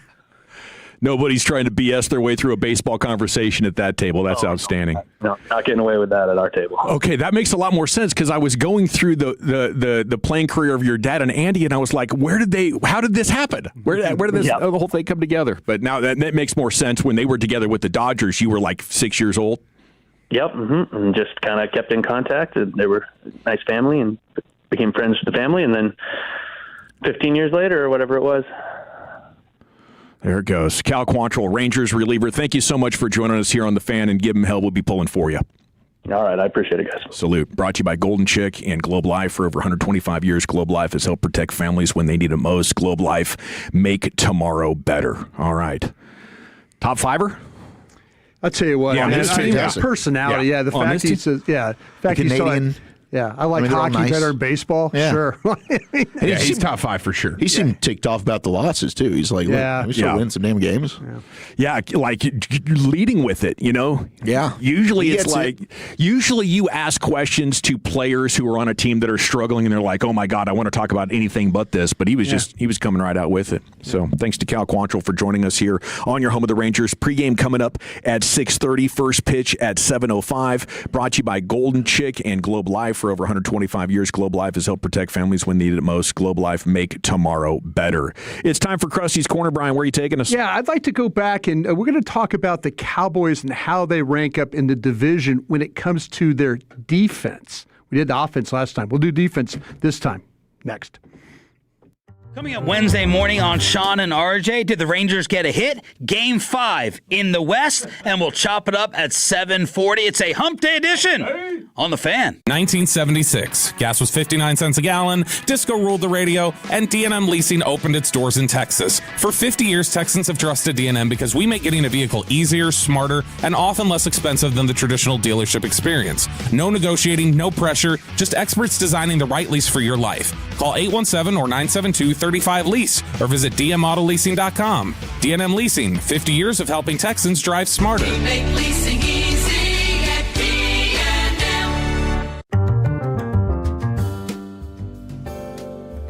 Hey, Dawson back here with you. Wanted to chat Frankels because life's unpredictable. You never know when you or a loved one could be injured in a car truck wreck due to somebody's negligence. And when it happens to you, we highly recommend you call Scott and Mark Frankel. These guys are amazing. They've been doing it here in North Texas for over 30 years, fighting to get clients paid when they're hurt, not their fault. 18-wheeler hits your commercial vehicle, something like that.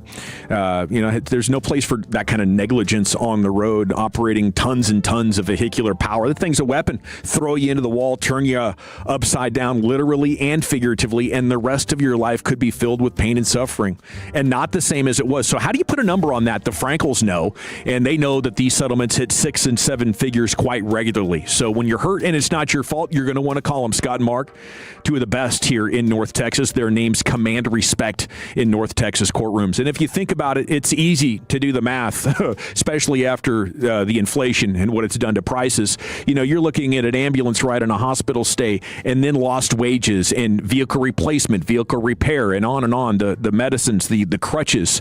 These things, like I said, can be 6 or 7 figures easily. When you're hurt, not your fault, you don't want to settle for less. So call the Frankels, 214 or 817-333-3333. Go online, frankelfirm.com, principal office, Dallas, Texas. Cowboys fans, the NFL offseason is heating up. Before summer temperatures come on with a full blitz, schedule a first-time $59 AC tune-up and professional cleaning with on-time experts. Proud partner of the Dallas Cowboys. Here's the truth. Dirt, dust, and debris are the number one killers of air conditioners. Most companies do a quickie system check, but at the On-Time Experts, we remove all that harmful buildup. Go to theontimeexperts.com and schedule your $59 tune-up today. The On-Time Experts, a proud partner of the Dallas Cowboys. Hey DFW, it's Skylar from Boomer Jacks, and we've got some unbelievable deals. We got $2 domestic drafts. That's right, only $2. Best deal ever. No matter when you're out this month, Boomer Jacks has got you covered. We're open until 2 a.m. daily, serving our full menu, so find your location at boomerjacks.com. Golden Chick. Golden Chick's 2 new $6 golden deals are here. $6 cluck. $6 cluck. Everybody's clucking about these 2 new deals for just $6 each. $6 cluck. $6 cluck. Choose Golden Chick's 3-piece golden tenders or 2-piece dark with mashed potatoes and a fresh baked roll. Just $6 each. $6 cluck. $6 cluck. Golden Chick is an official partner of your Texas Rangers.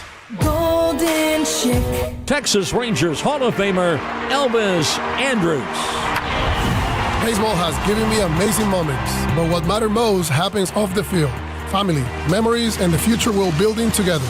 As a player, I prepared every day for what might happen tomorrow. That's why I believe in Globe Life. Globe Life helps families feel secure and ready for whatever tomorrow brings. Globe Life is the official life insurance of the Texas Rangers. Globe Life, make tomorrow better.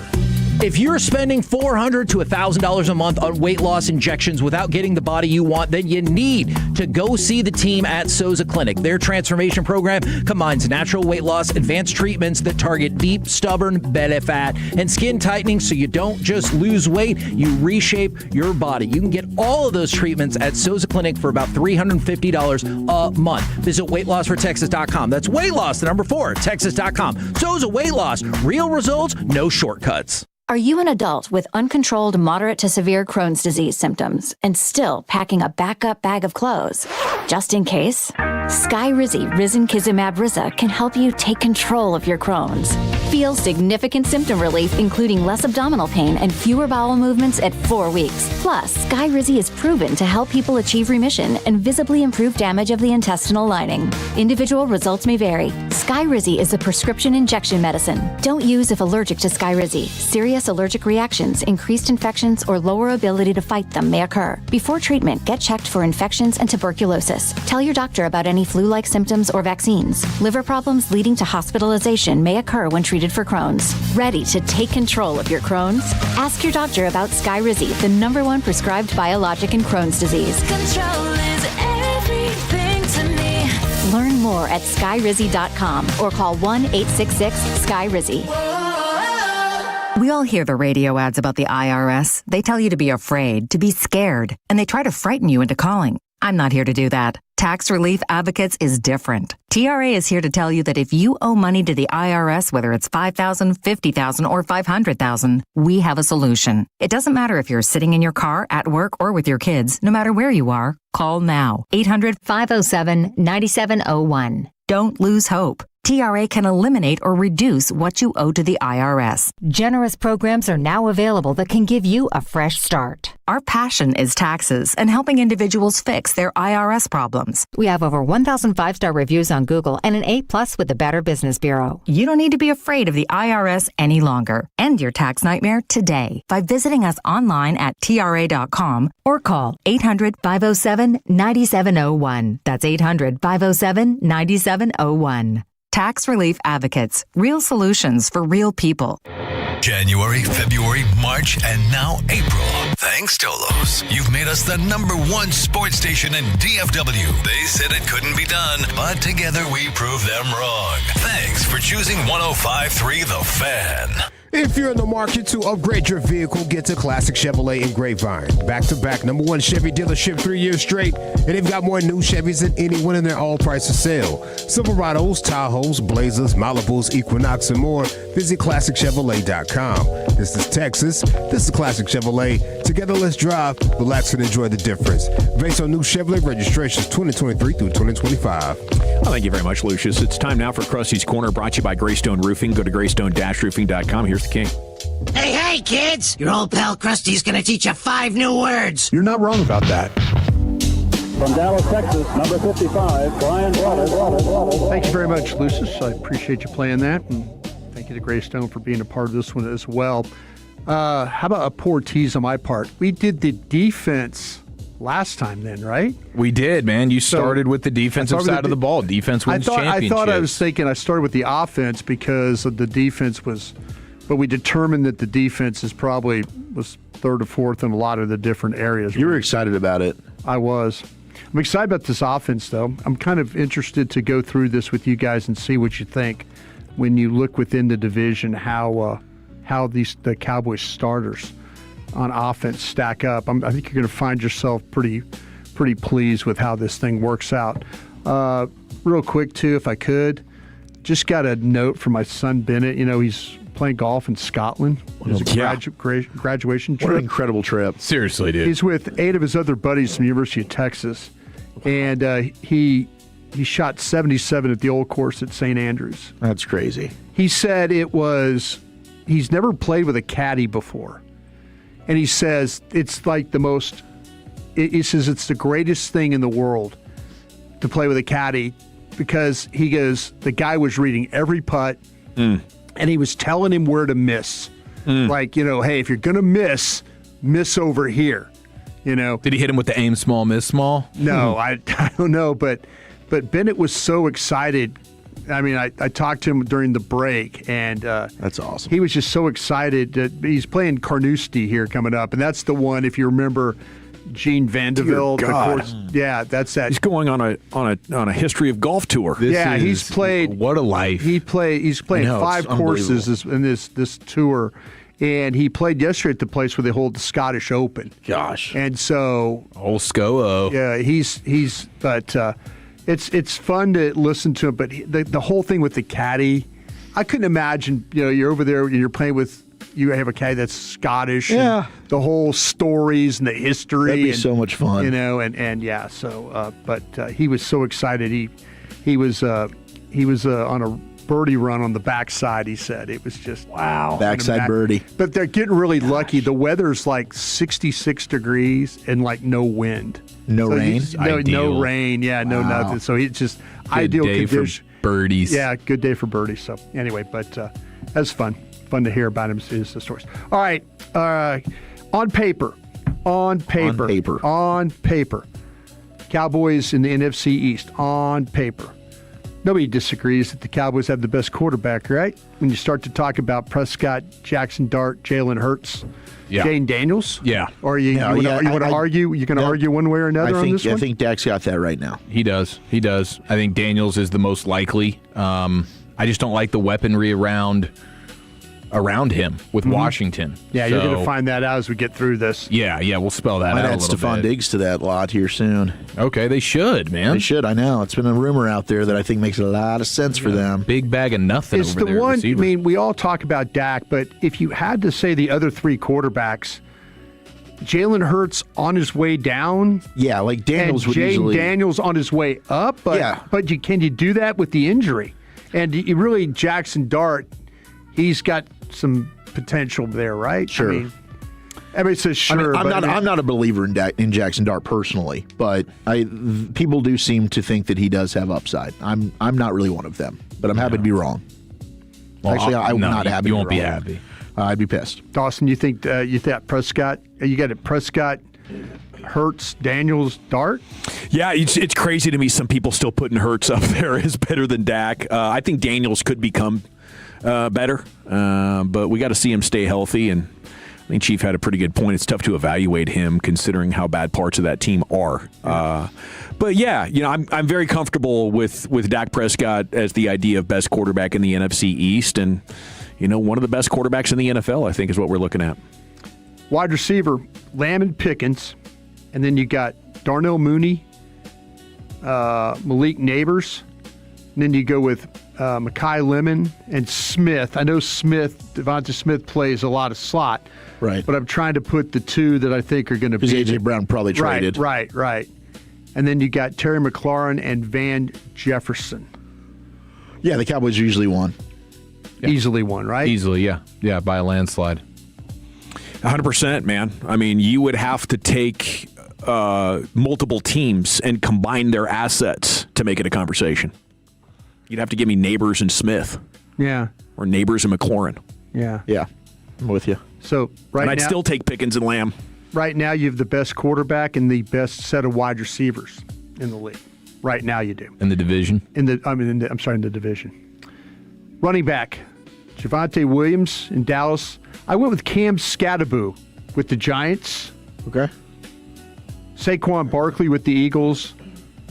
And Rashard White with the Commanders. Yeah, White, Krosky, Merritt, and White. I mean, they just drafted Katron Allen from Penn State. They'll probably have a little bit of a committee approach, but sure. I mean, either way, I don't think that's going to change your ranking, whoever's the starter there. Where do you feel like Dallas in the division has it with the running backs? 2. Just behind Saquon, probably. Yeah, and Man, Saquon's still not at the height of his powers now. Yeah, and who knows? I don't think Saquon's washed up, but he could be. But I don't know. I think with what New York and Washington have, it's a tie for 2. If you include everybody. Like, if you just stop at Javonte Williams, he had a better year than Skattebo and Krosky Merritt. He had more yards than Barkley, though, too, right? Yeah. Mm-hmm. Yeah, he did last year. I mean, he had 1,200 yards. Williams had a really good year last year, but 2 years ago, we're talking about Barkley being an MVP. Oh, no question, yeah. So, I mean, I'd go Barkley. I'd go Eagles, Cowboys, probably Giants, Commanders. Barkley just turned 29 in February. I guess it's possible. But I don't know. I guess I look at this running back conversation as more than just who's the starter. It's your room. Yeah. And I don't think the Cowboys' room is clearly second. I think it could be third or fourth. How about tight end? Ferguson with the Cowboys. Yeah. Isaiah Likely with the Giants. Dallas Goedert with the Philadelphia Eagles. Wolchuk, who's my guy with the Commanders? Chig. Oh, Conquo. Yeah. What do you think about that one? This one, I'd probably go Eagles first because I think the addition of Eli Stowers is also pretty nasty and could be good. This is a tough one because I like Isaiah Likely too. I think that's a sneaky, really good addition for the Giants. And he comes over with Harbaugh. Harbaugh knows him. He's kind of been waiting to break out behind Andrews there. Yeah, and I like Likely because consistently for his career, he's double-digit yards per reception. Yeah, I mean, he's a big-time downfield threat. I'd probably go Eagles, Giants, Cowboys, Commanders. So we're seeing Jake Ferguson on the slide a little bit here? I like Ferg, but I think right now, the upside's not as high as I once thought it would be with Ferguson. I think that last year was certainly one where, you know what you're going to get. I think he's a reliable player. He needs to clean up the fumbles.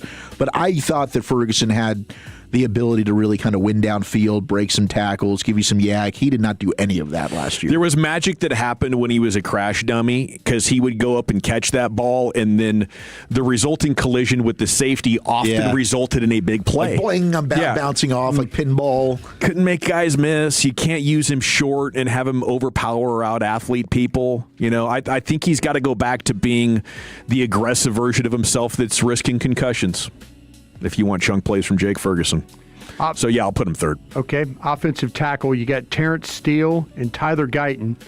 The Giants go with Andrew Thomas, Jermaine Eleanor. The Eagles go with Jordan Mailata and Lane Johnson. The Commanders go with Laramie Tunsil and Josh Connolly Jr. I think you're fourth on this one, and it'll be interesting to see how quick New York plugs Mawanoa in there. I think he's going to play guard for you over there, Dawg. Oh, is he? Yeah, I think he's going to play guard. Yeah, because they also dropped Marcus Bowe, who could possibly play right tackle. I think he's going into his second year. That's tough. Is it still Philadelphia, or is it? Are you? Or, yeah, for now, yeah, it's definitely. still the Eagles. I mean, Mailata is probably going to be the best of the bunch here, and Lane Johnson's still a monster. The health factor, like how many games are you getting out of him? But yeah, if he's in the starting lineup, he's the man. Story of the offseason, Lane Johnson, 36 years old, coming off a broken fifth metatarsal. Yeah, big time. Which is the tricky foot injury that I think Deron Bland struggled with and wasn't the same. And, so, yeah, I just don't think the Cowboys tackles are very good at all. I figure the Commanders got one in Tunsil, and the Giants got a decent one in Thomas. Yeah. Right. It's more than the Cowboys. Yeah. I think they're fourth in this group, too. Yeah, I mean, I think that they can play themselves out of that. But right now, I'm with you. The guard spot. Here's where they might be. They might be best in the league with this one. When you start talking about Tyler Smith and Tyler Booker, you got John Runyon and Francis Mawanoa with the Giants. Eagles have Landon Dickerson and Tyler Steig. Yeah. And the Commanders go with Chris Paul and Sam Cosmi. Yeah, I'm putting them at one here. Clearly for sure. the best. Yeah, huh? Cowboys clearly. Yeah, I think both guys are on the All-Pro watch list as long as they stay at guard. At center, Cooper Beebe for the Cowboys, John Michael Smits for the Giants, Cam Jurgens for the Eagles, and Nick Allegretti with the Commanders. Two behind Jurgens, but how healthy is Jurgens? So it could be one. Yeah, I think you could be one here. I mean, these are all pretty close, just like decent position. I don't think anybody's kind of running away with it here, but I feel good about where Cooper Beebe's at in his career and like still getting better. Yeah, I think this could be a really big breakout year for Coop. I would say Cam Jurgens wasn't great last year. He was just okay. So the opportunity is there for Beebe to become number one. Right. And we're hoping he takes this year 3 leap into there. Because if you can be better than Jurgens, then I think you're one of the top 10 centers in the game. Yeah, probably. I think you're. I saw a list of the top 10 centers, and Beebe wasn't on that list. Because our guy Humphrey was number 1 on that list. But with Linderbaum on it? Linderbaum was number 2. Ooh. Yeah. Okay, so as you look at this overall, as we wrap this thing up on paper for the NFC East, Dallas has the best quarterback. They have the best receivers. They have the best guards, and everything else is kind of either second, third, or fourth. Fourth being the offensive tackles. Please don't let that hold you hostage this year. You know what I'm saying? Yeah. Please don't let that be the thing that holds this offense hostage. Are you telling us to the fans or to the team? I'm telling this to the team. Okay. Please don't let this hold you hostage. And I don't think they would move Smith. I just don't think they would move Smith. But we'll see. I mean, 7th best offense last year. We talk about it like it's the best or it's top 3. Yeah. How are you going to make up that spot? Is it field position? Is your defense getting you the ball back at midfield instead of constantly getting scored on and getting kicked off to? Like, what is the thing that's going to allow you to be truly elite? Because I know if you would burn the future salary cap and have added 2 tackles who could theoretically make a Pro Bowl this year, you'd be the Super Bowl favorite. They don't want to do that. They want to build teams that can make the playoffs and be competitive. We got a rim sesh coming up next, Chief. Where are you taking it? Yeah, the Knicks are in the finals and all the goods for Spurs Thunder Game 5 next here in the nation. But Tolos, I have some great news for you. In the 817, that's my backyard, the all-new Alliance Hyundai. It is here, ladies and gentlemen. A great place to get that brand new vehicle. Conveniently located right in Fort Worth, I-35 in Golden Triangle. I love this place. I spent a few years in the car business, and I got to tell you, my buddy Ryan Watson, he's the owner, big-time Tolo. Him and his wife, Heather, they are a dynamic duo, and what they are doing at Alliance Hyundai is truly second to none. From the moment you walk in, you feel the difference. Honest deals, real care, and a team that's truly passionate about taking care of you and your vehicle. And I'm always looking for the right deal. That's what I'm about, and that's what you get when you go to Alliance Hyundai. Whatever you're looking for, the Elantras, the Tucsons, the all-new 2026 Hyundai Palisades, they're ready to drive home that same very day, and you will get the best deal possible on that at Alliance Hyundai. Now, every new Hyundai comes with America's best warranty. We're talking 10 years, 100,000 miles, limited power powertrain warranty plus owner's assurance. And I love this. No appointment needed for same-day oil changes. That's a real game changer. Enjoy quick turnaround service, relax in their comfy waiting area with the free Wi-Fi, drinks, snacks, the whole nine. Please come see the difference at Alliance Hyundai today, or check them out online at AllianceHyundai.net. That's AllianceHyundai.net. And remember, at Alliance Hyundai, it's their mission to be your ally in the automotive business. Tolo means turn it on and leave it on. Thank you for making 105.3 The Fan and the Odyssey app part of your day every day. This is an Odyssey Sports Minute. For the first time since 1999, the New York Knicks are in the NBA Finals after sweeping the Cleveland Cavaliers in the Eastern Conference Finals. New York enters the final with a 19.5 average point differential, the largest in NBA playoff history. They can now rest until the start of the finals on June 3rd and await the winner between the Spurs and the Thunder. Game 5 is tonight in Oklahoma. I'm Adam Abdallah. Furnished by IntelliBrands. Whether because of discomfort, lack of mobility, your lifestyle, or occupation, you sit inactively way too many hours a day. Get an Ellipse, the premium quality automatic seated exerciser that strengthens legs, increases mobility, and boosts circulation without physical strain or impact. Improve your flexibility and balance. Strengthen and tone your legs. My joints feel better, my knees feel better, my back feels better, and it makes me feel stronger too. My circulation is moving. I'm burning calories, and it makes me feel energetic. It's so quiet that none of my coworkers even know I'm using it. Call now and order Ellipse, the seated exerciser that strengthens legs, increases mobility, and boosts circulation. And for a limited time, get a free upgrade to our deluxe bundle with a faster motor, sport mat, and wireless remote. Call 800-555-1212. That's 800-555-1212. 800-555-1212 now. These statements and products have not been evaluated by the Food and Drug Administration. These products are not intended to diagnose, treat, cure, or prevent any disease or condition. Get the recognition your leadership deserves among North Texas's top innovators. Apply now to represent the best of DFW at Dallas100.com. Staples presents Celebrations Made Easy. I went to Staples for a custom printed graduation banner and invites and saw that Party City is now at Staples. Wait, what? Party City is now at Staples. So now Staples has balloons? Yep. Decorations? Yes. Streamers, cups, table covers? Yep, Staples has everything for a party. And now buy two, get one free on select foil balloons. Holy confetti! So the best party started at Staples. That was easy. In 613 select stores, exclusions apply. In-store or buy online, pick up in-store only. Jeff Cox, president of Berkey's Plumbing, AC, and Electrical. I'm excited to announce the new Berkey's MVP membership plan, the only plan you need to maintain all of your home's vital systems, including plumbing, AC, heating, and electrical. Benefits include priority scheduling, no service fees during the week, and member discounts on repairs. Join MVP today for only $19.75 per month in honor of our 50 years of serving DFW. Call 877-BERKEYS or visit Berkeys.com. Berkey's, we're there when you need us. M37968. Golden Chick! Golden Chick's two new $6 golden deals are here! $6 Club!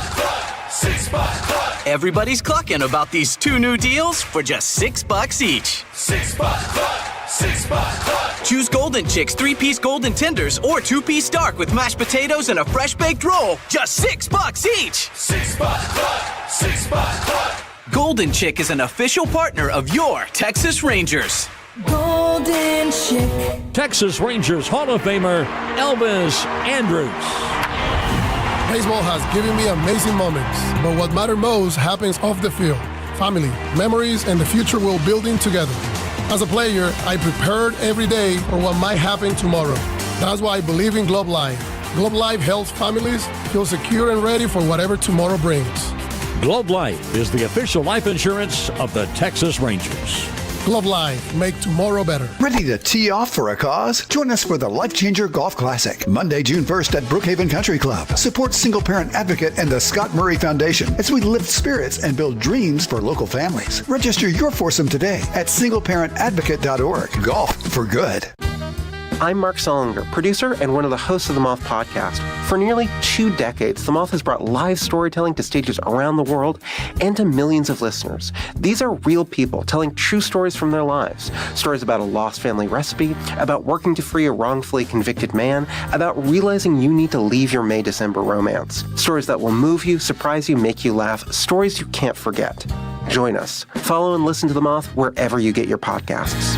Hey, Tolos, RJ Choppy here. Do I have a major announcement for you from Platinum Ford in Terrell? You can get employee pricing right now, which means you pay what they pay at Platinum Ford. We're talking American value for American values. It doesn't get better than this. Check out the full lineup of trucks and SUVs. Some restrictions apply. Go see GM Adam Vinci right now. Tell him you want your employee pricing and you want to pay what he pays. You can start the process online, PlatinumFord.com, and then drive a little further to save a lot more at Platinum Ford. Your turn it on, leave it on. Home of America's team is 105.3 The Fan. Hello, baby. KRLD-FM and HD1, Dallas-Fort Worth. An Odyssey sports station. Driven by our D&M Leasing Studios, you're rolling with the G-Bag Nation on 105.3 The Fan. Here we go. It's hour number 3 of the G-Bag Nation here on 105 through the Fan. We're 2 hours from Chris Young joining us. We got Sands coming up in the Expressway at 5:20. Time now for a rim sesh. Here's the Chief. Yes, sir. Let's go ahead and cut the lights out. Put the kids to bed because the G-Bag Nation's going all 56 inches around that rim. Let it ride! Rain dance! Rain dance!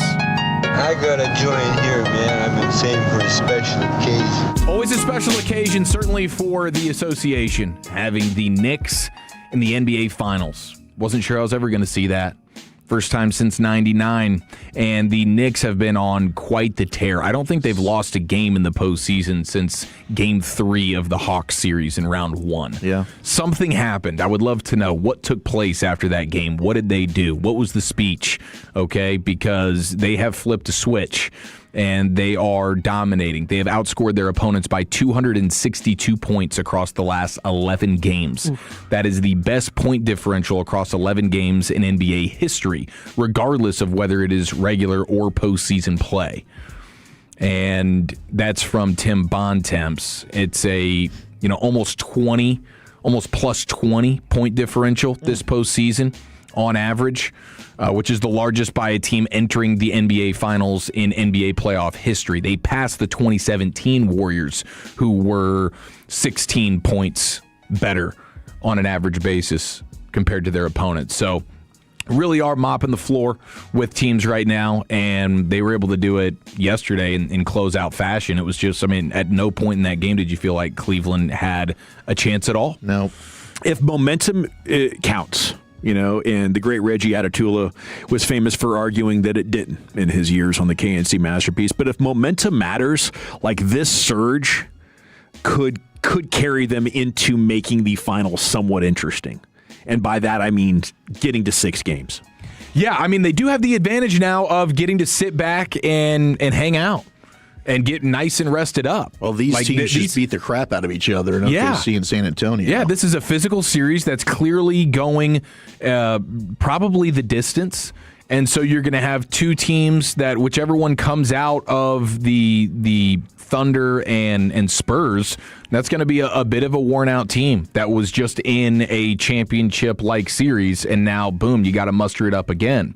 So I do think the Knicks, because they handled business the way they did, they should have a pretty decent chance. Now, I have from Bet Online the percentage probability of whoever will end up facing the Knicks, whether it's the Thunder or the Spurs. Heavy underdogs, right? If it's the Thunder, okay, if the Thunder end up in the finals, what is the percentage chance that Vegas is giving them to beat the Knicks?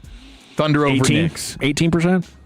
Okay, for the Knicks to win? Oh, yes. For the Knicks to win. Yeah, you pretty much nailed it, because it is a 73% win probability for the Thunder over the Knicks if the Thunder get to the finals. And it is a 72% win probability for the Spurs if they advance to the finals and take on the Knicks. And that's pretty extreme in the world of projections. Like 60% is really high. In football games, between a really good team and a bad team will be, somewhere in that 55 to 62% range. Like that's a hell of a matchup. I would say 73% likely in the real world plays more like 98%. 817 is asking for an apology. Did you allege 2 weeks ago that they were going to get swept? Oh, yeah. In the finals? Yeah. Okay, in the finals. Yeah. In the finals. That is exactly what it's Dawson in the finals, 817. He said you were going to get there, bro. Should be thanking him. Yeah, I mean, if you're fired up about sweeping this Cavs team, I hear you, and there's this massive Knicks echo chamber that's alive on social media. You can feel it. It's in the air, and it's really cool. But it's fun. No, it's fun. Yes. You love you see them celebrate. You usually are seeing them celebrate knowing that something is lurking around the corner that's going to have them crashing out. Yeah. And that is still alive right now. The crash out opportunity for getting waxed in the finals is still on the table. But I think this guy is really embraced by Sports America, and that is the superstar actor Timothée Chalamet. Who is he's a true sports guy. First of all, Very you saw much him on so. College Game Day last year or the year before. Nostradamus. He was dialed, Yeah. with teams that most people had never even heard of picking games, and that was for college football. But he is a diehard Knicks fan, and he isn't Johnny come lately when it comes to the Knicks. Childhood Knicks fan. There's a post. Do you remember the player Landry Fields? Sort of an innocuous role player for the Knicks. Yeah, sounds familiar. Some years ago, back like in 2010, he was tweeting out like, hey, I'm going to be in the city tonight. The first person to find me and answer some trivia questions will win 2 tickets. Well, then a few hours later that same day, Landry Fields, who was on the Knicks, is tweeting out, ha, the contest is over. Tim Chalamet is the winner. Found us at Grand Central. Congrats, Tim. See you Friday at the game. And there's a picture of like a 12-year-old Timothée Chalamet who was on a scavenger hunt for Landry Fields throughout the city of New York trying to get some tickets before Timothée Chalamet was actually Timothée Chalamet. Like, this guy is diehard legit. He's sitting in Cleveland courtside. Man. Yes. He He's dragged got the his Eastern Conference champion gear on. Like, he was awesome. He dragged his Kardashian girlfriend to sit courtside with him to celebrate. This is the same Chalamet who punted on the Met Gala. Honey, you go have a great time. I got a game at MSG I got to attend. And right now, he's like, I have to be at every one of these games because we're on a heater right now. Like, he's feeling the pride of every time I'm here. Like, we're winning. Well, he might not ever see it again. Wherever we go, wherever this Knicks team travels, I will be there, even if it is in the rear end hole of America in Cleveland. So this is like the beginning of a long, 50-year run. We're going to be seeing Chalamet courtside. Yes, yes. Like if you could see Jack Nicholson. Yes. Jack at Nicholson. the Forum in the 60s or something like that. Yeah. We'll be watching courtside Chalamet. It's Chalamet time for the next 50 years. I got to figure out who this dude is. I mean, people talk about him, but I never knew who he was. And now looking at his, you should check out the dude's movies. You'd like those. Yeah, I think you'd be into those. He's the main guy in there? Yeah. Cool. Okay, so Darren Ravel, he tweeted out the first 2 courtside seats have sold for the first Knicks finals home game at Madison Square Garden in 27 years. Now, this was before they had even won yesterday, but the tickets went on sale. Okay, someone purchased 2 courtside seats on StubHub. Did you see this? Did you see how much these went for? Yeah, I've heard this. How many? How much? $200,000.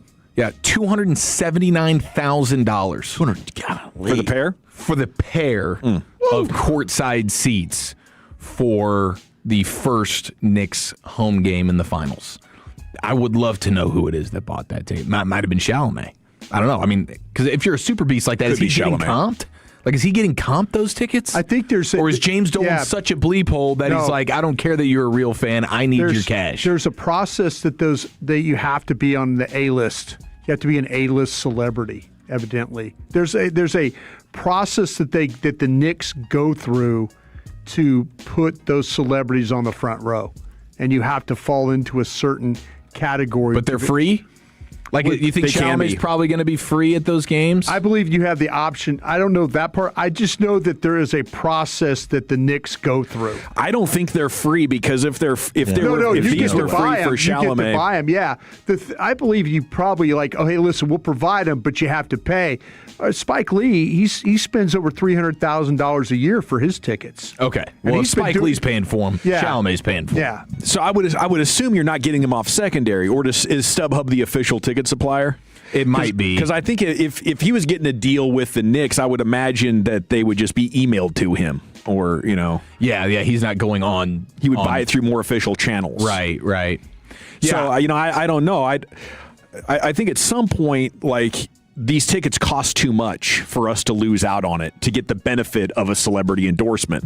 Now, maybe if you're New York and it's going to be seen by 30 million people worldwide, you're willing to give up $250,000 in an appearance fee for Chalamet to be there? Like I just told you, I don't know who Timothy Chalamet is. Right. Is he that famous? Yeah, he's huge. I think he's right up there. Yeah, he's one of the biggest names in Hollywood right now. For sure. I mean, Marty Supreme just came out recently. That was his most recent film, which was really good. He was nominated for Best Picture. But also having the Kardashian connection now, too, has probably helped elevate him. But he's a legit, real dominant thespian sort of actor who is also sort of an everyman sports fan. So it's actually fun to watch him get to soak in this particular moment. Now, the get-in prices for Game 3 and 4 in New York in the finals is going to be, for a get-in, you're talking about almost $4,000 for a get-in ticket at MSG for the finals. That's what it's going to run you. So it is astronomical. Knicks fans are losing their minds, and they're having the times of their lives. Now, the other series, Western Conference, we get the thing tied up and we go back to OKC now. You guys know what the line is for tonight's game? No. Guess that spread?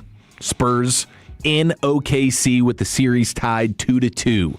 Seems like about 5.5. Game 1 was 6.5. I was going to go 4.5 for OKC. Yeah, I'm going to say 3.5. 3.5. There it is. So I mean, the Thunder have shot the ball poorly twice in the last 4 games and lost both games. Yeah. They are not getting the clean looks that they are used to.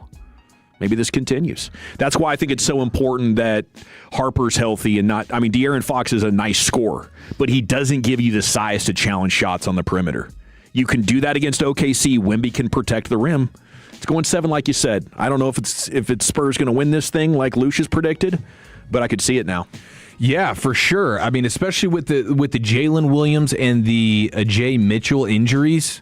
They're big. Those are huge. Those are huge injuries for OKC right now. And it looks like the Spurs with the Fox and Harper stuff, those guys seem to be fine. Castle's not turning the ball over at historical rates. And Wemby is just such a difference maker.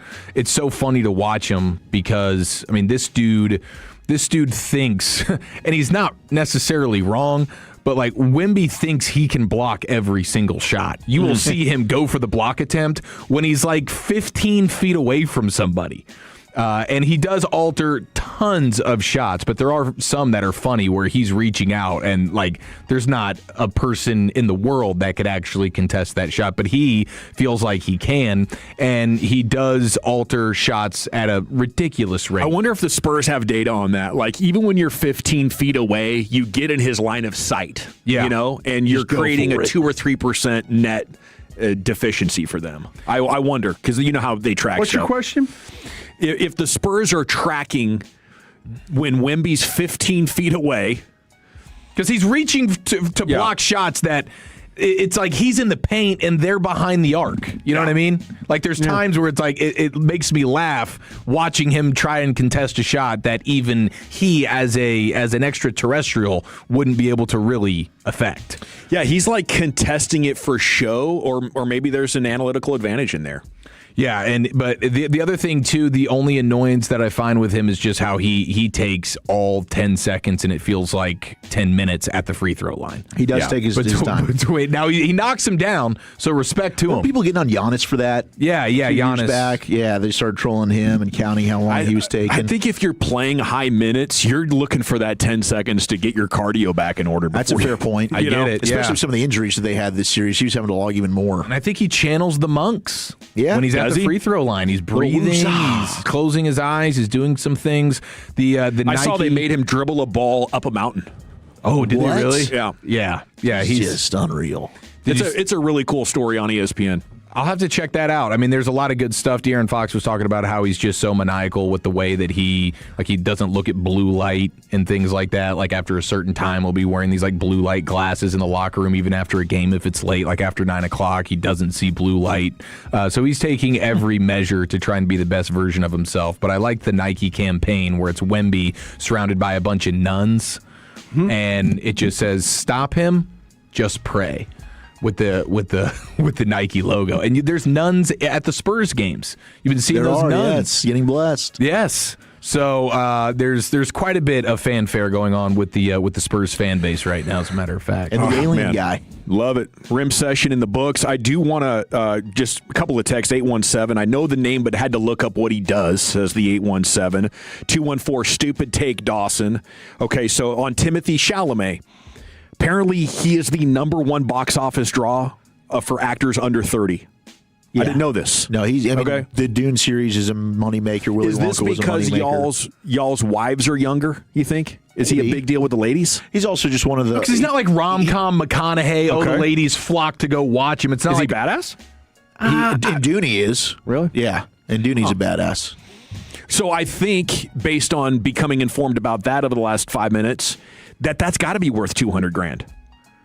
For the New York Knicks, yes, you can have free tickets. You're going to make us cool for everybody under 35, I think is what Chalamet does for you. And you're trying to build that next generation of Knicks fans. Here we are winning. We're in the finals, and freaking Chalamet is a diehard. Yeah. That's worth $20 million. That's a good point. And you're bringing the girlfriend. Yeah. Who's also one of the biggest stars in the world. Yeah, okay, true. we got to run. We're coming back. Football fix time, Wolchuk. All right, we got news on Brendan Sorsby, and is the NFL ruining Sundays? That's next in the nation.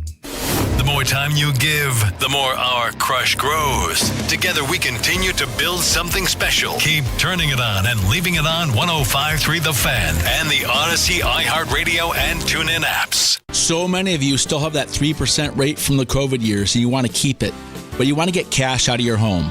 It's very simple. A second lien home equity loan with TexasLending.com. We have an automated appraisal. It goes fast. We have great rates, and we have loan officers who care. Call us today. Get that financing done now with TexasLending.com. 972-387-4600, TexasLending.com. 4201 Spring Valley Road, Suite 1150, Dallas, Texas, 75244. NMLS number 2297. Equal housing lender. When you need extra space, a pole barn made with Mueller is a smart, durable solution. Made with quality materials and designed for how you'll use it, whether it's for equipment, animals, or weekend projects. With options to fit your needs and people who understand how it all comes together. Make it with Mueller, because what it's made with matters. Visit our team at our Waxahachie or Kaufman location today, or find your nearest store by visiting MuellerInc.com. Finding great candidates to hire can be like, well, trying to find a needle in a haystack, but not with ZipRecruiter. Its powerful technology actively finds and invites qualified candidates to apply to your job. So while other companies might deliver a lot of hay, ZipRecruiter finds you the needle in the haystack. See why 4 out of 5 employers who post a job on ZipRecruiter get a quality candidate within the first day.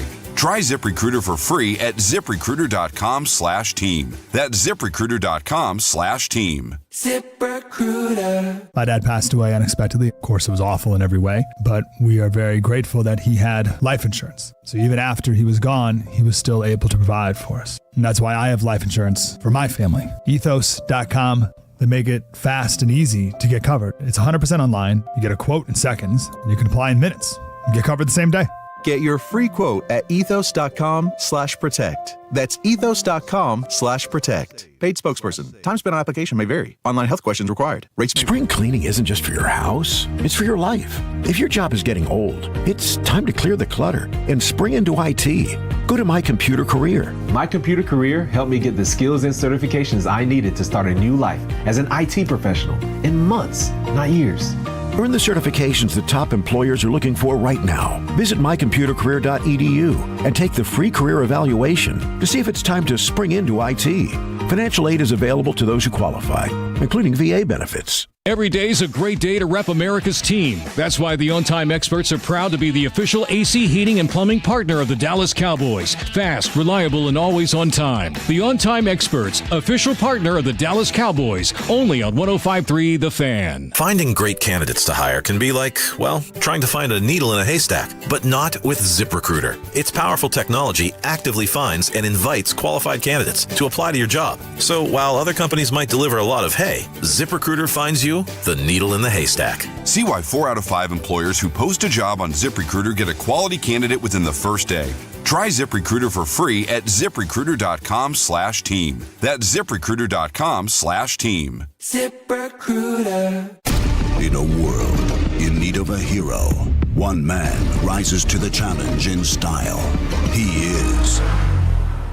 just driving the kids to soccer practice. Make every day feel epic in the all-new Hyundai Palisade Hybrid with up to an EPA estimated 619 miles of range on select trims, advanced tech, and class-leading interior space.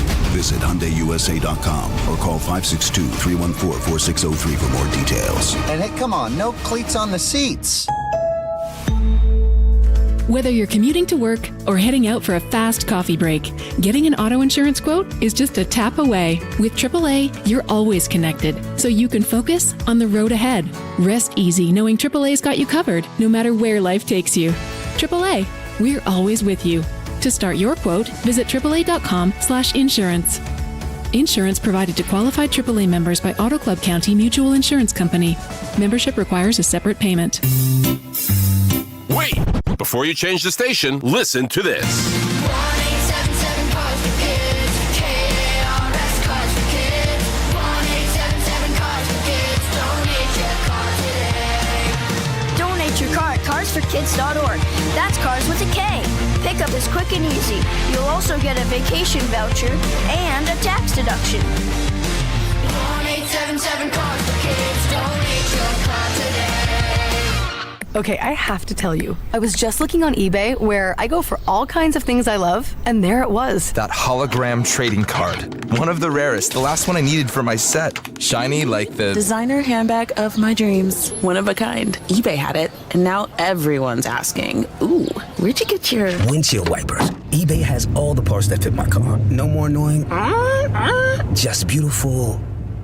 Millions of finds, each with a story. eBay. Things people love. My name is Whitney Allen, and I'm a widow. My husband, Ryan, died. We never thought we'd ever have to use life insurance, but the unexpected happened. With Ethos, signing up was fast and 100% online. You can get a quote in seconds, apply in minutes, and get same-day coverage. No medical exams, and you can get up to $3 million worth of coverage. I am grateful we were prepared. Get your free quote at ethos.com/radio. That's ethos.com/radio. Paid spokesperson. Time spent on application may vary. Online health questions required. Gavin Dawson here from Men's T Clinic. It is time here in 2026. Mention me with your first appointment. Get a free in-body composition analysis and a free B12 shot. If you're tired of feeling off, low energy, weight gain, lost drive, you are not alone. 1 in 5 men has low testosterone. So what is next? Let's stop the cycle. Do what I did. Call Men's T Clinic, the local experts in testosterone and total male wellness. Real labs, real data, personalized plan. 972-GO-MEN'S T. Men'sTClinic.com. Get back to being you with Men's T. Men's T Clinic. 1-800-246-OT. Men'sTClinic.com. This segment of The Fan is brought to you by DFWSecurity.com. If your cameras only record crime, that's the old way. Record, replay, regret. DFW Security has the new way with remote video monitoring powered by Alarm.com. Detect, deter, and defend. Stop crime before it starts with DFWSecurity.com. DFWSecurity.com. All right, welcome back. It is the G-Bag Nation here on 105.3 The Fan. Segment's brought to you by the Frankels. If you've been injured in a car or truck wreck, call the Frankels first, 214 or 817-333-3333. There is never an out-of-pocket cost. They only get paid when you win. The Frankels are the go-to car and truck wreck attorneys in Dallas. And here's Wolchuk with your football fix. All right, let's do it. Let's get our fix right after this. You think football is still fun? Yes. Sir. Wrong side! Left side! Wrong side! Left side! I use these for acid indigestion. So what are we going to use these for? Intimidation. You know I got to get my fix, man. All right, we got an update, guys. We got a Sorsby update. Sorsby Watch is on. It is alive, and the NCAA has said, no, sir, you are denied your request for reinstatement and eligibility for the 2026 season. Now, Brendan Sorsby has completed his 35-day inpatient rehab for his gambling addiction in Goodyear, Arizona. Now, Texas Tech will be appealing this NCAA ruling. Their president, Lawrence Chovanec, said in a letter today. Chovanec. Okay, I think I nailed that. We believe that given the facts of the context of Brendan's case, the NCAA's ruling should be reversed or modified as a generation of college athletes face the legalization and rapid proliferation of sports betting in our country. Gambling addiction is rising to the point of epidemic among college-age men in particular. We should give Brendan a pass. I added that last bit, but that's what they're basically saying. I think he's probably screwed, and the likelihood is of him entering the supplemental draft is becoming more and more increasing. But we'll see. June 1st will be the next step in this when he goes to court again. Well, I hope for Texas Tech fans that they get a favorable ruling here. But as we found out last week, the judge recused himself. He did. Said, sorry, guys. You had a Tech judge sitting there. He had a double Tech degree. His integrity was too high. Yeah. Now I think it's a Baylor judge. Oh, it's a Baylor judge? That's not good either for Tech. Well, he should recuse himself as well. He should. He's got to be biased. Anti-bias. Absolutely. I'm in the Big 12. I don't want you guys having Brendan Sorsby playing. No college graduates allowed. Hey, get out of here. I mean, yeah, what would you do, actually? That's a tough one. Just find somebody out of the Big 12 footprint. Shouldn't be that hard to do. No, let's just get like a Duke lawyer in here. Somebody totally neutral. Like a traditional ACC kind of place, like Stanford. Yeah, Stanford would be great. Traditional ACC, 100%. Maybe Virginia Tech. Get a Vatech Hokie in there. And that would be real traditional. Gosh, super traditional for ACC, too. Now we got Francis Mauigoa. He's pulling jokes already on his quarterback, Jackson Dart. Now, we'll get more into Jackson Dart coming up in the finest, I believe, Eric. But at least to show that the locker room right now is totally cool, Francis Mauigoa has surprised Jackson Dart with a custom Miami Fiesta Bowl jersey for his birthday. Now, where did Jackson Dart go to school? Ole Miss. Ole Miss. And who beat Ole Miss in the Fiesta Bowl this year? That would be the Hurricanes of Miami. That's right. And so this was a Jackson Dart Miami Fiesta Bowl jersey. He sees it. He opens it. Great troll job. I respect it. I think it's awesome. And he just throws it straight onto the ground and moves on with his life. But I like this. I like the lighthearted nature of this prank here. And great job by Francis Mauigoa. Rub it in there. Let him know. Hey, I'm Miami. We kicked your ass. Yeah, it's kind of one of those things where it's like Mauigoa's job is to protect Dart at all costs, but I can still pick on him. Like, he's my brother. So no one else can screw with him, but I can. Damn right. Coming in as a rookie, crotch first like that's pretty impressive. I love it. I think it's fantastic. Okay. We don't have any contract update on Malachi Lawrence. I know this has all of a sudden become a big deal. I don't think there's a big concern.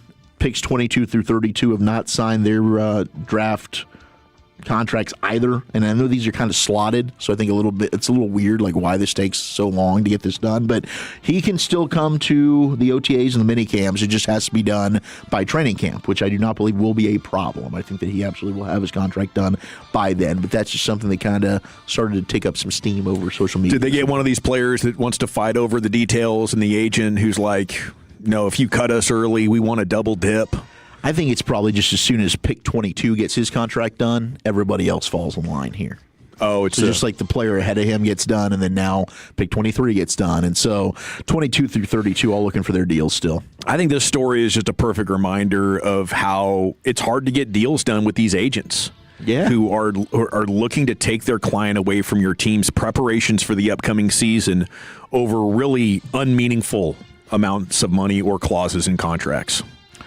Well, another conversation is going to be had when the season goes to 18, and we talked about that a little bit earlier, and I think that is probably just a matter of time. But also with the new international format here, and they're expanding every year. They're doing more and more international games, and Jason Kelsey has a rare good point. And I say rare because he is a filthy eagle, or he was, but I think he will always bleed Kelly Green. But here was Jason Kelsey on the New Heights podcast talking about the NFL schedule. I don't think we're there yet. Sunday is the day of football, right? Outside of going to church in the morning, if you're still religious and you do that, Sunday is like where so many games happen. And that's what you grow up and you gear your entire week around watching football on Sunday. Yeah. It's an institution at this point, the NFL playing games on Sunday. With every day that we keep adding in there, we're getting away from that just a little bit. And I worry that I think the game got big. One of the reasons it got so popular and big was because all of the game, it was an event. Sunday is the NFL. Yes. And everybody set their week apart to tune into their games that were happening on Sunday. And you're watching kind of all of them now take place across Sunday Ticket, right? I worry that we're getting away from that just a little bit by building too many of this. I mean, I get his point. I think Sunday should be special. Yes. Sunday has to be special in a way. They can't just make all days even. I think that's important. But I would also, if I was in the room with Jason Kelce, I would say, don't you think that it's probably true that the NFL became so popular because the games are so scarce and so meaningful? Like, they're all very meaningful. If we lose this game, our chances of making the playoffs are going to go down significantly. Yeah. And I think no matter what day of the week that falls on, it will still be true. And yes, it's more people are off on Sundays. Nobody has much to do Sunday afternoon, right? Right. They kind of hacked us back in the 70s and 80s when, a lot of businesses weren't open on Sundays, right? So through the formative years of pro sports, we were all locked in on Sunday, but now it's different, It's much more, our weekly schedule is much more fluid. Yeah, I mean, I do have growing up in this, NFL Sunday. It's a sacred thing. We're always looking forward to Sunday. And you're right. I don't think they're ever going to have an issue with ratings. If they have a game on Tuesday and Wednesday and every day of the week, people are going to watch that. But as a consumer of the product, I do think there is something special about NFL Red Zone on a Sunday, right? And now all of a sudden you're trying to kind of single those 325 kicks to where it's like you get 3 games on at a time. It kind of diminishes that whole aspect of it. So I think that more so it's really they're killing NFL Red Zone. What's the point of it if you're just going to have basically the early games? Yeah, just noon. So for a 3-hour window, I've got Football Paradise. But gosh, nothing was like 7 hours of commercial-free Red Zone football in the prime. And growing up for our entire lives, it's been we look forward to an NFL Sunday. And then, Monday Night Football has been diminished from this. Monday Night Football growing up was the game. And then it became Sunday Night Football. The broadcast was better. But now you're going to have Wednesday Night Football. There is something about this that I guess for the next generation that grows up, you don't think anything of it. But for me, there is kind of something sad to think about. Gosh, NFL Sunday. Is that in the past now? Are we not going to enjoy NFL Sunday like we had it when we were growing up? Yeah, it'll certainly be it'll be the volume of games is already down, and it seems like it's continuing to go down. If I was younger, high school me, college me would love this. It's I know that I'm getting to watch all of these games. There's a part of it on Sunday where maybe you're missing some of these games because they're all happening at the same time. Red Zone has sort of helped that. But if I was back in college, it'd be this is badass, dude. I got a Monday night game. I'm watching on Wednesday. I'm watching on Thursday. I got Saturday, Sunday. This is beautiful. I think the family man is dang. Yeah, this is now I'm trying to watch all these games, and now I got to negotiate basically 5 nights a week where I got crap to watch. Yeah, that's an issue. That's a little bit more of an issue because now my wife's watching football all week. She doesn't want to. No. Yeah. And the likelihood of you being able to do so is diminished. And we got the trump card of got to do it for work, honey. That's true. That's what I was going to ask you. If you guys didn't play that card, could you get away with it? If I didn't, no. If I didn't have this if I didn't have the card of honey, I need to watch this, I would miss. Even a that heck doesn't of always work half the time. It's you want to be an absentee father? No, I love my kids. Yeah, they start throwing the blame game at you. Now it's now they're lashing out. Right now I'm getting chewed out because I didn't watch the bottles. I'm honey, I need you to tell me to watch the bottles. It will get done. Well, you have eyes, you can see it. Well, my eyes don't see things the same your eyes see, honey. Right. I'm not a mind reader. If you want the bottles done, I'd have been happy to do them. You just need to tell me, do them. I'm stupid. I need you to tell me these things. I don't just know.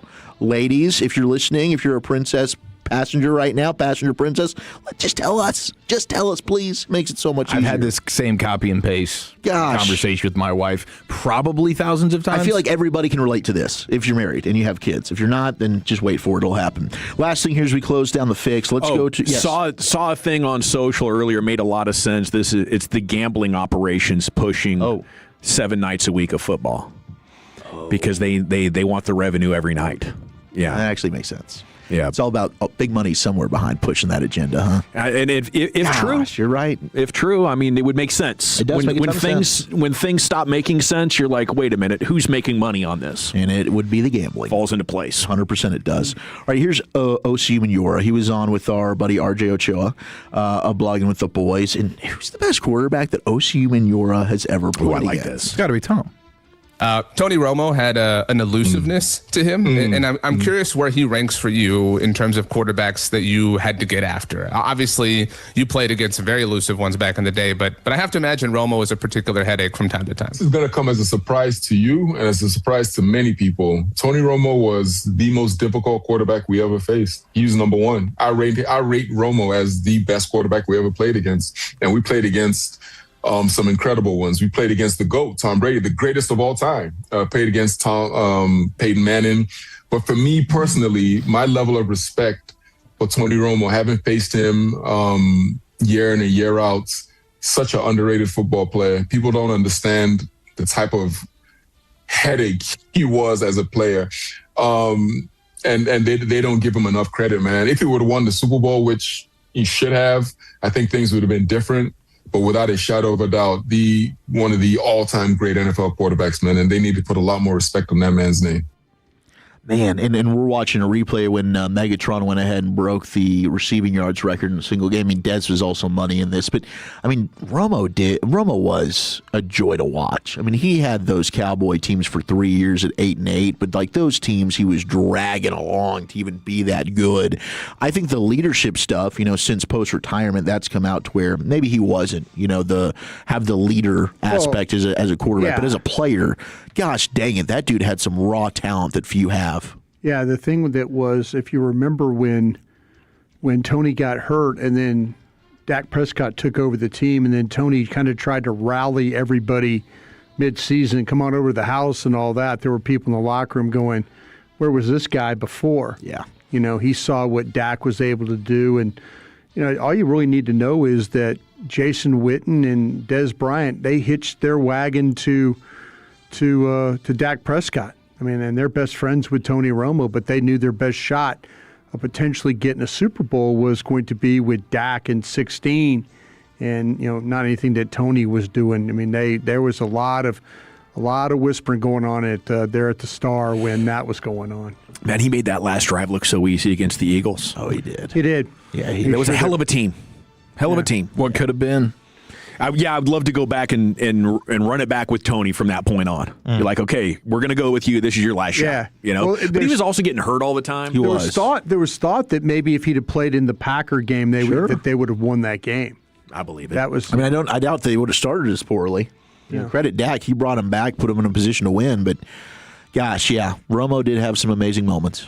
All righty, we got to run. We got the C-Note Cowboys News of the Evening and Analytics Edition. What does AI have in the future for football? How is it changing the game? Sean Lee has an answer for that and more here next on The Fan. Coming up on the next KNC Masterpiece, at least the Rangers didn't get no hit again. Right?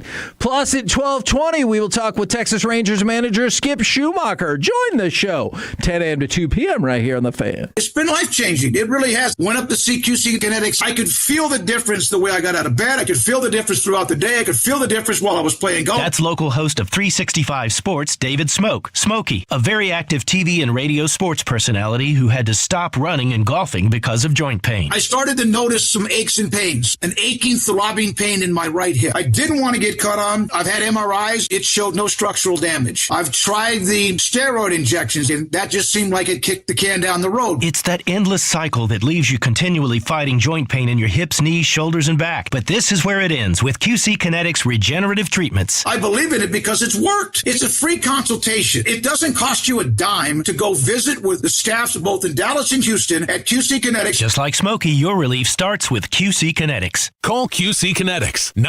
972-972-8610. That's 972-972-8610. 972-972-8610. What's up, everybody? Nick Costos here, helping you beat books with Westwood One Sports. Taking a look at Game 5 of the Western Conference Final tonight in pro basketball. Oklahoma City, a 5.5-point home favorite against San Antonio. And I like San Antonio not just to cover the spread. I think San Antonio is going to win the game, provided that Oklahoma City's second-best player doesn't play. Give me the Spurs to win outright if that's the case. Bet smarter and beat the books. Download the BetMGM app today. My dad passed away unexpectedly. Of course, it was awful in every way, but we are very grateful that he had life insurance. So even after he was gone, he was still able to provide for us. And that's why I have life insurance for my family. Ethos.com. They make it fast and easy to get covered. It's 100% online. You get a quote in seconds, and you can apply in minutes. You get covered the same day. Get your free quote at ethos.com/game. That's ethos.com/game. Paid spokesperson. Time spent on application may vary. Online health questions required. Rates may vary. Hey DFW, it's Becca. And Michaela. From Boomer Jacks. $2 domestic drafts are back. You heard that right. $2 domestic drafts all day, every day. We're open till 2 a.m. serving our full menu late. Get in here for $2 domestic drafts. Find your location at boomerjacks.com. Diabetes, high blood pressure, anxiety meds, everyone's on them. If you're a 50-year-old male, maybe a bit porky, and you may even have type 2 diabetes, $1 million of term insurance may only cost you about $200 a month. Call Term Provider. Speak with Big Lou at 800-777-1979. Big Lou will find a term life policy for you even if you have type 2 diabetes, are overweight, or have high blood pressure. Term Provider has helped thousands of people like you who think they can't afford term life insurance. To buy $1 million of affordable term life for you, all you need to do is call Big Lou at 800-777-1979. Lou will make sure the scales are tipped in your favor. Call 800-777-1979. Big Lou will answer your call and work to fit you into a term life policy that you can afford. Remember, Big Lou's like you. He's on meds too. Call 800-777-1979. 800-777-1979. A family office is a team built to handle the three biggest financial responsibilities a family faces: wealth management, tax strategy, and estate planning. Most firms only manage your investments and refer the rest out, hoping everyone stays aligned. At Trajan, we built something different. Your wealth, tax planning, and estate planning are handled together inside one firm under one roof. There's no guessing whether your CPA, advisor, and estate attorney are truly in sync, because our team works together every day on your behalf. When your financial life becomes more complex, your advice should become more coordinated, not more fragmented. One plan, one trusted team. Call Trajan today, 855-TRAJAN-1. That's 855-TRAJAN-1. Trajan Wealth, an SEC-registered investment advisor. Additional services through Trajan Estate and Trajan Tax. Additional disclosures and accreditation at TrajanWealth.com. This is the story of the one. As a maintenance tech at a university, he knows ordering from multiple suppliers takes time away from keeping their arena up and running. That's why he counts on Grainger to get everything he needs, from lighting and HVAC parts to plumbing supplies, all in one place. And with fast, dependable delivery, he's stocked and ready for the next tip-off. Call 1-800-GRAINGER, click Grainger.com, or just stop by. Grainger, for the ones who get it done. Too many tools, too much stress, and way too many bills. Odoo replaces it all. One connected platform for every part of your business, so you can work faster, smarter, and for less. Odoo, the only software you'll ever need. Try it free today at odoo.com. That's ODOO.com.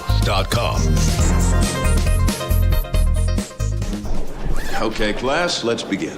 Psst, love your boots. I just sold a pair like that on eBay. Oh, really? Yeah, it took like 2 seconds to list, and they sold almost immediately. I've been selling everything lately. Some chunky boots, a faux fur coat I never wore, and a vintage chair that was more of an expensive clothing rack.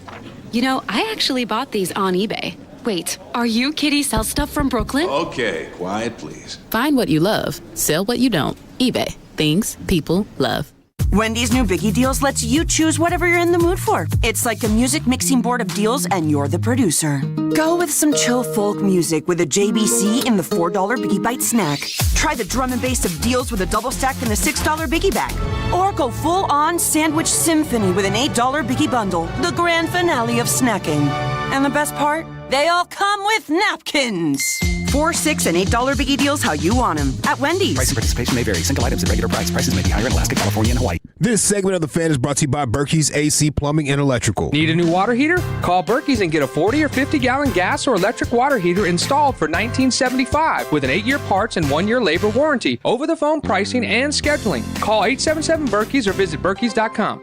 Here at The Fan, we're your proud home of Rangers baseball. Set these appointments for the best Rangers content in DFW. Monday afternoons at 4:20, Rangers President of Baseball Operations, Chris Young. Each Tuesday afternoon, a different Rangers player joins G-Bag Nation. Wednesday afternoon at 12:20, Rangers manager Skip Schumacher. And Friday afternoons at 4:40, it's our Hall of Fame voice, Eric Nadel. Nobody talks and covers this team like your official home of the Texas Rangers. 105.3 The Fan. If you're in the market to upgrade your vehicle, get to Classic Chevrolet in Grapevine. Back-to-back #1 Chevy dealership 3 years straight, and they've got more new Chevys than anyone in their all-price to sell. Silverados, Tahoes, Blazers, Malibus, Equinox, and more. Visit ClassicChevrolet.com. This is Texas. This is Classic Chevrolet. Together, let's drive, relax, and enjoy the difference.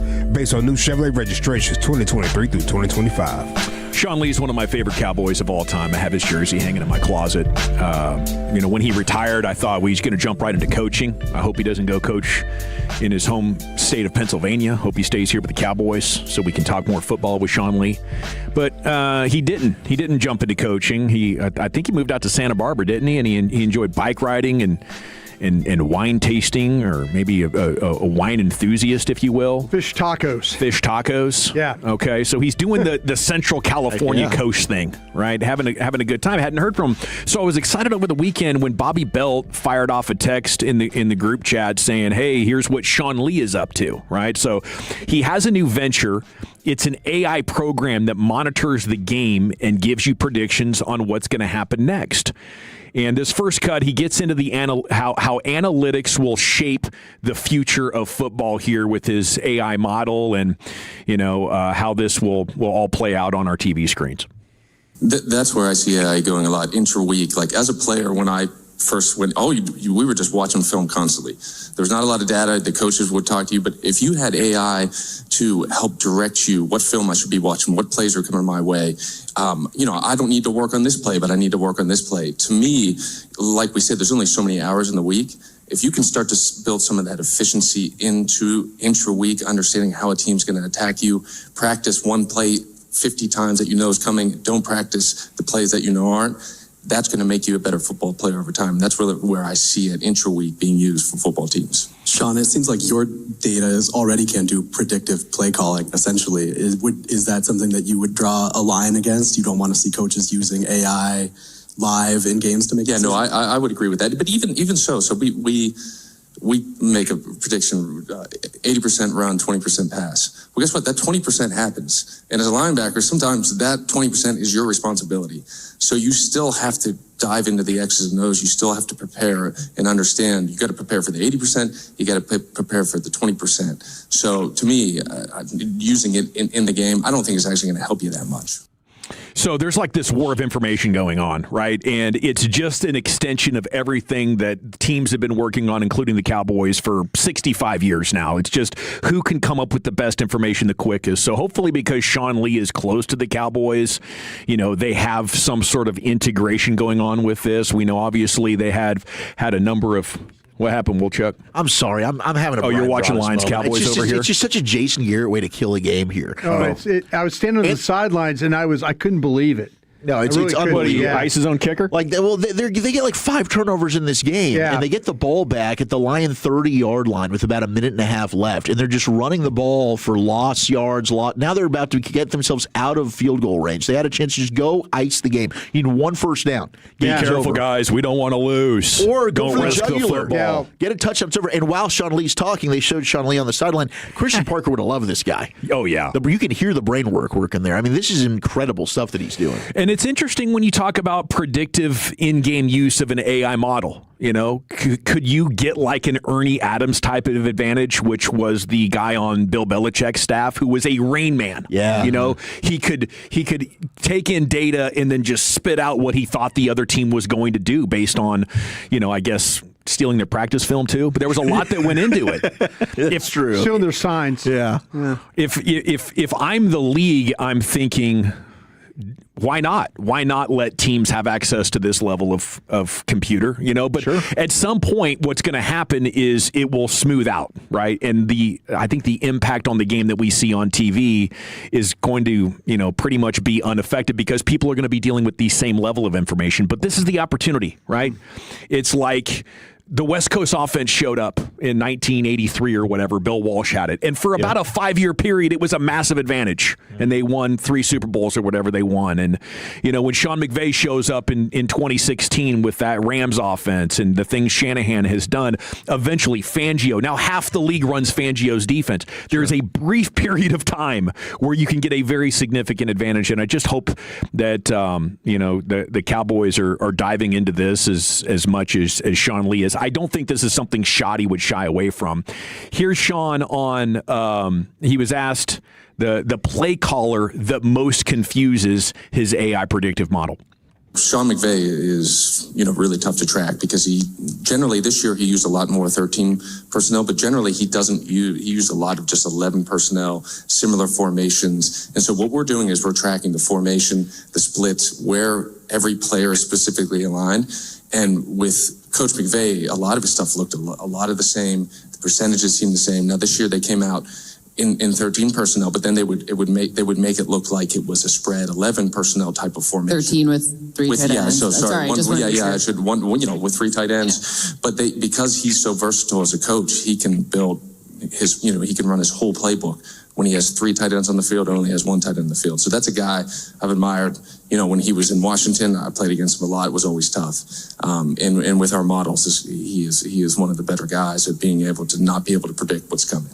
Do trees of coaches, sorry, I'm asking a follow-up question to yours. Do trees of coaches tend to follow that as well? So does Kyle Shanahan have that same thing, and Sean and then Liam and then? Absolutely, especially, Coach Shanahan and the way, the versatility of all their formations. They do the same thing with the fullback, Yurchek and then, Kittle. They're so versatile that they can line up in what would be called pro I, which is a big run formation. Then all of a sudden they're in an empty formation and you have a fullback who's running a slant and the ball's getting thrown to him. So that versatility of coaches based on personnel, based on formation is really what makes it tough for defenses to be able to combat. See, if I'm Clayton Adams, I'm cruising around listening to The Fan, my favorite radio station, because all the hosts love me. Yeah. I'm thinking, how do I get mentioned by Sean Lee at his next press conference? Yeah. Right. I'm going to set out a mission in 2026 to marry our run and pass looks so thoroughly that you got no tells. So that that's the kind of thing that I think this could empower a football team to look at as far as inspiration, as far as how knowledge is power. All of this goes along with it, and I know right now AI is in a weird place in its relationship with the world because so many people absolutely hate it.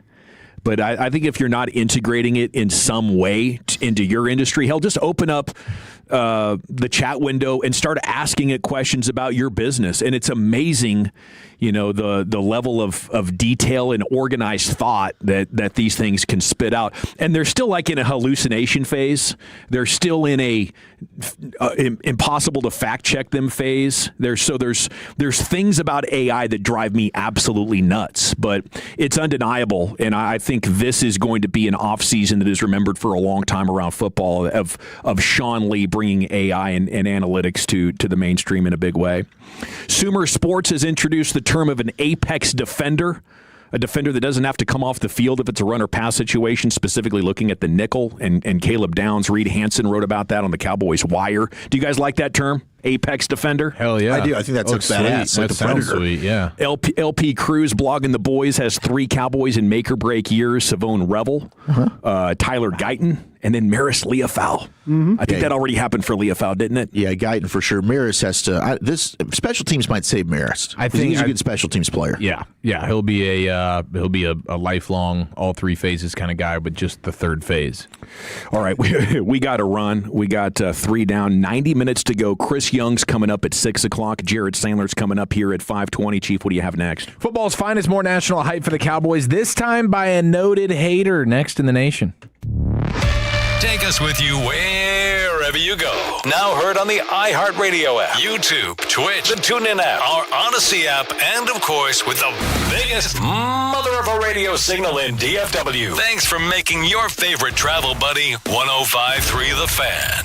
This is an Odyssey Sports Minute. The Spurs won Game 4 of the Western Conference Finals, tying up the series at 2 games apiece, setting up the all-important Game 5. Teams that win Game 5 in a best-of-7 series, when that series is tied at 2, go on to win about 80% of the time. The winner between the Spurs and the Thunder will take on the New York Knicks, who completed the sweep of the Cavs last night, beating Cleveland by 37 points. The NBA Finals begin June 3rd. I'm Adam Abdallah. Furnished by IntelliBrands. Whether because of discomfort, lack of mobility, your lifestyle, or occupation, you sit inactively way too many hours a day. Get an Ellipse, the premium quality automatic seated exerciser that strengthens legs, increases mobility, and boosts circulation without physical strain or impact. Improve your flexibility and balance. Strengthen and tone your legs. My joints feel better, my knees feel better, my back feels better, and it makes me feel stronger too. My circulation is moving. I'm burning calories, and it makes me feel energetic.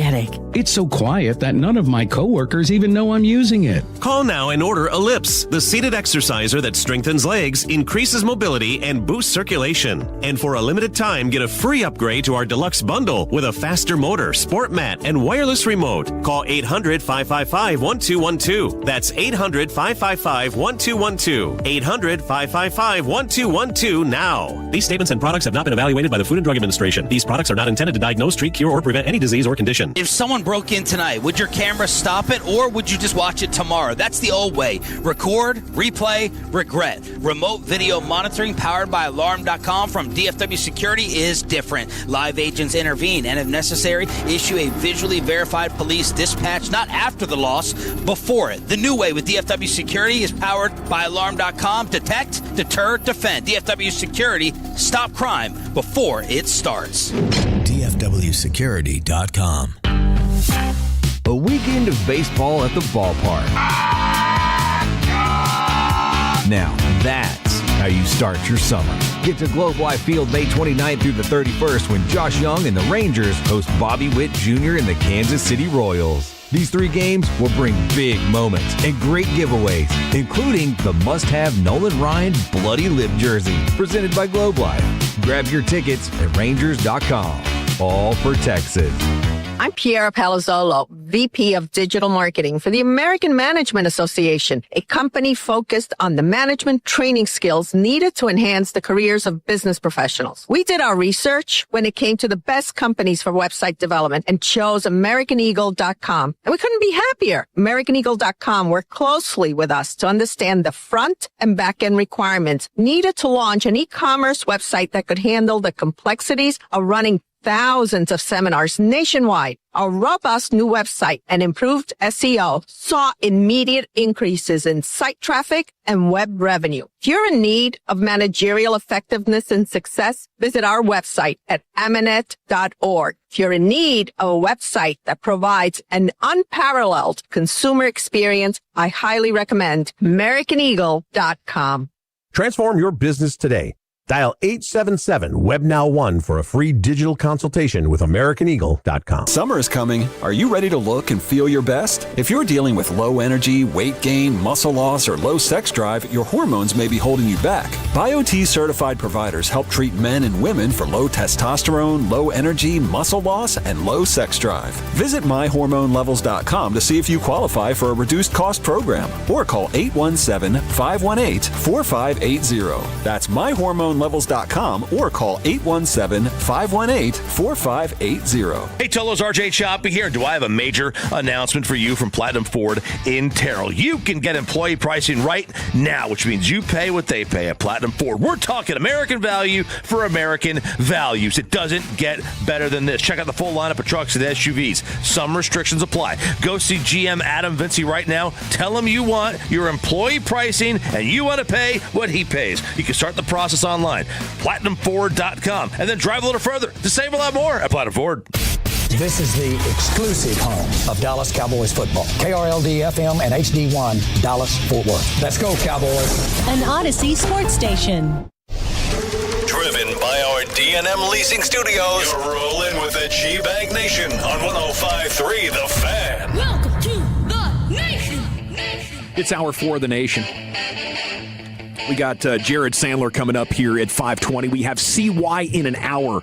Here's the Chief with your football's finest. All right, let's see if you losers are drinking the Cowboys Kool-Aid right after this. But at the end of the day, it's about taking it a day by a time, a day and a day and a day, just continuing to do that.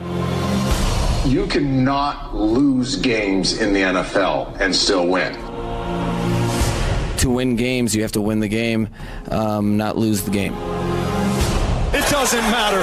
He pulls another rabbit out of his head. Congrats to the Schottenheimers, man. You had to get out of McKinney. Too far of a drive to the Star. My guy Brian said, I got to be closer to work, okay? I got to be Move into the 12? 24/7 football here. Yeah, I'd like to think he's moving to the Sky House they're building there. Yeah, something right there on property, so he's always ready to If I was a player, I think I'd live at the 12. Live at the 12? Mm-hmm. And what exactly is the 12? It's the apartments actually right on the Star on the right by, like you can see the practice field. Yeah, you could literally walk from there to the practice facility. It's the Roger Staubach, Jerry Jones. It's named 12 after Roger Staubach.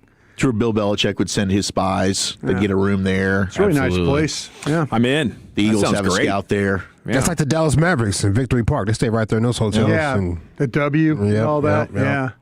Yeah, that's a heady play. So. I would. I mean, if you were, like you say, it's real simple to and from, Yeah, he was dealing with a bunch of creatures at his house, too. Like, it felt like multiple times he's had giant birds owls or something flying around in there. The wife said, you're making head coach money now. We need to move to a little bit bigger place. Yeah, this $3.8 million house is not going to cut it anymore. Do a little flex here. Yeah. $3.8 million, nothing. I need 10 bathrooms. I mean, a 30-minute drive isn't a big drive, but you add it up. It's a lot of time. Yeah, I mean, there's also... Not for Mike McCarthy. Yeah. He's looking for something a little bit further out. Beat the traffic.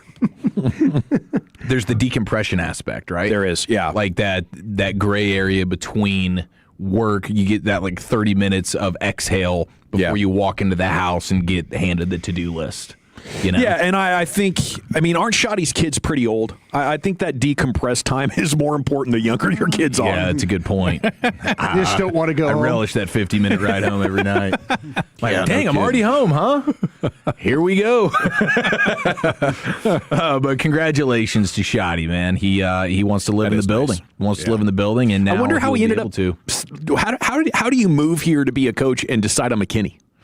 I wonder if it was just the initial role that he had, where it was. I don't know how long I'll be defensive, here. He was like almost like a quality control guy. Yeah, like he was Dan Quinn's like defensive breakdown guy is what he was initially. So a little bit more of a relaxed gig. Maybe you're not spending as much time at the facilities as every other coach. Maybe you're not making as much money. Well, definitely. And you're thinking like, well, I can't live in.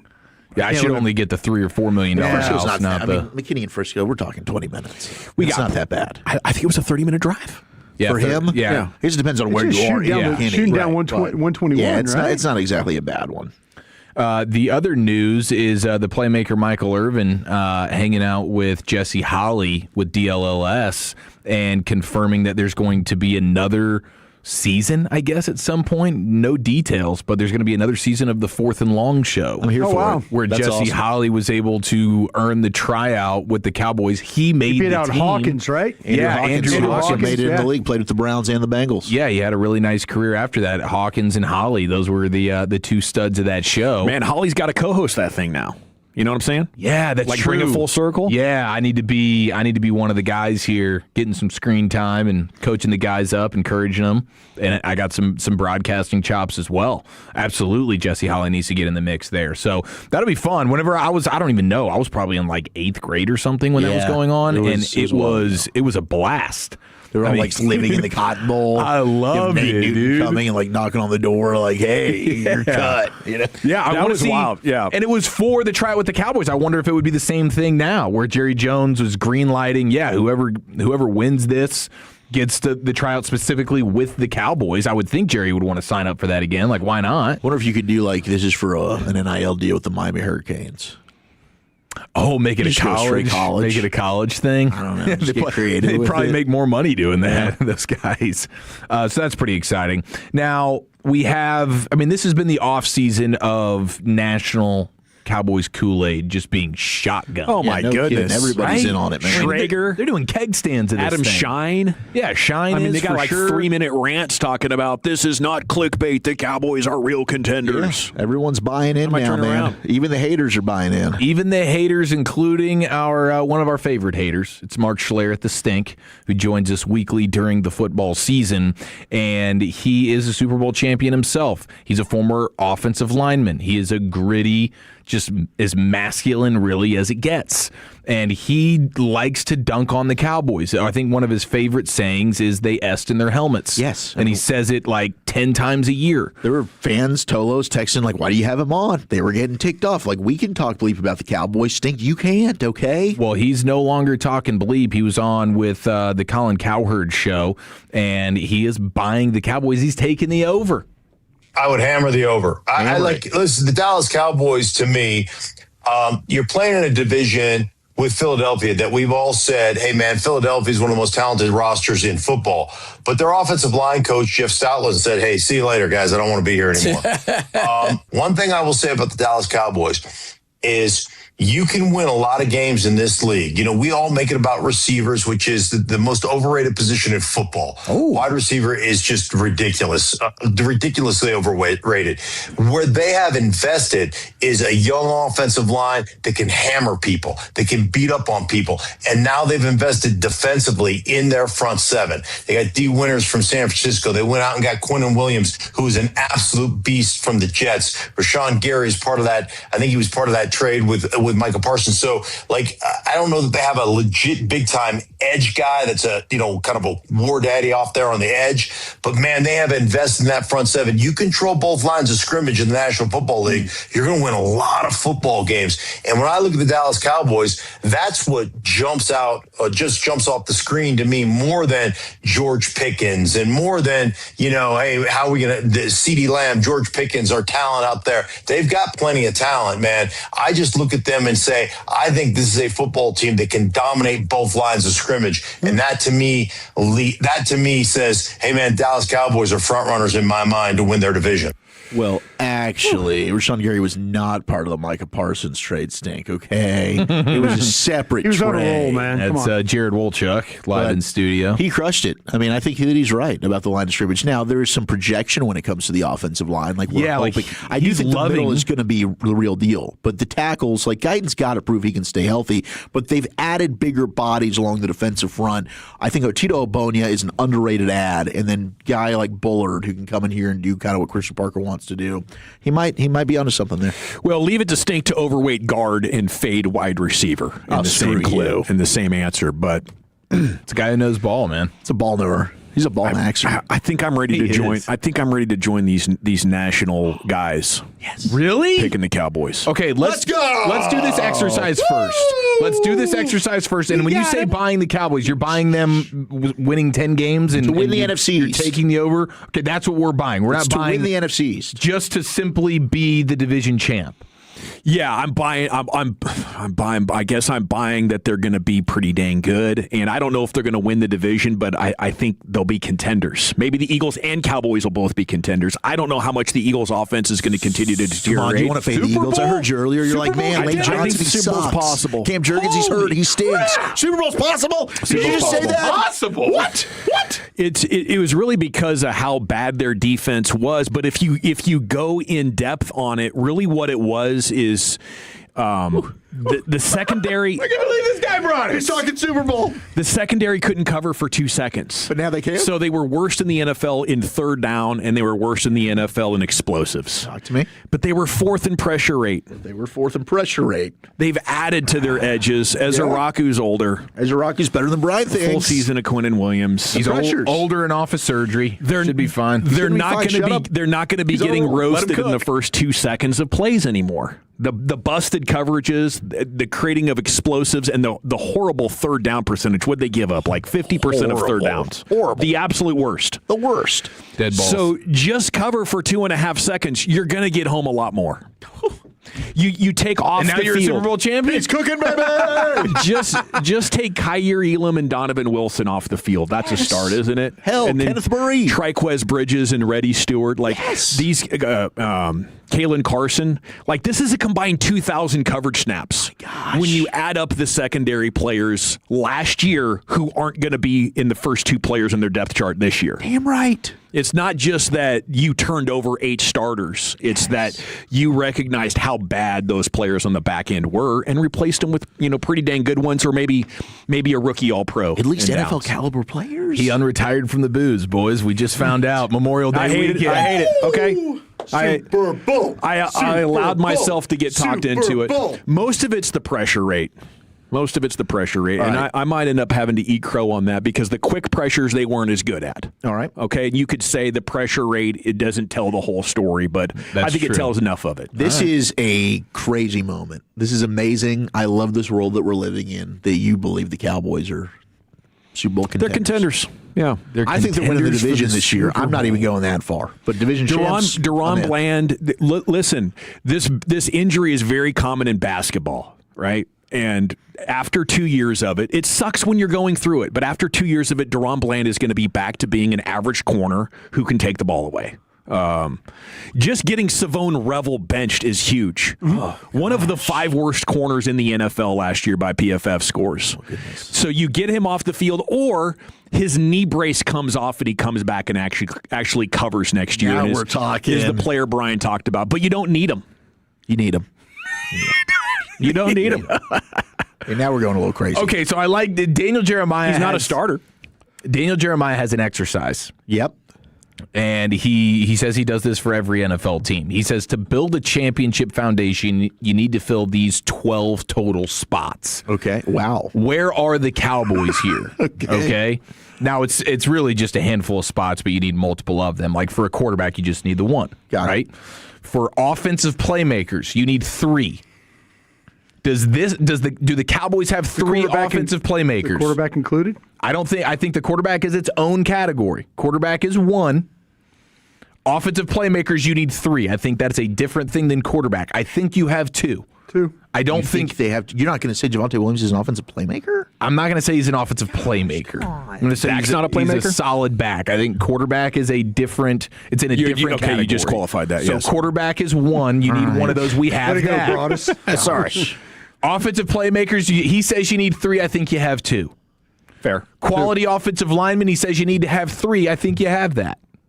Probably. All 3 inside. All 3 inside. They're all 3 inside, but you have that. Yeah. Pass rushers, he says you need 2.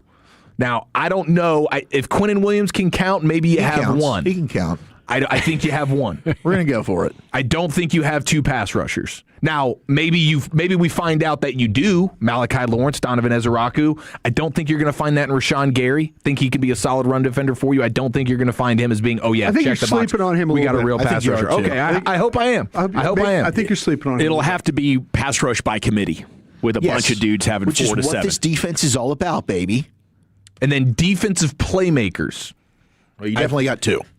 Okay, and that's still assuming Caleb Downs, but I'll grant you Caleb Downs. You better damn well grant me Caleb Downs. Yeah. I'm flying over there and I'm hitting you right in the face, knocking those sunglasses off. That guy's going to the All-Pro team as a rookie. So you have Quinnen Williams and Caleb Downs, so you have 2.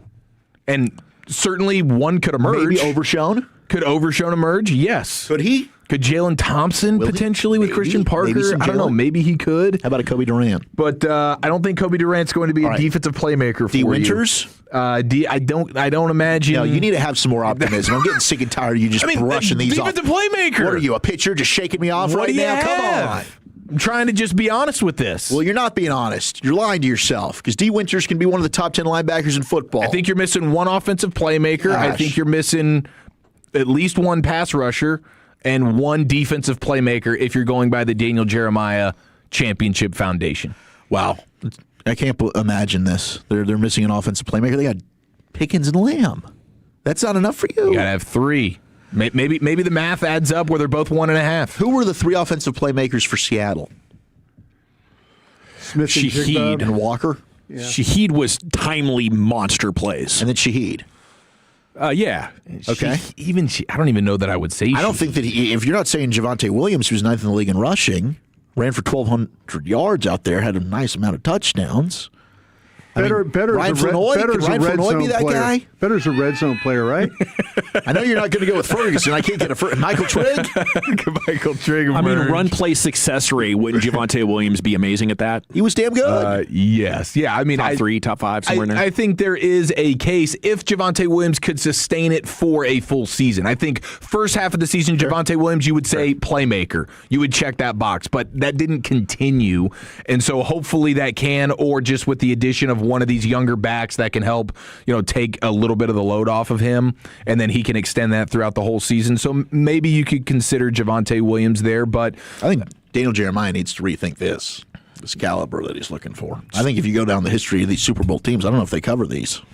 Yeah, I'm going to have to do some research on that, Wolchuk. I think we should fact check him. Look forward to a report on that in the football's finest coming up soon. Thank you, Chief. Thank you. All right, we got to run. We got Jared Sandler coming up next here on your home of the Rangers. CY at 6. Of course, G-Bag of the Day and LA Live is right around the corner as well here on The Fan. I want to chat with you about my friends at Men's T Clinic before we do anything else, though. For over 10 years, Men's T Clinic has been helping men rediscover their passion for life, their energy, their drive, their libido. They've been helping them eliminate brain fog and that pesky belly fat, that visceral fat forming around your midsection, adding muscle mass. Men's T Clinic has done this for our Tolos and men across North Texas for over a decade now, well over a decade. They're going to keep on doing it. With 5 DFW locations, they have set the industry standard for testosterone replacement therapy. I know you probably see ads on TV or the internet, and you're like, well, should I check this out? Should I check this out?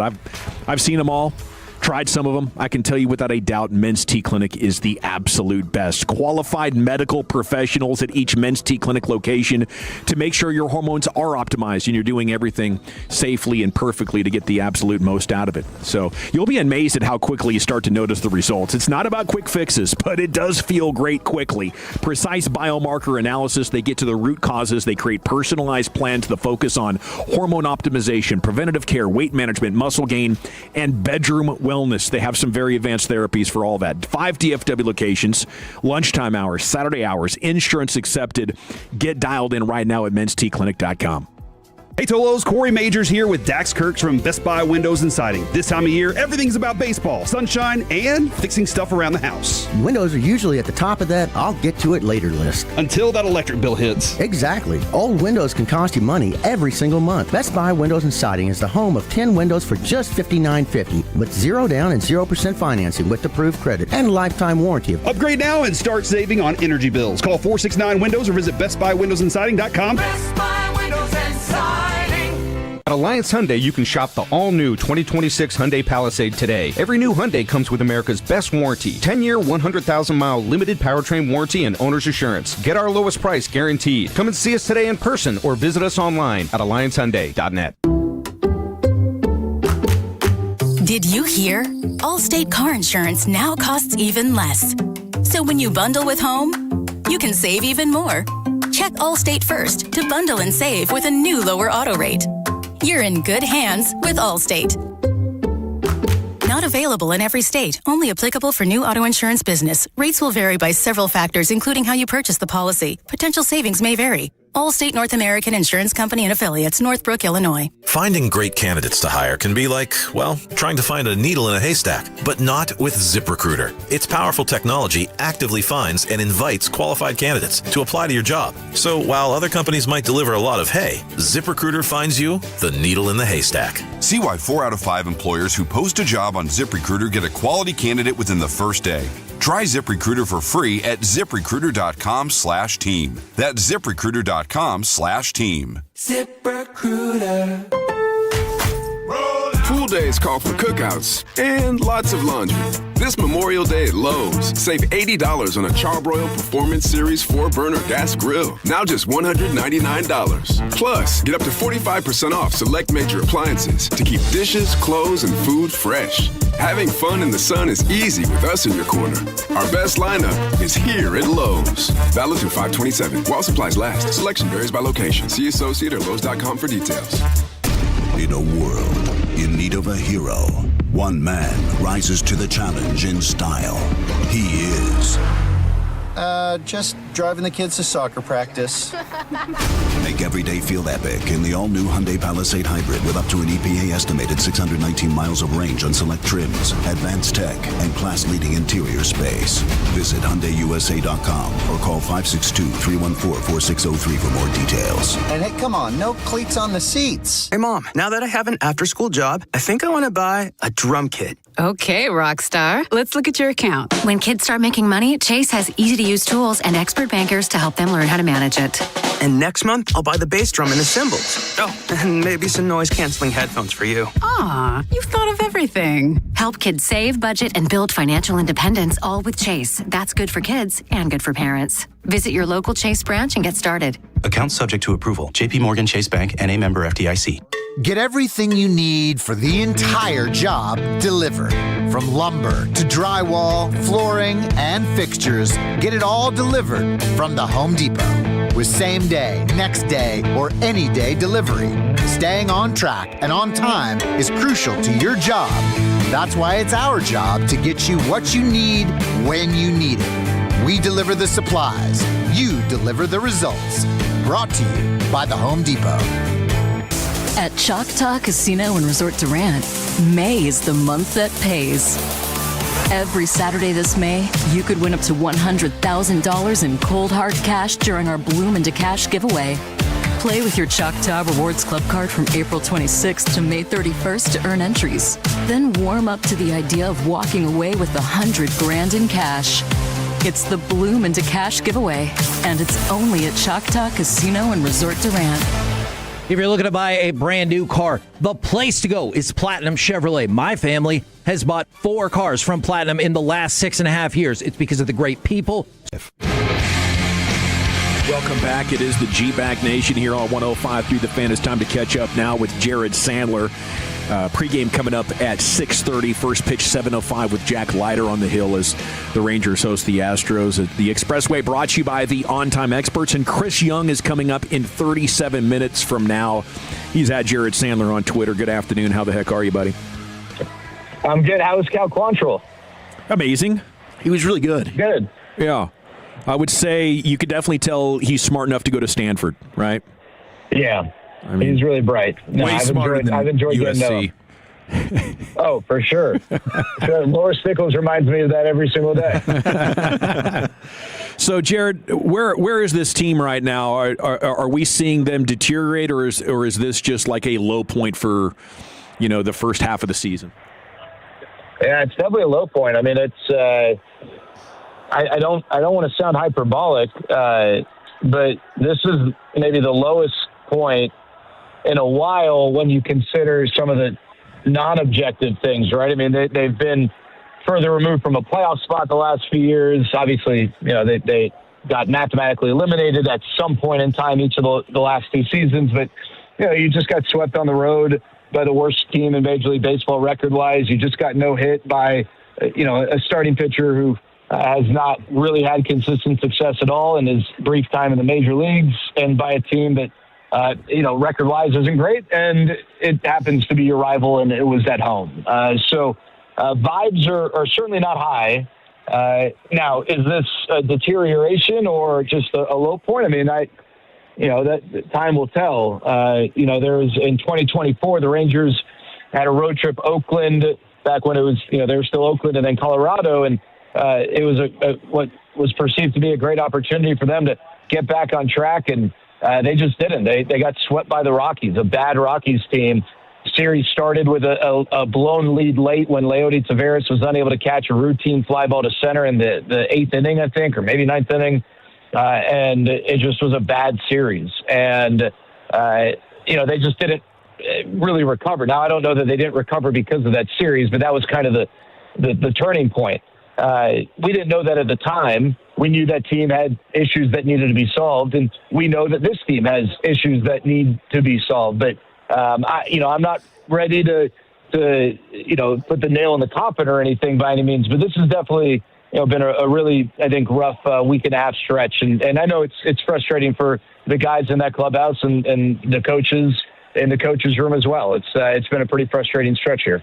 Hell, I felt great Friday night when we handed it off. One game short of 500, but man, the 4 in a row really takes the wind out of your sails and makes you sit back and reevaluate. And speaking of reevaluating, Sandler, I heard you this morning with Sean and RJ. They asked you, was that the worst performance in a no-hitter in MLB history? And didn't sound like you'd looked into that yet. Are you any farther along in that research project? No, I'm not. There have been no hitters. First of all, this is not to take anything away from the negative side of it that the Rangers got no hit. I think it's, you give more credit to the guys that pitch a no hitter by themselves, right? I think the individual no hitter is far more exciting than the combined no hitter. Now, when you're being no hit, it really makes no difference, right? But like, if the roles were reversed, we would certainly celebrate the Rangers no-hitting the Astros. You better believe that I'd have some fun with that. But it's a lot cooler when it's a single pitcher. Again, I'm not taking anything away from the Astros, and I'm certainly not taking anything away or excusing the Rangers or anything. But I think just like this is a common debate these days because we see more of these combined no-hitters. The individual ones are a lot more enjoyable. I don't know if that was the worst individual performance because there have been some no-hitters where guys have walked a substantial amount of batters. Tatsuya Imai obviously didn't go deep enough to get that walk count up any higher than what it was, but he certainly wasn't great. I give him credit obviously, but it wasn't one of those performances where it's like, Christopher Sanchez beginning of the year, we all were like, man, I don't know who the heck was hitting him, in Philadelphia that day. This was not that. This was not a performance where it's like, wow, this guy is dotting and moving left and right. I mean, it didn't seem like that type of performance. It just seemed like a game which the Rangers weren't able to get the job done. Jared, if you could walk me through something, and something I've noticed watching the Rangers here play the last several games has been their inability when they do get somebody on first base as a leadoff, and maybe it's a walk, but they just haven't punished teams, whereas last night it felt like that the Astros punished us when it was you get somebody on first base with a walk and all of a sudden that turns into a run. Am I wrong about that, or is it something that have they been bad at it all year and I'm just now noticing it? Broadus, the Rangers, I think, are 27th or 28th in the percentage of innings in which they score a run when they get their leadoff batter on base. Okay. So you're not wrong. No, I mean, that's been a problem for the Rangers. I guess all year, they've had stretches where that maybe it's ebbed and flowed, but, the number that I just shared is, that's representative of the entire year. So, and there are a lot of reasons why. This is a team that, they don't have a lot of speed, so they're a little more susceptible to, say, the double play. They're not going to, be able to turn a single or a walk into a double with the stolen bases often. They're not slugging the ball, at the top of the league. So, that single that maybe is still sitting at first with 2 outs that you could cash in with a double where the runner's moving on contact, doesn't need to worry, is the ball going to be caught or not? You're just not having as many of those, right? So, I mean, there are a lot of reasons why, but that's also not that's a tough recipe for success because, you get a runner on the beginning inning, you start putting pressure on the opposing pitcher, and it's a total domino effect. And, especially when it happens early in the game, like Tatsuya Imai yesterday, he walked the first 2 batters. In a vacuum, it stunk that the Rangers didn't score, but beyond just that vacuum of the first inning, you had an opportunity. You had a guy who just was having such a tough time throwing strikes, and you get to him in the first, and maybe you get to him in the second. And this is a guy who has not pitched well at the major league level. Who knows mentally how that impacts him? Now you get to the Astros bullpen in the 4th. You got a 4-game series with the Astros, and they got to cover 4 if you win, and if the game went to a bottom of the 9th, 5 minor bullpen innings. Where you get more exposure against their pitchers. You also wear their pitchers out for maybe the next day or the day after, whatever it might be. It's all a domino effect. And so that first inning yesterday, and I know you're not talking just about the first inning, but that the Astros got out of that first inning without any damage and had a 1-0 lead that really stunk. And that didn't necessarily set the tone for a no-hitter, but it definitely set the tone for, a night at the plate that left a lot to be desired. Well, hopefully the turnaround starts tonight. Pregame in 1 hour. Jared, have a heck of an evening, and we'll catch up with you tomorrow. Sounds good, fellas. Thank you. Salute. There he goes. He's Jared Sandler. And pregame's coming up in 1 hour as they host the Astros. It's going to be Jack Leiter. And once again tonight, this starting pitcher is an absolute train wreck. Jason Alexander, 7.30 ERA, a 1.7 whip over 2 starts. It's time to tear his butt up. Alrighty, it's time now, though, to go into the Pimp Cup where Lucius Alexander has your G-Bag of the day.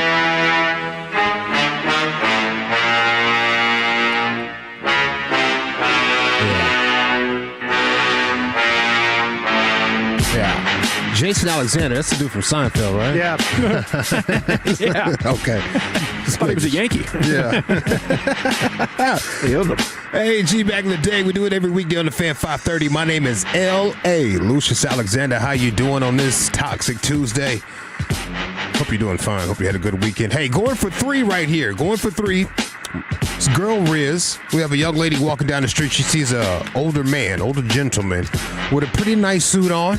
Looks like a businessman of some sort. So she wants to compliment his suit, and the whole thing just goes awry. Excuse me. Where'd you get your suit? Pardon? Your suit, where'd you get it? I'm cute where I get it? Yeah. Yeah, you're cute. Really? Yes. Yeah. Really? This is not a scam, is it? No, it's not. It's not. I just thought you were cute. I actually thought you were cute. Oh, really? No, Thank you. I didn't you have a think you beautiful noticed me. ass. He said it's beautiful. It's a beautiful ass. He didn't say great enough. It's just beautiful. It's a fantastic ass, actually. Very romantic. I'm glad you said something to me. It's good to hear that he's getting scam aware, though. Yes. You know, as an older gentleman, Yeah. he's looking out for scams. Yeah, something that happened to him already. Absolutely. Wait a minute, the scam, is it? All right, so It you reminds guys, me of One Night in Tijuana. yeah. Sorry. no, man. Now, you guys got to explain this to me a little bit, because how in the hell, what is going on here? Arizona State versus Texas. We're talking about some softball. Softball. Got a hot mic moment. Listen to this, bro. Wonderful relationship, those two. And she said when you come to Austin, they tell you you're going to be excellent. You're going to compete for national championships as an assistant. What? And then they're going to send you off. Wait a minute, man. Was that an ashtray talking? What you mean, ball sack? Ball sack. Yeah, so that must be like what? Maybe in the stands. They might pick up somebody in the stands. Somebody must have found it, went right up to it, and just did a bit with it. That was hilarious. Wonderful relationship, those two. And she said when you come to Austin, they tell you you're going to be excellent. You're going to compete for national championships. Man, it was perfectly timed. When they come to Austin, they tell you, Black Mama. Crazy. That man was lying in wait for the perfect moment. Yeah. And he was like, everybody watching. He was on the group chat. Everybody watching. Fantastic execution. That's pretty dang good. Let's go to Southwest Airlines. Well, we have a flight attendant. She was on the mic. You know, they do. They do. They have fun. Yeah, they do their thing. Put your seatbelt on. Turn your phones off. Blah, blah, blah, blah, blah. Well, she runs a real strict program. There's a menu in your seat back pocket for your review. If you want something off that menu, please look at that menu. Please don't look at me and say, and what do you have? No, this ain't Papacitos. No, this ain't, no. Look at that menu. Get what you want, but look at your menu, because if you say that, I'm going to keep going. When we get to the air and everybody's trying to take them a little nap, everybody got really early, be kind enough to pull the window shade down just a little bit so everybody can rest. It's not so bright in here. All right? Y'all do that. We got a long ride, 2 hours, 48 minutes. Don't ask me again, 2 hours, 48 minutes. Are we there yet? 2 hours, 48 minutes. Are we there yet? Y'all go to sleep now. Yeah. Yeah. It was a strict program. Don't ask me twice, basically. Profession Yeah. No more today. Yeah. Those Southwest flight attendants, they all probably have to have their own spiel, you know? Well, and they got to make it theirs. Yeah. It can't be boring. I heard one time give it when the oxygen mask, they were talking about them was coming down, they're going, after you stop screaming, please take the mask. And put it on your face. Trying to add some comedy to it. Then she goes, after you are done screaming, then put the mask on your face and those around you, kind of thing. So, yeah, they have their own little spiel. Have you ever been on a plane where everybody screams for a sustained period of time? Well, I've been on a Cowboy charter with the thing bouncing around and the players in the back yelling pretty good. Yeah. Yeah. I've gasped. I think I've said, oh, bleep, when loud like enough. The plane drops. Yeah. One of those deals. Yeah. Yeah. Scary. We've flown through, like, going through Arizona a couple of times there, and with the yeah. heat in it. That desert air. That thing dips pretty bad on you there. Yeah. Did anybody watch the enhanced games over the weekend? Just on social. Yeah, soaked in I some of the missed all of clips. it. Wasn't able to see any. So there were people that weren't enhanced there competing against the enhanced folks, right? Yeah, it was your choice as an athlete. Do you want to Get out of here? Enhanced or nothing? Yeah. You better be ball maxing if you're in this. So dystopian too, by the way. Yeah. Got enhanced games out here. Next is gonna be like the Running Man. We're gonna have the Running Man vibes. Yeah. Let's go to Fred Kirkley. Won the 100 for the men's. He has a message to everyone that he beat. Now, this dude was clean, allegedly. He was clean out here. You know our guy. He runs for USA track. Congratulations, winner of the men's 100 meters race, $250,000. Well, you look disappointed. Man, they got to do better than that. They need to train a little harder, get on that a little bit more, and go a little harder some more. Wow. Said it wasn't enough. What a flex too. I mean, that's a great opportunity to dunk on people. Yeah, you're still not going to be able to beat an Olympic athlete. I think one of the takes is that these guys didn't do that good of a job. He only broke one world record and he had to wear a special suit. Mm-hmm. My curiosity on the backside of this, guys, is that the modern athlete is going Balco on us. And like the arms race of steroid testing versus steroids that can't be tested for has swung back in the athlete's favor, just as it was for Barry Bonds when he hit all those home runs. Okay, so we're just juicing, but they're doing undetected stuff. I mean, these guys, they weren't coming that close. Even to the what clean unjuiced. people just ran. The clean folks are also juiced, is what you're saying. Yes, I think the clean Everybody's folks are juiced. actually juiced. That's my takeaway whose from the balls weekend, are Lucius. juiced? Because their times are like a half second better. The clean people are a half second better than the juice people. Kidding me? I can do math. You're good at it. It's the Dick Wolf of radio. Those athletes are juicing too. Don't get fooled. Don't get fooled. You're not fooling me. You're not fooling me. Everybody's trying to steroids. dunk on the enhanced games. I think the true takeaway is 180 degrees from it. Yeah, we just found out all Olympians are still juicing. Nothing's changed since the 80s. I want to read that fan text after that take from Dawson. Bring it. Let's see all the knowledge bomb requests. Drop a bomb on that one, General. Another bad take from Dawson. When they say another. Add it Line to the them up. list. Yeah, just line them up. There's the one guy who says dumbass take. I like that guy. He's different. Oh, Eric played this one earlier. I'm going to play the whole clip. New York Knicks, Josh Hart's quote on analytics. Yeah. He's sitting right next to my guy, Cat. Oh, my God. Oh, my God. Oh, my God. We won. That's a foul. Ow. I'm never a huge analytics guy. At a certain point, they're a lamppost to a drunk person. You can lean on them, but it won't get you home. So at a certain point, you got to have a good feel for the game. Oh, my God, bro. I'm not going to lie. That was Gerald Wright, his quote, man. So shout out Jay Wright. Wait, hold up. No, we're not moving on from that. That's a great quote. Oh, my God. Analytics drunk, lamppost to a drunk person? It ain't gonna get you home. You can lean on it though. I was with Cal, so I ain't hear that. You ain't even go to college. One and done. Basket weaving. He's zesty as hell, that guy. All righty, we got a little breaking news. Josh Jacobs, Green Bay Packers running back, arrested. Thanks to the texter for alerting us to that. Looks like it might be a couple of gamer if things play out to be as accused. Battery, criminal damage to property, disorderly conduct, strangulation, and suffocation. Oh, Had a my bad Saturday night. God. Might be more than 2 games. And intimidation of a victim. And that's not good. Is it a lady? Or is this another dude? It says choking domestic. It does say domestic, but That could be cousins. That can Lucius? Girl Riz. Girl Riz. It's 2-1. We'll check. I'm going with the field, Mike. 3-1, Brian. Girl Riz. By a score of 3-2, and your new G-Bag of the Day champion. It's the patron who found the field mic and had perfect timing. He's done it, so congrats. If you ever miss the champ, Lucius replays it for you every afternoon, 2:20. Speaking of Lucius, here he is with some LA Live. Hey, it's a Toxic Tuesday edition of LA Live, right up to the great Rick James, baby. Right, you squares. It's time you smoke. Fire up this funk and let's have a toast.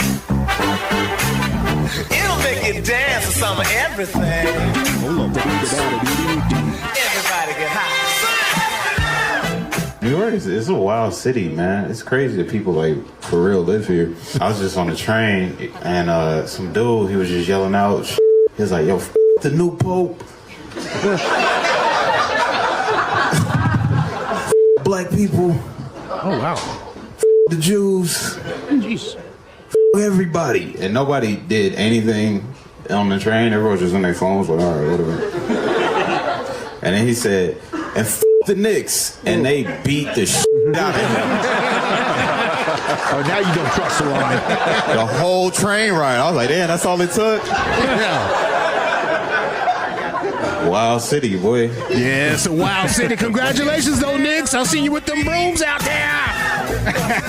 This is LA Live for Tuesday, May 26, 2026. It is a Toxic Tuesday edition of LA Live. Welcome in, folks. We're busting out some serious funk, y'all. Shout out to the first time, last time, and long time listeners of this here station. I hope everyone had a good holiday weekend. Hope you had a great holiday weekend. I really do, guys. You guys in there had a great holiday weekend? Yeah, it was nice. Yeah, Nice. I did a lot of dad stuff. Okay. Did a lot of housework, yard work. That is. Built a garage gym. That's awesome. Okay, yeah. All right. Got that dialed in now. Nice, right? dude. Vila. Trip to the dump. Yeah. Yes. It was all the dad stuff. Yeah. That sounds like a good. That sounds like I an feel LA accomplished. weekend. As you should. Great feeling. As you should. Be proud. As you should. We had a family cookout on Saturday for my sister's graduation. It was a great time. A whole lot of friends and stuff there. Yeah, I'll tell you about that later. Oh. Then we ended up going to the club together. All of people around my age. Man, I had a terrible time in the club, bro. Terrible time. Too loud? It was not too loud. It was a little too packed for the Memorial Day weekend. It was just way too many people in, and the DJ was terrible. Well, as a DJ, the DJ was so bad, bro. Like, the drinks were $25 a piece, right? So the DJ better be good. Yeah, yeah. DJ was bad, so bad that we went outside and just chilled out on the patio. Didn't even listen to the DJ anymore, bro. It was so bad, bro. What was the worst part about him? Yeah, he would slam the music, and it'd be songs like, come on, fam. I ain't even heard the new Drake yet. I ain't heard nothing you play. Let's get some old classic Dallas songs in here. Yeah, bro, I'm from Dallas. I ain't rude. I ain't hear nothing. I didn't. Damn shame. Yeah, I ain't like that. We should have went to the races and hung out at the drag races. That's what we should have did. Speaking of races, I hung out with some friends Sunday. Watched the Indy 500. That was amazing. race. Yep. Then watched the Wings. Yeah, that was great. Badass. That was great. Watched the Spurs. That was fantastic. That was a good weekend. We still Wimby out here shooting 40-foot shots, flat-footed. Yeah, dude. Flat-footed, bro. And then we went to the Rangers game on Monday. You know how that went, so I don't even want to go into that right there. Watched the Aiden Ross brand risk fighting event this weekend. A little wild. There was the influencer fights. It was hella wild. Hella wild, bro. It was a mix of MMA fights and boxing. I didn't know that many people were going to do MMA. Yeah. Like Johnny Manziel. Yep. He looked pretty good. He was doing the kicks. Yeah, I mean, it's a good technique, came isn't out it? kicking. He came out kicking, immediate takedown, and then just some ground and pound. I feel like he went to a guy and was like, hey, I got 2 weeks to get ready. What do you got for me? He was like, man, try this kick. You'll probably knock him down. You can ground and pound him. Yeah, that's what he did, man. And he attacked him the whole time. There was no like sitting and waiting for him to move. No. Johnny was just coming at you. I got the feeling that if Johnny could go back to when he was 16 and be a wrestler and then an MMA guy, he might have been better at that than football. Whoa. Yeah. Wow. Okay, I don't know about all that, but hey, he did look good. He did. He did look good. He did look good. He's moving. And he said afterwards he needed a cigarette, which I thought was him and Bob embarrassing. He looked like it. Jobbers. He looked like it. Lance Stevenson beat Michael Beasley. Submission first round. those guys are going to keep going back and forth with each other on anything. It's probably going to be chess next. They're probably going to do some races, fishing contests. It's going to be all types of stuff. Super Hot Fire defeated Ray J. Now, what is Ray J doing out there fighting in the first place? I thought he was 10 days away from dying. Then he went out there and looked terrible the first round. Super Hot Fire didn't even throw one punch the first round. Ray J was coming at him like a dude who's never had a fight in his entire life. And it's a life-threatening heart condition. Yeah. It's not like I need dialysis. It's like you're going to go exhaust yourself in a fight with a heart condition. In a fight, bro. Yes, if you put in "is Ray J" right now, it autocompletes to "actually sick." So I clicked on that, and there's no evidence that diagnosis was incorrect. Yeah.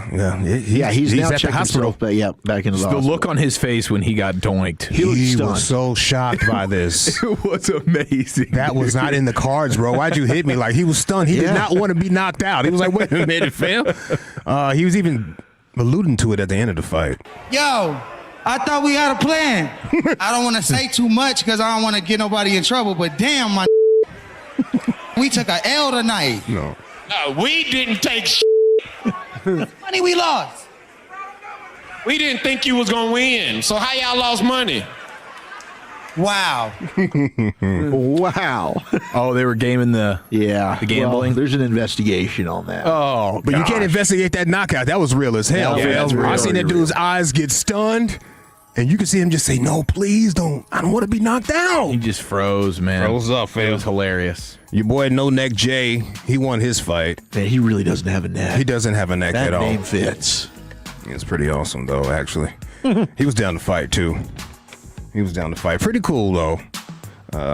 What was that guy? What was the MMA dude that jumped on the mic, started commentating? Oh, was it Sean Strickland? Yeah. Old girl looked at me like, this is what you got us doing tonight? What did he say this time? He's wild. Everything. He was actually very contained during the little man fight. Oh, really? The M word was being dropped so many times. The M word. Yeah. The N word was dropped, too, a few times. Well, a lot of times. So I say that. But anyway, I'll watch the next one. Hey, it was graduation season. Shout out to my little sister for going back to college and finishing up. Now I have one sister that's a doctor. My sister who just went back to college, she got her stuff. She's got her bachelor's. Brother's finishing up at San Jose State. Guess who's the only one that doesn't have any paperwork? Oh, Big Lou. He's on meds too. Join the club. Hey, it's all good, I'm in the same boat. Yeah. Hey, you served the country. Yeah, I did. And I think I'm going to go get a trade since I still have some military benefits where I can just go to school. Nice. And they pay for it. I think I'm going to just go. I don't know. I'm going to figure it out. Computer-aided drafting? Something. No, I want to do something like a man. Let's weld, bro. Let's go welding. Yeah, I might weld or something. Do something with land. Yeah. You know what I'm saying? Glassmaker. Yeah, the last 15 years of my working life. Hopefully less than that. Hey, these new graduates out here are not feeling the A's and the I's, the AI. Yeah, they're not, no. They're not feeling it. Let's go to former Google CEO Eric Schmidt, I believe it is. Spoke at the University of Arizona, the commencement speech, and he brought up AI, and they booed that fool. Time magazine selected its Person of the Year for 2025, and this time it was the architects of artificial intelligence. Interesting.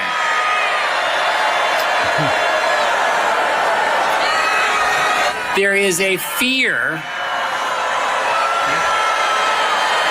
Giving it to him. There is a fear in your generation that the future has already been written. So the kids are born, but the whole time I'm thinking, did they not use AI one time throughout the college careers? Right, yeah. Did you not use it one time? Just remember to take out the M dashes. Yeah. I find it fascinating because if you're not leveraging AI to organize your data better or your industry or your business or whatever, I think you're really missing out. I think it's just another way that these kids are complete and total idiots, Lucius. They do not like it. They do not like it. Real estate executive Gloria Caulfield, I believe it is. Caulfield. She was booed at a University of Central Florida when AI came up. The rise of artificial intelligence is the next industrial revolution.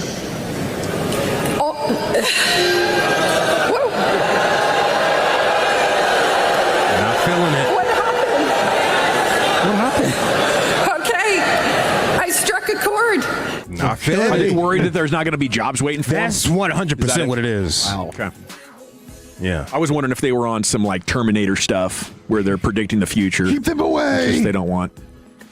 I mean, Elon believes everything is going to be automated and will be able to live a life of bountiful excess, and leisure. So we do nothing, but AI does everything? Yeah, AI and robots. And they organize, they farm everything, they, slaughter everything, and we're just chilling. How do we make the money? And we're making cheddar? Yeah, how do we make money? The AI is just going to put something in the bank account for me? It's that money doesn't matter. Yep, nope. You're not believing it? I don't need no billionaire to tell me money don't matter, Phil. Yeah. Doesn't matter. And stop making it. Riches bro. in the mind. I don't believe the billionaires and trillionaires will let money not matter. Yeah. But it's an interesting type of deal to consider, a new world where maybe we could just focus on joy instead of grinding. That'd be kind of nice if you ask me. I don't know if it's worth risking it, but I'll tell you this, like they've said this about every massive technological advancement. Like when the car